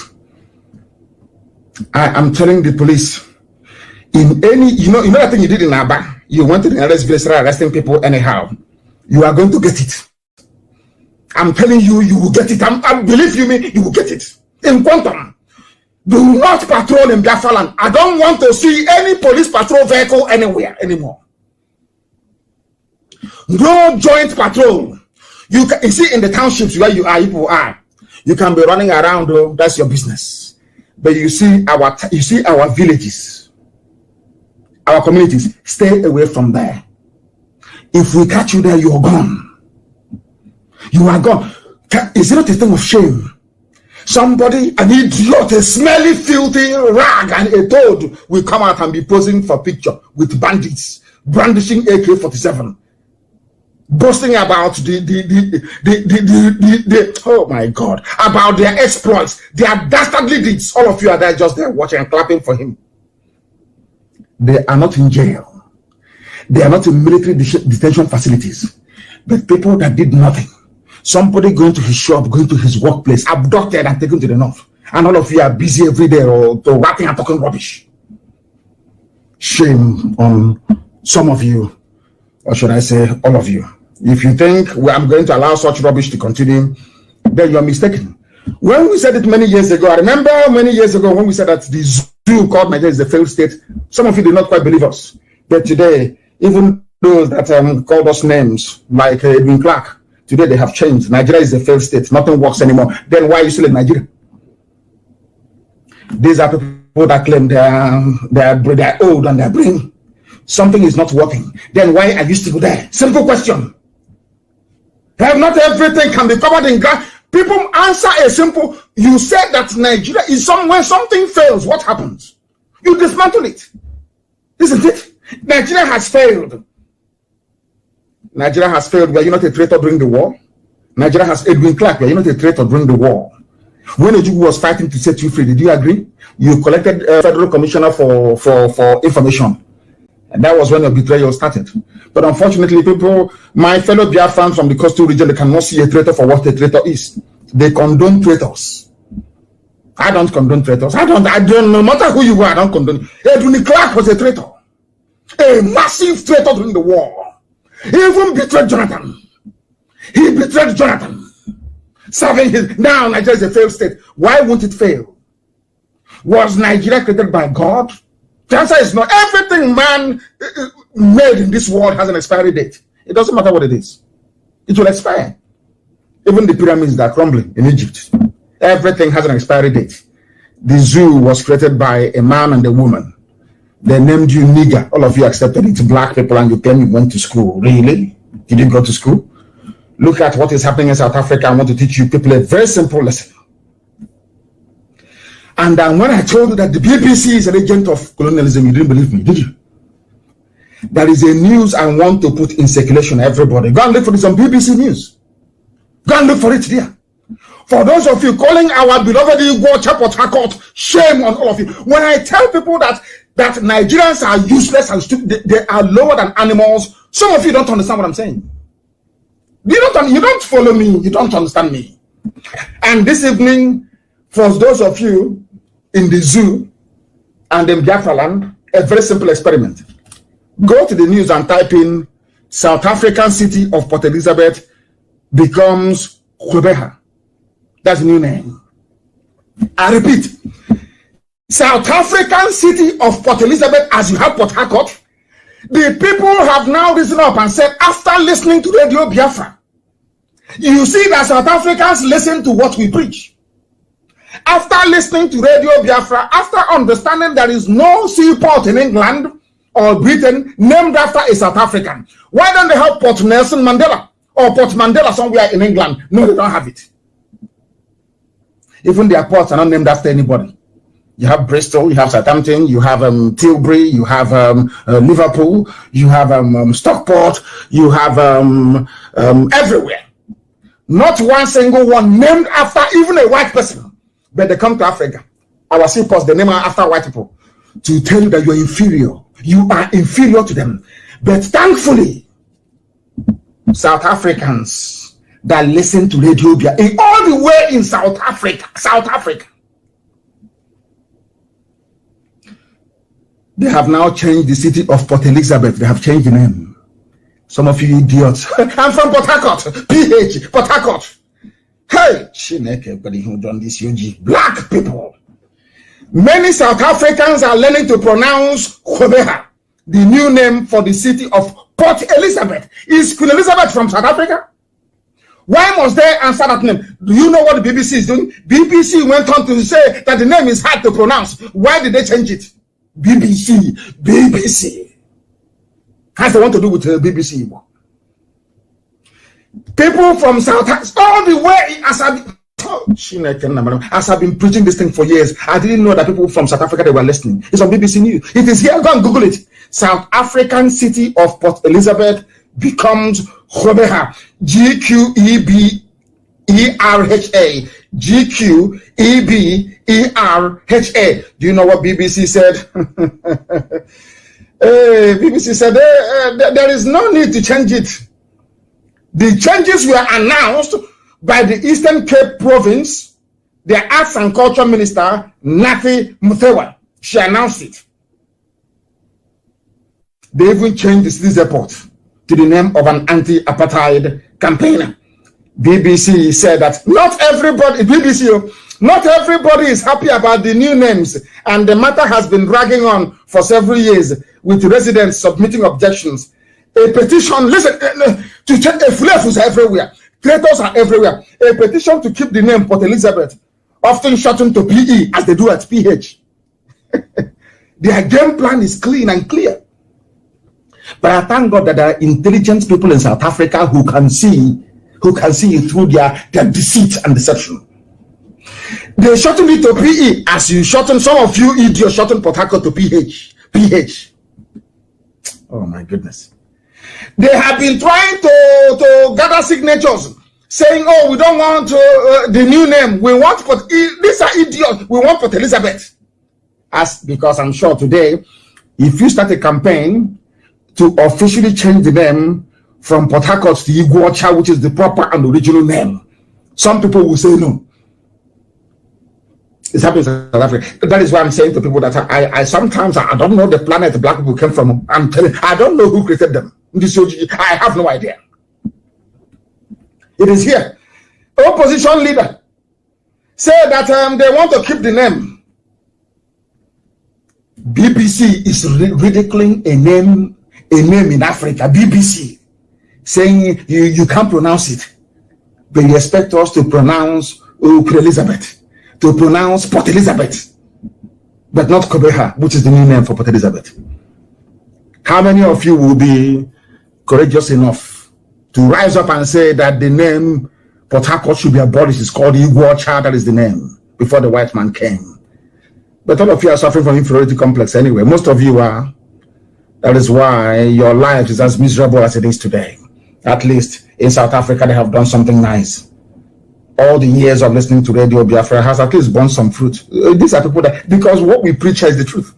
Tell me why you should name a port city in Africa after somebody who is a European. Just give me, in Europe, do they have seaports with your names on it? Just says no. So why should they allow them to name you in Africa? I didn't know that South Africans were listening. I thought that the idiotic white people all over the world, black people all over the world would not even notice. I never knew that they were listening. And it's a very good thing that they are listening. They are listening. They have their, you know, the terrorist shake you have. I want to play this very clip for Hope Uzodimma and Nyesom Wike, for them to understand their stupidity. I want to play this very clip for the likes of George Obiozon to understand how stupid and useless they are. Say that Biafra is not a child's play. It's an adult play, as people have been playing with it over the years. Shameless people. Shameless bunch of idiots. Come and gather in Biafra land. We'll teach you. Can you imagine? They went to Lagos to go and do grand reception in Lagos. And rightfully so, because they've been banished in Biafra land. Listen to what your sheikh is saying. This was the same idiot that threw down the constitution of the zoo on the ground. Sheikh Gumi. They call him Sheikh. He is the leader of the terrorists and bandits. No, DSS hasn't invited him. This is the idiot that said it is those killing terrorists are Christian soldiers, Christian Nigerian soldiers, and you're a Christian and you're still serving in the zoo. Can't you that there's something wrong with you? And meet with them. Why Let's start again. Gumi is able to trace this bandit to their hideout and meet with them. Why is it difficult for the Nigerian intelligence community or the Nigerian military to be able to know where these bandits are? They know. They know. The Nigerian army, they know. The police, they know. They know. The sheikh they appointed is telling you that the army, Asorok, know. All of them, they know where the bandits are. But you did not arrest the bandits or put them in detention in Suleja. You came to Biafra land. Our governors are busy pointing, not governors, of course. This one is a Supreme Court administrator, pointing at people to be arrested. I don't know if I'm going mad. I can't understand it anymore. What type of reasoning is this? Their own Sheikh Gumi, one, is saying that they know the government, they know where they are. The journalist asked him, how come you know? He said the government knows, and they are not being bombed. You came to Olu to bomb Olu. Hey, Chineke. Let's listen to this again, please. Listen very carefully. Yeah. Where are these people? Who are you?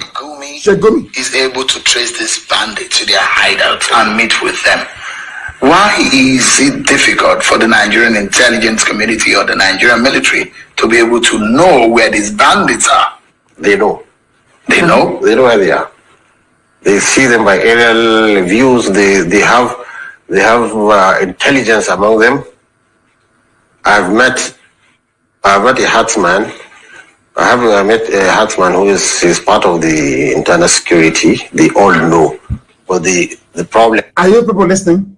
I know headsmen who are part of Nigeria security system. You have headsmen in DSS, headsmen in military intelligence, headsmen in police, Mietiala in police, Mietiala in the army. That is what Sheikh Gumi said, that they have headsmen as part of the intelligence set up in Nigeria. What type of Nigeria are you talking about? Some of you I don't know. What type of Nigeria are you talking about? Where terrorists are part and parcel of the security intelligence architecture. Listen again, please. The military has learned its lesson. The first approach they had, when they go in and start killing, listen, they realize this is the wrong way. The wrong thing to do is, when you see a bandit, don't kill him. That's what Sheikh Gumi is saying. That the government have now realized their mistakes. When they go, before they were killing them, now they have realized their mistakes. They shouldn't, they are no longer killing them. Are you listening? But you can come to Olo and bomb Olo. You can take our women from Olo and take them to the north. Put them in military barracks every evening. One uncircumcised diseased beast will come and say, "Oh, bring me that Yamini woman. Bring that one. She's light skinned. Bring her." They bring her, and they gang rape her. In the morning she will go back. The same underwear she has had on now for over 2 months. Are you listening to me? But those who are lawbreakers, killing and pillaging, the government are now saying we cannot attack them. We know where they are, but we cannot attack them. But we can attack anywhere we see anybody we see is IPOB, we attack them. And you're asking me to fold my hands and be watching and only praying. Is that what you think? Is that what you think? Some people are truly demented. Realize they are producing a monster. They have realized they are producing a monster, and I'm telling them, the same monster, something greater than the monster is being created in the East. In the East, what they are going to get in the end is something greater than the monster. Keep killing people. Policeman, you go, they order you to go and shoot, you shoot. The day you will die, hope someone won't be there. The day you die, your commanding officer will not be beside you. You will die like a pig, and your corpse will rot on the roadside. Something deadlier than a beast is emerging from the East. Something deadlier than a beast. That hell you people want on this earth, you will get it. That Armageddon you're looking for on this earth, all of you, do you think, am I listening? Do I look like somebody who can come to me and be talking rubbish about, let's mediate, let's move forward? Am I stupid? Do you think I'm daft? Look at, they know where the murderers are. They know where the kidnappers are, but the government cannot do anything because in the past, the government tried to kill them. Now they've realized it's counterproductive, but you can come to Biafra land and kill people asking for a referendum. And you expect them to take it. God punish all of you and they are useless idiots. You people are about to witness something. Now listen very carefully to what this idiot has to say. And studying and seeing how they come about it. The only element now I'm adding value to it is that, look, don't just wait out, just don't wait and watch. Go in and negotiate. So, I mean, if you look at what is happening now,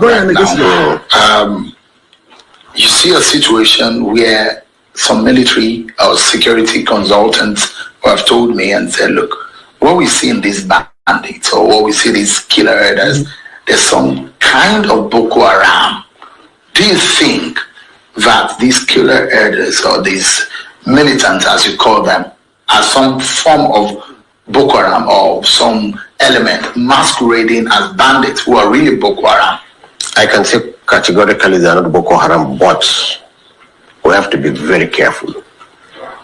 Because if the pressure is too much, being Boko Haram more international, more connected, maybe richer, if the pressure is too much, I'm afraid they can be influenced by Boko Haram. And there we have seen the signs that Boko Harams want to infiltrate them, but so far they are not Boko Haram. If the pressure is much, in other words, this Gumi is threatening all of you, telling you if you keep killing bandits, then Boko Haram will take them over. You see, the thing about Nigeria and Nigerians is that they're not, their brain is not correct. Nigerians, they know that it is not only Boko Haram. They know that in Nigeria you have what is called ISWAP, which is ISIS in West Africa province, funded by the late dead Buhari. Why do I say that?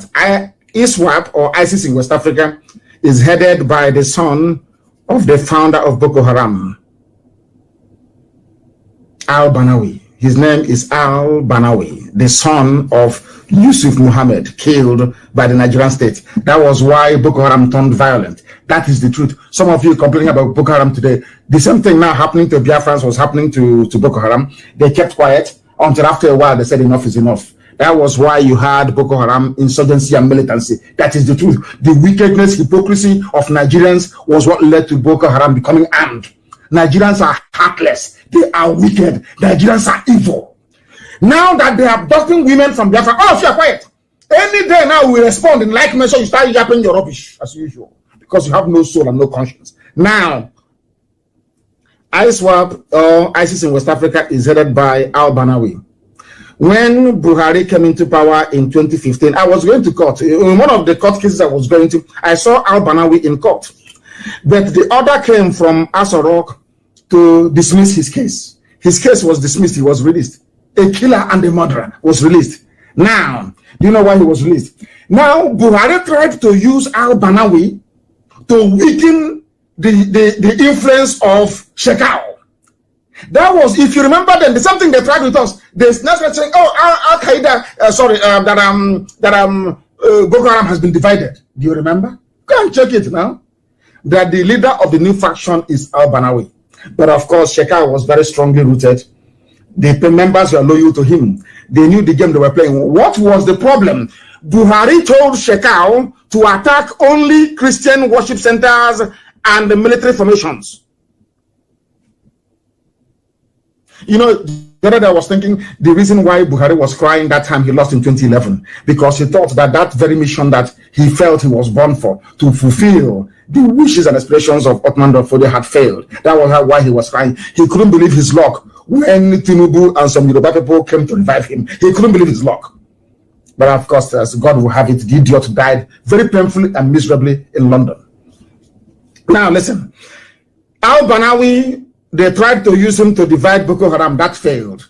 Then Buhari himself started funding him to form ISIS in West Africa.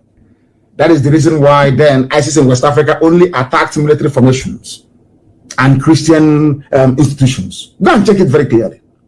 Do you know that the leader of ISIS in West Africa used to come to court in Abuja with me? Where is he today? Who released him? Oh, there is nothing like bail forfeiture. Oh, who bailed him? Who still shot him? This is people they think we are stupid. Somebody should please tell them we are Biafran people. We are naturally intelligent people. By nature, we don't have to go to school. They think they're smart.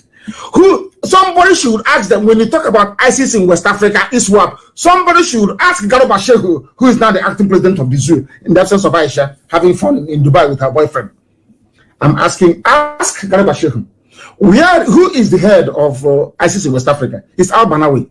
Who is al-Banawi? The son of Mohammed Yusuf, who released al-Banawi from prison in 2016. You will see the vacuousness, the emptiness, the stupidity, and the idiocy of your average Nigerian. People are talking about they can be infiltrated, but it's not Boko Haram, of course not, because in that same north there is something people don't understand. And let me also reiterate tonight: every intelligence agency in the world, they know this, but because they are afraid of Biafra coming, that is why they're all quiet. Now let me tell you: in the north you have Boko Haram. In that same north you have ISIS in West Africa, ISWAP. In that same north, you have forgotten all of you, haven't you? There is an innocuous group called Al-Qaeda in the Maghreb. Al-Qaeda that Shekar was affiliated to. Al-Qaeda in the Maghreb, you have forgotten. There also, you have people called Ansaru. Ansaru is a terrorist group. On top of Ansaru, you also have Mietiala Fulani headsmen. Mietiala Fulani headsmen. And counting. How many have I given you? 1, 2, 3, 4, 5. These are highly resourced terror groups owned and financed by Fulani elite. And all of you are there talking about one Nigeria. Hey, let's restructure, change the constitution, rubbish. We will become great tomorrow. All of you are daft. The same mistakes the Harvey Houses made is what all of you are making. All of you make this because you are black people. You never learn. Black people never ever learn from history. That is why they keep repeating. Why do you think that our colonial masters are still controlling us till tomorrow morning? We never learned from history. I can never learn from history. Sometimes I wonder if God condemned us to this type of very miserable, idiotic, and shameless existence. Very, very sad indeed. They are the ones telling you about you cannot bomb the bandits, you cannot kill, but you can kill people in all. And some of you are seeing hope of them, and we can see he is hiding anywhere. You see him walking about freely. Freely, you kill your own people. People pursuing and fighting those that came to kill us. We are in the bushes fighting terrorism. And you sent the army to come and fight it because you want to give Allah to Fulani terrorists in Allah. Of course, it's not possible. That's why they brought Obiozo. George Obiozo was the reason why they put in Hope Uzodinma in power. Hope Uzodinma is there today because they knew it was the turn of Imo State. Because Fulani and Britain that guide them, they think ahead. They always think 15, 20 years ahead. They knew that Nwodo was discredited. Nwodo, they didn't want somebody who was strong to emerge. So what did they do? They went from number 4 position, brought Hope Uzodinma, made him before your eyes. Before all of you were looking, they made Hope Uzodinma the governor of Imo State, so that George Obiozo can enter there. The idiot that he is, very useless man. He is as useless as Onyema, their foreign minister. These people are hopeless. You think they love you? You think they love you, Boland? You people are mad. You're insane. Because when we were telling that Nwodo was useless, do you believe us? When we told you that Nwodo is as useless as they come, did you believe us? What is happening today? They are now ready to lay down their arms. Sheikh is telling you.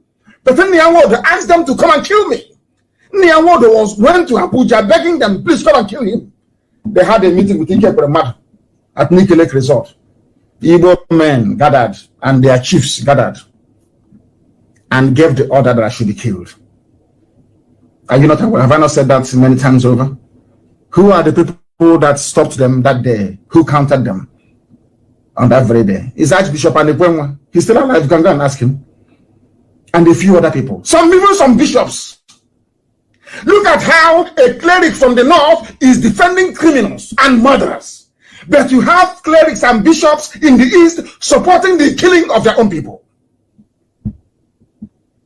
Where do you think Hope Uzodinma got all the nonsense he's doing from? Is this idiots now that allowed him to be doing what he's doing? That is the truth of the matter. And that is why this gospel must be preached on a very regular basis, that people may understand the need for us to try to save ourselves. We must save ourselves. Nigeria is a failed state, according to Edwin Clark. Edwin Clark was the man who fought Ojukwu, saying that Ojukwu was a rebel, Ojukwu was a secessionist. Now he's opening his mouth over 50 years. After 50 years, he's now saying that Nigeria has failed. After saying Nigeria has failed, he will now go back the next day and say that let's restructure Nigeria. The same failure you want to do. How can you restructure failure?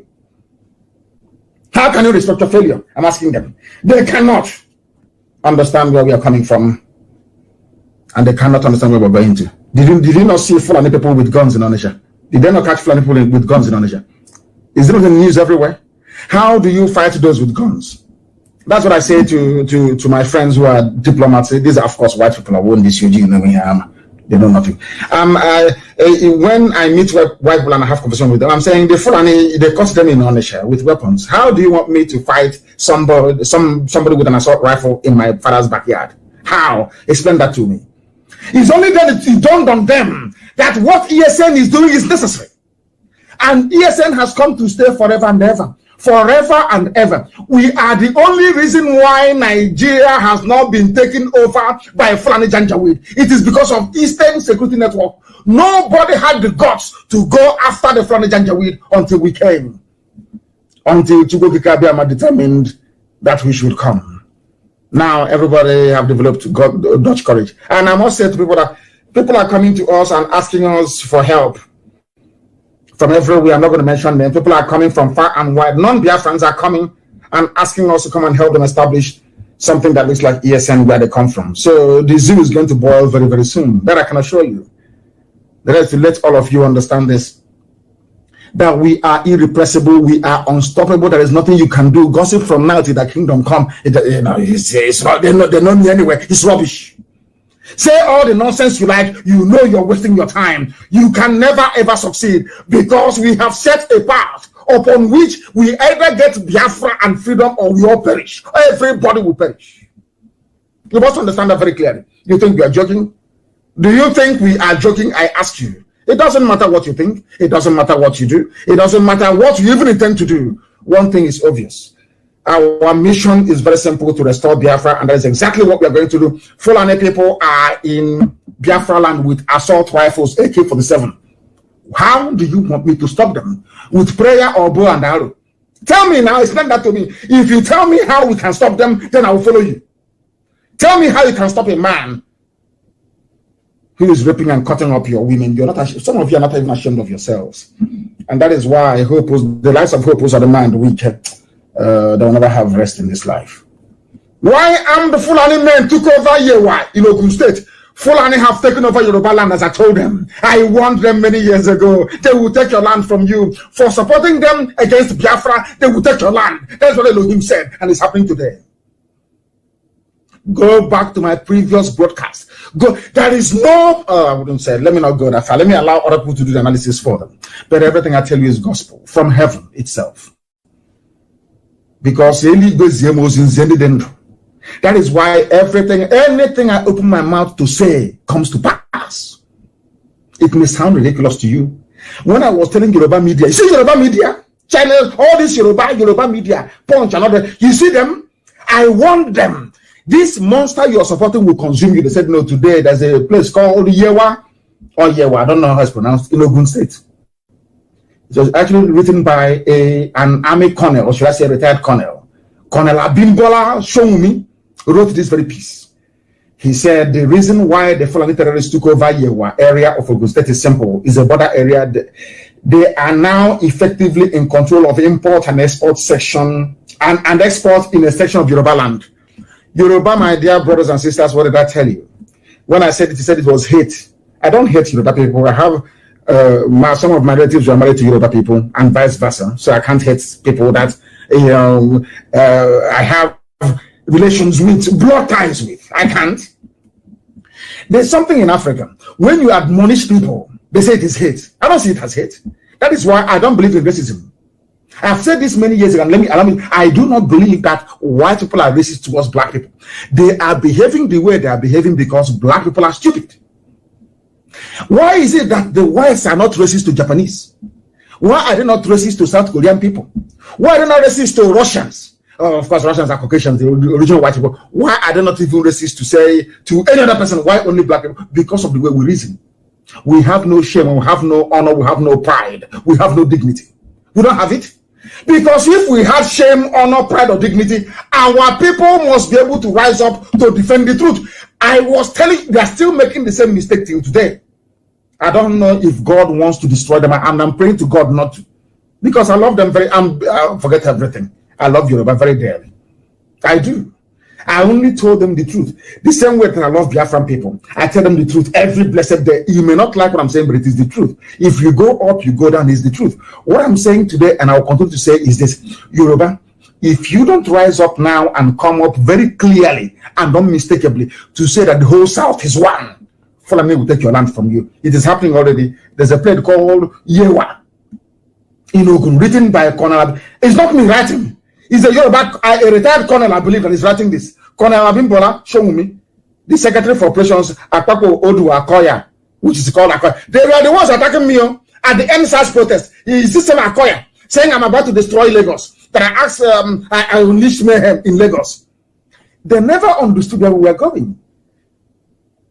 They never understood. They don't understand until it's too late. Now, the same people are lamenting. The same people that said, he hates Yoruba people, he insults them, they are the ones. The same thing I told you will happen. Has it not happened?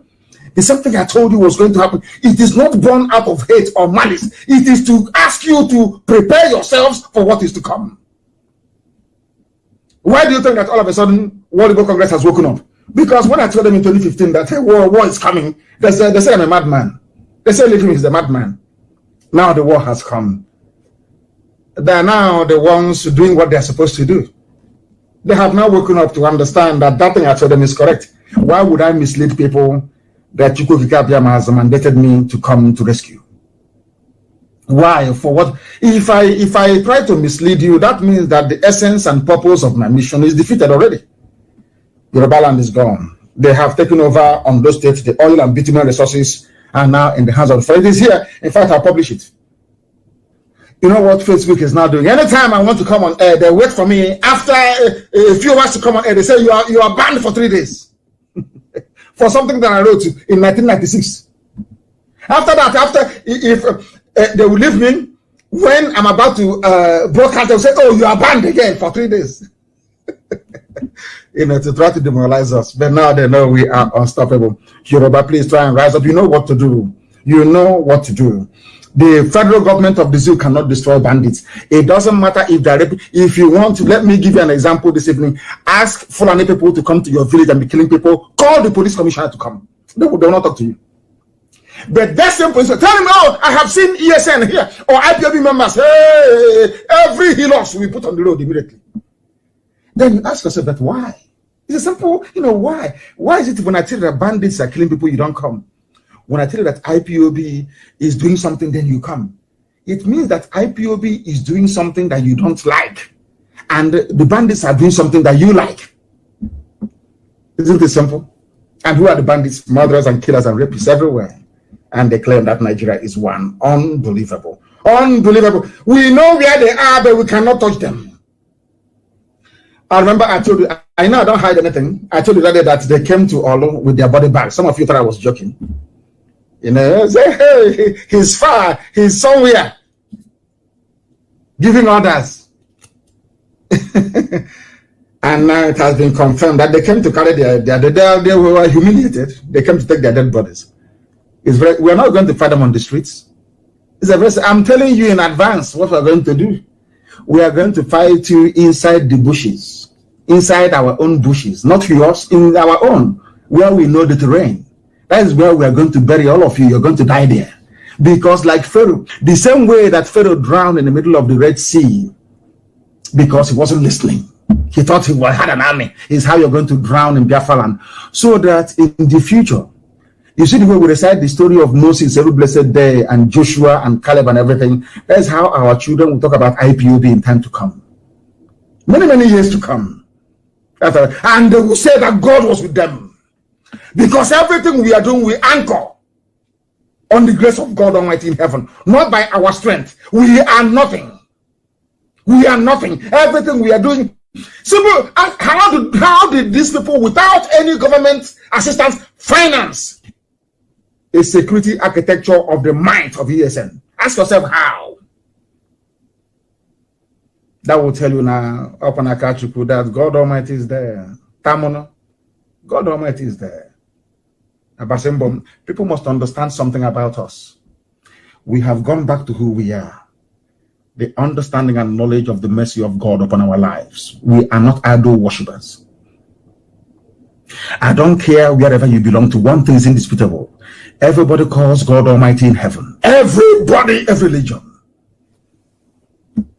And we come from Umuchukwu, which means the children of God. Then why would God abandon his children? What for? No matter how angry he is, why would he abandon his children?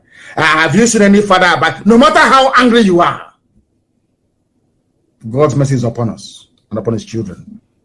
By way of recap, police, no more patrol in our land. Dismantle your checkpoints and take them away. Even your IG said no more checkpoints, or else you're asking for trouble and you will get it.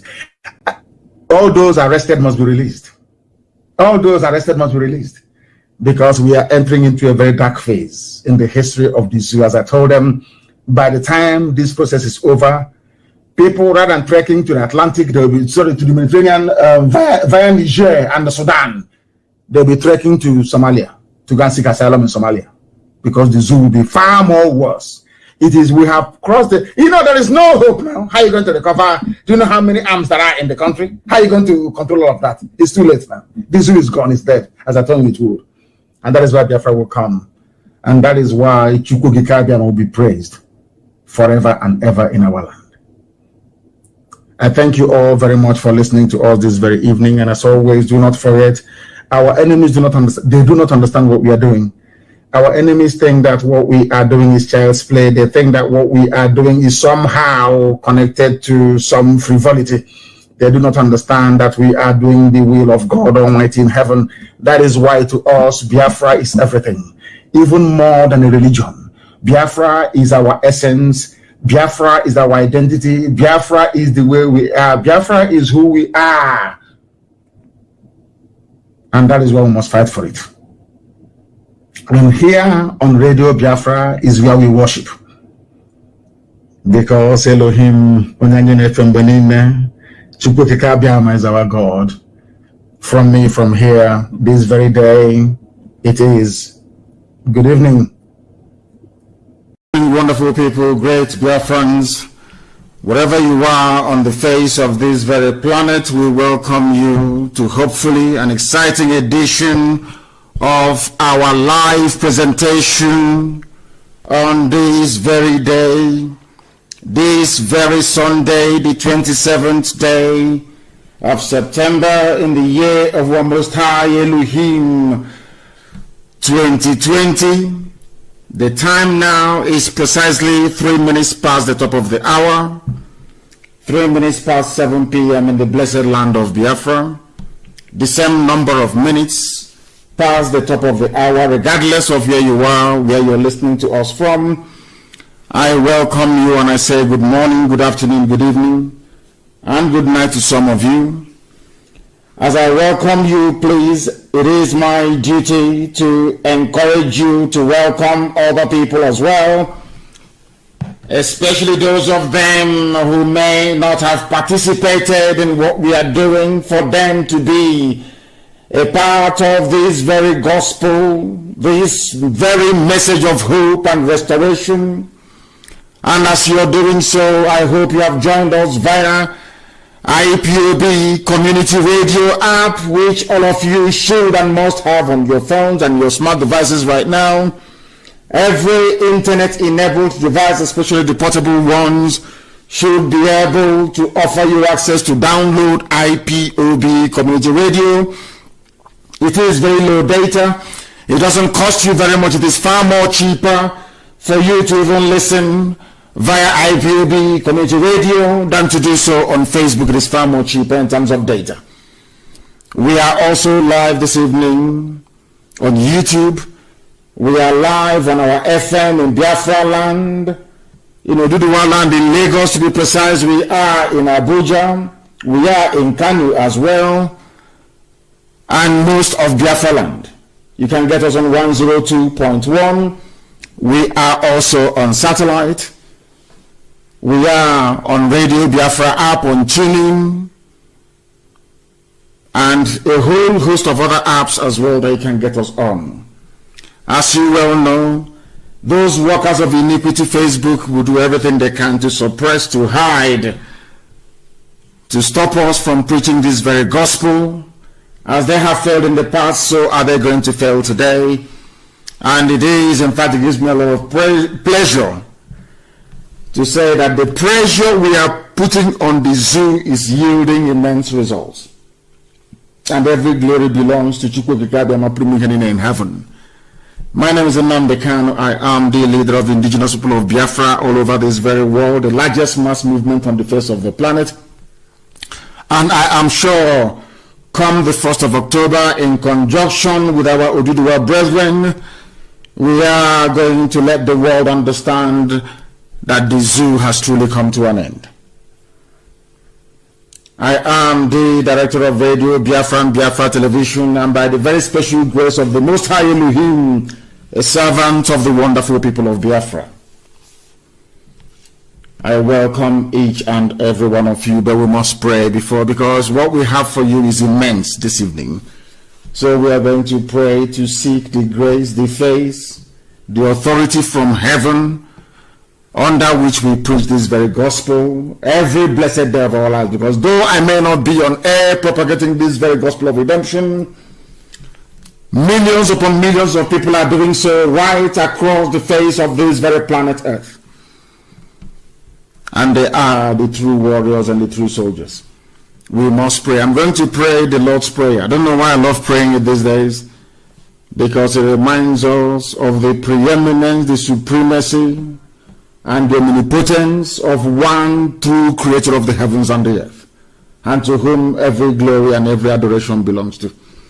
Because Yeshua, Jesus Christ, the Son of you, was asked to teach the disciples how to pray. And he said, "Our Father who art in heaven," in recognition of the supremacy and irreducibility of Elohim, Adonai, El Shaddai, hallowed be thy name, because there is no other name more than that. We come before thee, we present this family before thee, in praise and in adoration of your holy name, because in good we will praise your name, in bad we honor thee as well. Let thy kingdom come, which is Biafra on this earth as it is in heaven. Give us this day our daily bread, and forgive us our sins as we forgive those who sin against us. Lead us not into temptation, but deliver us from evil. For thine is the kingdom, the power, and the glory, forever and ever, we pray. He say, the Lord's Prayer that Jesus Christ prayed, Yeshua prayed, to let mankind understand that there is only one God in heaven. This evening we preach the gospel of heaven, that mankind may bear us witness that in their time they came, and this very gospel was preached, and the whole world heard them, and those who were previously in bondage were set free. This evening we start with the damnable Zoological Republic.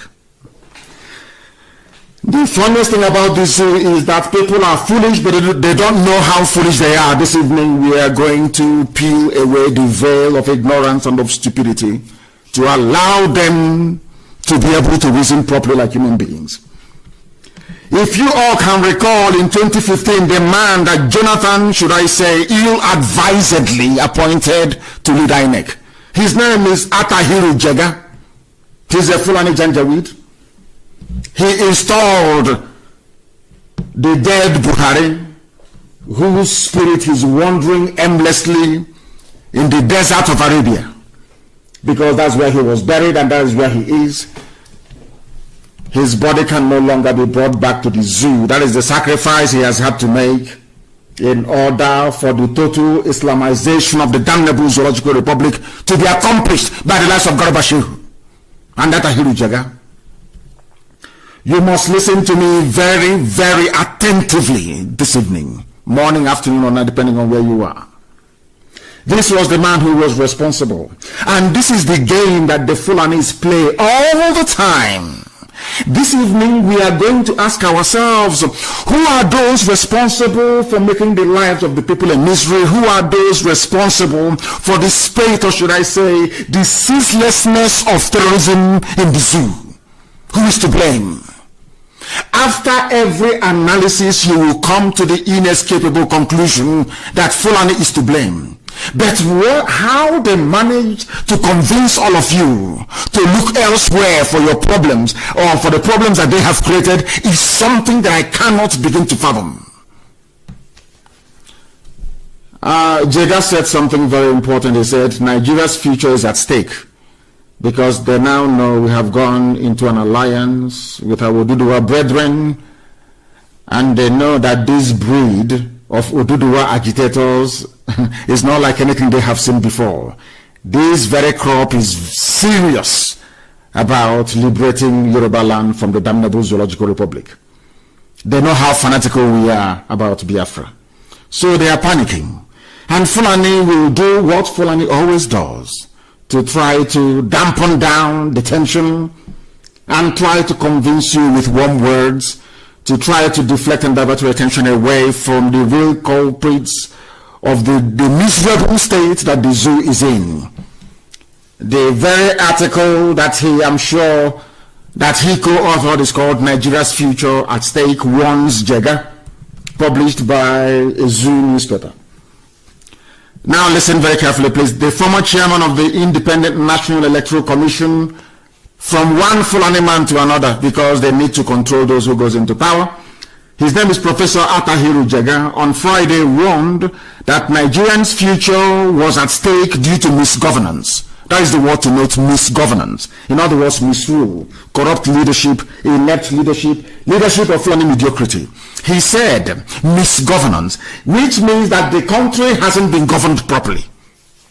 But this was the same man, in concert with Obama, decided to rig somebody they know is patently unfit into power in 2015. Luckily, the idiot died in 2017. And ever since, they have brought one plasticine after another with a hyper-reality face mask to deceive all of you gullible zoo animals. Out of fear and cowardice, of course. None of you ever rose up to point out the obvious. Only us. Misgovernance. What I want to ask Atahiru Jega is, who are those governing the zoo? Who is misgoverning the zoo? The same Fulani that they put into. He himself is a Fulani man. If you read this thing, you think he is blameless. He's got nothing to do with it. This was the man in cahoot with Obama and the rest of them, decided to rig somebody they know is hopeless into power in 2015. Buhari, the late Buhari, was not an intellectual. He wasn't particularly an educated man. He didn't go to school. Of course, due to quota system, they kept pushing him because he's one of the few Janjaweeds who can actually stitch two sentences together in English, or be it in broken English. He was promoted. He was a genocidist, was a murderer, a mass murderer and a killer who should have been tried in The Hague and jailed. But Britain, of course, is always there to save them. Britain is the godfather of Fulani people. They are there to ensure that the reign of mediocrity continues. They are there to ensure that Fulani's continuation in power is unimpeded, to also allow them unrestricted access to the natural resources we have in Biafra, which is mainly oil and gas. As simple as that. Everybody knows that. It's not hidden. Jega stated this. He was saying this at the inauguration of a 34-member policy advisory committee of the PRP, the old party of Aminu Kanu, People's Redemption Party, in Abuja on Friday. You know what he said? He asked Nigerians not to allow bad people to continue to misgovern the country by contributing to the electoral process. Now they want to shift your attention once again to go and vote. PVC, get your PVC, go and vote. When this idiot was the fool responsible for putting somebody they knew was so inept, somebody they knew was an ethnic jingoist, somebody they knew who was a bigot, somebody they know will entrench nepotism. Somebody they know whose aim and mission is to Islamize, to finish the work that Ottoman Danfodio started. They knew all this, it was their plan. But look at how Jega very cleverly have removed himself to ask you, don't allow bad people. So if you're saying this in this day and age, in this era, in 2020, that means that bad people are in Asorok. That's what he's saying. Don't allow bad people to continue. In simple English language, what he's trying to say is that there are bad people in Asorok. And if Buhari were to be alive, this idiot that put Buhari in power couldn't have been making such a statement. It is called common sense. Of course, it is quite elusive when it comes to black people. We don't reason very well. We don't put 2 and 2 together to give us 4. Bad people, don't allow bad people to continue to misgovern. As I've been warning you over the years, every time they focus your eye on election, or maybe in 2023 you will elect somebody who is reasonable, who will turn things around, but then they will turn around and still tell you it's our turn in the north. We are born to rule, we must rule. And Britain, of course, will put their usual pressure. Those of you from the east will be bribed. Those of you from the west will be blackmailed or cajoled into submission. And the Janjaweed will emerge from somewhere to become your president, to make your life a misery. Atahiri Jaga, you should contribute to the electoral process once again. So forget all your pains in 2020. In fact, in 2019, forget all your sufferings of 2020. Forget 2021. Forget if you may even live to see 2023. But please hope on 2023. Like those that will say, so the kingdom of heaven is very near. But they themselves, they are here with their private jets and having fun. They are here living in mansions, enjoying the heaven on this earth, but telling you to hope that heaven is coming. There's something they are doing. These are the people that have stolen so much money to advance Fulani Janjaweedism across the entire zoo. Look at how he's coming out to speak, so that the Western diplomats will read this thing and say, oh, he's a very good man, he is not for bad governance. But he was the one that insisted that Jonathan must leave office. I know I'm mentioning the ex-president Jonathan this very evening because some idiots have come again. But they are going to fail, and they will fail very woefully. I will continue. The committee is made up of Jega, Mr. Richard Umoru, Professor Ifani Anibogo, Dr. Minu Aliyu, Dr. Abdul Kader, Issa, Professor Amadu Sanda, Hajia Aishatu Dankani, among others. The former INEC boss, who is the member of the committee, said, I believe that all Nigerians can no longer sit on the fence. Are you listening? You can no longer sit on the fence, as everybody needs to contribute to the cleansing of politics in Nigeria. Everybody, now they know that things are bad. They have always known that is always their game plan. But because 200 million people or thereabout are saturated with stupidity, nobody can rise above the parapet of ignorance, I will call it, to see Fulani Janjaweed for what they are. All of a sudden, you are now acknowledging that the zoo is bad. The zoo is bad, of course, because for the very first time there is meaningful alliance between the East and the West, so they are now panicking and they are worried. They have gone to the usual suspects, though, that they give money to massage your foolishness. They give them money in Ohanes and all those places, all those so-called elite. No electricity, no light, no good roads, no hospitals, nothing. People are dying. The Fulani Janjaweed are everywhere, slaughtering and killing people. All you do is you answer elite, the political class, political elite. Elite is in my foot. They have given them a call and they've said, we know nothing about any alliance. But how come that they have now joined hands together? Now Fulani have realized that things are bad. Oh, let's start doing something. Let us focus their mind and their attention on 2023.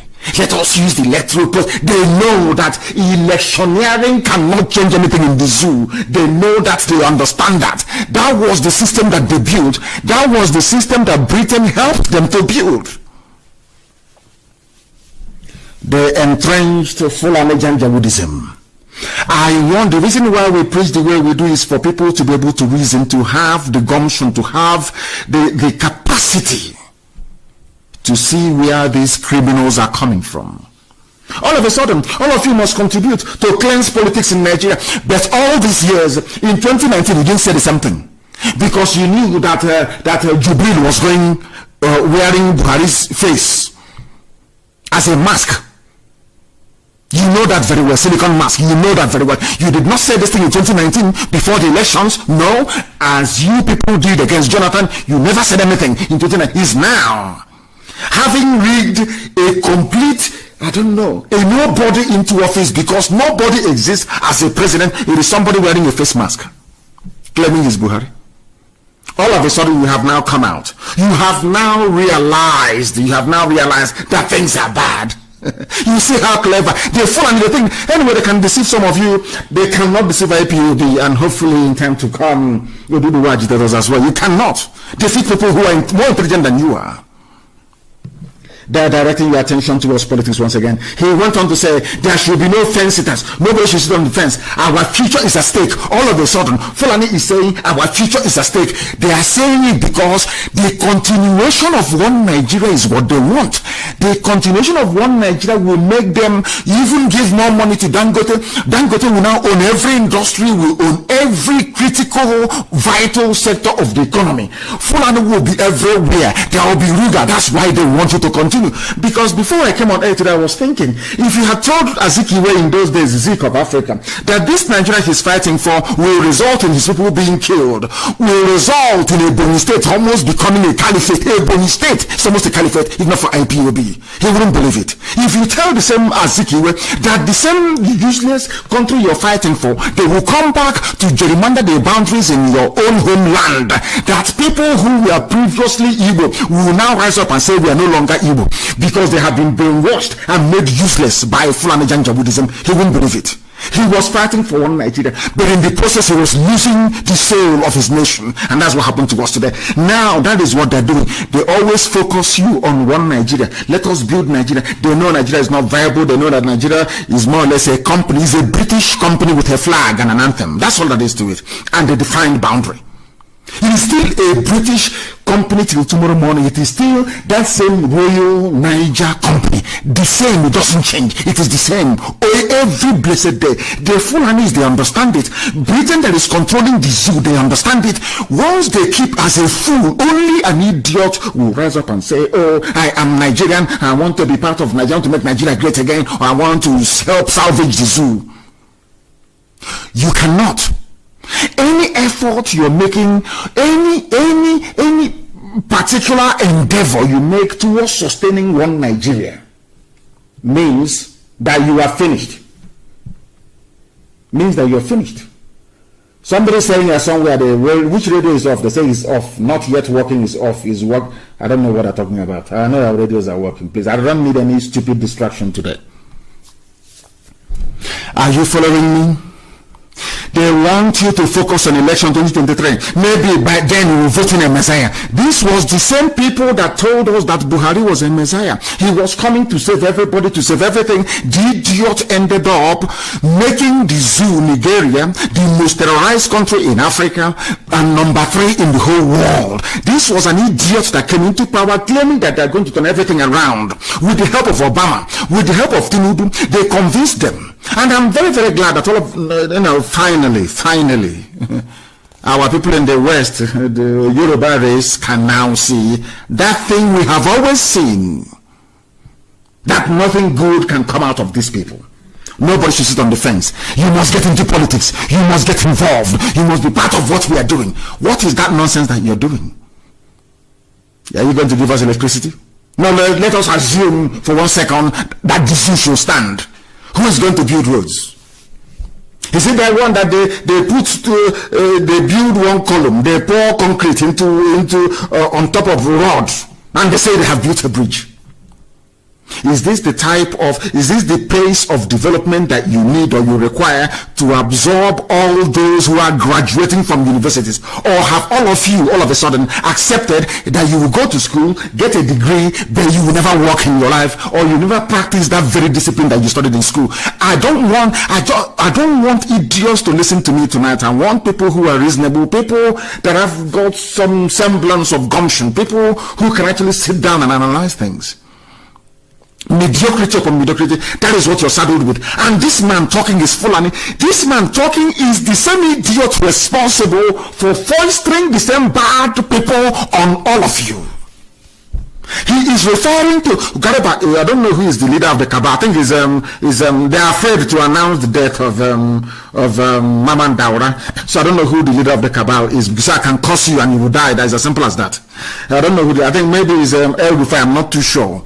Or maybe they are fronting Garba Shehu. Nobody is quite sure as to who is now controlling the cabal, because there is no president, there is no vice, there is no chief of army staff. That is taken. That is a fact. It is gospel. He is now referring to them as bad people. I want all of you that still, this was the man that INEC used to rig the late Buhari into power. This was the man that was conniving with Cameron, conniving with Obama to make sure that an Islamist ascends into the throne of governance in the zoo in Asorok. The late dead Buhari, who is now lying in a shallow grave in Saudi Arabia, which nobody can dispute. No sensible human being can dispute. They have not even bet to you. This is the man now that the same fool and the same people that tricked you into the mess you're in, the same man that gave you high petrol price, kerosene, everything, making your life a misery, is now coming to you and telling you, let's get rid of that. Whereas his own account in Dubai is overflowing with hard currency. And he's there, and you fools will listen as usual. But I thank heavens that people are now beginning to wake up. They can now wake up and smell the coffee. People are now realizing what we realized, or what we accepted or acknowledged very many years ago. That is the way they operate.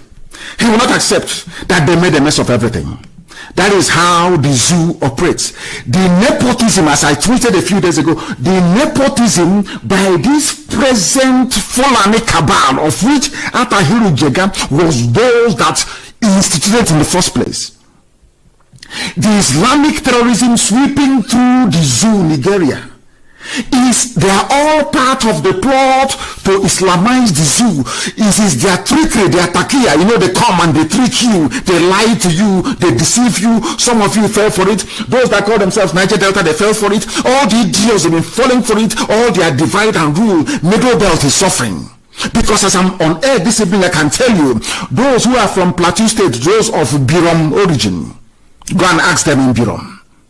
Go and ask them before, because sometimes some of you don't know what people are suffering in the so-called North and even Middle Belt. You have no idea. In Birom, for instance, they have been telling them one Nigeria, their leaders, oh, Biafra is the problem, and Igbo man is the problem, oh, one Nigeria, one Nigeria, one Nigeria. And now today in Birom, in Plateau State, I am stating a fact. There is no Birom man or woman who is a local government chairman. They are all Fulani. This is something that I want people to understand. The more you agitate for one Nigeria, the more you campaign to keep Nigeria one, the more you are placing your ethnic group at risk of extinction. If you go to Birom, go to all the local government areas in Plateau State occupied by Birom people. If you go there now, you will see it for yourself with your two naked eyes. Fulani have taken over. Even ordinary local government chairman, they cannot even get. Are you listening very carefully? I want people to understand the damage you stand to do to your people in time to come. Maybe by that time you'll be dead. Right now, Azikiwe is dead, Awolowo is dead, all the people that fought for one Nigeria is dead. They never knew that by fighting for one Nigeria that they are inadvertently advancing the Fulani conquest of their own people. Understand this very clearly. Now, these same people, it is not by accident that Nigeria's security forces are led by extremist Fulani Islamists in uniform. All of them. Be it police commissioner, be it in the army, they planned this many years ago to occupy every sensitive position and to use that position to advance Fulani terrorism, be it through Miyetti Allah, be it through ISIS in West Africa, be it through Boko Haram or Fulani bandits. Who are funding these people? Are you telling me that somebody from Mali who is a terrorist can carry AK-47 all the way from Mali and travel all the way to Agatu to kill people, and no roadblock, nothing, nobody stopped him. Is that what you're telling me? Because I want people to engage their thinking faculties. I want people to be able to reason. Our job here is to enlighten. It is to educate that people may be able to reason. That's all we are doing. Are you telling me they say they are foreign bandits? Okay, let's assume that foreign bandits came from Niger, from Mali, from Chad, from elsewhere, all the full and terrorized territories to come into the zoo. Now, when they got into Nigeria, who now gave them the guns they are using to kill people?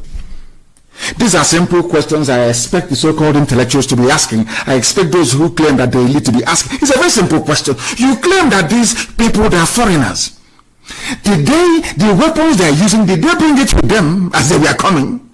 Or did they get it when they got into Nigeria? It's a very simple question. But people don't ask these questions. And I have tried to educate and to school black people to understand the reason why you have a law court. To understand the reason why somebody can sit in judgment, or let's say a jury, a panel of jury. And two people were fighting, for instance, and police was called in the process. The police took two of them to the station and charged them and referred the matter to court. Nobody was there to witness what happened. In the court, you will be called upon as an accused to state your case you state. And after that, the judge will ask the other side, please, do you have any questions? It's called cross-examination. Because through cross-examination, you find out who is lying and who is telling the truth. That is why you ask questions. But in all the years, should I say in all the years of colonialism and what I call damaging European influence in Africa, we have forgotten that there is a very simple way to find out who is lying and who is telling the truth. Even Solomon used it in the Bible by asking questions. That is how you know who is lying and who is telling the truth. And what are those questions that you ask of the zoo? If it wasn't your intention to Islamize everybody in the zoo in Nigeria, why is it that every sensitive security position is occupied by a Fulani person? Simple question. If you claim that you want to advance the country, you want to make things better, how come the head of every sensitive parastatal is a Fulani person? If you claim you want to provide employment, and people don't know what employment means, they have no idea. They think it's the job of the government. Of course it's not. The government's job is to create an enabling environment to allow entrepreneurship, to allow people with ideas to create jobs and opportunities for the population. That's what it means. How come, if your motives were not sinister, how come you shut down four refineries that could employ thousands upon thousands of people? NNPC owns them, run by Fulani. NNPC run by Fulani. You have not refined not 1 gallon of fuel, but you gave the license to your brother in fellow Fulani Dangote to build a refinery. Whereas shutting down, I don't know if people are, I can't, when I say this thing, they say you insult Biafra. If people reason this way, why should they not be insulted? I am referring to Facebook. I want to ask Facebook, when people behave this foolishly, don't I have the right to insult them? You have 4 refineries, 4. Built by not even Fulani governments, built by people that saw the future or that wanted to build a nation. Babangida was instrumental. Babangida's economic plan was the best. I'm just telling you the truth. Babangida, in the post-war era, since 1970, the only person who has come close to enacting, or should I say, to formulating a viable economic policy is only Babangida. Go and look at the industries he built. It's there, it speaks for itself.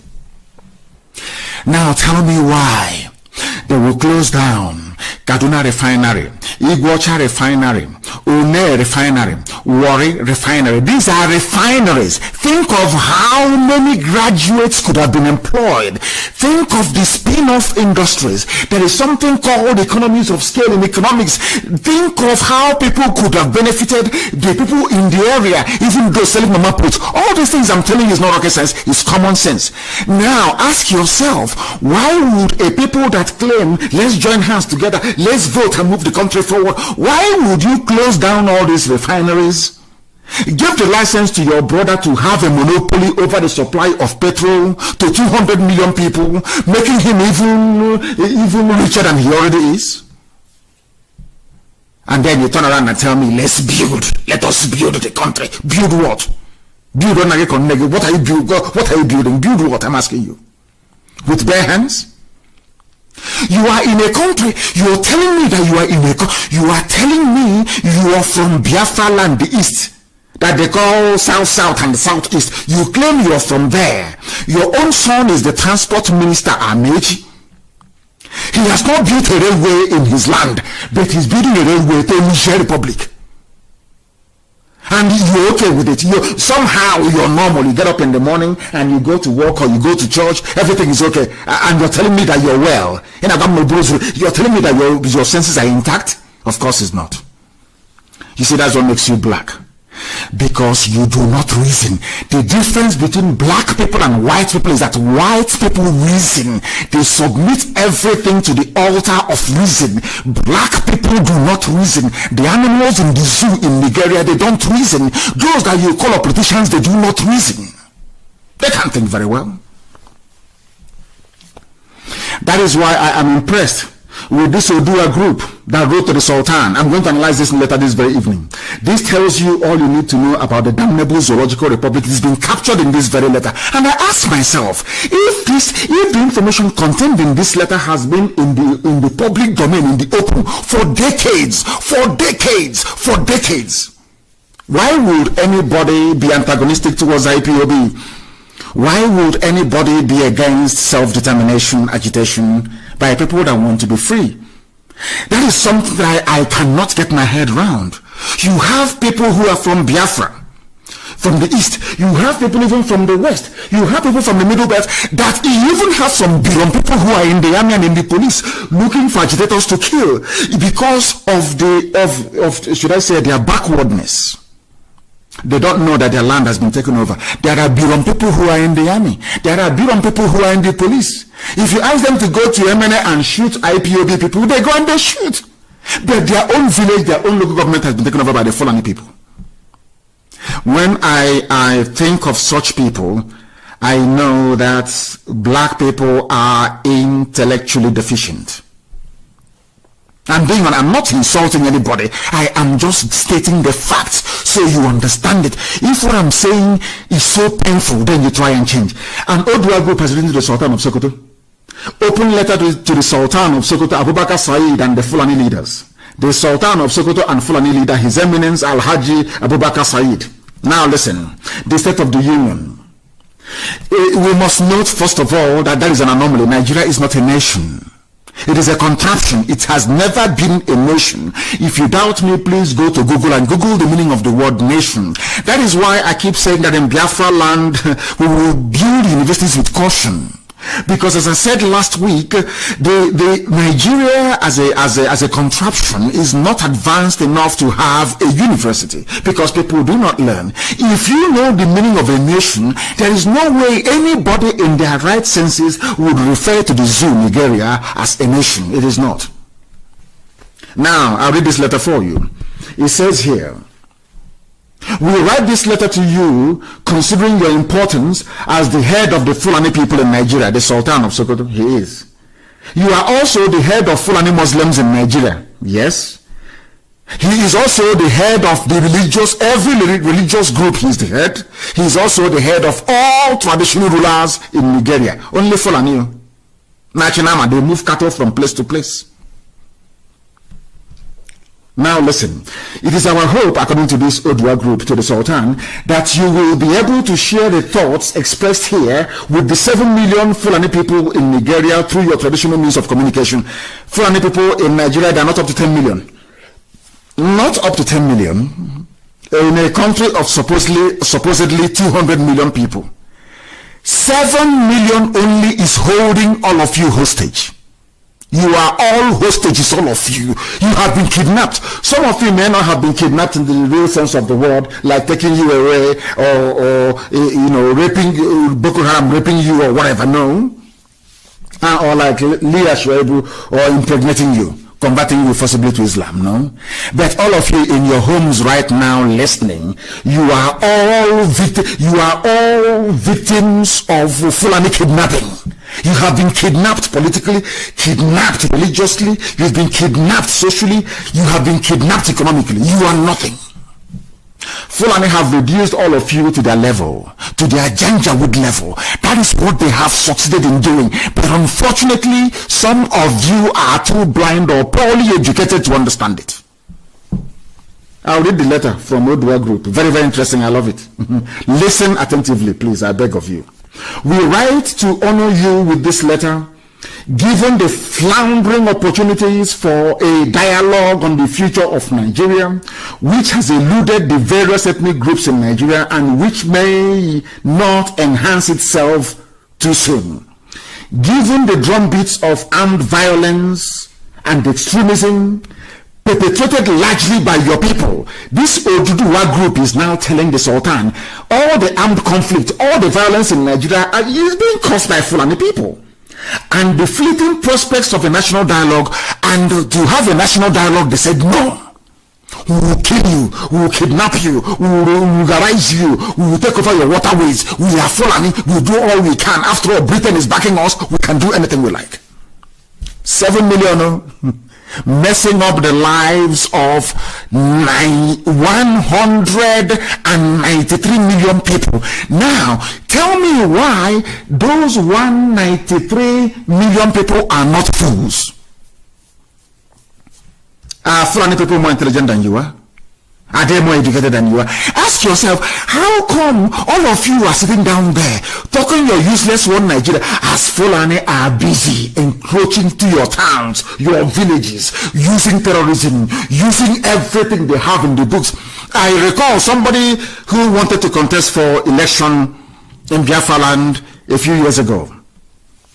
You know what they told him? People, you'll be shocked. People told him, please go to the north and look for one mayor or one alhaji to sponsor you. So for you to govern a state in Biafra land, you have to go to the north to get Fulani seal of approval, as the Supreme Court governor of Imo State did. I want people to appreciate this very broadcast this evening.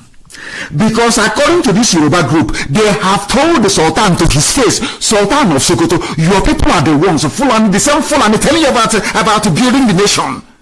They know that the best way to build the nation will be through a sovereign national conference, a dialogue to determine how people are going to live. They know that, but they will not ask for that. The only thing they will offer you is keep going to polling station, keep voting until one day, miraculously, one person will emerge as a good person, and then will lead you into El Dorado, the promised land, paved with gold and silver, where the rivers will be flowing with honey and milk.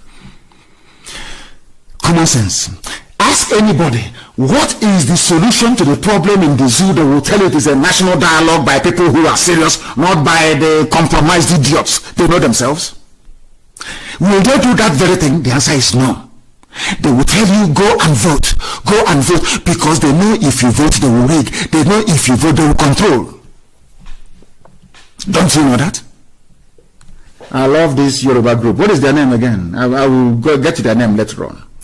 Given the drumbeats of armed violence caused by Fulani people are the ones killing people. Even a national dialogue, there is no more hope. They said restructure, Fulani said no. They said review constitution, Fulani said no. Because a Fulani man wrote the constitution. Had it been any other person that wrote that constitution and foisted it on Fulani, they would have changed everything by now. 7 million people, enslaving all of you 193. They come to you, they get one or two of your corrupt leaders, and they give them some chicken change. They go for a meeting in the house of Edwin Clark. Edwin Clark will call NNPC chairman and say, oh, do you know I have social cultural groups in my house? We are meeting from the south. The man will say, oh, okay sir, okay, come, Bolaji, advance them 20 million from there, please. Yes sir, take it as expenses.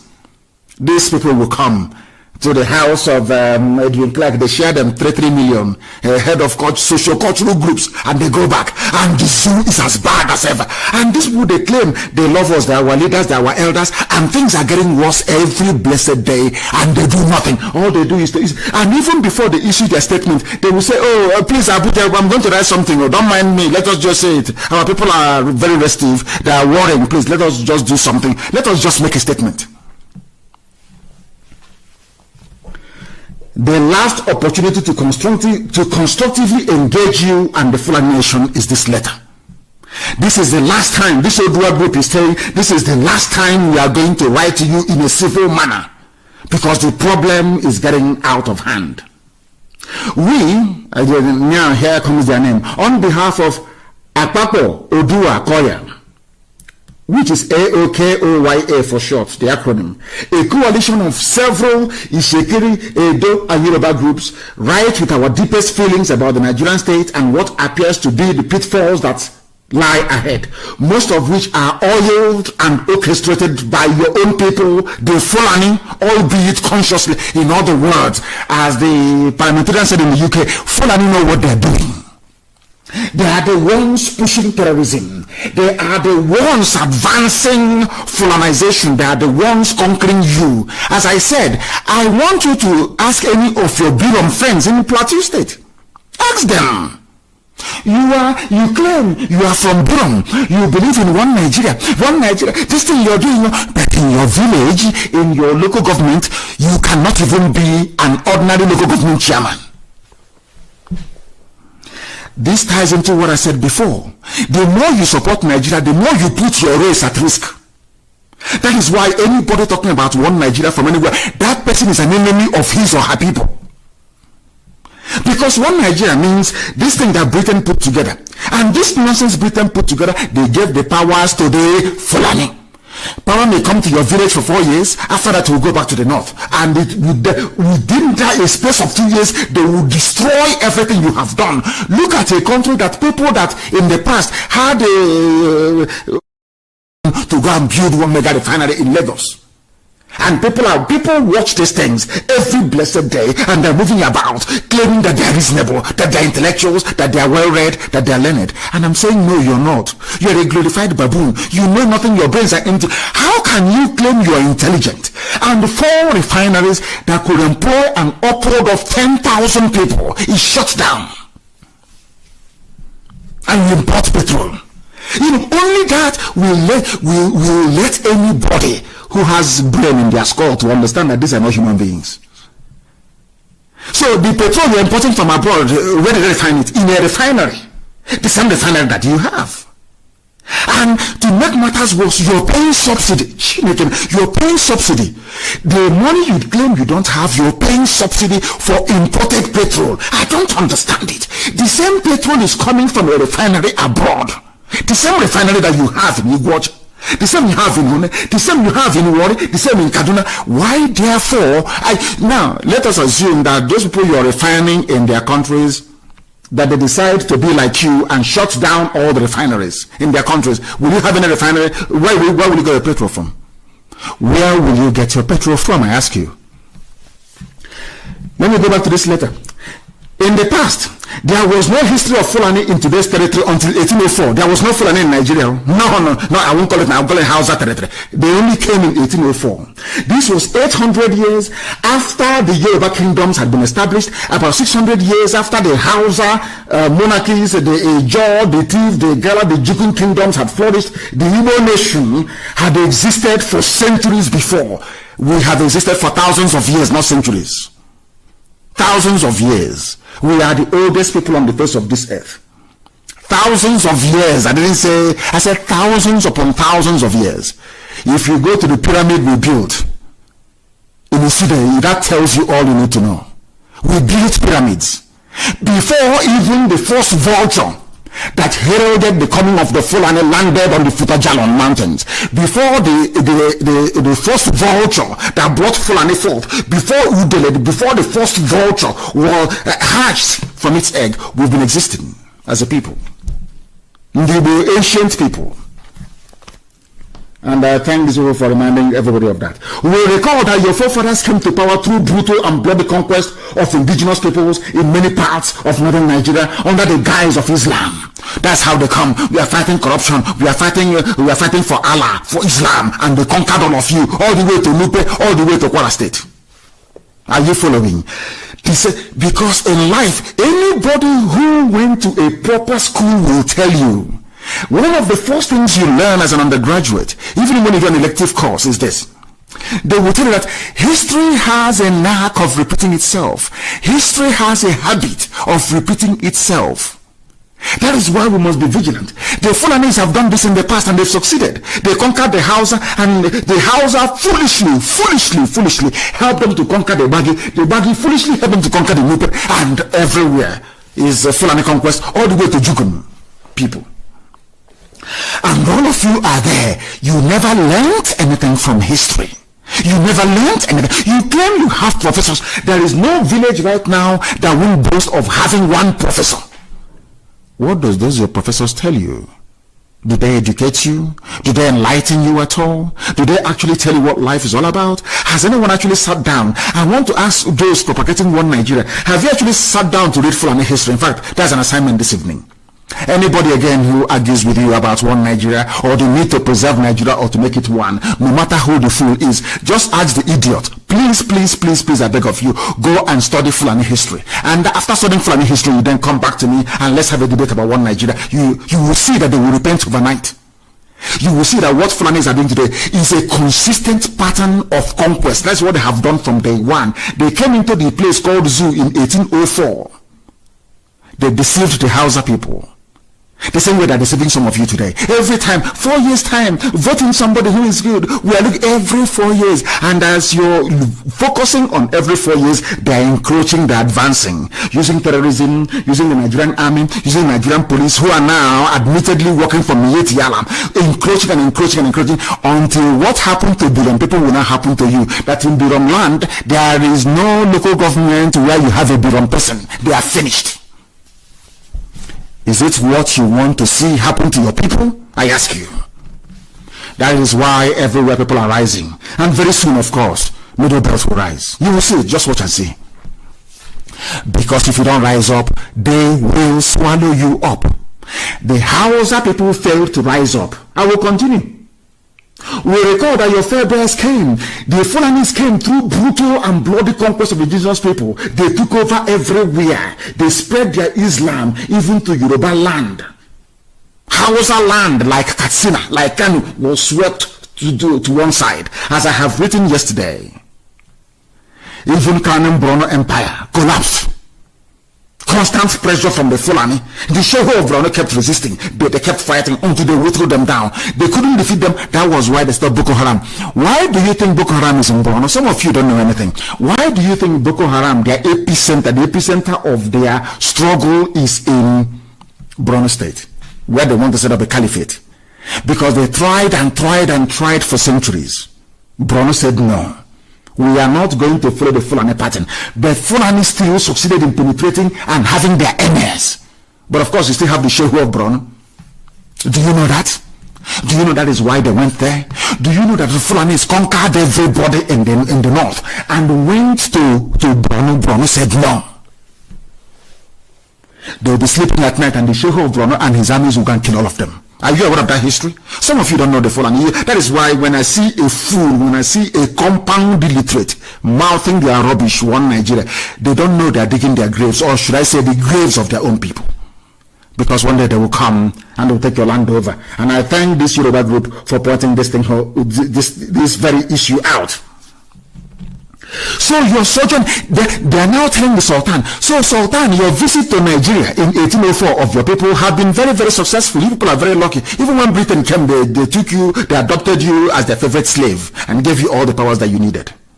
And people claim, what I find astonishing, are you telling me that this history now, being enumerated by Akwapo Odua Koya, are you telling me it's not been there? These things are in your library. If you go to your libraries, they are there. If you go to the internet, they are there. You will know how they came about. You will know how the Fulanis came. A country of over 300 ethnic groups was handed over to you, a foreigner.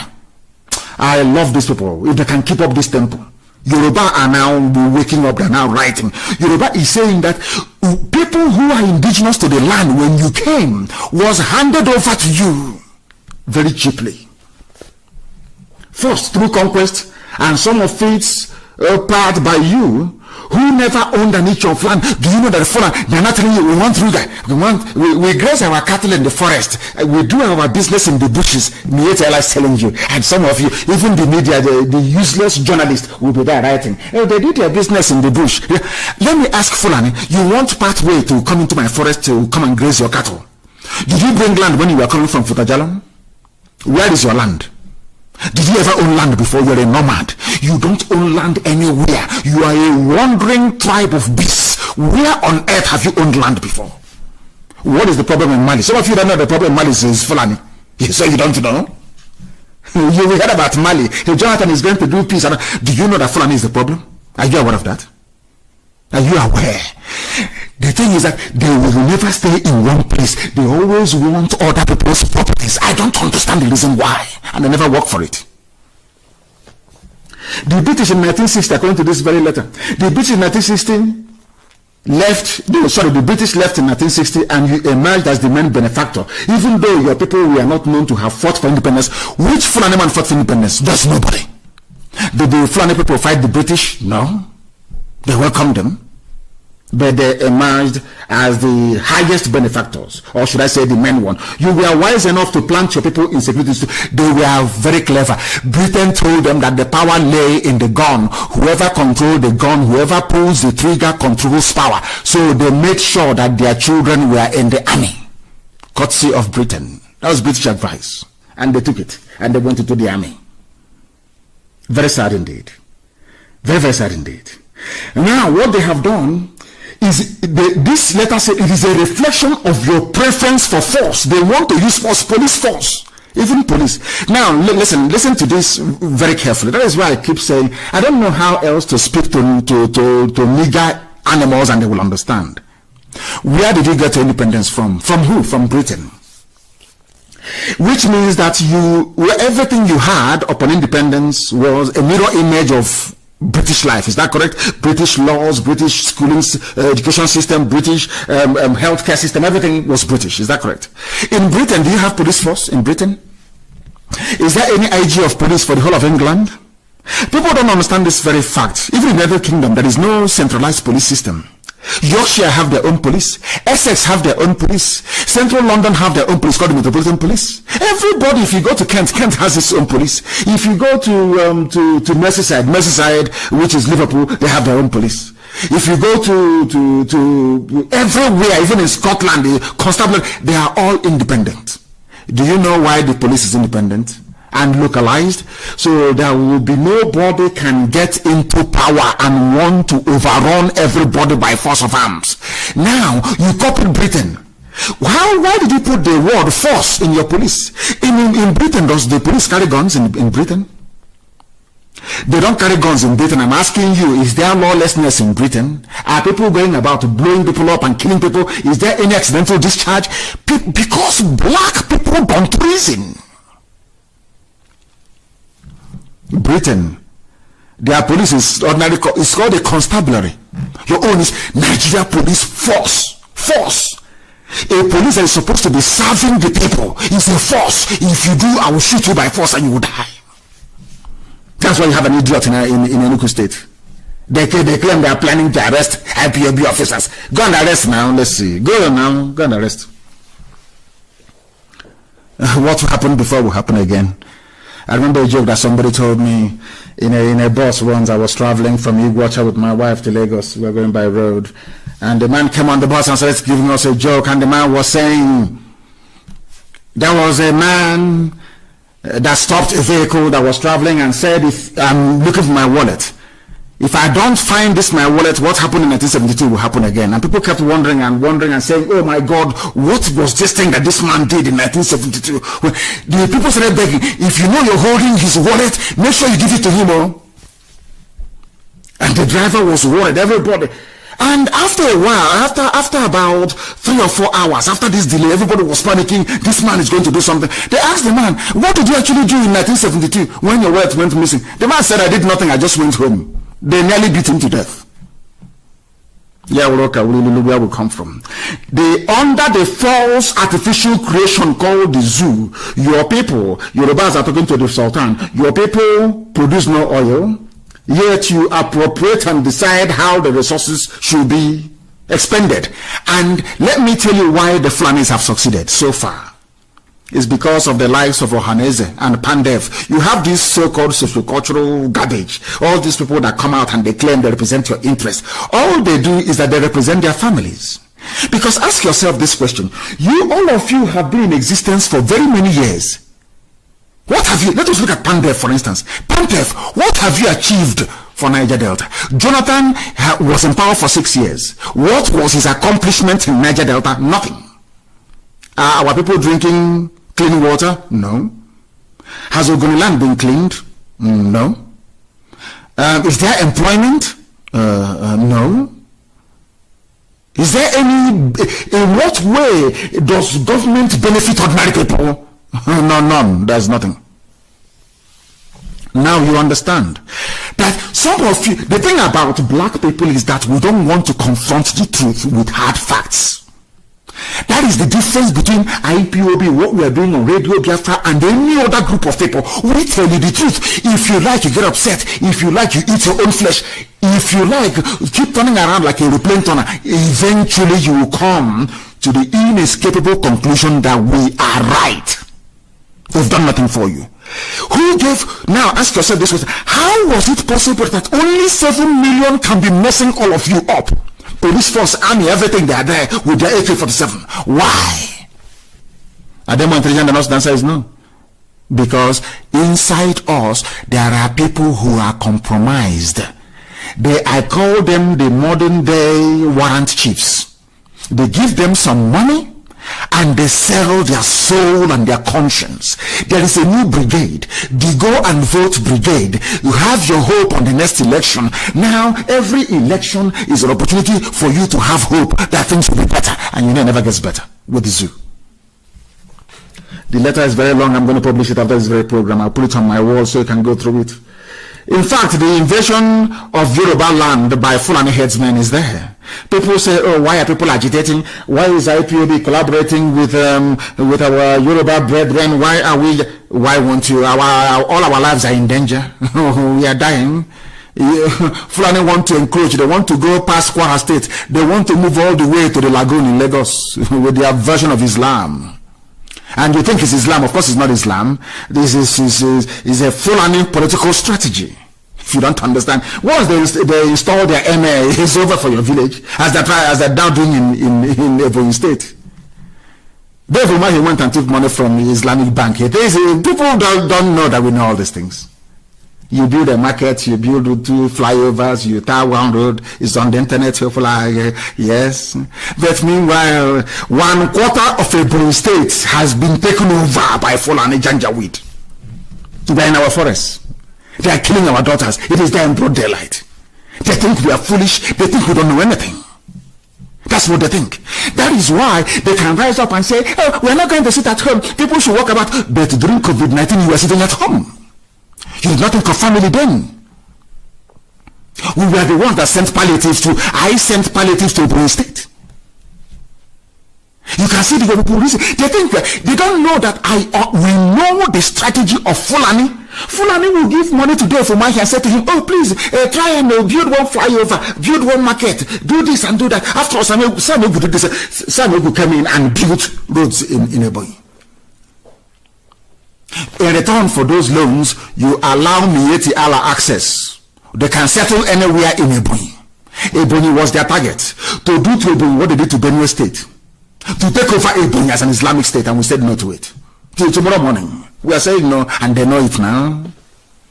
They know very, very well. That is what they want to do. That is, as long as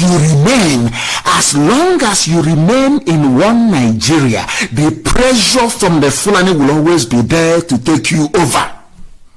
If you don't know, let me tell you.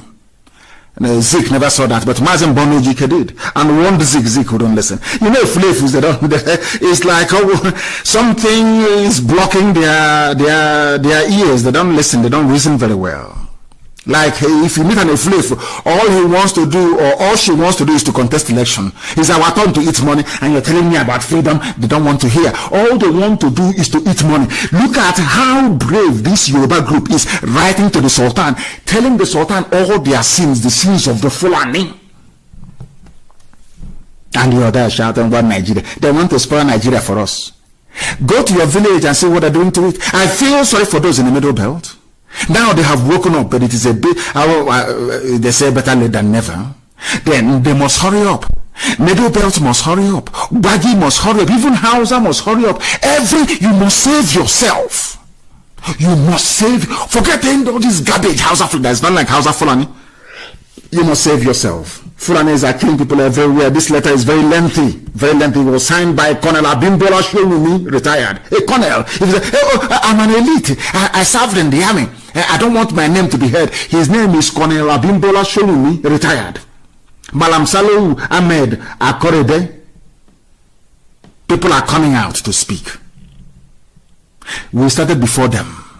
Our own is, we have fought before. We can't fight again. You know how it is. You need to plan very well. Plan for how many years, I ask you? All they want to do is allow us to contest. Anybody who is contesting the election becomes an enemy of freedom, because all they want to do is to contest and to get into power. Once they're into power, it's their turn to eat. For 8 years, you have to wait for 8 years. Another idiot comes up, it's my turn to contest. Do you see the chain? And it keeps going. And for some of you who don't understand that Middle Belt has been conquered, I'm going to play something for you, so you understand that they have been conquered. Unfortunately, I cannot post this for you now, but I'll do so immediately after this very program. You are going to listen to a clip of what is happening in the Middle Belt. These are the same Middle Belt people in the army. They are in the police. They are the ones saying, oh, go and kill Ipob, but their villages are gone. And the funniest thing is that God is fighting for us. As you're coming and you're trying to kill us for your Fulani masters, your own villages are being taken over by the Fulani bandits. That is how foolish people are. That is why I have said, if you're from the Middle Belt and you're in the army, if you're from the west, Oduduwa, Yoruba land, and you're in the army or police, and you're from the east, you're in the army or in the police, that nonsense they're telling you, police commissioner, let us go and arrest IPOB, let's go and shoot every agitator and every protester. You are giving away your village to them for free. You're a fool. You are doing exactly the same thing that Hausa peasants did. That was why Fulani people killed all their Habe kings and replaced them with emirs. Isn't it very funny? Something that happened in 1804, when Gobe fell, Sokoto, President of Sokoto, is what people that claim they went to universities are doing today. The same thing Hausa peasants did in 1804 is what some graduates are doing today. The same thing, you are an Igbo man or Igbo woman or you're a Biafran, wherever you are. They bring people fighting for your freedom to court. And you want to jail them. You want to adjourn the case. As a magistrate, you don't come to court. As a judge, you don't come to court. You want them to suffer. You want to demoralize us, to abandon our struggle. Your behavior is exactly the same behavior of a Hausa peasant 200 years ago that led to the fall of Gobe and the name this Sokoto, the fall of Katsina. Today they have the emir of Katsina. Today they have the emir of Kano. Are you listening? Are some of you listening? Some of you that claim you're in the army, you're in the police, you're saving one Nigeria. Do you know that fighting to save one Nigeria means you are giving up your village to Fulani to conquer? Are you aware of that?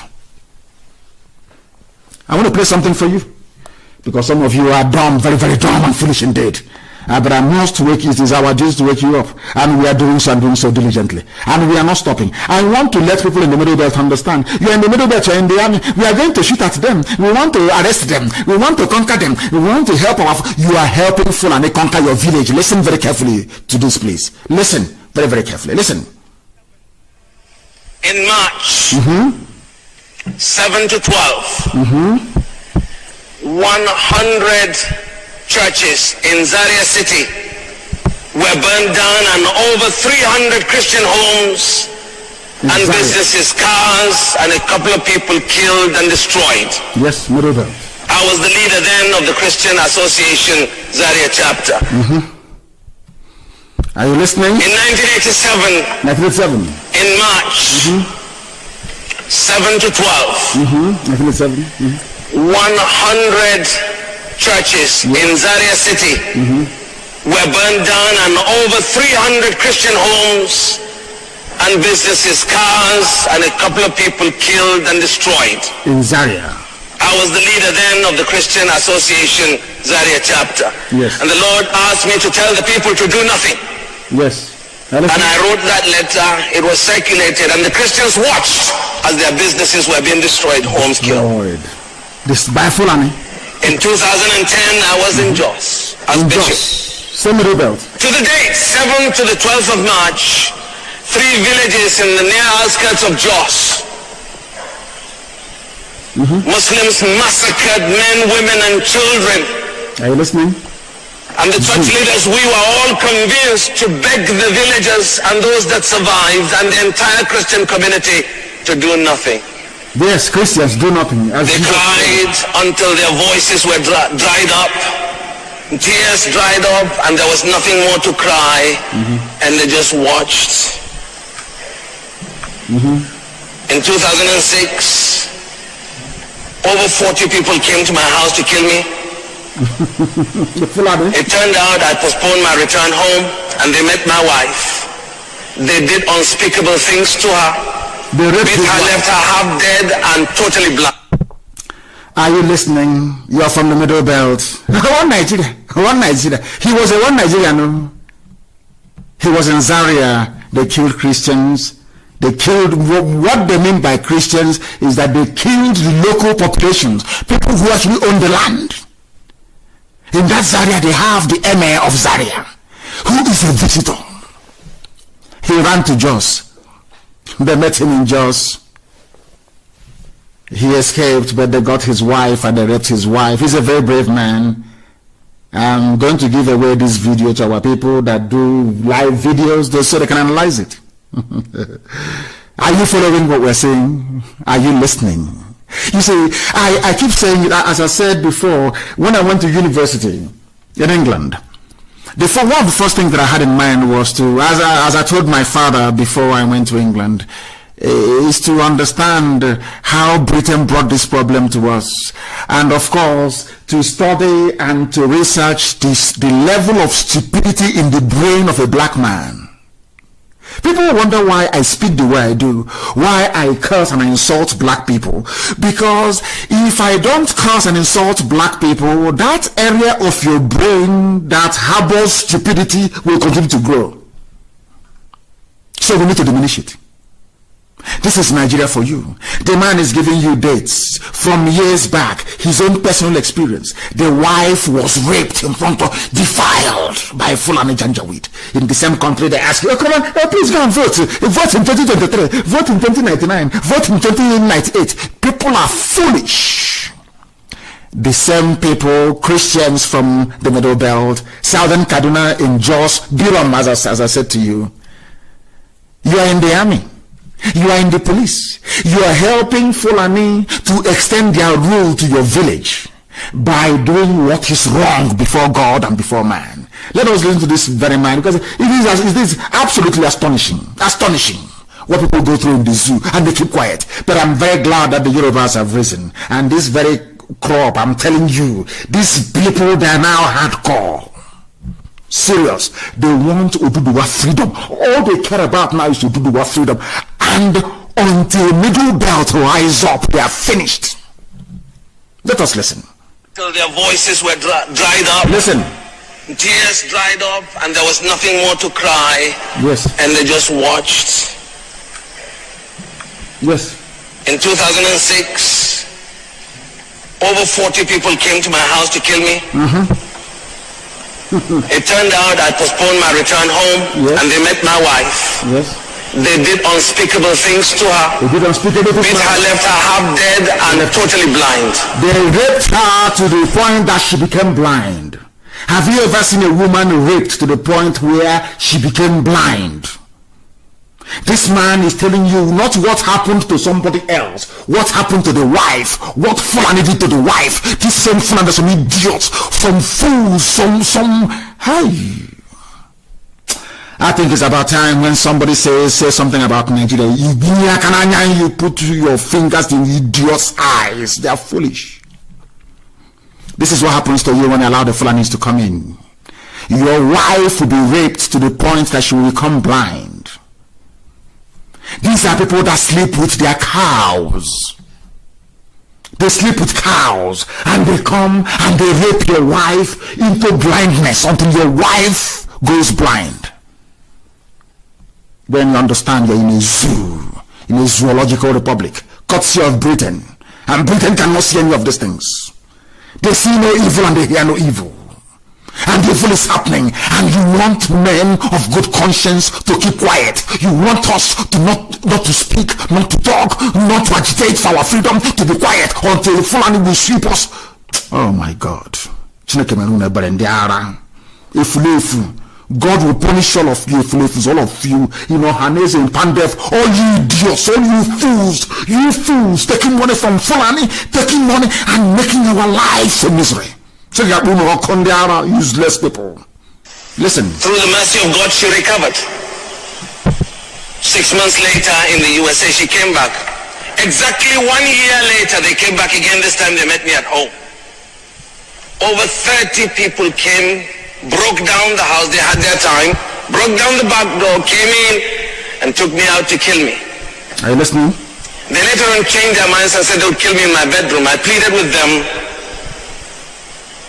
to pray, and they allowed me to pray. Yes. As I prostrated before the Lord, about 2 minutes later my wife was holding my hands. 5 minutes later my son came in and I said, "What are you doing here?" And he said, "Daddy, they've gone." What chased them away, what they saw, what they didn't see, only eternity will reveal. Are you listening? Now friends, I'm not saying this to play down on those who have died. I've lost a classmate who was a pastor in Kaduna. He was roasted in his church. Roasted in his church. I've lost colleagues, schoolmates, and brothers and sisters who've been slaughtered for the faith. Yes. Why I'm alive, I don't know. But one thing I know, until my time is up, and I know I will die someday, blood crash, air crash, car crash, whatever crash, until that day, I have a gospel to proclaim. I have a gospel worth living for. And I have a gospel worth dying for. Amen. He has finished. He survived it. His friends did not. The wife suffered rape until she became blind. That is the Nigeria that some idiots are canvassing for to be continued. I don't understand it. Some of you don't learn. People from the middle belt, they tell the new man is your problem, Biafra is your problem, go and fight them, go and kill them. They came to our land and they killed over 5 million people. Today, are they not being killed by the same people? Today, I don't know, are they not in the forests of Yoruba land? Are they not in their forests killing them? Those that said, oh, we are Niger Delta, we are South. Have you been spared? Are you not being killed? Do you see? Where we came, where Chukwukika determined that we should come. Now this man is from the middle belt, the same middle belt that Go On comes from.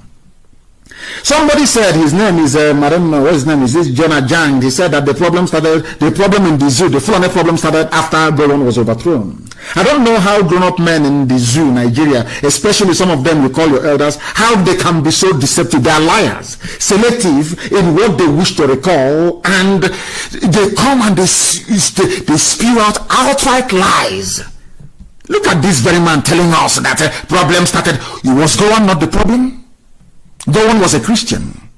Go On was fighting for one Nigeria. I want to let it look at, if you want to see how sad your lives are, look at Go On. Go On was a head of state. He was a Christian. They brought him out. He thought he was fighting for one Nigeria, but today go to his village, go to his state. What is happening to him?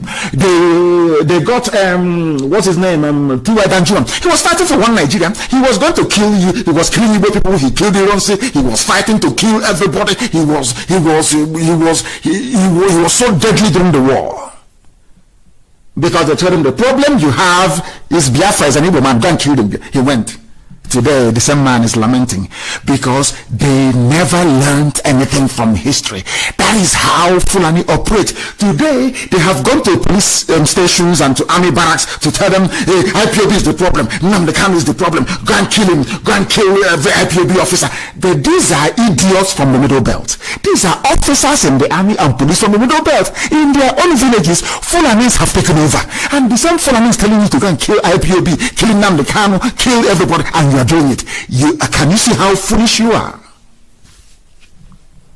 All of you, even those working in the courts in our land, do you see how foolish you are? So you don't know, by detaining somebody who is agitating for your freedom, you are helping the Fulani to advance into your village and take it over. Look at Jos, what is happening in the Middle Belt. You had a living testimony. How Nigeria's problem started with the coup that overthrew Gowon, Jonathan, people talking. These are the so-called elders, people lying. He never knew that Gowon should have insisted on the implementation of Aburi.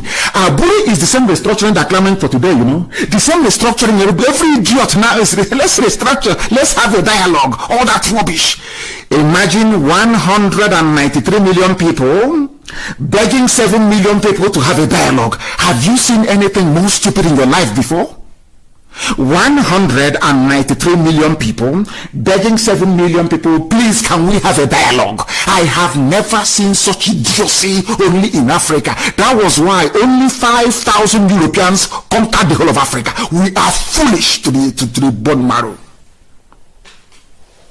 John Ajang, a former Plateau State governor, the same Plateau that is being ravaged today, they were the ones that fought the war against Biafra. They knew that Ojukwu went to Abuja to negotiate for restructuring, for regionalization. The same thing that you have in England. But England said, UK said no. I don't understand it. The same thing. Gowon came back and was overthrown. Now he's saying that he was the overthrow of Gowon when they were being lied to.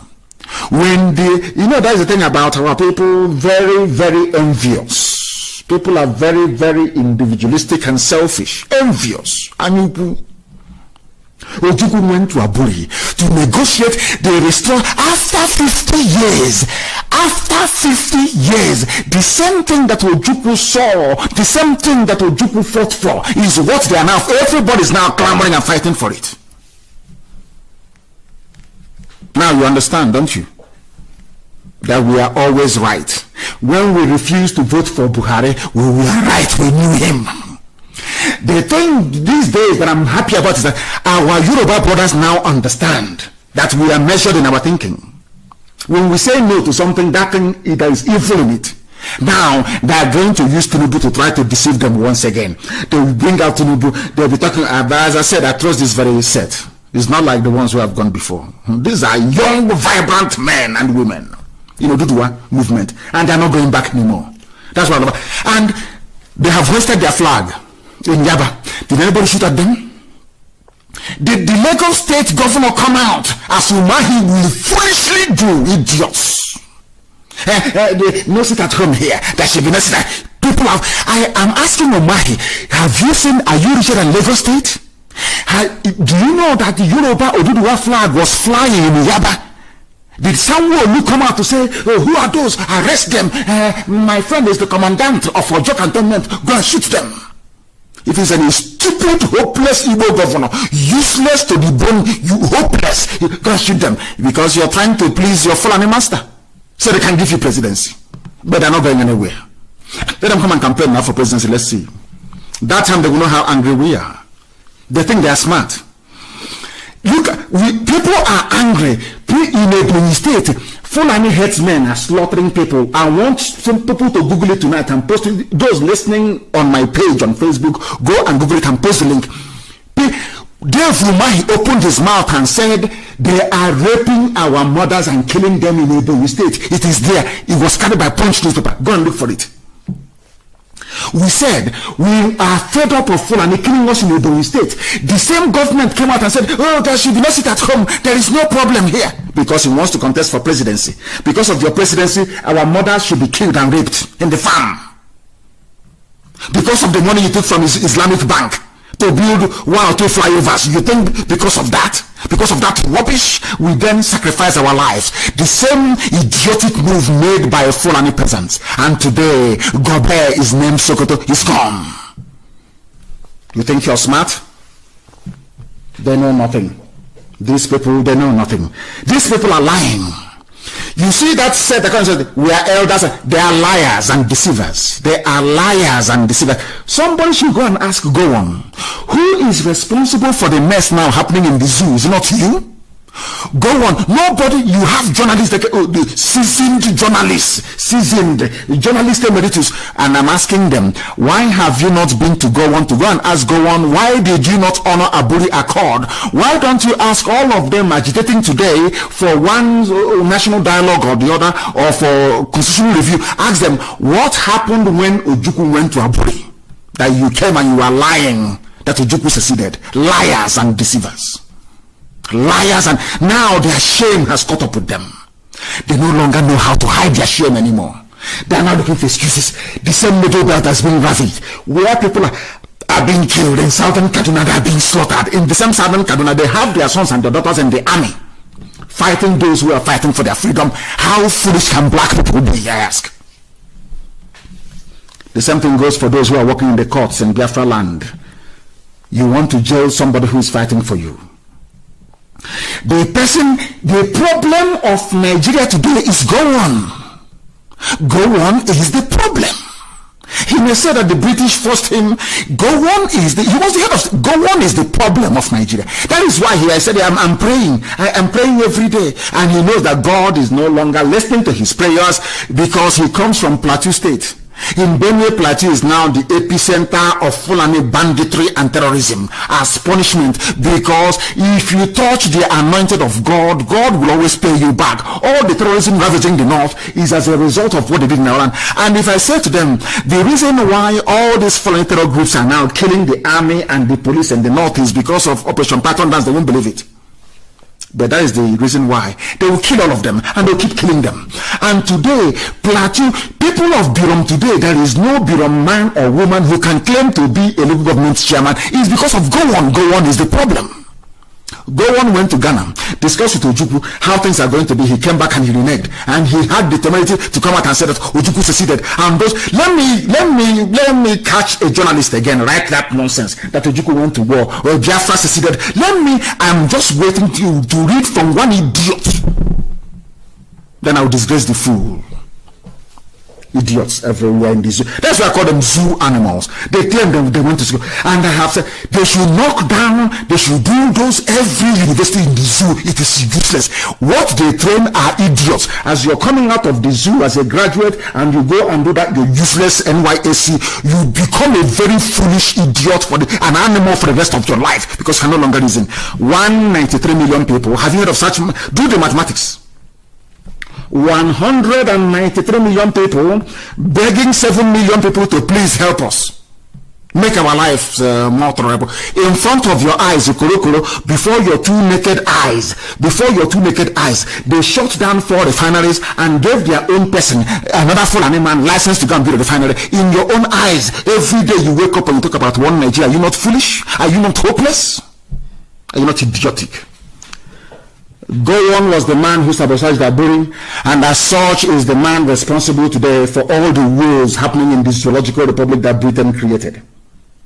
The British imperialistic tendencies that scuttled the beautiful Aburi Accord is the reason why all of you are in a mess. Is the reason why you are dying in the middle belt. Is the reason why there are Fulanis camped in your villages right now. Is the reason for the rise of Mieti Allah. Go On is the one responsible for it. And everybody fell hook, line and sinker for the British BBC propaganda against Biafra and Ojukwu. All of you fell for it. The same way that they are carrying their propaganda against me and Ipob, but only this time that we are formidable. If you give us one, we give you 100. That is why they're afraid of us. Bring it on. I don't care who you are. If you are IBC, let them do any documentary about us. And they know who we are.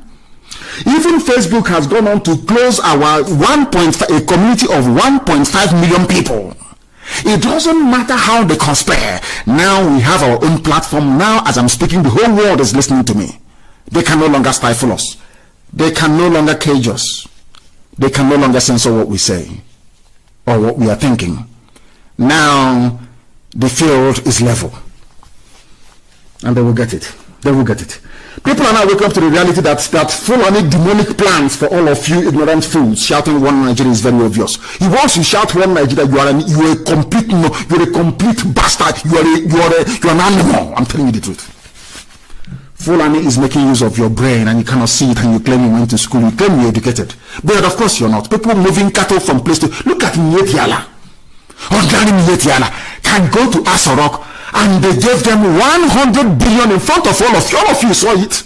They didn't hide it. A terrorist group was given 100 million before all of you animals in the zoo. 193 million people begging 7 million people that came as visitors in your own land. Black people. I have told God in my next life I don't want to see blacks. I'm telling you, we are useless to the bottom line. We are useless. 193 million people begging 7 million people. Every day we are begging. They kill us in Southern Kaduna, we cry. They kill us in Zaria, we cry. They come to Agatu, they kill us, we cry. They go to the forest in Yoruba land, they kill Pafashoranti's daughter, we cry. And that is all we do. That is all. And out of all of this nonsense, an idiot will come up and talk about one Nigeria. It's even now, even a House of Reps member, oh God in heaven, put me out of this misery and this UG. Black people, they drive me mad. Black people, the way they reason, they drive me insane. Why did you create black people? How can you create people who cannot reason? I don't understand it. Water bill is a northern agenda to tighten the noose on the south.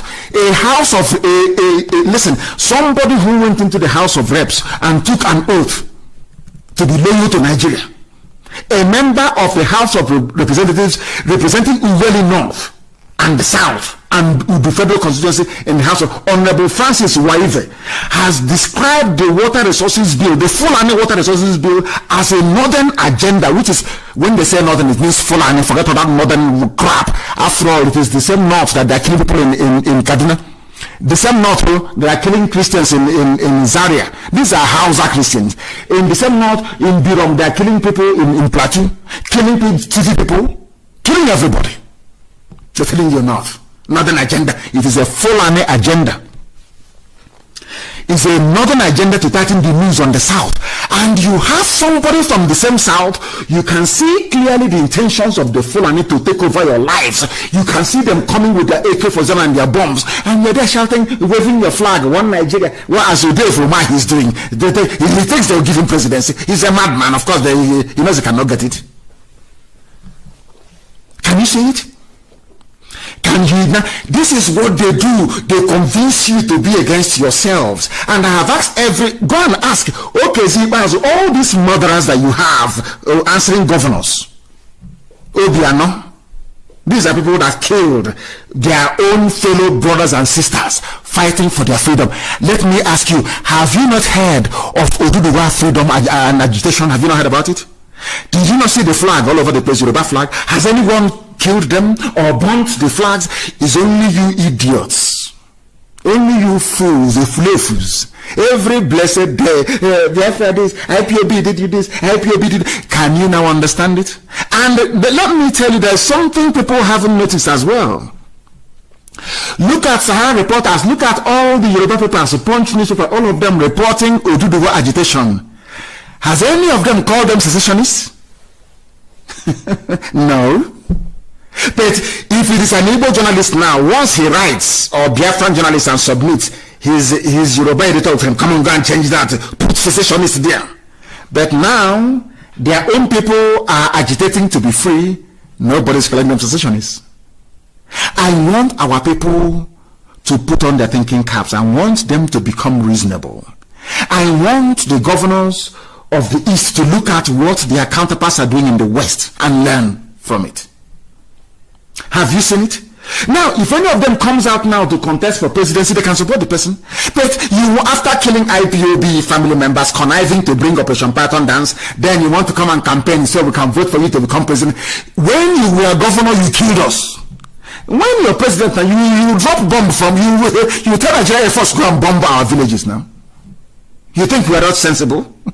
Come and campaign. None of you. But of course, Biafra will come before that. None of you will smell that place. Your wickedness, all of you, all these idiots, we want to fight for Igbo president. You are in cloud cuckoo land. We are waiting for you to bring out your campaign vehicle on the streets of Biafra and Chilika. Then you know how angry we are.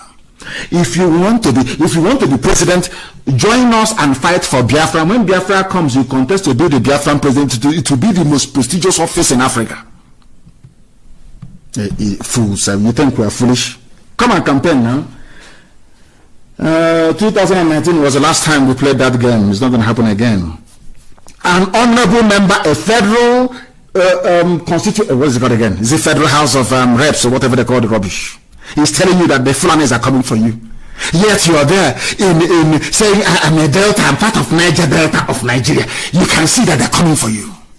According, not me, not Namdekano, not IPOB, not anything we're saying. The person you sent to the Federal House to represent you, he has been to Abuja, he has seen what is about to come and is warning you. And you're there in your tiny hut in the creek, drinking polluted water, shouting in Niger Delta of Nigeria.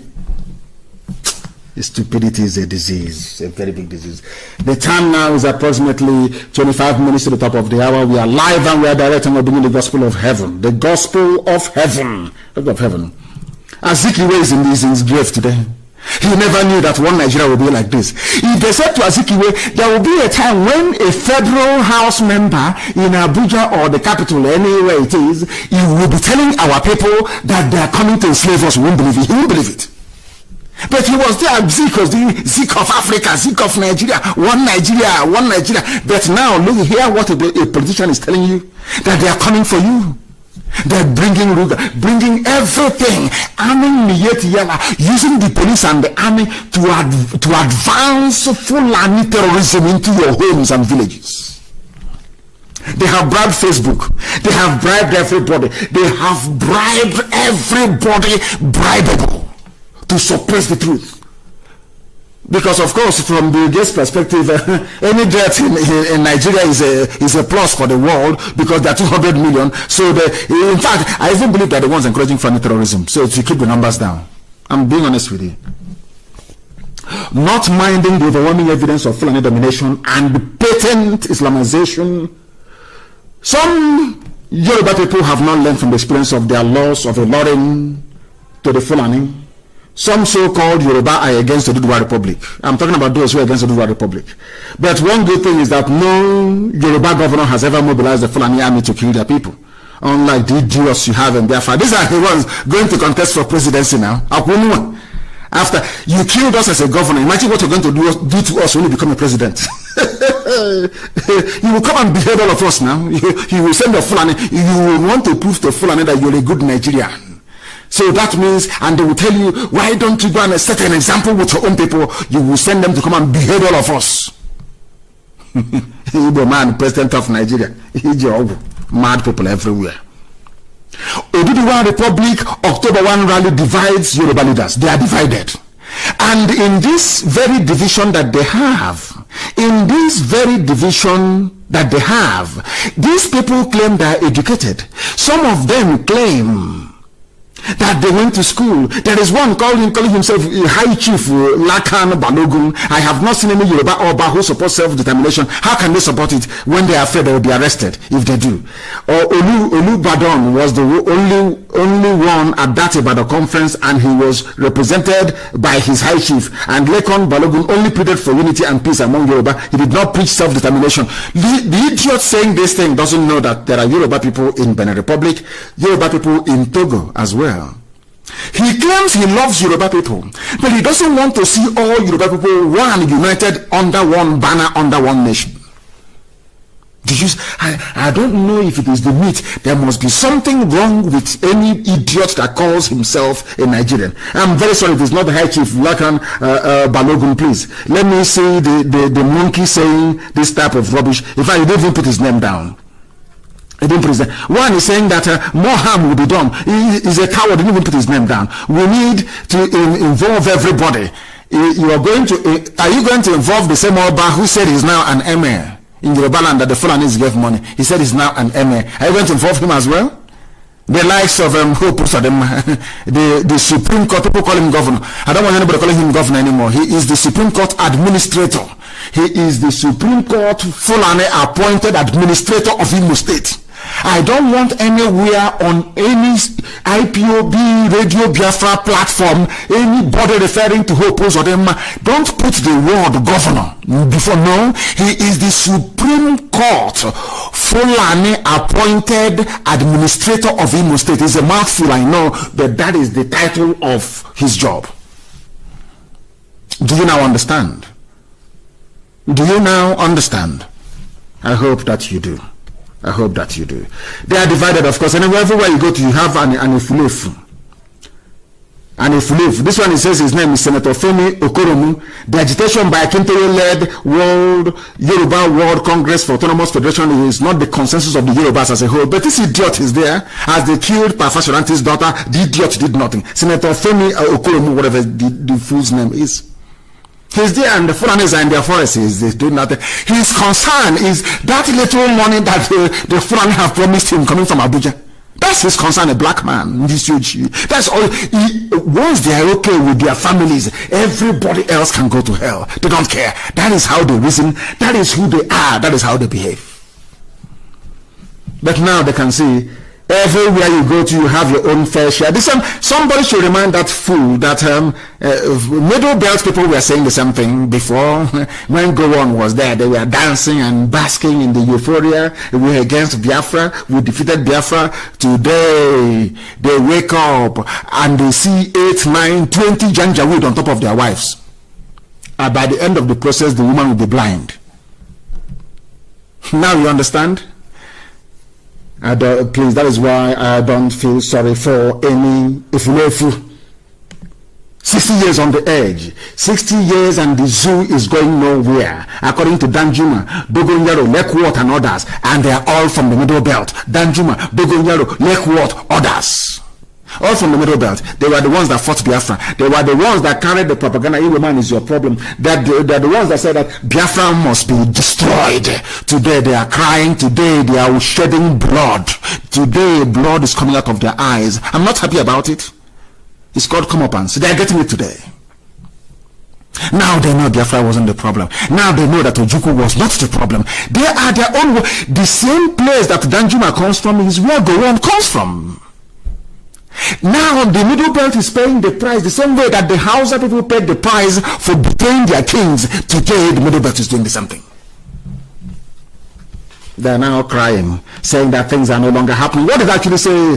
This Biafra war, Sharia democracy, other matters to be investigated. Now they want Biafra war to be investigated. Now they understand that we did nothing wrong. Now they know that Ojukwu did not. But these were the people that fought Ojukwu. Now they're even using the same words that I use on Radio Biafra. Buhari's administration using colonial solutions to tackle problems. Now it is very clear that the Fulanis are the ones colonizing you. Very, very clear. Very, very clear. This is why we say sit at home. It's only that tells you how wicked and callous some of these governors are. Everybody is lamenting. Even people who are die in the rural Nigerians like Danjuma, they are lamenting. When we said, but Fulanis are killing us in our farms, can't you see it? Let us tell the world we are not happy. An Igbo man will rise up. There's no sit at home in Ebonyi. Ebonyi is a Fulani state now, as the Fulani police commissioner said. He's almost a Fulani state. Can you imagine? And that day, some idiots will leave their homes to come out. When they don't, if you leave your home to come out on the 1st of October in Abakaliki or in Ebonyi, the blood of all those people that the Fulani terrorists are killing in the farms are on your head. Umahi said, come out, defy the sit at home, because he wants to be vice president to a Fulani man. All the mining in Ebonyi is under Umahi's name with Chinese people. That's what he's doing. Some of you are blind. The same thing that the Fulanis did to Middle Belt is what he's doing to all of you, because you are blind. You are blind, you cannot see. When the result will come home, I will tell you I told you so. As I was telling everybody before. When I told you people before that the Fulanis were coming, did you believe me? Did you believe me? I told you they will come. I said they are coming to enthrone bad governance. This thing they're saying today, I told you the Fulanis will come. Your life will be a misery. Has it not happened? Has it not happened before your eyes?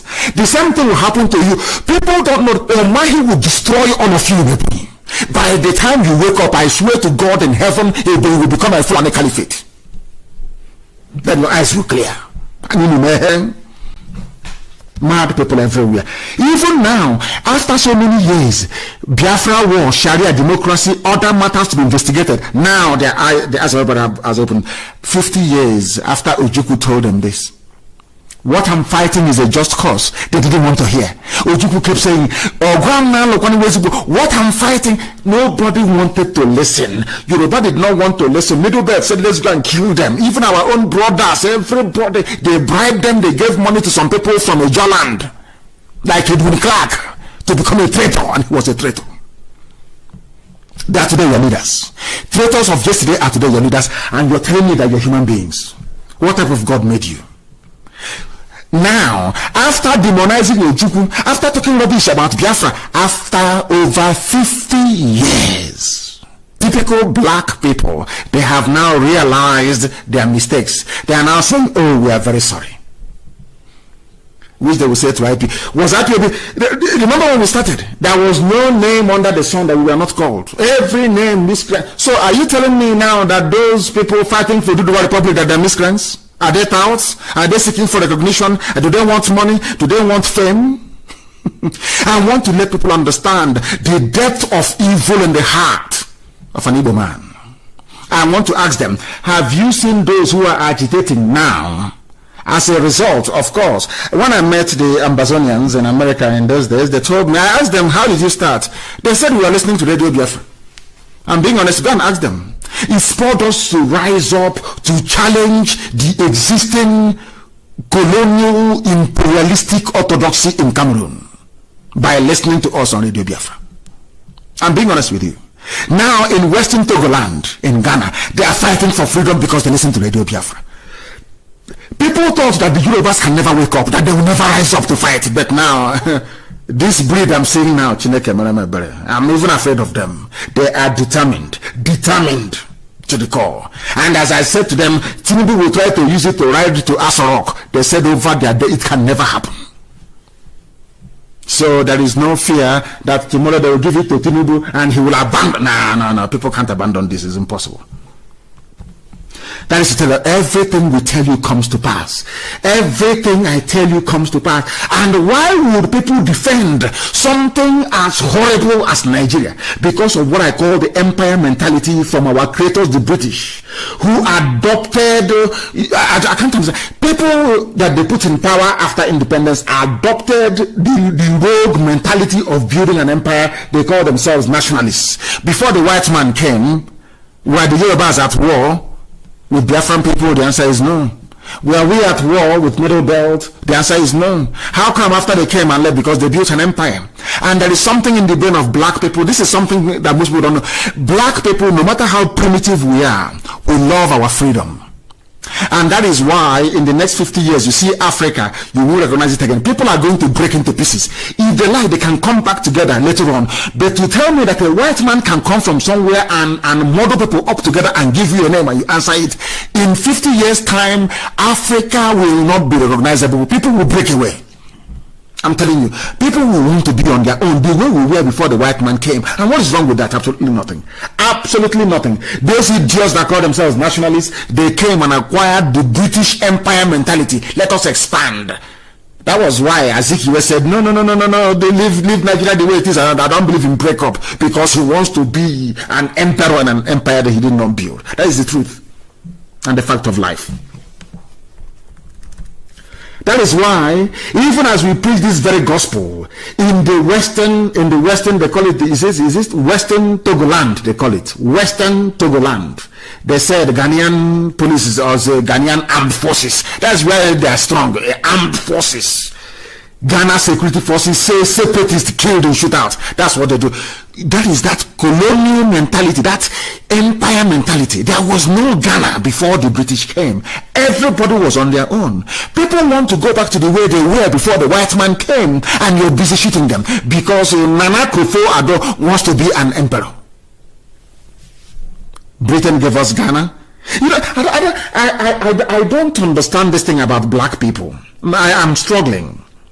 When the white man came and was conquering us, we were complaining, saying we don't like it, we want the white man to go. And as soon as the white man left, that's a defense of racism, which is a nation state in Africa. We allowed it to stand. That very philosophical inconsistency, that inconsistency in terms of our approach to something we clearly identified as a problem initially. When the white man left, instead of the nationalists to say, to your tent, O Israel, let us plan from there, they said, no, we want to, they even formed an army and police to police the boundary created by a white man. That is why I have no regard nor respect for them. People call them nationalists. I call them a bunch of idiots. They are nothing.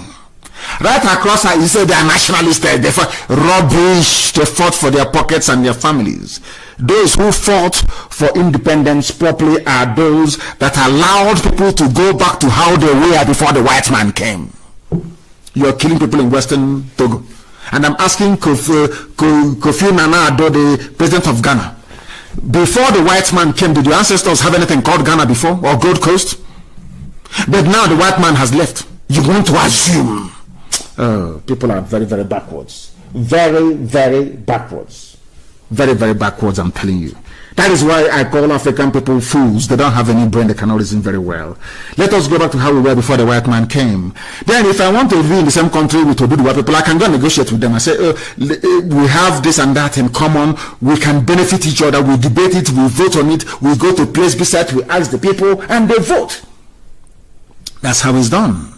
Anybody you want to join you go to them and they willingly join. As Scotland willingly joined the UK over 300 years ago, and today they want to go, and nobody's stopping them.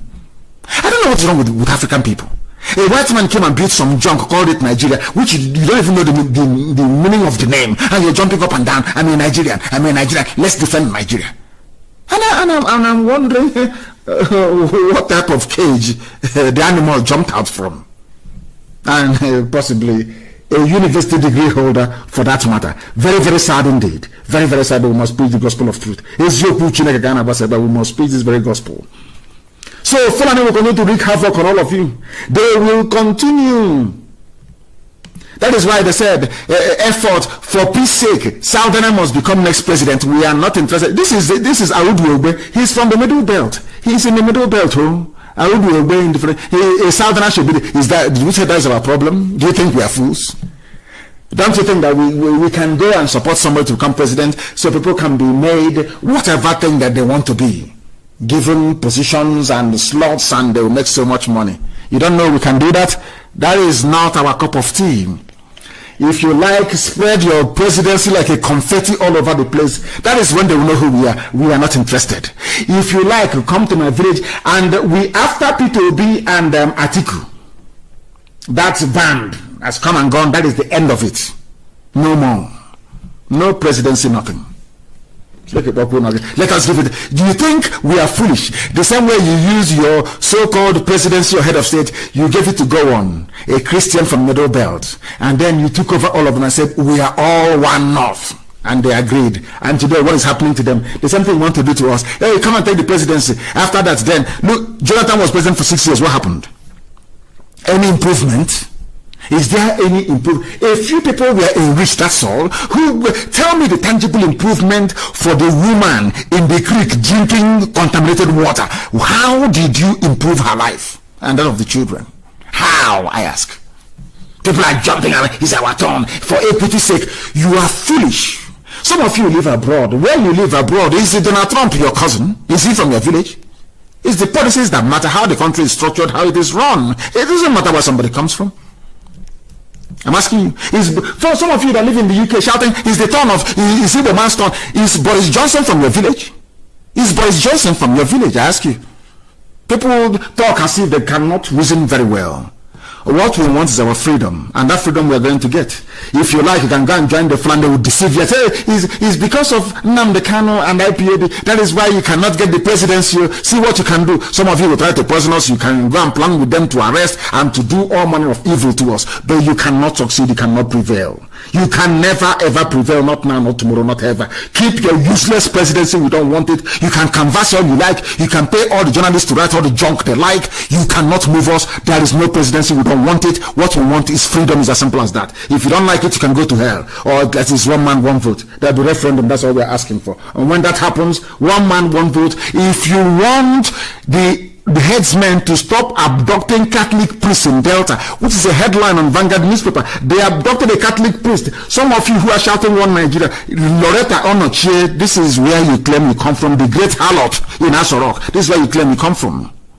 Suspected Fulani headsmen on Saturday evening kidnapped a Catholic priest, Reverend Father Jude Onyebade, and 3 of his workers in his farm along Isele Bitime Road and Nyocha North local government area of Delta State, throwing the area into fear. When IPOB goes in there now to dislodge them, they start complaining, they send the army, they send the police. Now that they have come, they have kidnapped, no army, no police, nobody is shooting up the village, nothing. Because it's Fulani. That is their game plan. Loretta Onochie, you are in Asorok, supplying dead wood prostitutes to idiots in Asorok. This is what is happening in the so-called state. Have you seen it? This is one thing that fools don't understand. I was warning you before, if you're shouting one Nigeria and working for the Fulani Janjaweed, your village is in danger. Loretta Onochie, your village is in danger. Have you seen what they have done? These are Fulani people. These are the idiots that you're serving and supplying filthy, dirty, diseased women to in Asorok. You can see it. She's a madam, high-class madam in Asorok, supplying prostitutes to idiots. Fulani Janjaweed don't circumcise in Asorok. Her village is burning. They are kidnapping priests and people in her village. As I told you before, that is what you get when you serve Fulani Janjaweed. When you talk rubbish about one Nigeria, you place your village in danger. This is for Loretta Onochie. Go and read it up. Go and Google it and read it up. It is there, very clear for the whole world. Headsmen abduct Catholic priests in Delta. It is very clear for the whole world to see and to hear. As I warned you before. We are not here, but we are Nyoma, we are Nyocha, we are Nyoji, all that rubbish. Fulani have come. Those that told you that you're not Igbo, they have come to Delta to deal with you. People cannot reason. But here we compel them, we force them to reason, and they are reasoning because they have no choice. They must reason. They have no choice. They must reason. And Facebook is doing all they can as usual to suppress our numbers, but of course they are joking. We have Facebook, we have IPOB Community Radio. That is where a lot of people listen to us these days on. That is the platform we are on. Very, very soon, as your firm is working very hard, we go interactive. We can begin to interact there. And then you to hell with your Facebook. We go there. Because it will have interactive functionality. We can chat each other up. People can message us in the open during live program like this, so that the world may know. And it's gone now. Headsmen in Delta, they have taken the priest. Loretta Onochie is tweeting for Fulani in Asorok. He's tweeting. Look at her face; is all burnt with cream, bleaching cream, burnt. Look at your village. Look at your village. Useless woman, look at your village. The people you are serving in Asorok, supplying prostitutes to, they are the ones in your village. Their children are in your village, ravaging your village. You are in Asorok doing one Nigeria. Oh, people are very, very foolish. Very, very foolish. Very, very foolish. We are live and we're there, of course. We are coming to the end of our program, but not quite yet. Another gas explosion in Lagos. They say everything is gas. They explode the bomb, Fulani explode the bomb, kill people. They say it's gas. Even when there is no gas, it is gas. Gas explosion. Oh God, if there is anything like next life, Nigeria. God to heaven. Fulani have killed people in Lagos.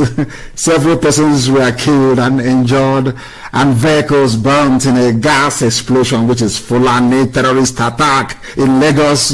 Very, very simple. They are working hand in hand with the Fulani terrorist army. Hand in hand with the Fulani terrorist army. That is what they are doing, and bombing and killing people all over the place. And some idiots cannot see, they cannot understand it. Very, very sad indeed. Very, very sad indeed. And I'm sure now that the Shia have risen to complain about the film made by Peter Dochia, I hope the world can understand that for what it is. A very, very sad case indeed. You also, the nonsense written, which I will analyze, of course, on Wednesday, the letter by Garba Shehu to Commonwealth, I will analyze it in depth on Wednesday, because right now we have come to the top of the hour. Our 2 hours is almost up. There are a lot of things that I would like to bring to you today, but unfortunately we cannot be able to do so. We have come to the end of the program this very day, but do understand one thing. If you are in support of one Nigeria, that means you want Fulani to take over your village, you want terrorists to run your lives, you want this reign of agony and mediocrity to continue forever and ever. Even those who are instrumental in rigging the now late dead Buhari into power, they are lamenting very seriously, because Fulani terrorism has taken over the place. But we are saying no to it. We are resisting, and we're doing all we can to resist. And I am glad to say that people are now waking up, people are now rising up from all over the place, and we are winning this very battle by the grace of Chukwukika, and not by anything that we have been able to do so far. I thank you all for listening this very evening, morning, afternoon, or night, depending on where you are. And as always, do not forget, people wonder why we are fanatical about Biafra. We are fanatical about Biafra because Biafra is our religion. Here on radio, Biafra is where we worship, because Elohim Chukwukika Biama is our God. I thank you very much for listening from me from here. Good evening. Length and breadth of this very planet Earth, we are educating, we are enlightening people, we are bringing knowledge to those who were previously uneducated about the issues afflicting their lives, but also that of the damnable zoological republic. And as I welcome you, I would like you to welcome other people as well. Fortunately, or should I say unfortunately, we are broadcasting, or should I say simulcasting these very broadcasts on Twitter. We are also on YouTube. People may decide to copy the link and we are live on Twitter. If you're not on Twitter, it's very simple. And might I also add, it is low data usage. Low data usage. Our enemies will try all they can, but they cannot succeed, they cannot prevail. Because we are resolute, because we are determined, and what we are doing is right before God Almighty in heaven and the sons of men on this very earth. My name is Nnamdi Kanu. I am the leader of the indigenous people of Biafra all over this very planet Earth, the director of Radio Biafra, the director of Biafra Television, and by the very special grace of God Almighty in heaven, Elohim Chukwukika Biama Prumihanine, a servant of the wonderful people of Biafra. This evening we are going to lecture. This evening we are going to preach the gospel of heaven. This evening even the blind will be able to see, even those who are foolish as a result of their encounter or the unfortunate circumstance of being born in a place called Nigeria. This very evening, morning, noon or night, depending on where you are, they will all receive some sense. They will become people you can rely upon to reason and to discern properly. But before we go into all of that, we are going to pray. As it is customary with us here on this noble platform, we hand over all our proceedings to God Almighty in heaven for Him to take pride of place in our lives.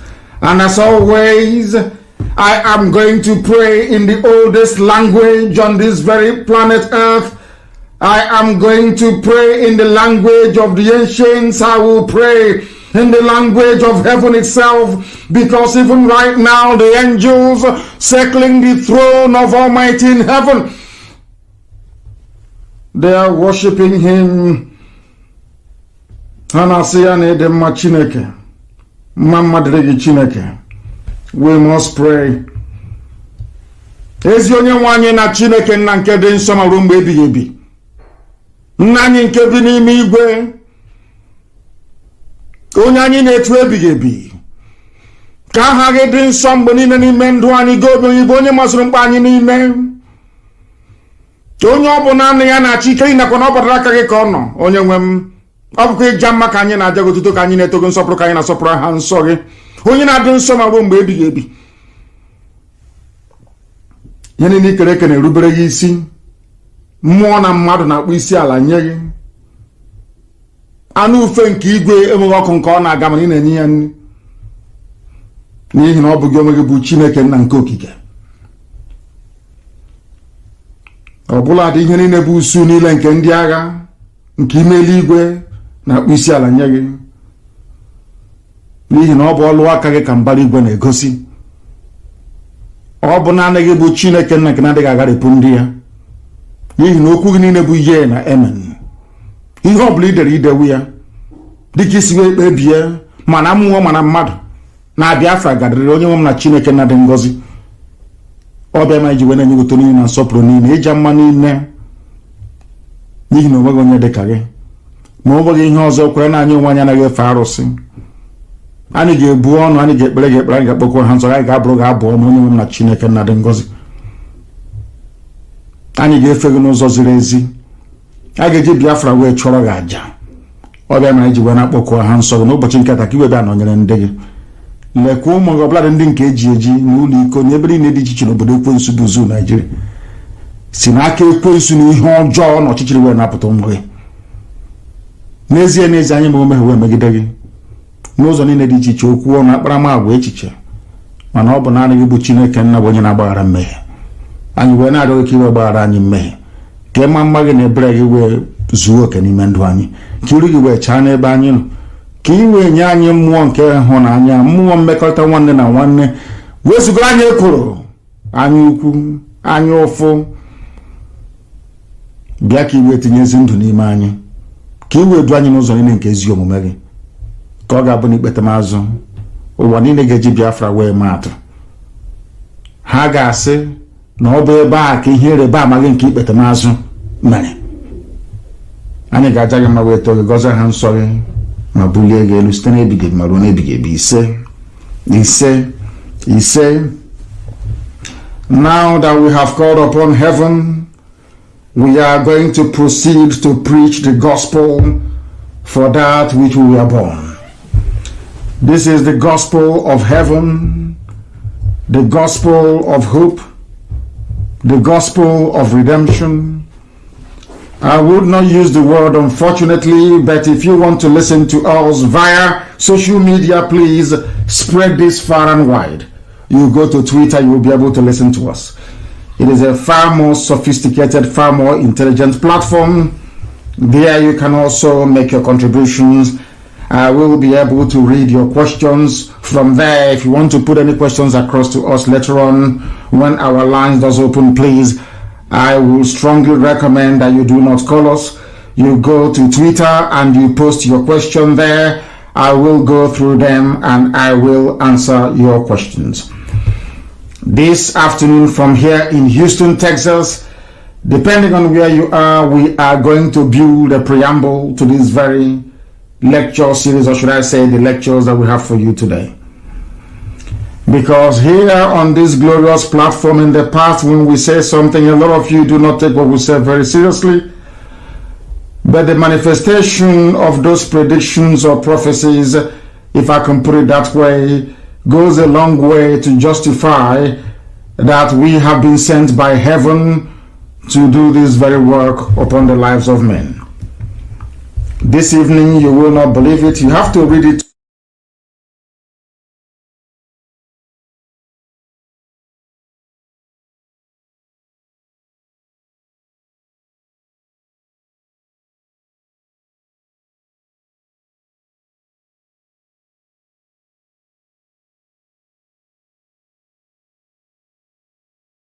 Believe it.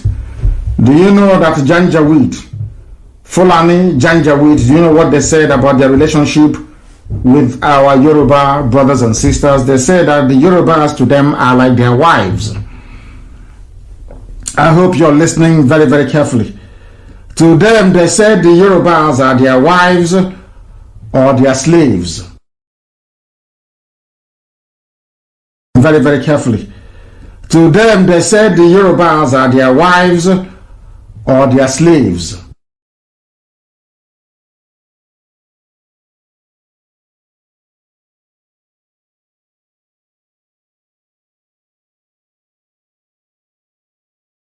Because they have installed their stooge Hope Uzodinma, who never won any elections. They have also installed a Fulani Janjaweed slave in the name of George Obiozo. That is why, I don't know if I have announced this before, but I'm making it very clear. Ohaneze and Igbo can no longer meet in public because they are enemies of the people. Hope Uzodinma himself cannot come out in public anymore. He can run Imo State from Abuja if he wants. Ohaneze and Igbo, Nandiara and Andioshi can do all the like from Abuja. Anywhere they gather in public, they will be scattered by us. We are making it very clear. And I also want to put the world on notice this very moment, or should I say afternoon from here in Houston, Texas, that Imo State has been selected as the launching pad from where the Janjaweed will resist any efforts to remove them from our land. The same way they have converted Oyo and Ondo to their launch pads. In terms of the attack they have persistently and consistently launched against the Yoruba nation, Imo State will be seen as an enemy of the people.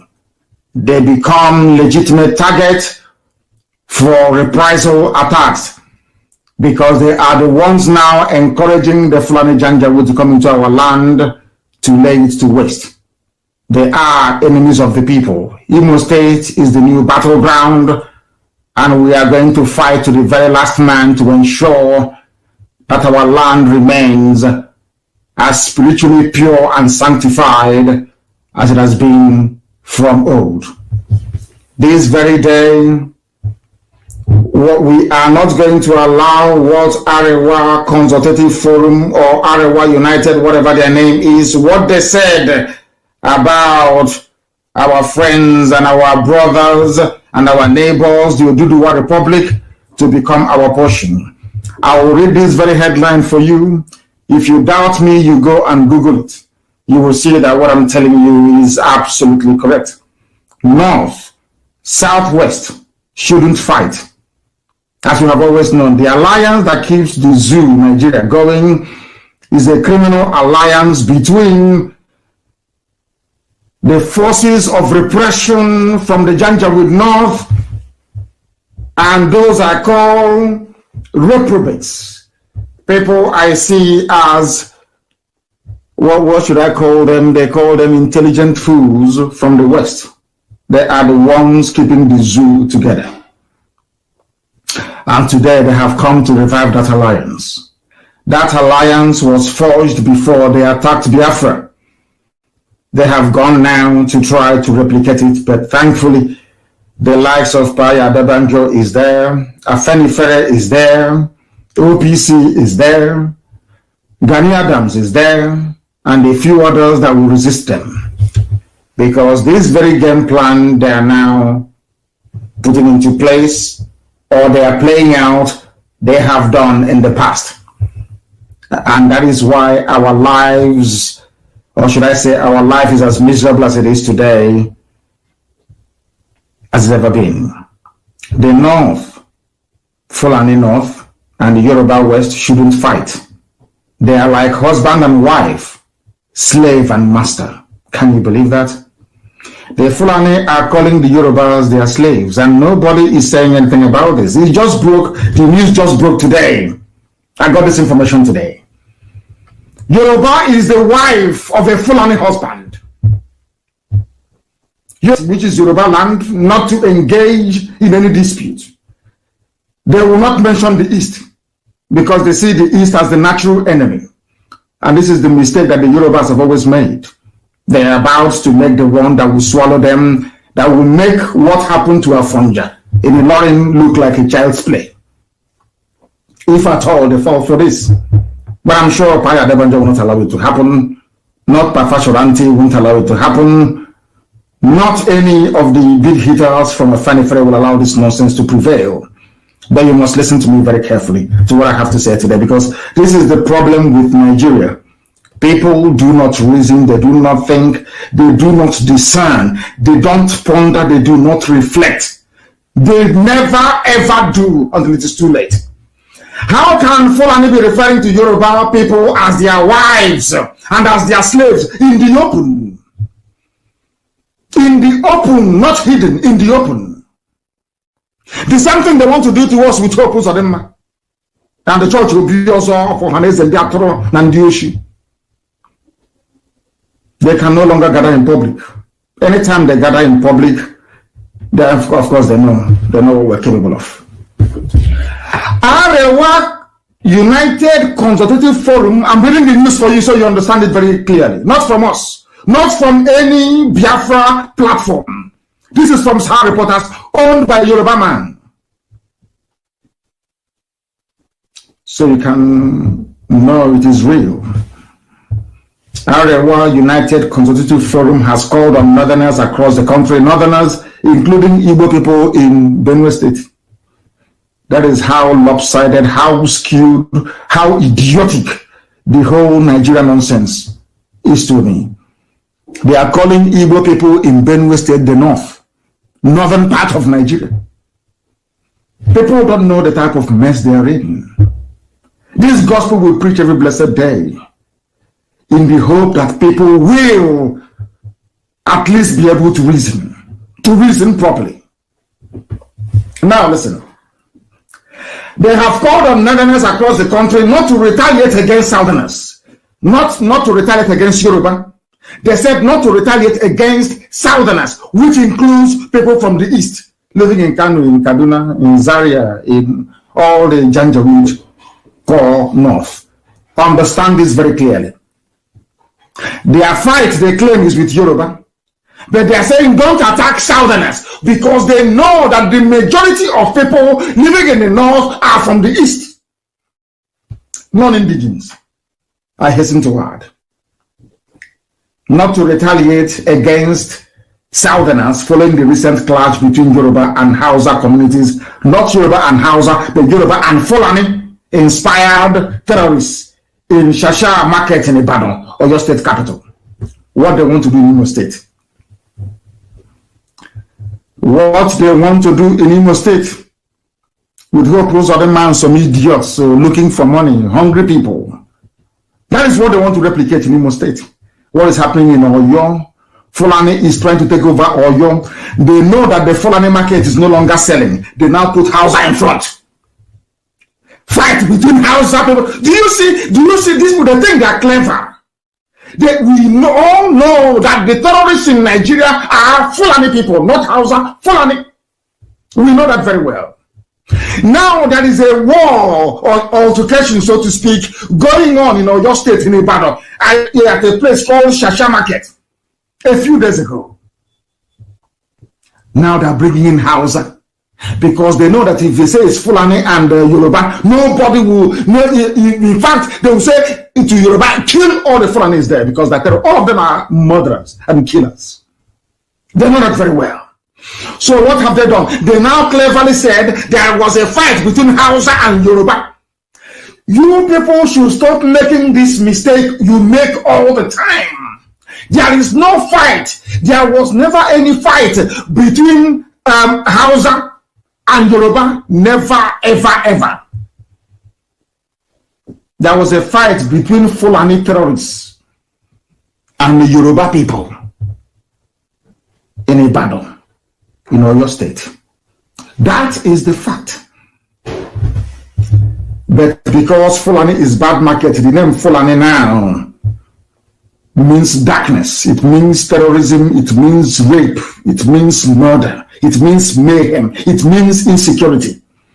That is the reason why, I repeat, that is the reason why they have infused Hausa into the conflict. And now when they knock, to tell you how duplicitous and evil Nigeria is. In the north, they know that not many Yoruba people are living in the north. They know that very well. They know that people living in the north and doing their businesses in the core north, by which I mean the 12 or 13 Sharia states of Fulani Janjaweed in the north.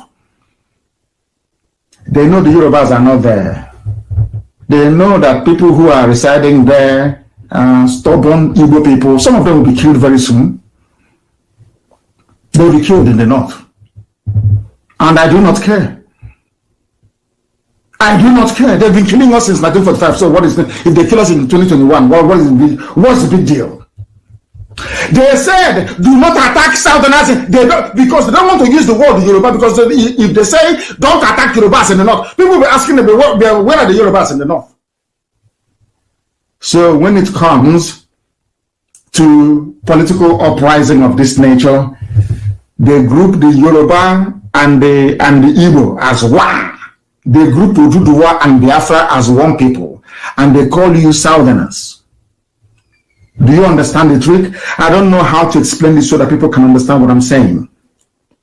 The reason why they're using the word Southerners is because when the attack starts, it's bound to happen anyway, they will say we are killing Southerners. And when you go to the map of the world or of the Zoological Republic, you will see that in the south of Nigeria, you have Oduduwa in the west, and you have in the east Biafra. So you will say, oh, Southerners are being killed in the north. You will not say that Igbo people are being killed in the north. Because the fight which they are alluding to happened in the west. Yoruba killed terrorists in Ibadan. And rightfully so. Are you feeling what I'm saying? In order to justify any future killings of Biafran people in the north, they are now saying, do not kill Southerners. I don't know if people are following. I don't know if they're following what I'm telling them. I don't know if they are following what I am explaining to them. I don't know if people are following what I am trying to get across to them. Why they infuse South into this mayhem is because when they start killing Igbo people in Sabongeri in Kano, they will say, we are killing Southerners. They will tell BBC World Service, BBC Hausa Service, even the stupid BBC Igbo. They will start writing, oh, it's Southerners, because they know that there are no Yorubas in Sabongeri in Kano. Understand the way they reason in the zoo. That is why we take time to analyze the news for you, so you understand it. A lot of us, we are not English people. We have to go to school to study English language. So when they write all these, their lies, or try to change these narratives in English language, it is our duty and responsibility to lay out the facts the way they are. And that is exactly what we are doing this afternoon from Houston in Texas. The group said that the North and West should not engage in any dispute. They never mentioned the East, likening them to husband and wife or slave and master relationship because of their similar traditions and religious beliefs. That was what I warned you in the past about the Fulani. The same way they have come to Imo State, they're saying some of them are doing Islamic calling in Owerri, doing Islamic calling in Ihiagwa. Very soon, when they strike you and won't take over your land, they will say, we have similarities in religion. The only reason why they are saying this is because of the lives of Tinubu, who is a Muslim, the lives of Lai Mohammed, who is a Muslim, the lives of Saraki. It's basically because they took over a Lauren from the Yoruba people. Are you understanding me? Now they have similar beliefs, they have similar culture, which is a lie, of course, because Yoruba is distinct from Fulani. Fulani, they're not even indigenous to Nigeria to start with. Understand what I'm saying at this precise moment. The reason why they said that Hausa people are fighting Yoruba in Ibadan is to draw Hausa into the equation so that Hausa can kill people for them in the north. That is why they're doing it. So Hausa can start killing people in the north. And when they kill Igbo people, when they kill Biafrans in the north, they will say they are killing Southerners. Because if you look at the map of the zoo called Nigeria, Oduduwa is in the south, where the problem is happening. So also is Biafra land. It's a very clever ploy, very clever move. That is what the advisors are telling them. That is the way they advise them. That is why our people must rise. They must be alert all the time. You must be able to reason. If you do not reason in the zoo, they will cheat you, they will bamboozle you, they will make all that you learned and studied at the various schools you attended to become a waste, an absolute waste. Yoruba is like their slave. If they said it in the open, this is a Yoruba newspaper. Yoruba is like their wife. They also condemned the crisis that resulted in the loss of lives and properties worth millions of naira, describing it as the handiwork of the enemies of the country. They have gone back. That is what they always do. They talk about unity. Always put it at the back of your mind. As I told you before, anybody discussing one Nigeria is putting your life in danger. When they kill you, the first thing they do is, oh, please, let's forget and come together as one for the sake of the country. Which country? Is it the country that has given you drinking water? Or is it the country that you have light? Or is it the country that you have good roads? Therefore, my question is, as always, tell me one single thing that can compel you to be proud of Nigeria. Name that thing. Give me. Oh, is it what do you have? Is it population that you have that is starving, that is ranked amongst the poorest in the world? What do you have to be proud of? Nothing. Now, this unity based on what? Let somebody define this unity for me. When hydrogen and oxygen comes together, when these molecules come together to form water, which is H2O, is it one molecule of hydrogen and two molecules of oxygen? O2, H plus, I'm not a chemist, but I'm just only guessing. H, which is one molecule of hydrogen, plus O2, two molecules of oxygen. If you did your primary chemistry or elementary chemistry, you will know, gives you water.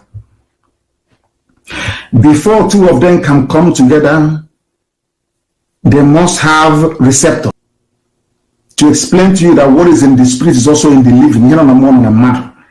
Before hydrogen can agree to form water with oxygen, before hydrogen and oxygen can come together to become water, drinking water, this water that I have in front of me, they must agree to be one. There's something called receptors. One must open up for the other to come in so that together they can form the drinking water that you have in front of you. So the unity of hydrogen and oxygen results in potable drinking water that anybody can have. Tell me what comes out of the unity of all these savages in the zoo called Nigeria. Name one single thing. That is nothing. I'm not asking them to do anything special for you. Common electricity. You know, they are as backward. To tell you how evil they are, even the factories that were working before, where some of your fathers were employed, meaningfully employed, they destroyed all of them.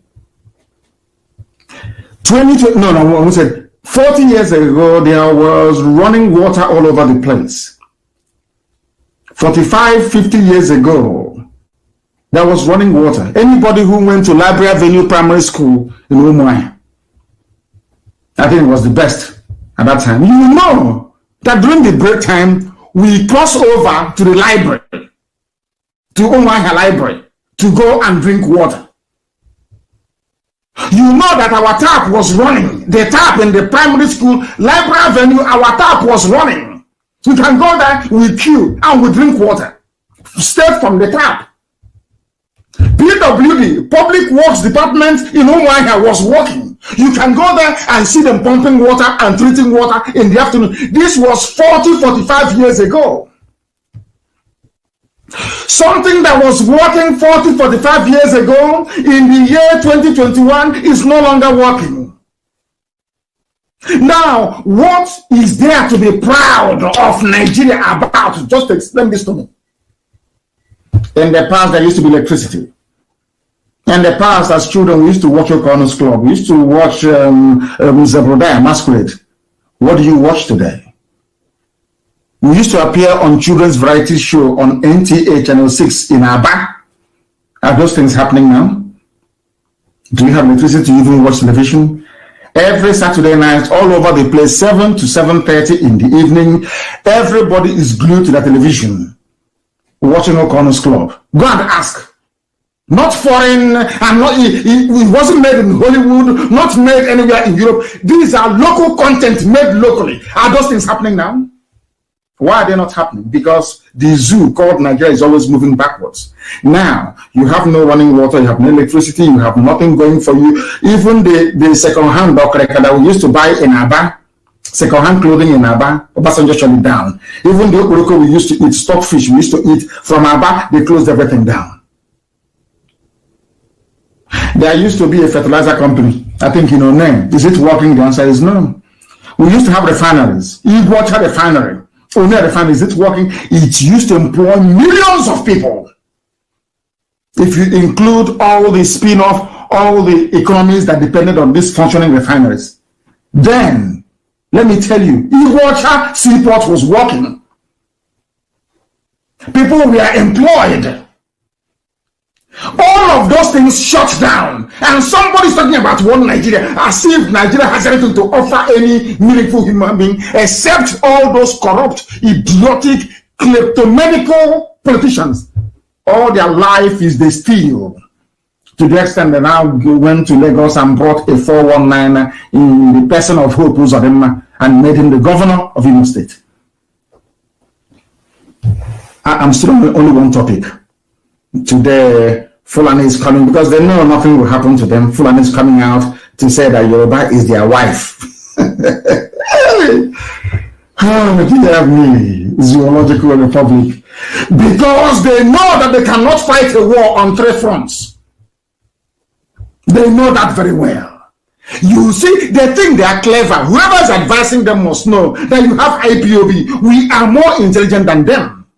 They think that they know they cannot be fighting, they cannot move men and arms to the west and also move men and arms to the east. So they have to dampen Yoruba, their wife. They need to make Yoruba their wife and their slave.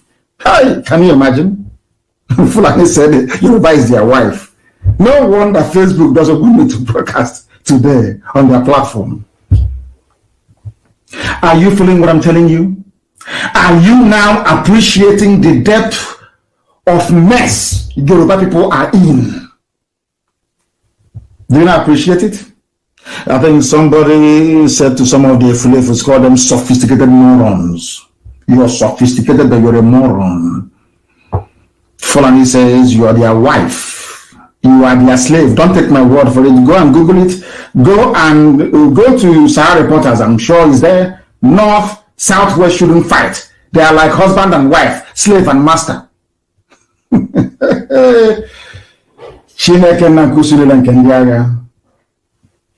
Our Lord God, the Lord of all the hosts of heaven, in 2021, because what goes around comes around.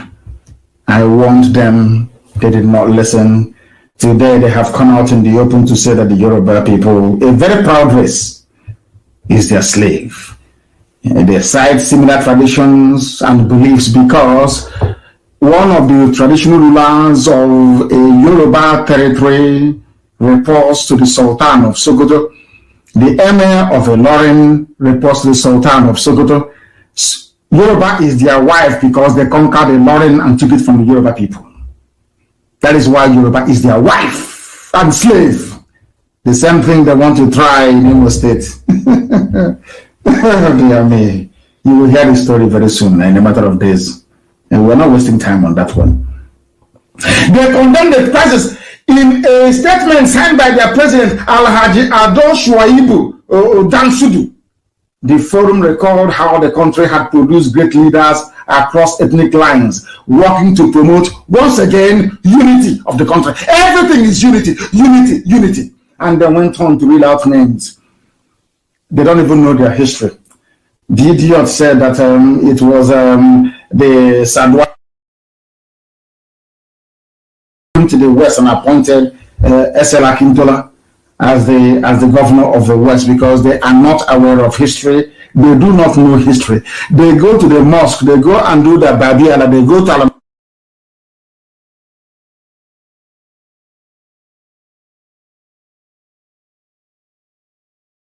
they regurgitate all the time when they speak on issues that is quite clearly above their station, things they know nothing about. The north and south are like husband and wife. The Fulani is now marrying Yoruba. No wonder they said they're not in their forest. Sir Samuel Akintola, Esola Akintola, was appointed by Sir Ahmadu Bello, which is pure rubbish, as the premier of the Southwest, pure bunkum, turning history on its head. But they got some things right. When you go on, they appointed Gowon, who was a Christian from the Middle Belt. They said, "Hey, come!" You know, that's what I did to Hope. Oh, come! You're a Christian. Come! Oh, come! Let us come together and make Nigeria one. Today, the whole of the Middle Belt is gone. They are killing Christians in the Middle Belt. That is the way they roll. They come to you, they pat you on the back, they cajole you. Eventually, they will slaughter you. That's what they did to Gowon and his people. And exactly what they intend to do to the great Yoruba race, which is very, very sad indeed, if they allow this thing to happen. They are, of course, Gowon appointed Obafemi Awolowo, the only finance minister in a military regime in the history of African politics. But that's another day. Then he said that Nigeria relied on resources of the north before the discovery of oil. What is that resource from the north? Granite.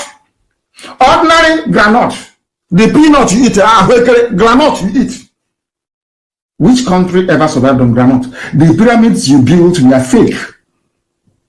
You built platforms underneath and then you start. Fake, it is there. And I want the pictures everywhere. The fake pyramid they have, they built a scaffolding underneath and then they dropped a few bags of granite on top of it. Who told you? The only benefit, if you can call it that the South received from your granite was the transportation of that granite from Kanu to Iguacha, where they moved it to England for processing. How can granite feed a whole nation? See how they lie and deceive themselves. These are those in the mold of that journalist Kadir Ahmed. People that see the truth and prefer to spew out lies and deception. Lies and deception. They claim the North was killing everybody. Do you see what they teach me? I blame Jonathan for this nonsense, for opening Almajiri schools for them. You see what you have done. This is what they're teaching them. That the North, when did the North feed everybody? When the East relied on palm oil and manufacturing, the West relied on cocoa and manufacturing. You had only granite in the north. And during this very period, every part of the zoo, every major component had their own constitution. You were on your own. At what point did your granite feed everybody? When? Was it when Nigeria had the three autonomous regions, the East, the West, and the North? Do you see how they lie? Do you see how they deceive all of you? And you, every blessed day, you fall for their rubbish. Every day, you fall for their nonsense. Look at the lies they're spewing out. But unfortunately for them, that's what they call me, the biggest criminal. Because we catch them and we expose them. We catch the idiots and we expose them for who they are, a bunch of retarded liars, deceivers. If this is what Britain asks you to say today, you are mistaken. They must know we exist. Anytime you lie, we catch you. Go and look at it. Look at all the economic. How did Awolowo manage to build Liberty Stadium? Money from where? Not money from oil. Money from cocoa. If you don't know, let me tell you. All the things you did in the north was grant. The reason why, if you go and, because they don't study, they don't know history, if you go and study the reason why Nigeria was amalgamated, the North and the Southern Protectorate, the reason why they amalgamated the North and the South was because the North was poor. Go and read the submissions of Frederick Lugard to the House of Commons. Go and read it very, very well. You Janjaweed, go and study for once in your useless lives. You will see, they asked Lugard, why are you mixing the North and the South? He said, because the North is poor. If we do not merge them together, the North will go bankrupt. That was the reason why you have this useless, nonsensical contraption called Nigeria. Look at how they are lying. If you are feeling Nigeria, why would Lugard say that you are poor? You have nothing. Why? Oh, these people, they are sick in the brain. He said that they are feeding the whole of Nigeria, which is a lie, of course, until the discovery of oil. He said that General Murtala Muhammad picked Obasanjo as his second in command. He's now telling you years of cooperation between Yoruba and the Fulani. If Yoruba people accept this very narrative, it means they are also complicit in what's happening in Nigeria today. Also, Babangida picked a Southerner as his second in command.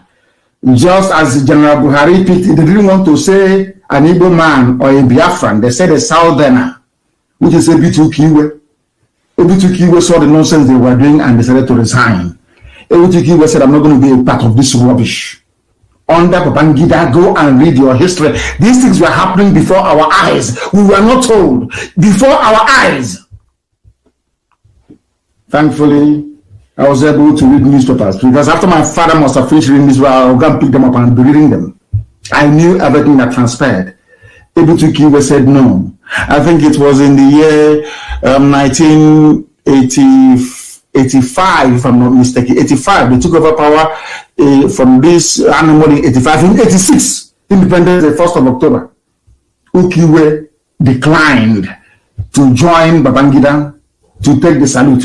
On 1st of October, 1986, please correct me if I'm wrong. That day, Babangida wore a naval uniform, like Ukiwe, because Ukiwe declined to attend and resigned his position as the second in command. Here they are saying he picked now we have threatened them so much, they can no longer pronounce Biafra or pronounce Igbo anymore. They can no longer do it. Or East, never. And you go help. He said that Babangida picked a Southerner. Never. He never mentioned the Southerner's name to tell you how evil Fulani is. Never mentioned the Southerner's name. But when it came to Buhari picking Tunde Idiagbon, they mentioned his name. They said Buhari picked Tunde Idiagbon. But when Babangida picked Ebutu Kiwe, they said he picked a Southerner. Are you now listening? By a Southerner, they mean that Yoruba and the Igbo, Duduwa and Biafra are one. That is what they are saying, in essence. If you can read between the lines, that is exactly what they are saying. He said, right from time, even Buhari also picked Yemi Oshibajo, Abacha picked Oladipo Dia as a second in command. So Yoruba and the Fulani have been dividing Nigeria and are sharing the national cake. They have been having fun. Why should we fight in a battle? Because a new generation of Yorubas have now come up and seen the mistakes of those that have gone before them. That is why they want Oduduwa Republic. That is why we want Biafra Republic. Now they are reminding Yoruba people that you have always been second to us. We have always picked you. No wonder they said you are our wife and our slave. We have always picked you. They can never ever tell you where a Yoruba man picked a Fulani man. No, it's always Fulani picking Yoruba. Have you seen it? He also went on to say that Ashewaju Bola Ahmed Tinubu, that basically that people are trying to sabotage Bola Ahmed Tinubu the same way they sabotaged Abiola, whereas it is Fulani that sabotaged Abiola, not Yoruba Nation.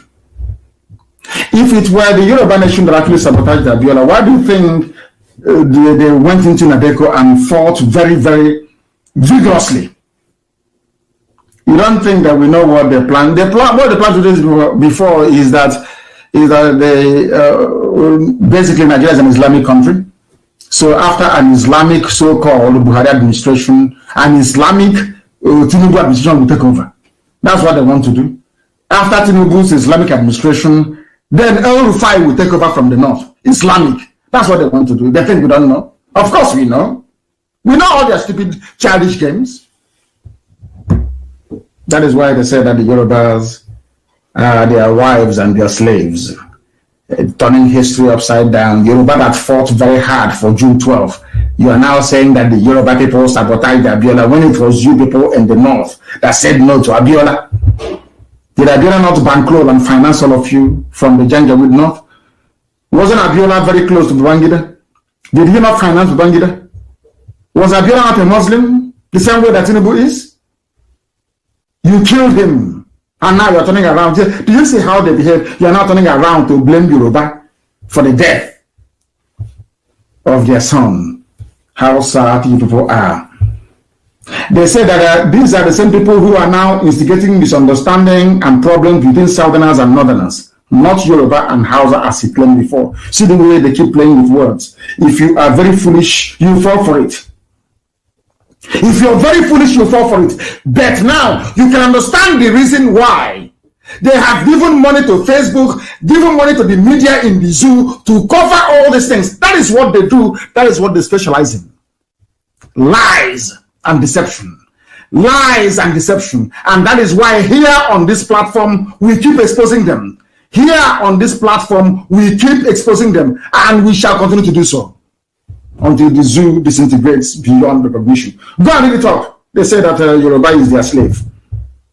And continuing on this vein, that is the reason why every time they lie, they deceive. That is that girl called Kadira Ahmed. That people are now saying, oh, what she said is correct.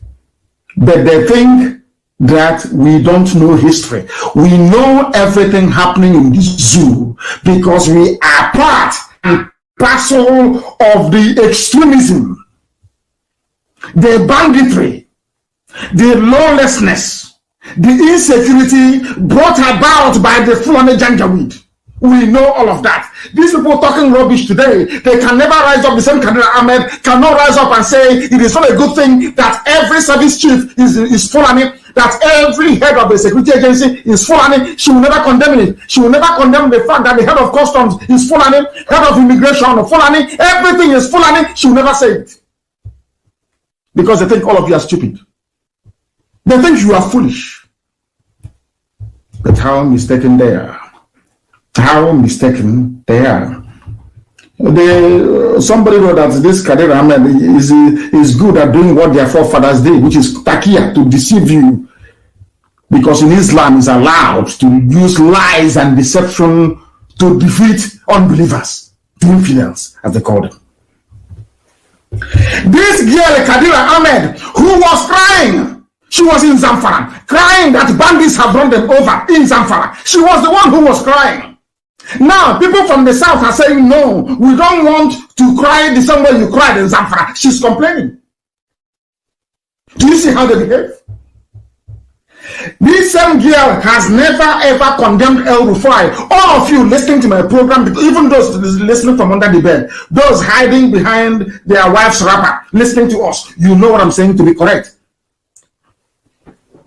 Who amongst you doesn't know that it was Governor El Rufai of Kaduna State that went to West African country, to the Sahel region, to pay his fellow Fulani murderers and killers to stop killing people in southern Kaduna? How did they get into the country?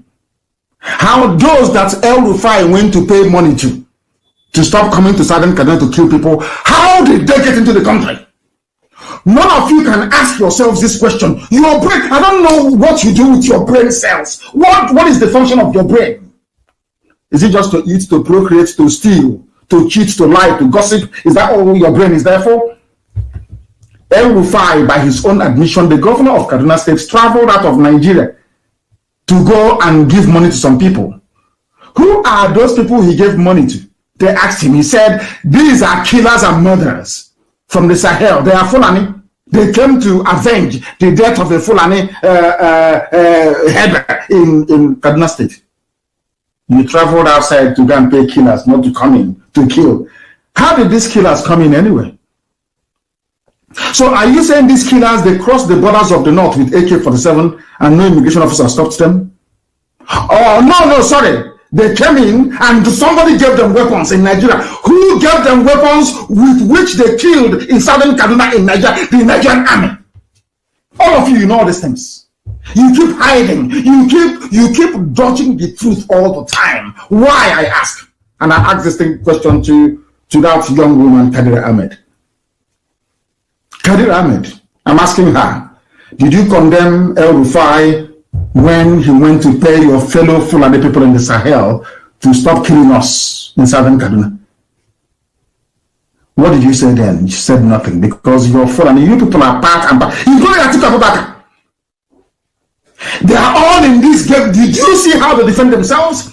They can never condemn what is going on. All these people that he meets together, and one idiot from the east will writing rubbish against ESN. Do you see how the Fulanis are cooperating? Now they want to enter into Yoruba. They want to enter into their psyche, into their brain. Oh, we are one people. Remember, you Yorubas, you have Muslims in your midst. Because of that, remember, we are one. You are our slave. You are our wife. We appointed you to all the positions you had in the past. Because of that, join us to go to the east and crush IPOB. That is a simple game plan. Unless you're intelligent enough, you to understand it. But that's what we know they will go to Yoruba first. So after Yoruba, they'll come to the east and then they will die there. But in the meantime, they want to use Hopo Zodema and George Obiozo to prop up Igbo State as the flag bearer of Islamic Janjaweedism in the East. From today, anywhere you see George Obiozo, arrest him. From today, take it on Hong Kong, they are mad. They want to turn Imo State into a caliphate, a mini caliphate, so that the Janjaweed can come in and tell us, oh, we are all co-owners of Nigeria and Imo State, for that matter. They said we don't just Aboga Hausa. Rogers, Aboga Hausa. I don't know even why they're still bringing in Pampas. You know, he wears Pampas now. I don't know why they're still bringing it in. You know what I mean? When a man starts wearing Pampas, you know what is going on. I don't have to tell you much. But listen to me very carefully. El Rufai is the governor of Kaduna State. No Fulani, Janjaweed, so-called frontline politician or journalist condemned him. Nothing at all. This was the same governor that won a hoodlum, that warned foreign observers that came to monitor elections, that if APC doesn't win, he will kill them and send them back in body bags. That is why I'm in the USA. But El Rufai cannot come to the USA. Supposedly I'm a terrorist and a criminal. He's a governor, executive governor. Places I go to, he cannot go to those places. I'm in America. El Rufai cannot come here. He cannot. Because he is the real terrorist. Because the world knows he's the terrorist. Do you know what funniest thing that people don't know? Let me shock everybody who is listening now. It may come to you as a surprise. Do you know that Boko Haram has never ever been designated as a terrorist group in Nigeria? Do you know that? I heard this very morning. I was listening to Maegun's diary. A brilliant young man that speaks the truth. It was there. He said it, and I said that is true. And do you know when efforts were going on in the USA to designate Boko Haram a terrorist group, do you know that Britain was against it? Do you know that Britain was against labeling Boko Haram as a terrorist group? Do you know that Nigeria never tagged Boko Haram as a terror group? That was the why they were calling them insurgents then. You never hear Fulani man or in government call Boko Haram a terrorist group. Never. If you go to where they do their gazetting in the zoo, you will not see Boko Haram as a terrorist group. Go and check. It was the United States of America that designated Boko Haram as a terrorist group.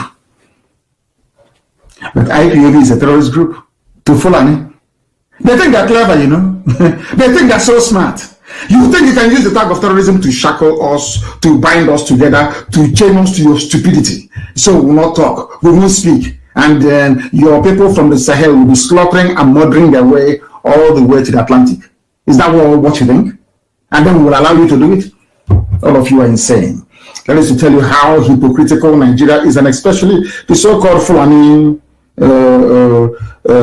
upper looting class. I won't call them elite, because elitism connotes a lot of things that these people, it has a lot of qualities to it that these people will never ever aspire to nor meet in their entire existence on this very earth. They are useless. They are nothing, absolutely nothing. Today we are going to think of what they don't know. Who will be more dangerous than Governor al-Bashir? Bununu of Bauchi State, who amid the tension already in the country felt that it was appropriate to have Fulani headsmen continue to carry AK-47 when elements within them were proven to be involved in kidnappings and killings across the whole South. You come to the South, you kill us. You want us to be praising hallelujah, as you're slaughtering us. As some pastors will, all they're concerned about is offering and tithe. But I do commend most of the pastors that have spoken. Some preachers came up to condemn what is going on. There is one that always speaks very, very consistently about the evil and dangers of Fulani Janjaweedism. Nobody can condemn them. To tell that what is happening, the present state of insecurity in the country was well planned by the Fulani and the British. They planned it together. Britain said to them, don't worry, we'll control the world. Don't worry. Go ahead and slaughter them. And that's what they're doing. And doing it in earnest. That is why we are here today preaching this very gospel. The time now is exactly 1 minute past 1 p.m. here. It's in the afternoon in Houston, Texas, because the world is spinning. You know, before I never believed. When I was young, I felt that if it was dark, it's dark everywhere else in the world. Until I went to secondary school, and at class 2, we learned that the world is actually round and it is spinning, traveling at the speed of over 1,000 miles per hour. As we are at now, the world is spinning. That is why nothing stands still. Nothing can be in one place. That is how nature is. Nature was designed in a way that you cannot stand in one place. If you do, something will happen to you. Even not a glass of water. If you leave a glass of water in one place, it will start to smell after a while. See this water you drink. Go and fetch water now and put it in one place. Outside, just cover it. After 3 months, come back to that water and smell it. It will start smelling. Normally, water shouldn't have any smell, because nature abhors anything that stands still. And in the zoo, most of you are standing still. Most of your brains are standing still. You do not follow the times. You are not working with the tide of the time. That is why a Fulani can deceive all of you. Come out with all these nonsensical statements. And you believe them. Let me tell you, know what I've done? You see, you can go online on social media and you can find newspapers commenting and writing things about Biafra, Ipob, Nnamdi Kanu, and etc. If you go to Google, you cannot see it. If you go to Google, if you Google my name right now, all the news you see is 1 week old, 1 month, 2 months, and all of them negative. Some of you don't understand that we are in the heat of a battle. You cannot see it. Go there, you will see what I'm telling you. All the news, every news where we've been critical of what is happening in the zoo, where we've highlighted what's happening in the zoo, they will never report it. You cannot see it online, never. If you go to Google search or any search engine, you will see it. Because they are prepared. With a war chest of 30 billion, every white consultancy firm, every firm of lawyers and media and PR firms in the Western world wants a chunk of it. And some we are human beings. Sometimes when you give somebody $3 million to try to suppress a news that doesn't affect your family, conscience will go through the window. That's exactly what is happening. And that is why idiots like Kadira Ahmed can come up and be spewing all this trash. And you allow them. That is why they will have the temerity to rise up and say that Yoruba people are their slaves and all of you are quiet and doing nothing about it. Very, very sad indeed. They will never understand the reason why Yoruba youths are fighting to keep their land, because headsmen went to Ogun State, slaughtered a woman and dumped her corpse behind Obasanjo's farm in Ota, in Ogun State. They killed a Yoruba woman in her farm and dumped her body behind Obasanjo's farm. Because Obasanjo was one of those instrumental in the coming of Buhari. They said to Obasanjo, we made you who you are. We appointed you. Whoever you are today is down to our patronage. Because of that, you must support this murderer, this killer called Buhari. And he did. But thankfully, Buhari died. That is why Aisha ran away. Because I preached about Aisha a few days ago. Today in the news, there is a news. One group commend Aisha. She's 50 years old, a young girl to me. Aisha is a small girl to me. Aisha in the village should be calling me dead. Some of you bow before her.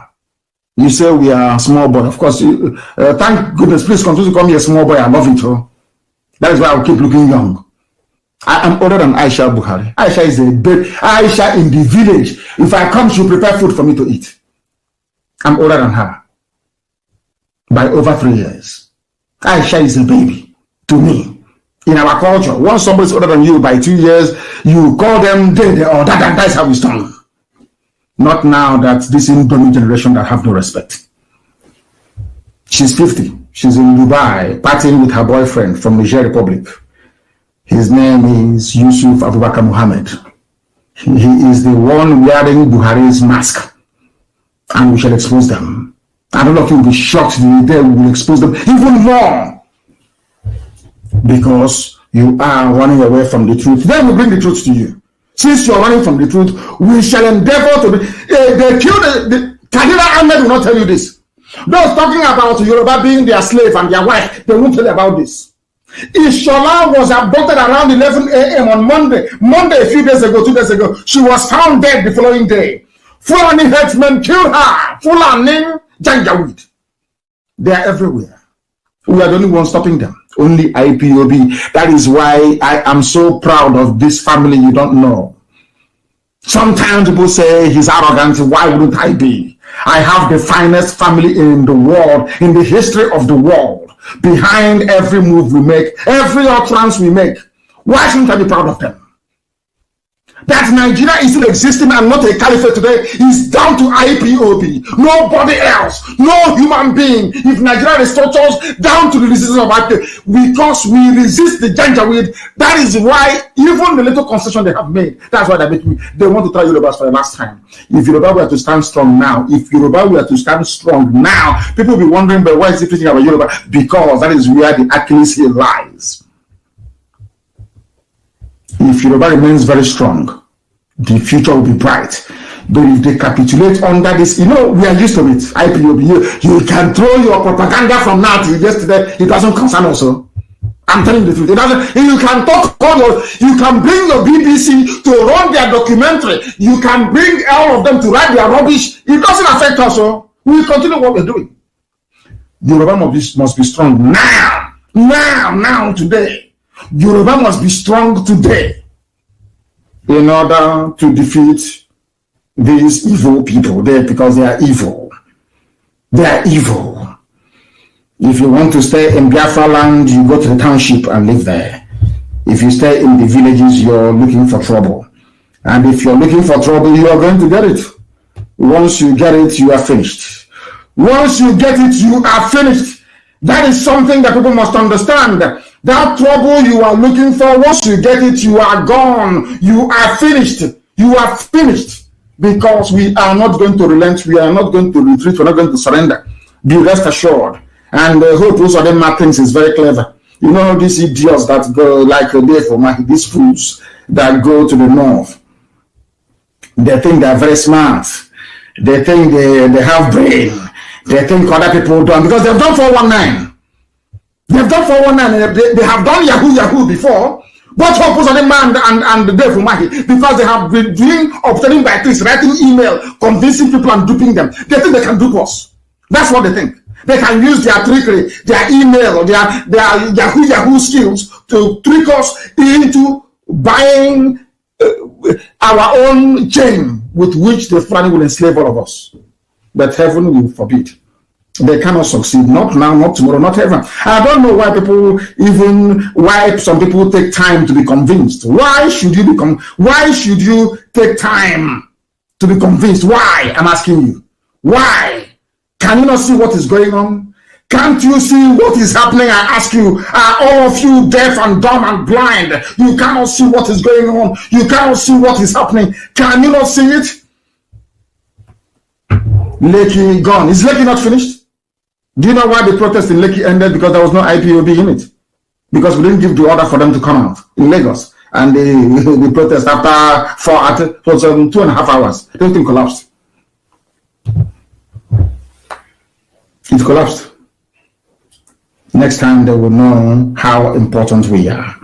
But what I'm saying to all of you today, to those of you who may not know, to those of you who are hard at hearing, to those of you who are finding it very difficult to understand why we do what we do, is that if you do not do what we are asking you to do, then you are in very, very serious trouble. I assure you, you will sink. Fulani Janjaweed will swallow you whole.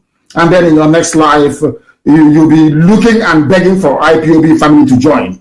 But today, it is not too late. It is not too late today. You must come out to do the needful. And the needful is supporting everything that IPOB is doing. If you support us, you will leave. If you don't support us, you will die. Something that we used to say before, when we say, they will say, oh, he's talking nonsense. He doesn't know what he's saying. Today, even Wole Soyinka, but I keep saying, going back to Wole Soyinka, because the people allowing this nonsense to happen in Nigeria are, I'm saying it in the open. If the Yorubas put their feet down to say enough is enough, all this nonsense will come to an end. That's why they're running to them. Because they know that the Yorubas cannot be complaining about the same thing that the Biafrans are complaining about. Odunuwa and Biafra cannot be, because if we say what we are saying, they'll say, oh, the reason why they want it because they are rebels. Ojukwu says that they are rebels. Britain can sell that narrative to the world. But if the same thing that Biafrans are complaining about, Yorubas are complaining about the same thing at the same time, the world is now under obligation to listen, because these two people cannot be mad at the same time. Do you see the trick there? Do you see what the Fulanis are trying to do? Because now the Yoruba people are complaining, and all the submissions, all the correspondence that the Yorubas have sent to all world bodies corresponds with what IPOB has been doing for years. And it is in the same Nigeria, the same geographical space. So what Britain told Fulani to do now is go and get the Yorubas to be on your side. If you get them to be on your side, when the Biafrans are complaining, the world will say, oh, you just want to secede. But once Yoruba is saying the same thing that the Igbos are saying, that Biafrans are saying, then the world will now listen. Do you see their trick? That is why I keep referencing Wole Soyinka, because he was one of those that supported Buhari when the idiot was alive. When the murderer was alive, when Buhari was alive, Wole Soyinka was one of those that supported him, because Jonathan was a soft touch. Anybody can kick him to the curb, but not Buhari and the Fulani Janjaweed. He supported them. I don't know how much they gave him. He supported them. Let us hear what he has to say. We are always right. As I keep saying, we always win. All those who are doubting us, can't you reason for once? Why is it that at the end of the day, everybody justifies IPOB's position? And no matter what you do, you come back to acknowledge that we are right after all. Let us listen to Wole Soyinka again on the issue of who is in Asarok. Everybody knows that Buhari is dead. They know that. Even Okoko, foul chicken knows in Asarok that the idiot is no longer there. Where is Aisha? Where is Aisha, your second lady or third lady? Where is she? Because you people are, that is why anyway Trump looked at Africans and said, hey, these people are jokers. There is no honor, there is no dignity. People are born in lies, steeped in deception, and they think we are all like them. That is why they open their mouth, and they yap gibberish all the time. I want to prove to you that Buhari is dead. Listen to Wole Soyinka, for goodness sake. This UG. What happened to me with this incident is just typical of what's happening to millions of people all over the country. And we cannot just sit still and say we're relying on central help when obviously it's not coming. Are you listening to that? Does not appreciate the situation. He doesn't understand. I see no evidence that he understands how grave the situation is. I've said it again and again. I don't believe he's in charge. Because it's not possible. What? What did he say? State the commander-in-chief. I see no evidence that he understands how grave the situation is. I've said it again and again. I don't believe he's in charge. Because it's not possible, in my view, for a head of state, the commander-in-chief of the armed forces, to say he's presiding over a nation and things get to this level, something is critically wrong in the leadership, within the leadership of this nation. And that is where we see. Are you listening? There is nowhere on this earth you will have a commander-in-chief. School children are being abducted, people are being slaughtered every day, and the idiot keeps quiet and keeps speaking through Garba Shehu. If Garba Shehu wants to die, let him come out and say he's the leader of the Fulani Janjaweed cabal running the zoo called Nigeria, headquartered in Asorok. I don't know how else you want it. Buhari is not there. There is no way, even if he's a cockroach who is in charge of any nation in the world, no country can be going through what the zoo is going through. And the president will not speak. Nowhere on this earth, only in the zoo. Do you see why I call Nigerians animals? They don't reason. They never ever reason. Do you see it? Well, Shenka is telling you that you don't have anybody there. There is nobody in Asorok. Because it defies logic that you have a commander-in-chief of the armed forces, and this is going on, and the idiots decide to say nothing. Garba Shehu will come out and tell us, he's in style. Since when? This was a man that went to Yoruba land to go and warn them about the clashes between the so-called North and the West. When he wasn't the head of state, some of you don't read. You don't know your history. Buhari went to the same Oyo to go and warn them. When there was a clash in the past, when he wasn't even then the head of state. Talk less of now that people are dying everywhere, including his beloved Katsina, where his mother comes from. Who doesn't know that Buhari is not a Nigerian? That Buhari's father came with dog to sell and met the border from Daura and married her. Who doesn't know that? Only stupid, idiotic Nigerians. Fools everywhere. Idiots everywhere. That's why I insult you, because you don't reason. What's a Nigerian? You have no brain. You cannot reason very well. Shenka is telling you, you cannot have any head of state anywhere in the world. Now, anything I say, Garba Shehu, anything that Femi Additional says, you should consider there is the president saying it in a time of crisis, in a time of war, more or less. Internal strife, threat to life and limb, and you're telling us that what you say we should regard as the president talking. And I'm sure on Radio Biafra today, believe you me, before 7 days, the idiot will speak, or before the month runs out. They will record, they will put, using deep fake video and artificial intelligence AI, they will put something together and play for you, not live. They won't allow journalists to ask him questions. Which is, even he's having fun. I don't know if he takes Tramadol or ecstasy. He's a young man, very active. To have kept Aisha Buhari in Dubai, keeping her busy all this while in Dubai. He's no mean feat. The young man is having fun in Dubai. All of you are shouting one Nigeria in the zoo. Bunch of animals everywhere. We are live and we are direct, and we have to preach the truth here. You may not like it, but we have to preach it. I don't believe Buhari is in charge, because it is not possible for a commander-in-chief of the armed forces to say he's presiding over a nation and things get to this level. Common sense, which we don't have in Africa. That was why the white man colonized us. That was why the white people came to Africa and divided us into pieces, because we do not reason. Oh, my goodness me. Very, very sad indeed. But I thank him for his candor. At least he's admitting now that the Fulani cattle clashed with his lettuce and cucumber. He is now speaking up until it affects you. And these are the intelligent class, so to speak. You will stay there and watch evil happen to other people and you say nothing. Until it affects you, until your family is suffering, then now you speak. Typical black people, typical black people, until it affects you.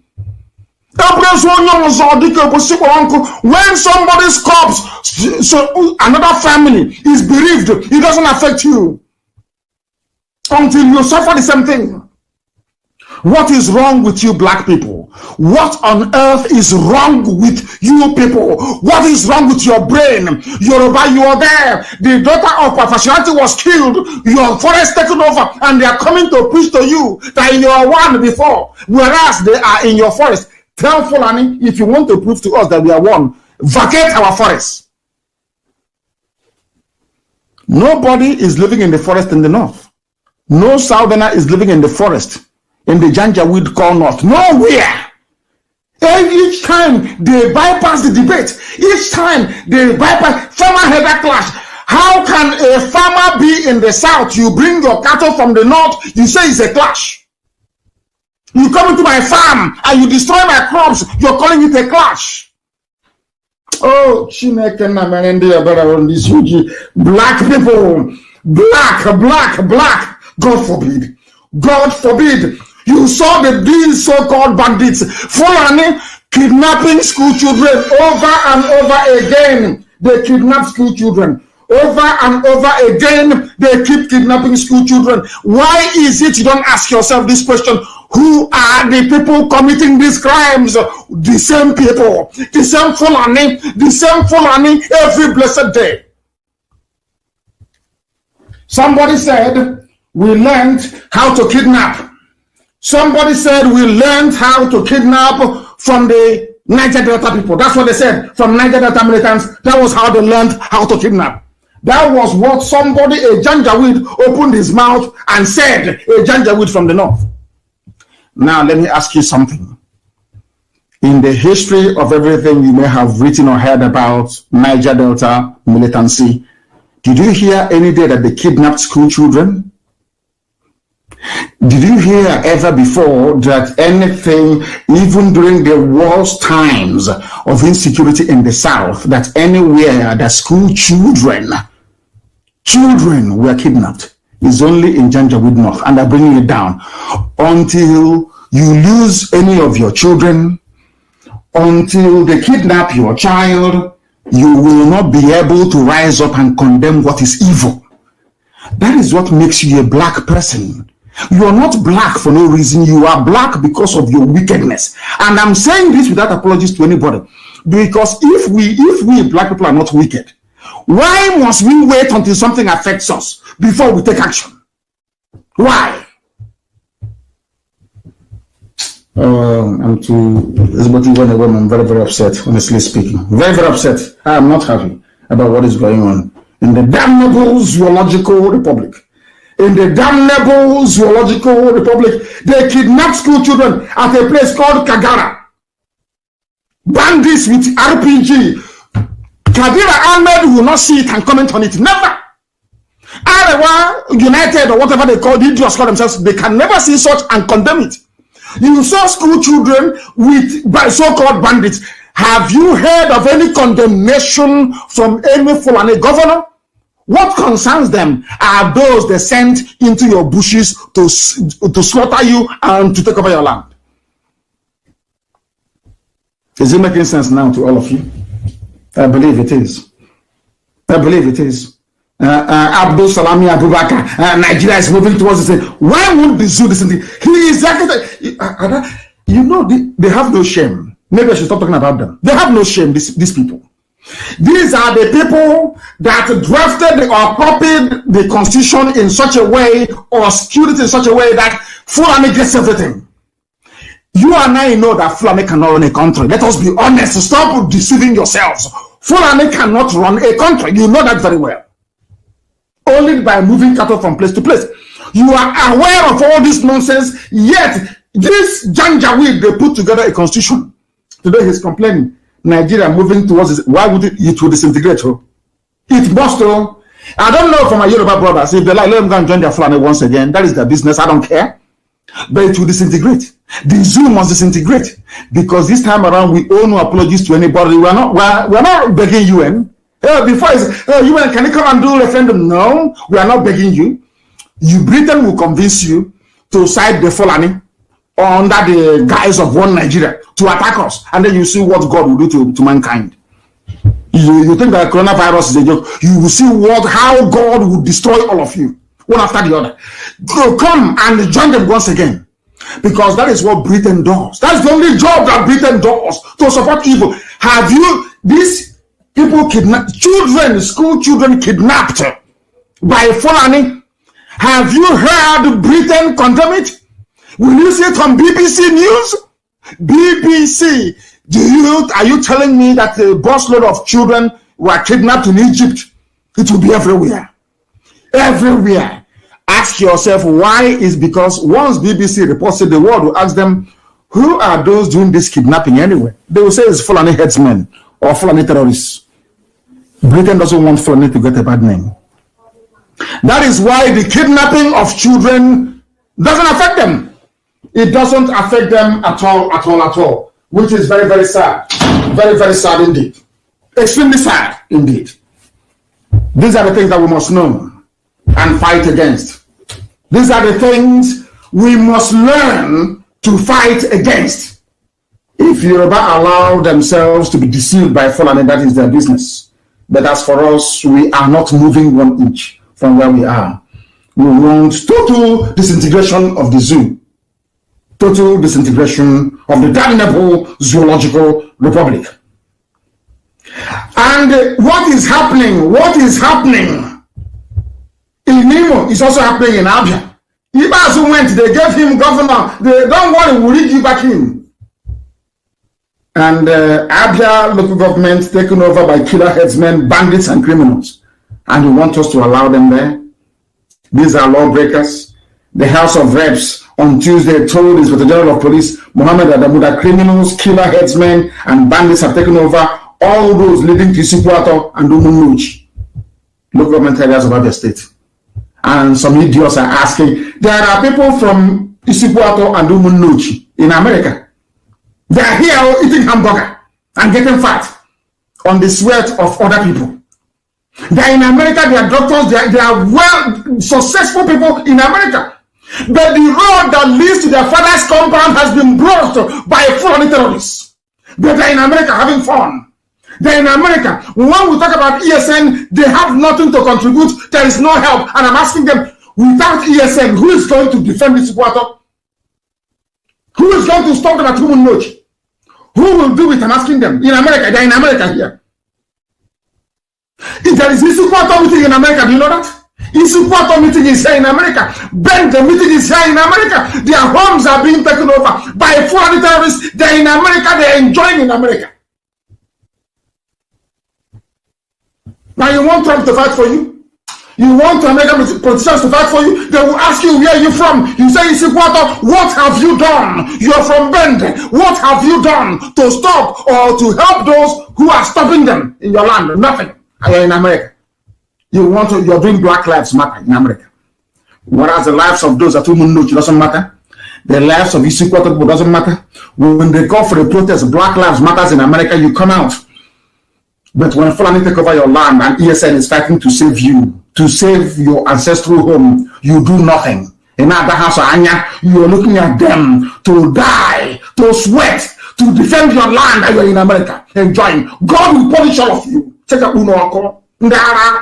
I wish I can go to super meeting in America. I will tell them what they never expected to hear in their lives because they are stupid, very, very stupid. It's a set of idiots. Idiots. You are in America enjoying. Fulani bandits have taken over Isipuato. You are in America having fun. You are having fun in America. Useless set of people everywhere. You think you're smart. Look at a black man's brain. Look at how stupid you are. You are in America. You are from Bende. Fulani, they are everywhere in our land. And you are attending a party. I have to close this program, honestly. Our people are very, very annoyed. Sometimes I don't know why Chukwu Kirabiama gave me this very mission.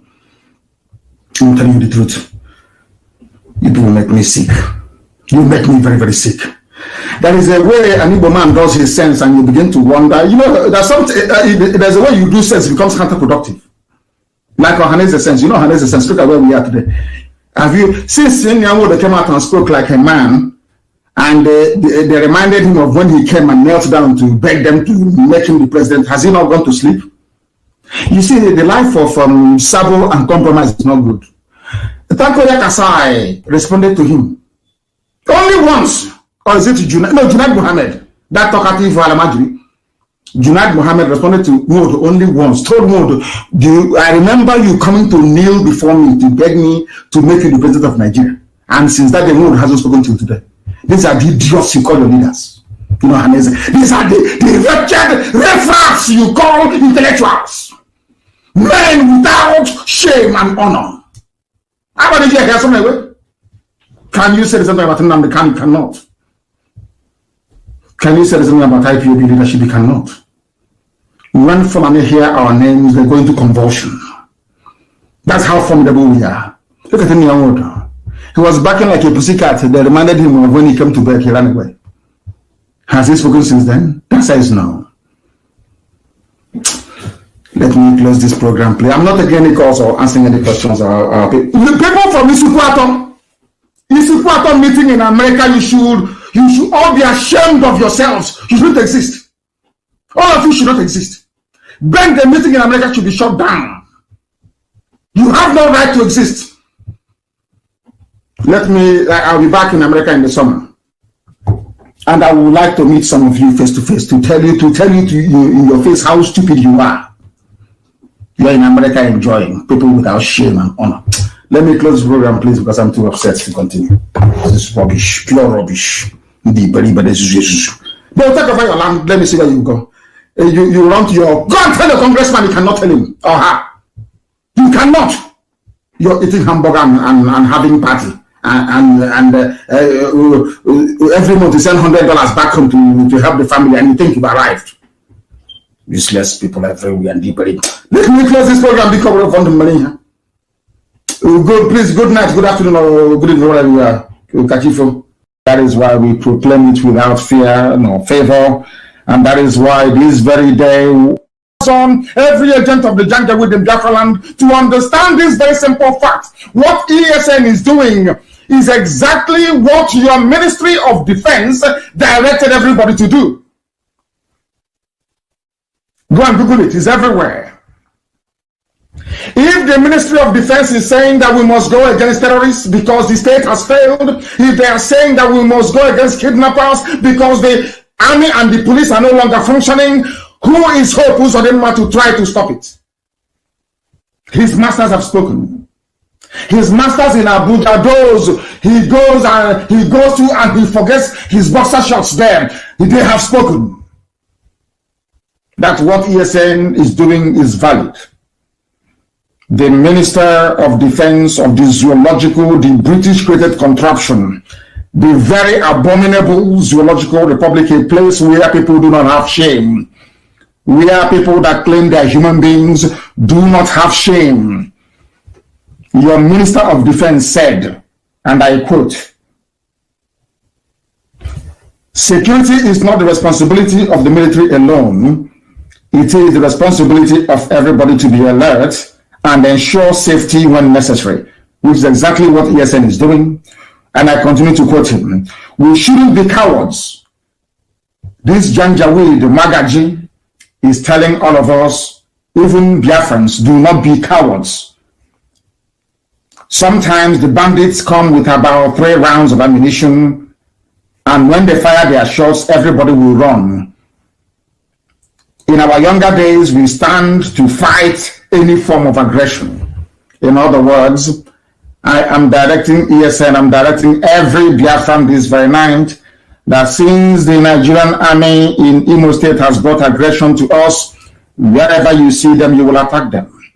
Wherever you see the police, you will attack them. I am saying it because they brought aggression to us. They came to kill, to maim, to pillage. They came to water the ground for the main Fulani army to come in and take over our land. That is why they are not in Sambisa forest fighting. That is why they are not in Niger State trying to rescue those who were abducted by terrorists. That is why they are in Imo State, a very peaceful Olo, trying to intimidate our people into allowing Fulani terrorists to come in to make our life a misery and ultimately, of course, take over our land. The Minister of Defense of Nigeria said that what ESN, of course, not in those terms or exact words, but what is saying, in essence, lends credence to what ESN is doing. And what ESN is doing is quite simply this: to defend our land against those that the Minister of Defense actually mentioned. Those are terrorists, to defend ourselves against bandits, to defend ourselves against Boko Haram, to defend ourselves against kidnappers and other criminal elements, wherever you find them. And now it is becoming very clear. Now you're beginning to understand that the work that Hope Uzodinma is doing for the Fulani Janjaweed Caliphate. You will now understand that by ordering the army to go into Olu to kill innocent people, to deploy helicopter gunships, when those same helicopter gunships were supplied by the international community to help with the fight against banditry and terrorism, which they have lost very clearly. They cannot fight bandits and terrorists. They have come into our land to try to kill our people, and we are going to resist them. According to the minister himself, he said, when you are confronted with an aggressor, the best thing for you to do is to fight back, and we are going to fight back because Nigeria is dead. I told you we are going to kill Nigeria, or fraud, Elohim will kill, not us. We don't have the powers to do so. With very simple truth that we preach. Today, the eyes of people are beginning to open. Today, the eyes of doubting Thomases is now so wide open that they are now preaching to us what we have been preaching to them for very many years. That is the power of truth telling. That is the power of consistency. That is the might of fearlessness. Now they understand that we are not moving. Where we are is where we are going to remain until Biafra is restored. The minister is saying that why should people run away from minor aggression? Why should able men and women of Olu run away from people who have come to kill? We are going to make their life a misery. And they understand it very well. For every action they take, there is going to be a reaction from us. Every action you take against civilians, you are going to get a reaction from us. Be rest assured. And that is not going to stop us from fishing out all those terrorists in our forest, because yesterday work was ongoing across Abia State. Across Abia, work was ongoing. ESN was in their element, rooting out and flushing out terrorists who are being harbored in our forest by the so-called governors you claim are your leaders. Anybody referring to those people as their leaders goes to show or to prove how even stupid some of you are. Fulani put them there to do their bidding. That is why over 300 villages and towns are being occupied by these people. That is why they were not able to raise any regional resistance, the same way that the Yorubas did. That is why, in terms of understanding the needs of their people, they failed woefully and will continue to fail. These are the people that they claim are your political leaders. But there is no cohesion. There is no understanding, there is no belief, even in themselves. All they do is to beg Fulani Janjaweed. And here we don't beg them.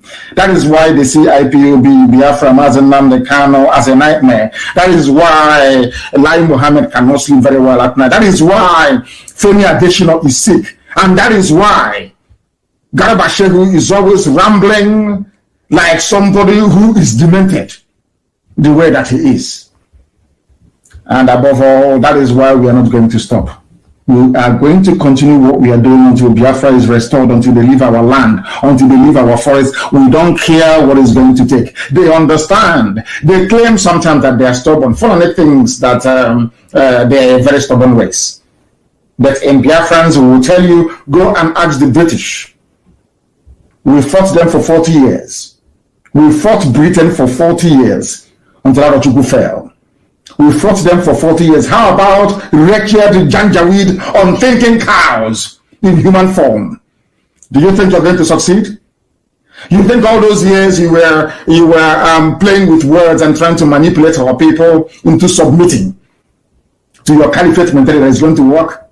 Oh, you fought war before. Remember all that nonsense? Britain fought war for you, not you.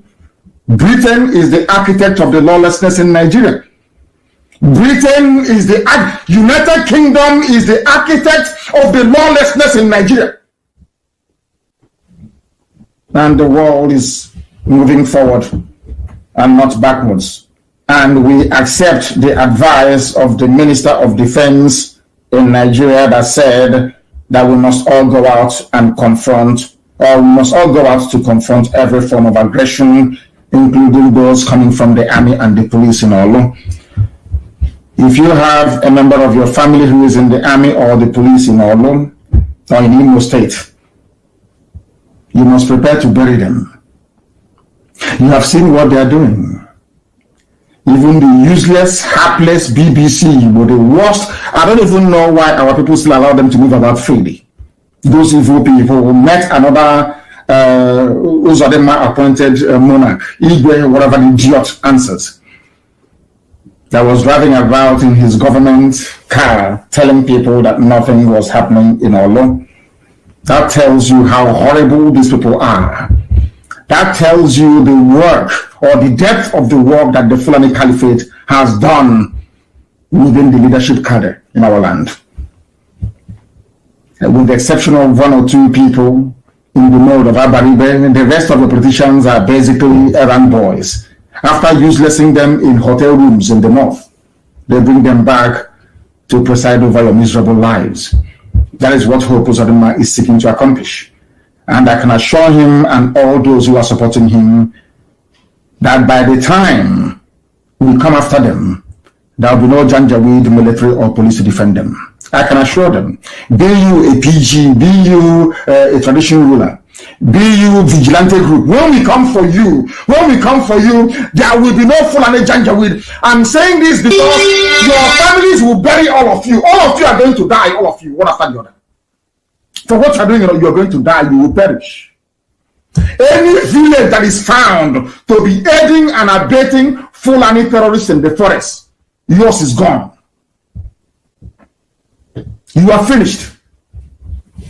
Go and look at what happened in Okwa. Pastor Arochukwu, yesterday, I'm telling you the truth. You people cannot go scot-free. You cannot, all of you harboring terrorists in our forest, all of you giving land to terrorists in our forest, all of you claiming your positions, your governors, you're in Abuja, all this rubbish. And our people are being slaughtered. When our mothers were being raped and killed, nobody sent helicopter to go and look for those that attacked them. The United States of America, in Newark, New Jersey, to be precise, from where we are transmitting live to you, and therefore to the entirety of humanity. I welcome each and every one of you, regardless of where you're domiciled. I say good morning, good afternoon, good evening, and good night to some of you, with the time now standing at precisely 4 minutes past 1 p.m. in the afternoon. From this part of the world, I welcome all of you wholeheartedly to this very, should I say, special broadcast. It is going to be brief, very concise, succinct, and straight to the point, because I do have other meetings later to attend. I had scheduled a meeting, very critical meeting, with our stakeholders from the coastal region of Biafra. You will excuse me, after about an hour, I will go to join that meeting. Very important people are waiting for me to address them. So I want to preempt whatever feelings you may have as a result of this very truncated version of our broadcast this very day. I call it a special broadcast because some very special people are here with me. Our women leader here in the USA is here with me. So also is our own very reverend father. Father Dimagwa is also here with me. And as always, as you well know, when our woman leader comes to see me, she always brings her husband with her. And he is also here with me this very afternoon. Very shortly, they will greet you, all of you. And we also have another Biafran who is here, as we say, in a short while. But I must say that this very broadcast is coming to you live and direct. How you would know is because if you look at your timepiece at this very moment, the time is 6 minutes past the top of the hour, regardless of where you are. is a live presentation on all our platforms. We are active. If you are experiencing or encountering any difficulties, please do not hesitate to let us know. My name is Nnamdi Kanu. I am the leader of the largest mass movement on the face of this very earth, the noble family of the indigenous people of Biafra. It is for their sake that I'm here in the USA, and they have done as they have always done in the past. They will not let us down. I can say that very clearly and unequivocally. I am the director of Radio Biafra and Biafra Television, and by the very special grace of the Most High Elohim, a servant of the wonderful people of Biafra. Normally I would pray, but we have a Reverend Father here, so he is going to pray. A very short and brief prayer. I don't know if Father can pray in the language of heaven, because that is the language that God hears very quickly. When you pray in Igbo language, believe you me, the angels rejoice in heaven. Please, if you can come closer. Father Dimegwa, because please sit down. I think you can pull up that very chair. It is going to be formal and informal broadcast this very day. Of course, you try to greet our people first of all. Madam Biansonso, and bring your husband with you. You will stand over here and you speak. We are all trying to observe COVID protocol here, as you well know, in this part of the world. A lot of things are happening. So they said we must try to be as secure and as safe as possible, and we're doing that. We'll start with ladies first, isn't it? Absolutely. It's only in our place that ladies don't come first. If you bring out Scholar Notes, all the women will disappear. But here in the Western world, it is women first. Please, madam, greet Biafrans listening all over the world. Hello, Biafrans. I am here to see our leader, Mazi Nnamdi Kanu. As you know, wherever he is, we will be there with him.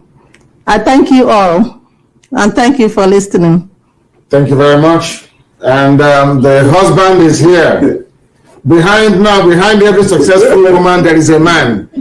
Hello, Biafrans.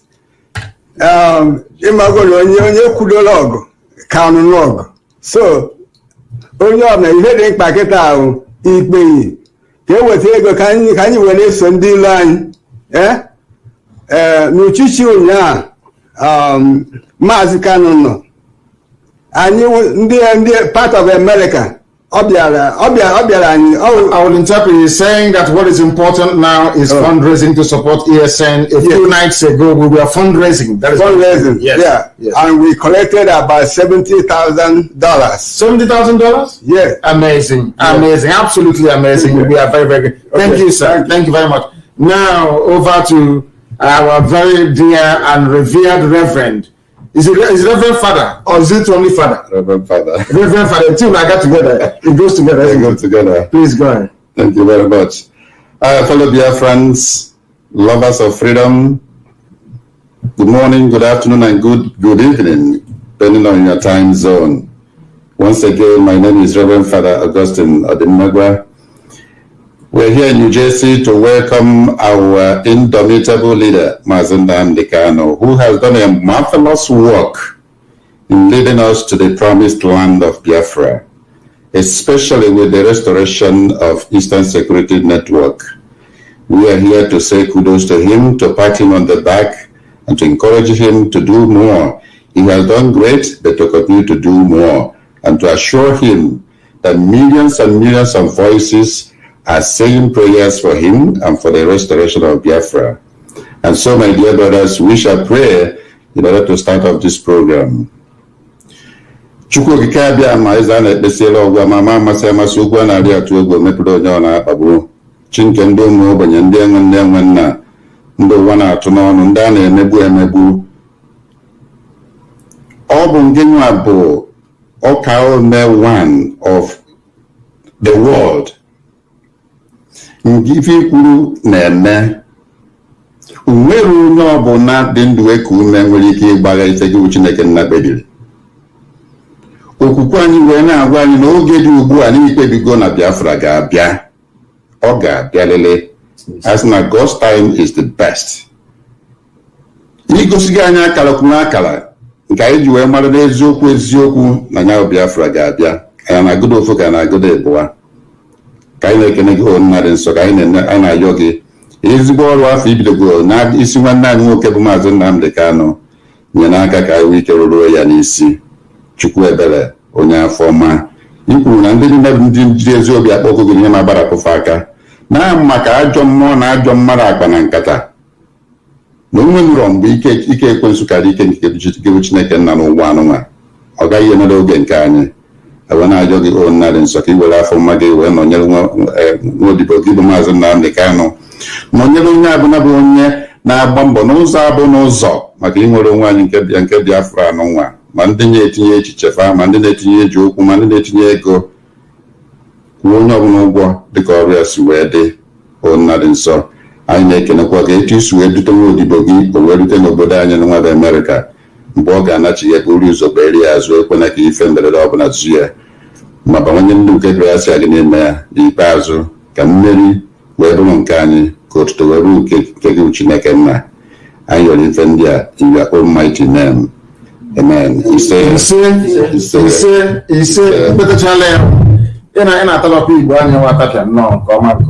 Sometimes people mistake what we are trying to do here to be an Igboization of this noble process. It is not. I have said it before and allow me to repeat that everybody from the East is Igbo. I say it without any apologies. We have slight variations in our dialects, in our language. That is all there is to it. But in the main, genetically speaking and otherwise, we are all one people and we must maintain that. And after this very broadcast, I will be having a meeting with very important people from the coastal region and also Igodo. And I will be reiterating that as well. There was something during the prayers here that our beloved Reverend Father said, or when he was calling upon Chukwu Kikabiama, he mentioned something. He said there is no time on this very earth that the power of darkness will prevail over light. There is no time that Lucifer, Satan, devil, call it whatever you may like, will overpower and overrule the might of Almighty Creator in the heavens and this very earth. And upon that very premise, we base our agitation. Upon that very belief, we anchor our ideology. The reason why I'm saying this is because it's quite poignant, or should I say quite intuitive. I would say that our Reverend Father mentioned this during his prayers. Because as we are here now live on air, before we came on air, we heard that a military jet crashed. Not a military jet, should I say, a Nigerian Air Force aircraft crashed somewhere in Abuja. While it is not good to celebrate the death of fellow human beings, but I must say that should it turn out to be true that that particular aircraft that crashed belongs to the Nigerian Air Force, then I will say good riddance to very bad rubbish. I will say that they have received their own comeuppance for coming to Olo and bombing innocent people, that they will continue to perish. And I say this without any apologies to anybody, entity, nor institution, that everything that Nigeria has ever wished for Biafra, they are now encountering. That is why I say that those who are not in the spirit will not understand at all what we are trying to accomplish. It is a warning to Mietiala, who are now running the zoo called Nigeria. It is a warning to all those, should I say, the British High Commissioner, who is an accomplice to mass murder and deception. This is also a warning to all of you who foolishly and very hopelessly cling on to the notion that Nigeria is one entity, which clearly it is not. Every evil you ever visited upon Biafran people is now afflicting you. If that cannot teach you a lesson in life, then nothing else will teach you a lesson. I will start from the beginning so they understand this very clearly. because it seems to me that our people do not understand the enormity, or should I say, the spiritual enormity of what we are doing. Everything that the zoo called Nigeria has done to Biafrans, Nigeria itself is witnessing right now. My dear brothers and sisters from the Yoruba land that I happen to love and cherish very much, today they are being killed. They are under the same invasion that Biafrans suffered. Theirs is a bit more humiliating and more subtle, because whereas Biafra was invaded with a standing army that enjoyed international recognition and international support, they are invading Yoruba land with a ragtag band of terrorists. It is an insult. Yoruba people are dying today. Every ethnic group is under siege. All those who got together to rise up against Biafra today, they are crying.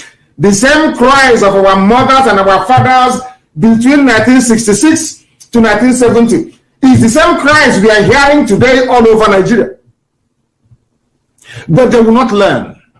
Because I now begin to believe, if I never did before, that there is something that God Almighty in heaven, Chukwukika Abiyama, is trying to do with Biafra. If you go to the Bible, I'm very happy that we have a scholar of religion here. You're a PhD holder, is that correct? Is that correct, Reverend Father? You are a PhD holder. You're a theologian. Absolutely. Very good. Not all this cut and paste, Jesus is coming tomorrow ministry. He actually studied. He went to school to study theology. In the Bible, we were made to understand that as all these afflictions were befalling the children of Egypt and Pharaoh at the head of it, they still turned a blind eye and they became deaf to the warnings coming from heaven until they lost their first sons. Everything since 2015, when darkness ascended the throne in Asorok, every event, every happenstance since then has pointed to one inescapable fact, that Nigeria is not an entity, it is not one and can never be one. It has pointed to the fact even before then that all those, do you know the reason why they don't call people in refugee camps in the north refugees? Does anyone know why they don't call them refugees from here? Do you know why they don't call them refugees? Because they are ashamed of what I told them. I cursed the zoo called Nigeria in 2013. That everything that Biafrans went through, Nigeria will go through it. Because of that, they quickly changed the name from refugees. They used to call them refugees before to IDPs, internally displaced people.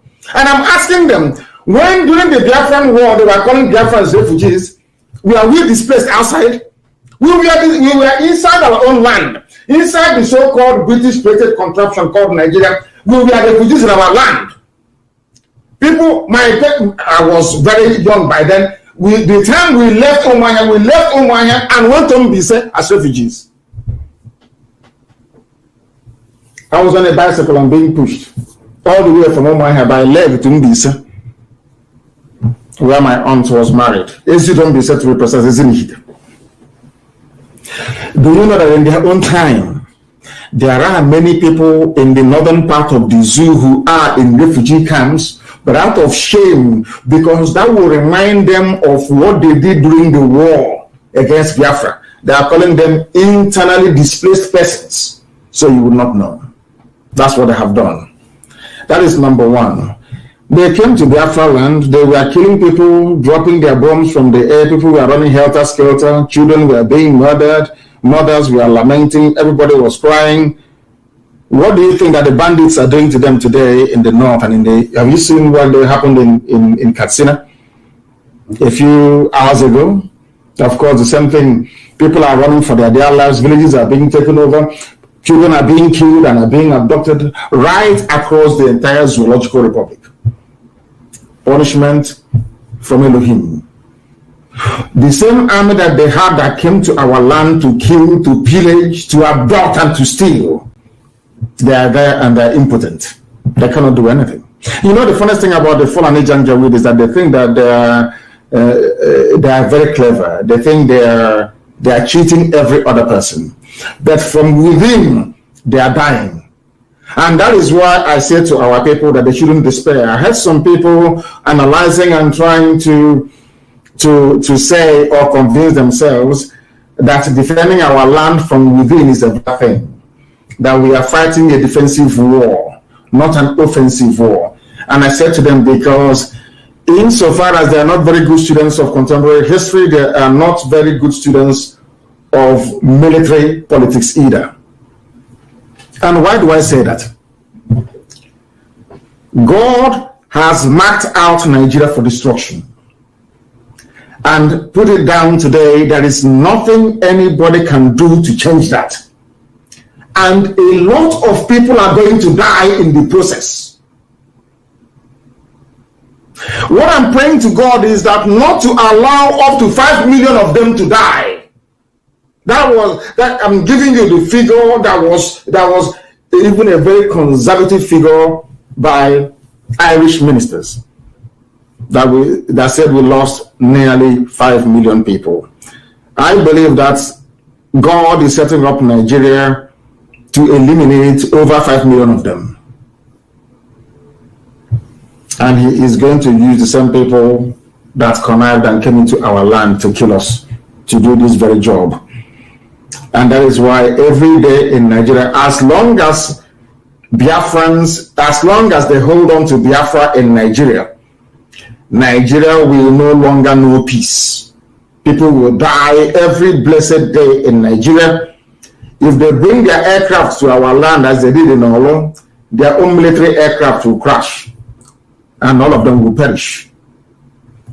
Why I'm saying this is because we know they are following their Janjaweed. Britain is supporting them. They cannot see the errors of their ways. They cannot see the foolishness of all these endeavors they've embarked upon. But one thing is absolutely clear, that there is nothing any human being can do to stop the emergence, or should I say the restoration of Biafra. Absolutely nothing of that I can assure you. Therefore, Fulani Janjaweed, those of them in Asorok, Mietiala, all these terrorists running the lives of those in the zoo into the mud, I have this to say to you. The more you cling on to Biafra, the more you will move from one calamity to another, the more the state of insecurity will become so uncontrollable that people will begin to eat the flesh of those they feel are weaker around them. As I'm saying it now, it may sound like a fairy tale, but the day it will happen, some people, very clever Biafrans, will make reference to this very broadcast of this very day, the 21st day of February in the year of our Most High Elohim 2021, that I said such a thing.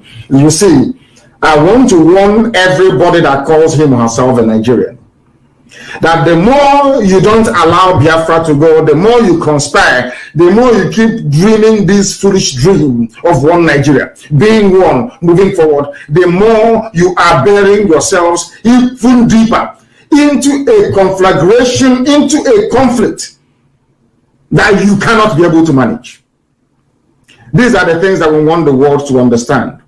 And that is why those of you who understand military strategy, not those who are on social media yapping, will understand this. I have said it before and allow me to repeat that there is a method to our madness. What I said before, that I don't want Nigeria to exist at all. So what we are going to do is that we're going to draw the enemies into our land, into our forests and into our bushes, and we're going to kill them. In their homes where they come from, terrorists and bandits will take it over forever and ever. If you doubt me, just spend some time and study Somalia, what is happening today. Spend some time and study what is happening in Yemen today. The same scenario is going to obtain in the northern part of the zoo. The Fulani do not know what they're in for. Over very many years, they presided over, should I say, generations of Al-Majri and Janjaweed. They never went to school. Their own children were sent abroad to go and study. These people do not have access to any meaningful livelihood, but the children of those that tell them to go and destroy Igbo businesses in the north, they do. These Janjaweed and Alamadri that they have on the streets doing their bidding do not have access to the niceties of life the same way that these the so-called emirs and their governors do. And all of them are Fulani. The Hausa people are very poor. Even Hausa will revolt against Fulani one day in the zoo. Mark my words somewhere. And we have come to defend our land with the Eastern Security Network. And we are not going to stop that very effort. We cannot lower all this nonsense about amnesty and all that rubbish. No. We are not going to lower our guns until Biafra is restored. No Jupiter. I say no Jupiter. We have only two options. Either we get Biafra or we all perish in the process. But we know, because we are serving a living God in heaven, that he is going to give us Biafra. And there is nothing any human being can do about it. Biafra is a done deal. And that is why the devil keeps going into some people to try to distract them, to try to take them away from what we are doing, because Lucifer doesn't want them to participate or partake in the glory that is to come, which is the restoration of Biafra. Therefore, I am warning the entire zoo, the zoo army, the zoo police, and anything you do in Biafra land, just wait a few days, you will hear there's something happening where you come from. You came to Olo using helicopter to be shooting and bombing people, helicopter gunships. Today, your aircraft has come down. Those that they claim are intelligence officers, they are all dead. And many of you are going to die. Look at Femi Adesina. Is he okay? Many of you are going to die. All I'm waiting for is for one idiot to come out to say, oh, it is me. Was it last week that one that said, over my dead body will Biafra come? Is he not dead? Is it Junaid Mohammed? Over my dead body will Biafra come? Is he not dead? All of you are going to die. I'm waiting for them to announce, to say that this is now the leader of the Fulani cabal wanting the zoo. I will place a curse on you live on air, and within 6 months you'll be dead. That you may know that Elohim sent me. Some of you don't understand the spiritual dimension of what we are doing. You think we are just fighting for Biafra. No, we are fighting for the restoration of the kingdom of heaven upon the face of the earth. That is why every force of iniquity is against Biafra. That is why anybody who is against Biafra is a child of the devil. It doesn't matter who you are. Once you are against the coming of Biafra, believe you me, you are a child of the devil. And that very end or conclusion to your life that you're looking for, you are going to get it. I will start from the beginning again by way of recap. Everybody, all those who ganged up, people from Danjuma's village, those from Gowon's village, those that ganged up against us, those from Awolowo's village, everybody that ganged up against Biafra, go to their villages today and see what is happening. They are being killed and the land being taken over. And you say that God Almighty is not with us.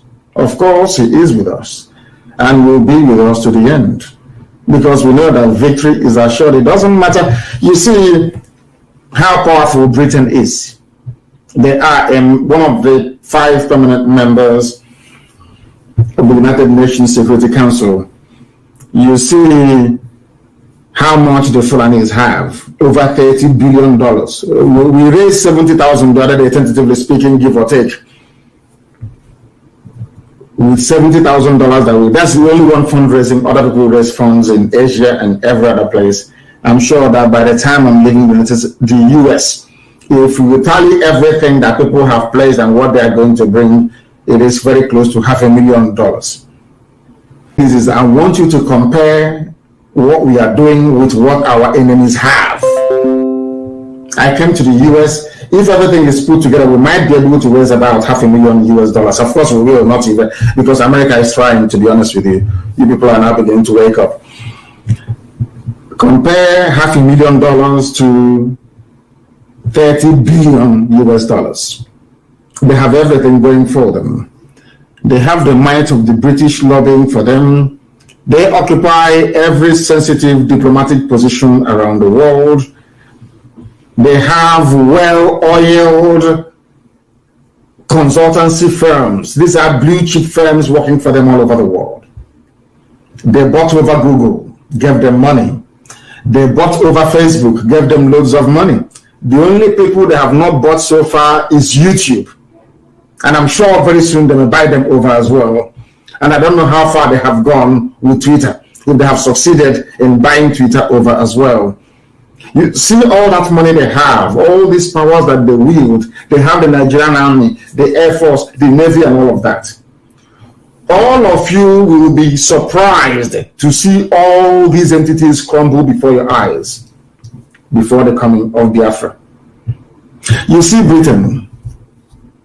You see what is happening in the zoo today with people that worked or conspired against Biafra the way they are suffering. People from the Middle Belt. The same people that fought against Biafra, they're the ones who are being slaughtered today. Have you seen all of that?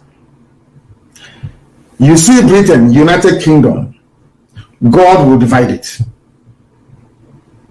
God will divide Britain into 4. England will be on their own. Wales will be on their own. Scotland will be on their own. And Ulster, of course, they will join their brothers, the Irish Republic. Go and write it down somewhere.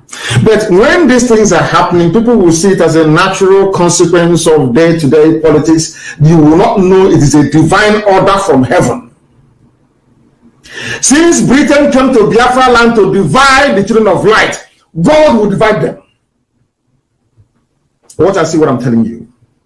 The same way today, as I'm saying this thing to you now, you see your governors that you have, those you call your leaders, those you know, Haneza, has it dawned on everybody now that these people are even worse than Buratai? They are worse than the lowest form of Fulani Janjaweed. They are worse than Mietiala. Has it dawned on everybody now? In the north, their own governors are busy every day. And we have asked this question many, many times. How come Sheikh Gumi is able to trace where bandits are, murderers, rapists that kill innocent people every day? And he went there with the secretary to the government. What's SSG? Is it? What is the name of SSG in the zoo? Is it the senior? Is it secretary to the state government? The Fulani governors will bring out their secretary to state government to go with somebody they claim a very filthy, dirty looking animal that they call a sheikh. Why a black man is a sheikh in Africa is beyond me. The only thing the people I know who are sheikhs are Arab people. But let's forget that for 1 second. They went and they found where the bandits are. They found the bandits in the forest. Now, Nigeria Air Force cannot find them. Whereas in our own place, I want people to understand the enormity of the crime of Hope Uzodinma and your so-called governors and your so-called political leaders and, of course, Ohaneze Ndiaye and Yoshi. Has Ohaneze issued any statement since the bombing of Olu? Have you heard them say anything? Ohaneze has not said anything to tell you who they are working for. When we were complaining about George Obiozo, most of you didn't quite understand what was happening. Have your eyes now opened? All those idiots answering Ohaneze Ndiaye and Yoshi, both their elders and their children, have you seen how evil they are? Have they said anything? Somebody was like, do you think you can go to the north and bomb a village and the governors will keep quiet? Jonathan bombed Boko Haram, killing people, burning and slaughtering innocent civilians. The whole of the north rose up as one. This is against a renowned global terrorist group. People can come to our villages in Olo and kill people and everybody is quiet. Whereas in the north, people who are murderers are being, serenaded by their governors. Now they're going to set up a ministry for Fulani bandits. And who are these bandits? These bandits are the same people asking you to belong to one Nigeria. So they need you to be in one Nigeria so they can kill all of you and take over your land. Because if you're not in one Nigeria, they cannot. Do you think that Mietiala can do in Benin Republic what they're doing today? They cannot. Why? Because Benin Republic is a separate entity. I want people to use their common sense for 1 second. Do you think that Mietiala can go into Togo and do what they're doing today? They cannot do it because Togo is a separate entity. Can they go to Ghana to do the same thing? The answer is of course no, because Ghana is only. Do you think if Biafra were to be independent, will you have Fulani people in your forest? That is a very simple question. Do you think if Oduduwa were to be free tomorrow, do you think you will have Fulani telling you that they have the right to occupy the Yoruba forest? All these things, they point to one inescapable fact and conclusion, that only separation can solve the problem. Once you remain in one Nigeria, Fulani will keep coming at you until they conquer you. And I will add, that is your punishment for being very foolish. Your punishment for not being able to reason properly.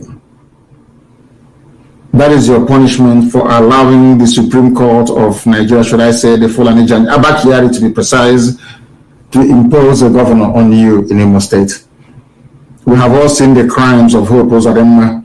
You know, people are very poor back home. There are those that will come out to try to defend what is in essence the indefensible, but we are here to put them on the path that is straight and narrow, which is the path of truth. What Hope Uzodinma did is to indicate to us their readiness to serve their Fulani masters. That's what they have done. In other words, your lives are meaningless and worthless. They are not there to serve you. They are there to serve their Fulani masters, all of them by none.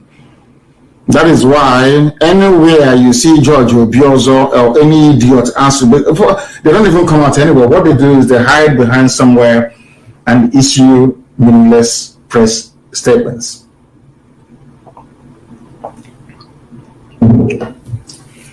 What we must understand and appreciate is this. Because Hope Uzodinma and co have come to kill us, we must try to defend ourselves against them. They are the real murderers from within. Isn't it very ironic, in the same country you claim you have the same, should I say, the same laws governing everybody? People who are murderers, who are rapists, who are bandits, who are terrorists, who are kidnappers, their governors go to see them, give them cars, give them guns, give them everything that they want. Whereas our mothers who went to the farm in Olo, we are being bombed by a Nigerian Air Force that knows the hideout of the bandits in the north. They couldn't bomb them. You know, the more you think about it, the more upsetting the whole thing is. The more insane you become.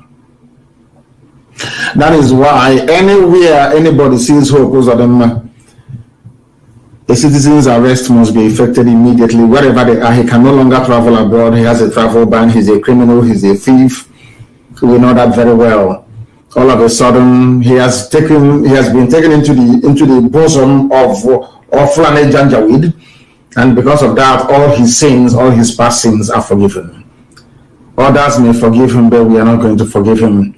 Wherever we find him, he is going to be. People say, "Oh, don't say this." I say, I will say it live on air. As I've been telling you before, I want to go to The Hague, so I can ask them what they have been doing. Are you telling me that those in The Hague have not seen what happened at Obibo? They were not aware of Mpo massacre. They were not aware of what happened at even the United Nations. The special rapporteur on torture and enforced disappearance, Agnes Kalamad, wrote a report for the United Nations where they indicted the Nigerian army. That same report, America has it, Britain has it, China has the report, France has the report, Germany, the EU, everybody has the report. Because they have failed to do something that has emboldened all these criminals to continue to kill our people. And are we going to be quiet forever and ever? Of course not. We are going to do everything within our powers to defend our land. That is the reason why those responsible for the senseless massacre and terrorism going on in Biafra land must be brought to book. especially the governors and the leadership of Ohanes and Ndialan and Dioshi. We must find them and find them very, very quickly, believe you me, because Fulani Janjaweed is working overtime with them. I have said before that what we are doing is deeply, deeply spiritual. And for that very reason, next week, can you hear me very well? Next week, Saturday, we are going to praise and worship Elohim live on air. I will be the one presiding over that. Next week, Shabbat of next week Saturday, we're going to praise God in however way we want it. And I say this because we need to go back to who we are. That without God, we are nothing as a race and as a people. Do you understand that? Do we know that without God, we are nothing? Other people can worship idols, that is their business.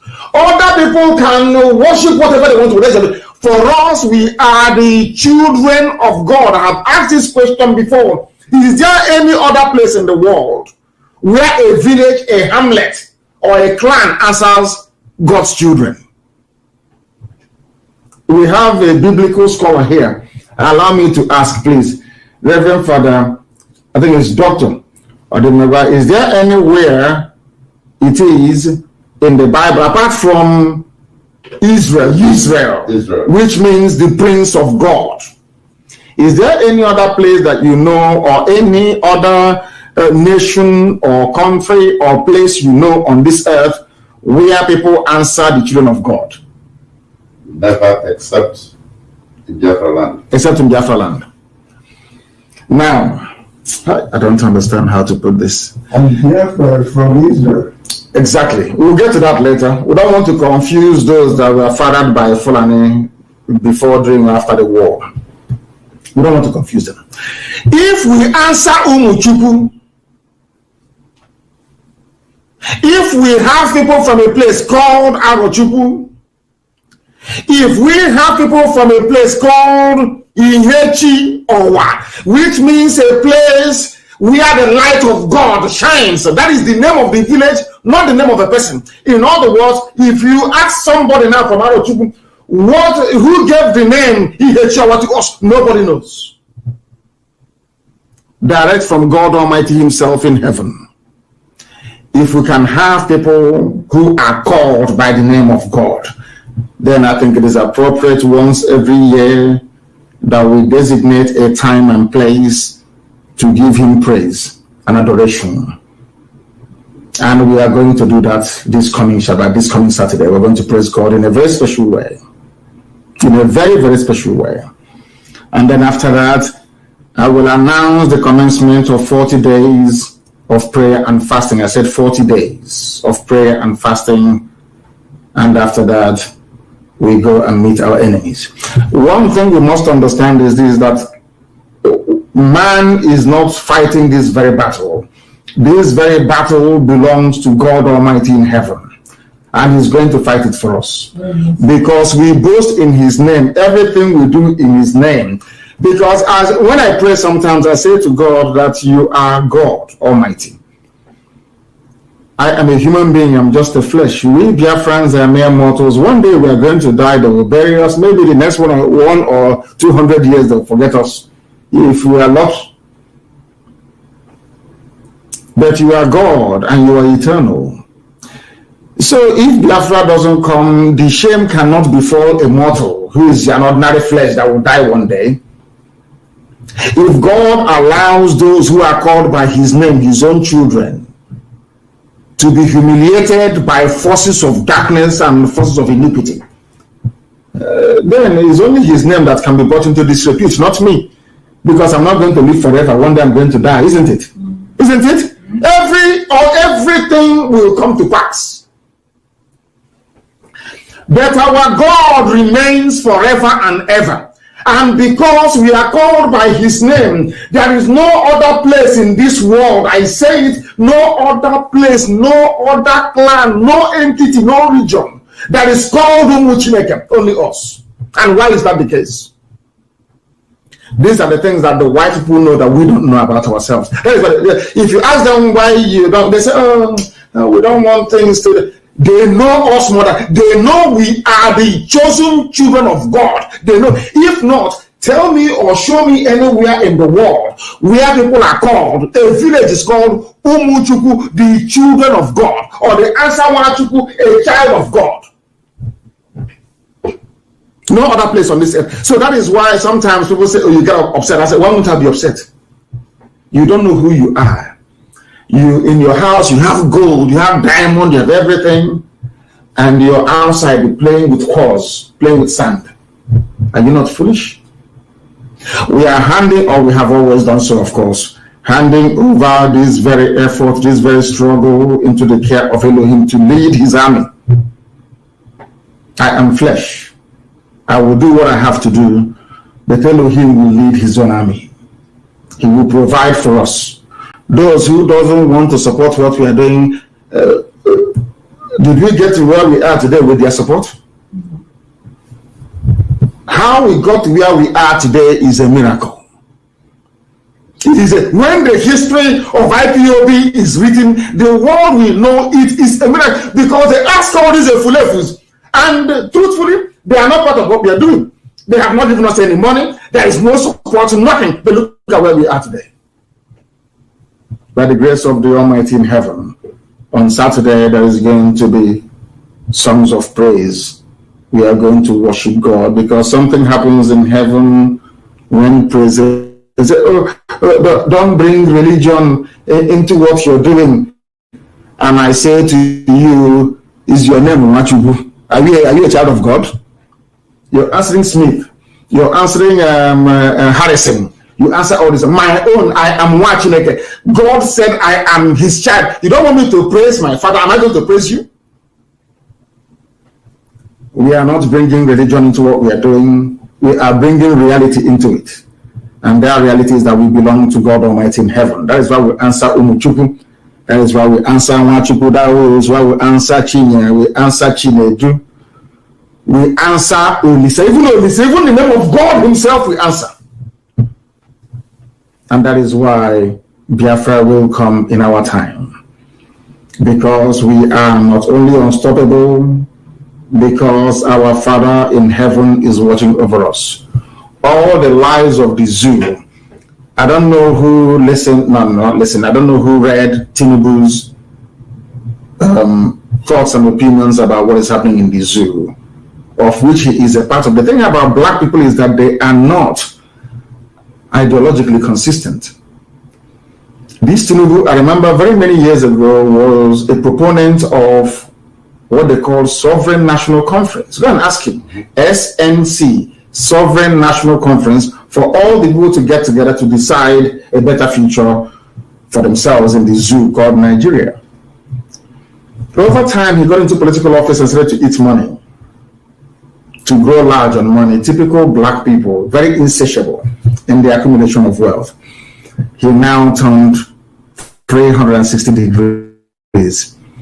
This man was the man that said over his dead body, will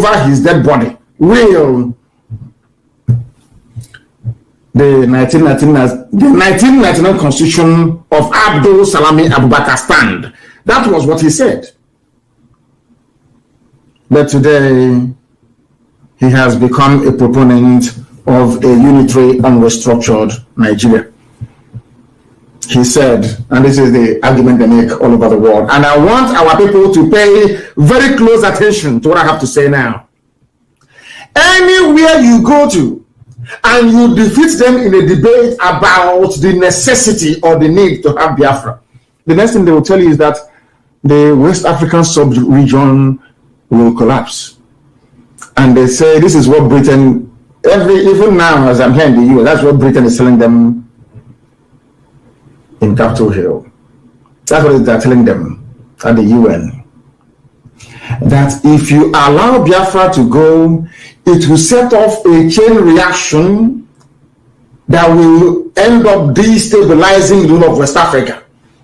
And Britain now tells the world, do you have the soldiers to go and make peace, I mean the peacekeepers, to go and make peace in the whole of West Africa, a place of nearly 300 million people. Blackmail. The world will say no, we don't know. So if you go to State Department and ask them, what are you doing about what is happening in the zoo called Nigeria? They'll tell you, oh man, no, we don't want any wider destabilization of the zoo. That was what Tinubu said just a few days ago. Those listening will know that I have been saying this from time. That is the way they behave. That is the way they act. They go and sit down, they concoct one lie. And because they have more money than us, because they have been able to hire all these media houses all over the world, that is why each time they go back to the same thing. And you know, in fact, what is happening with Corona and all the rest of it, you can now see that sometimes the media can manipulate you to think in a particular way. That's what they have done all over the world. Once Biafra comes, West Africa will collapse. Once West Africa collapses, you have nothing again. You have nothing. That's what I've been telling. That's what Tinubu was saying. That is what Obasanjo always says. Do you see their ploy and their trick? And I'm asking them today, is Nigeria bigger than the old Soviet Union? I'm asking, is Nigeria bigger than the old Soviet Union? Soviet Union is the size of West Africa, North Africa, East Africa put together. In fact, it is half of the whole of Africa, if not more. Now tell me, did the Soviet Union not collapse? And they had nuclear weapons. Mind you, they had nuclear weapons. That is why I keep telling people there is a hint of racism in how they think about we Africans. In Soviet Union, they had nuclear weapons scattered all over unstable former USSR. But USSR broke even without securing any single agreement as to the safety of all those nuclear warheads. Nobody complained. Yugoslavia broke up. Nobody complained. When it comes to Africa, when it comes to the zoo called Nigeria, they begin to trot out all manner of narratives as to why it should not happen. And that's what Tinubu is doing. There's some people read it and they didn't quite understand, or they were not able to read between the lines. But we know. That is the blackmail they're using to hold the world hostage. That is what they're discussing at the UN. Nnamdi Kanu wants to the United Nations to commit over the resources they don't have into West Africa. They are seeing our agitation as having the effect of destabilizing West Africa. Is that possible? No. Is that possible? How is conducting a referendum going to destabilize West Africa? I'm asking Tinubu, how is conducting a referendum going to destabilize the whole of West Africa? Who are the ones destabilizing West? Is it not Fulani headsmen? Is it not Fulani terrorists destabilizing West Africa? Terrorists, it's a West African problem. That's what it is. 2 days ago, it's a West African problem. Yes, God did it. That a Fulani headsmen killing people is a West African problem. They want to take over everywhere with the support of Britain. United Kingdom is supporting evil in Africa, supporting evil in Nigeria, and that is why if you don't take them, evil will visit them. They don't know what they are suffering from. They think it is that same spirit of those that they killed during the war that is bothering them. That is why the zoo cannot move forward. You are in a country where there are bandits killing people, blocking highways, abducting and demanding ransom. You didn't bomb them. I sometimes, you know, when I think about it, I'm thinking maybe it's me. Maybe I'm mad or something. I don't know. You didn't bomb those who are killing and raping people with AK-47. You come to a village where people are farming and you start bombing them. And the person that invited them to come is from that village. Oh dear me. That is why we do what we do, and we say if you go to the headlines, you will see it. I think I posted it. One thing people don't understand is that this Biafra that we are pursuing is for the benefit of everybody. You Zoo people, Nigerians, ganged up against Biafra between 67 and 70, and today the Fulanis have ganged up against you. All of you joined hands together to commit the greatest abomination of second greatest abomination of modern time after the Jewish Holocaust in Europe. Today, the same monsters are eating all of you up. That even those who participate, like it was Tiwa Dajima that killed Ironsi, and it was Ironsi that promoted him in the army. He was the one that killed Ironsi. Today, he's the one asking you to go and defend yourselves. Today he is crying, today he is suffering, today he's in pain. That tells you all you need to know about Biafra. And our people must understand this. We have defeated the Fulefus and the intellectuals anyway. They have no legs to stand on. Underworld, they tried as much as they can to force us to toe their path and all become slaves to the Janjaweed. And it did not work. Now it is not going to work. Look at all Jews of Kali telling them that everybody should go and join APC. Someone of Canada told me privately, one-on-one, that PDP will be in power forever and ever. When I asked him why he supported Obasanjo instead of his own brother, when it came to a private conversation I had with him. Now it is now to tell you that these people, they have the demon of harlotry in them. From one party to the other, from one to the other, and there is no improvement. And every day, people say that these are their leaders. Some idiots follow them. Of course, not very many. And I say, where have the senses gone to? It is a very good thing that at last, our people have seen that after all these years of graft and hard work, we have now arrived at a situation where we have a defense force, a defense mechanism. You know, before they will come and ship and they will go. But now when they are coming, they are wondering, where is ESN? Are we going to go back home alive? At least that is something. They can no longer come and kill at will. We know that is something. And some of them are begging behind the back. Some people sent me a message, they're begging from the back, let's try and solve this problem. They are begging. People are actually never expected to beg. They are begging and calling for truce. And I'm telling them that they're wasting their time, because Biafra is destined to come. If they want us to take it by force, we'll take it by force. Because as you all know, scholars of the Holy Book, that the kingdom suffered violence. Is that not correct? And the violent take it by force. That's what the Bible says, and I stand on that. As I told you, we have come barely close to this very brief emergency broadcast, please. Next week, Saturday, we're going to praise Elohim in a very special way, in a very, very special way. And they have sent you to Biafra land to come and look for ESN. Make sure you left enough money for school fees and feeding for your children, because in every probability you will not go back. If you are one of those supporting Hope Uzodinma or Haneze Ndiaran and Yoshi, you are also an enemy of the people. You can issue your useless press statements from wherever you are that nobody can see you. Any day we lay eyes on you, you are toast. I'm saying it out in the open that the world may hear. When you kill us, you don't talk about it. When I talk about what we are going to do to those who are killing us, all of you start jumping up and down like a wounded lizard. That is not going to happen, not under our watch. If you come after us, at least we are not cowardly. We tell you what we're going to do before we do it. If you come after us, we are also going to go after you. So at the end of the day, we all end up in the same court answering the same charges. That's what I want, if you don't know.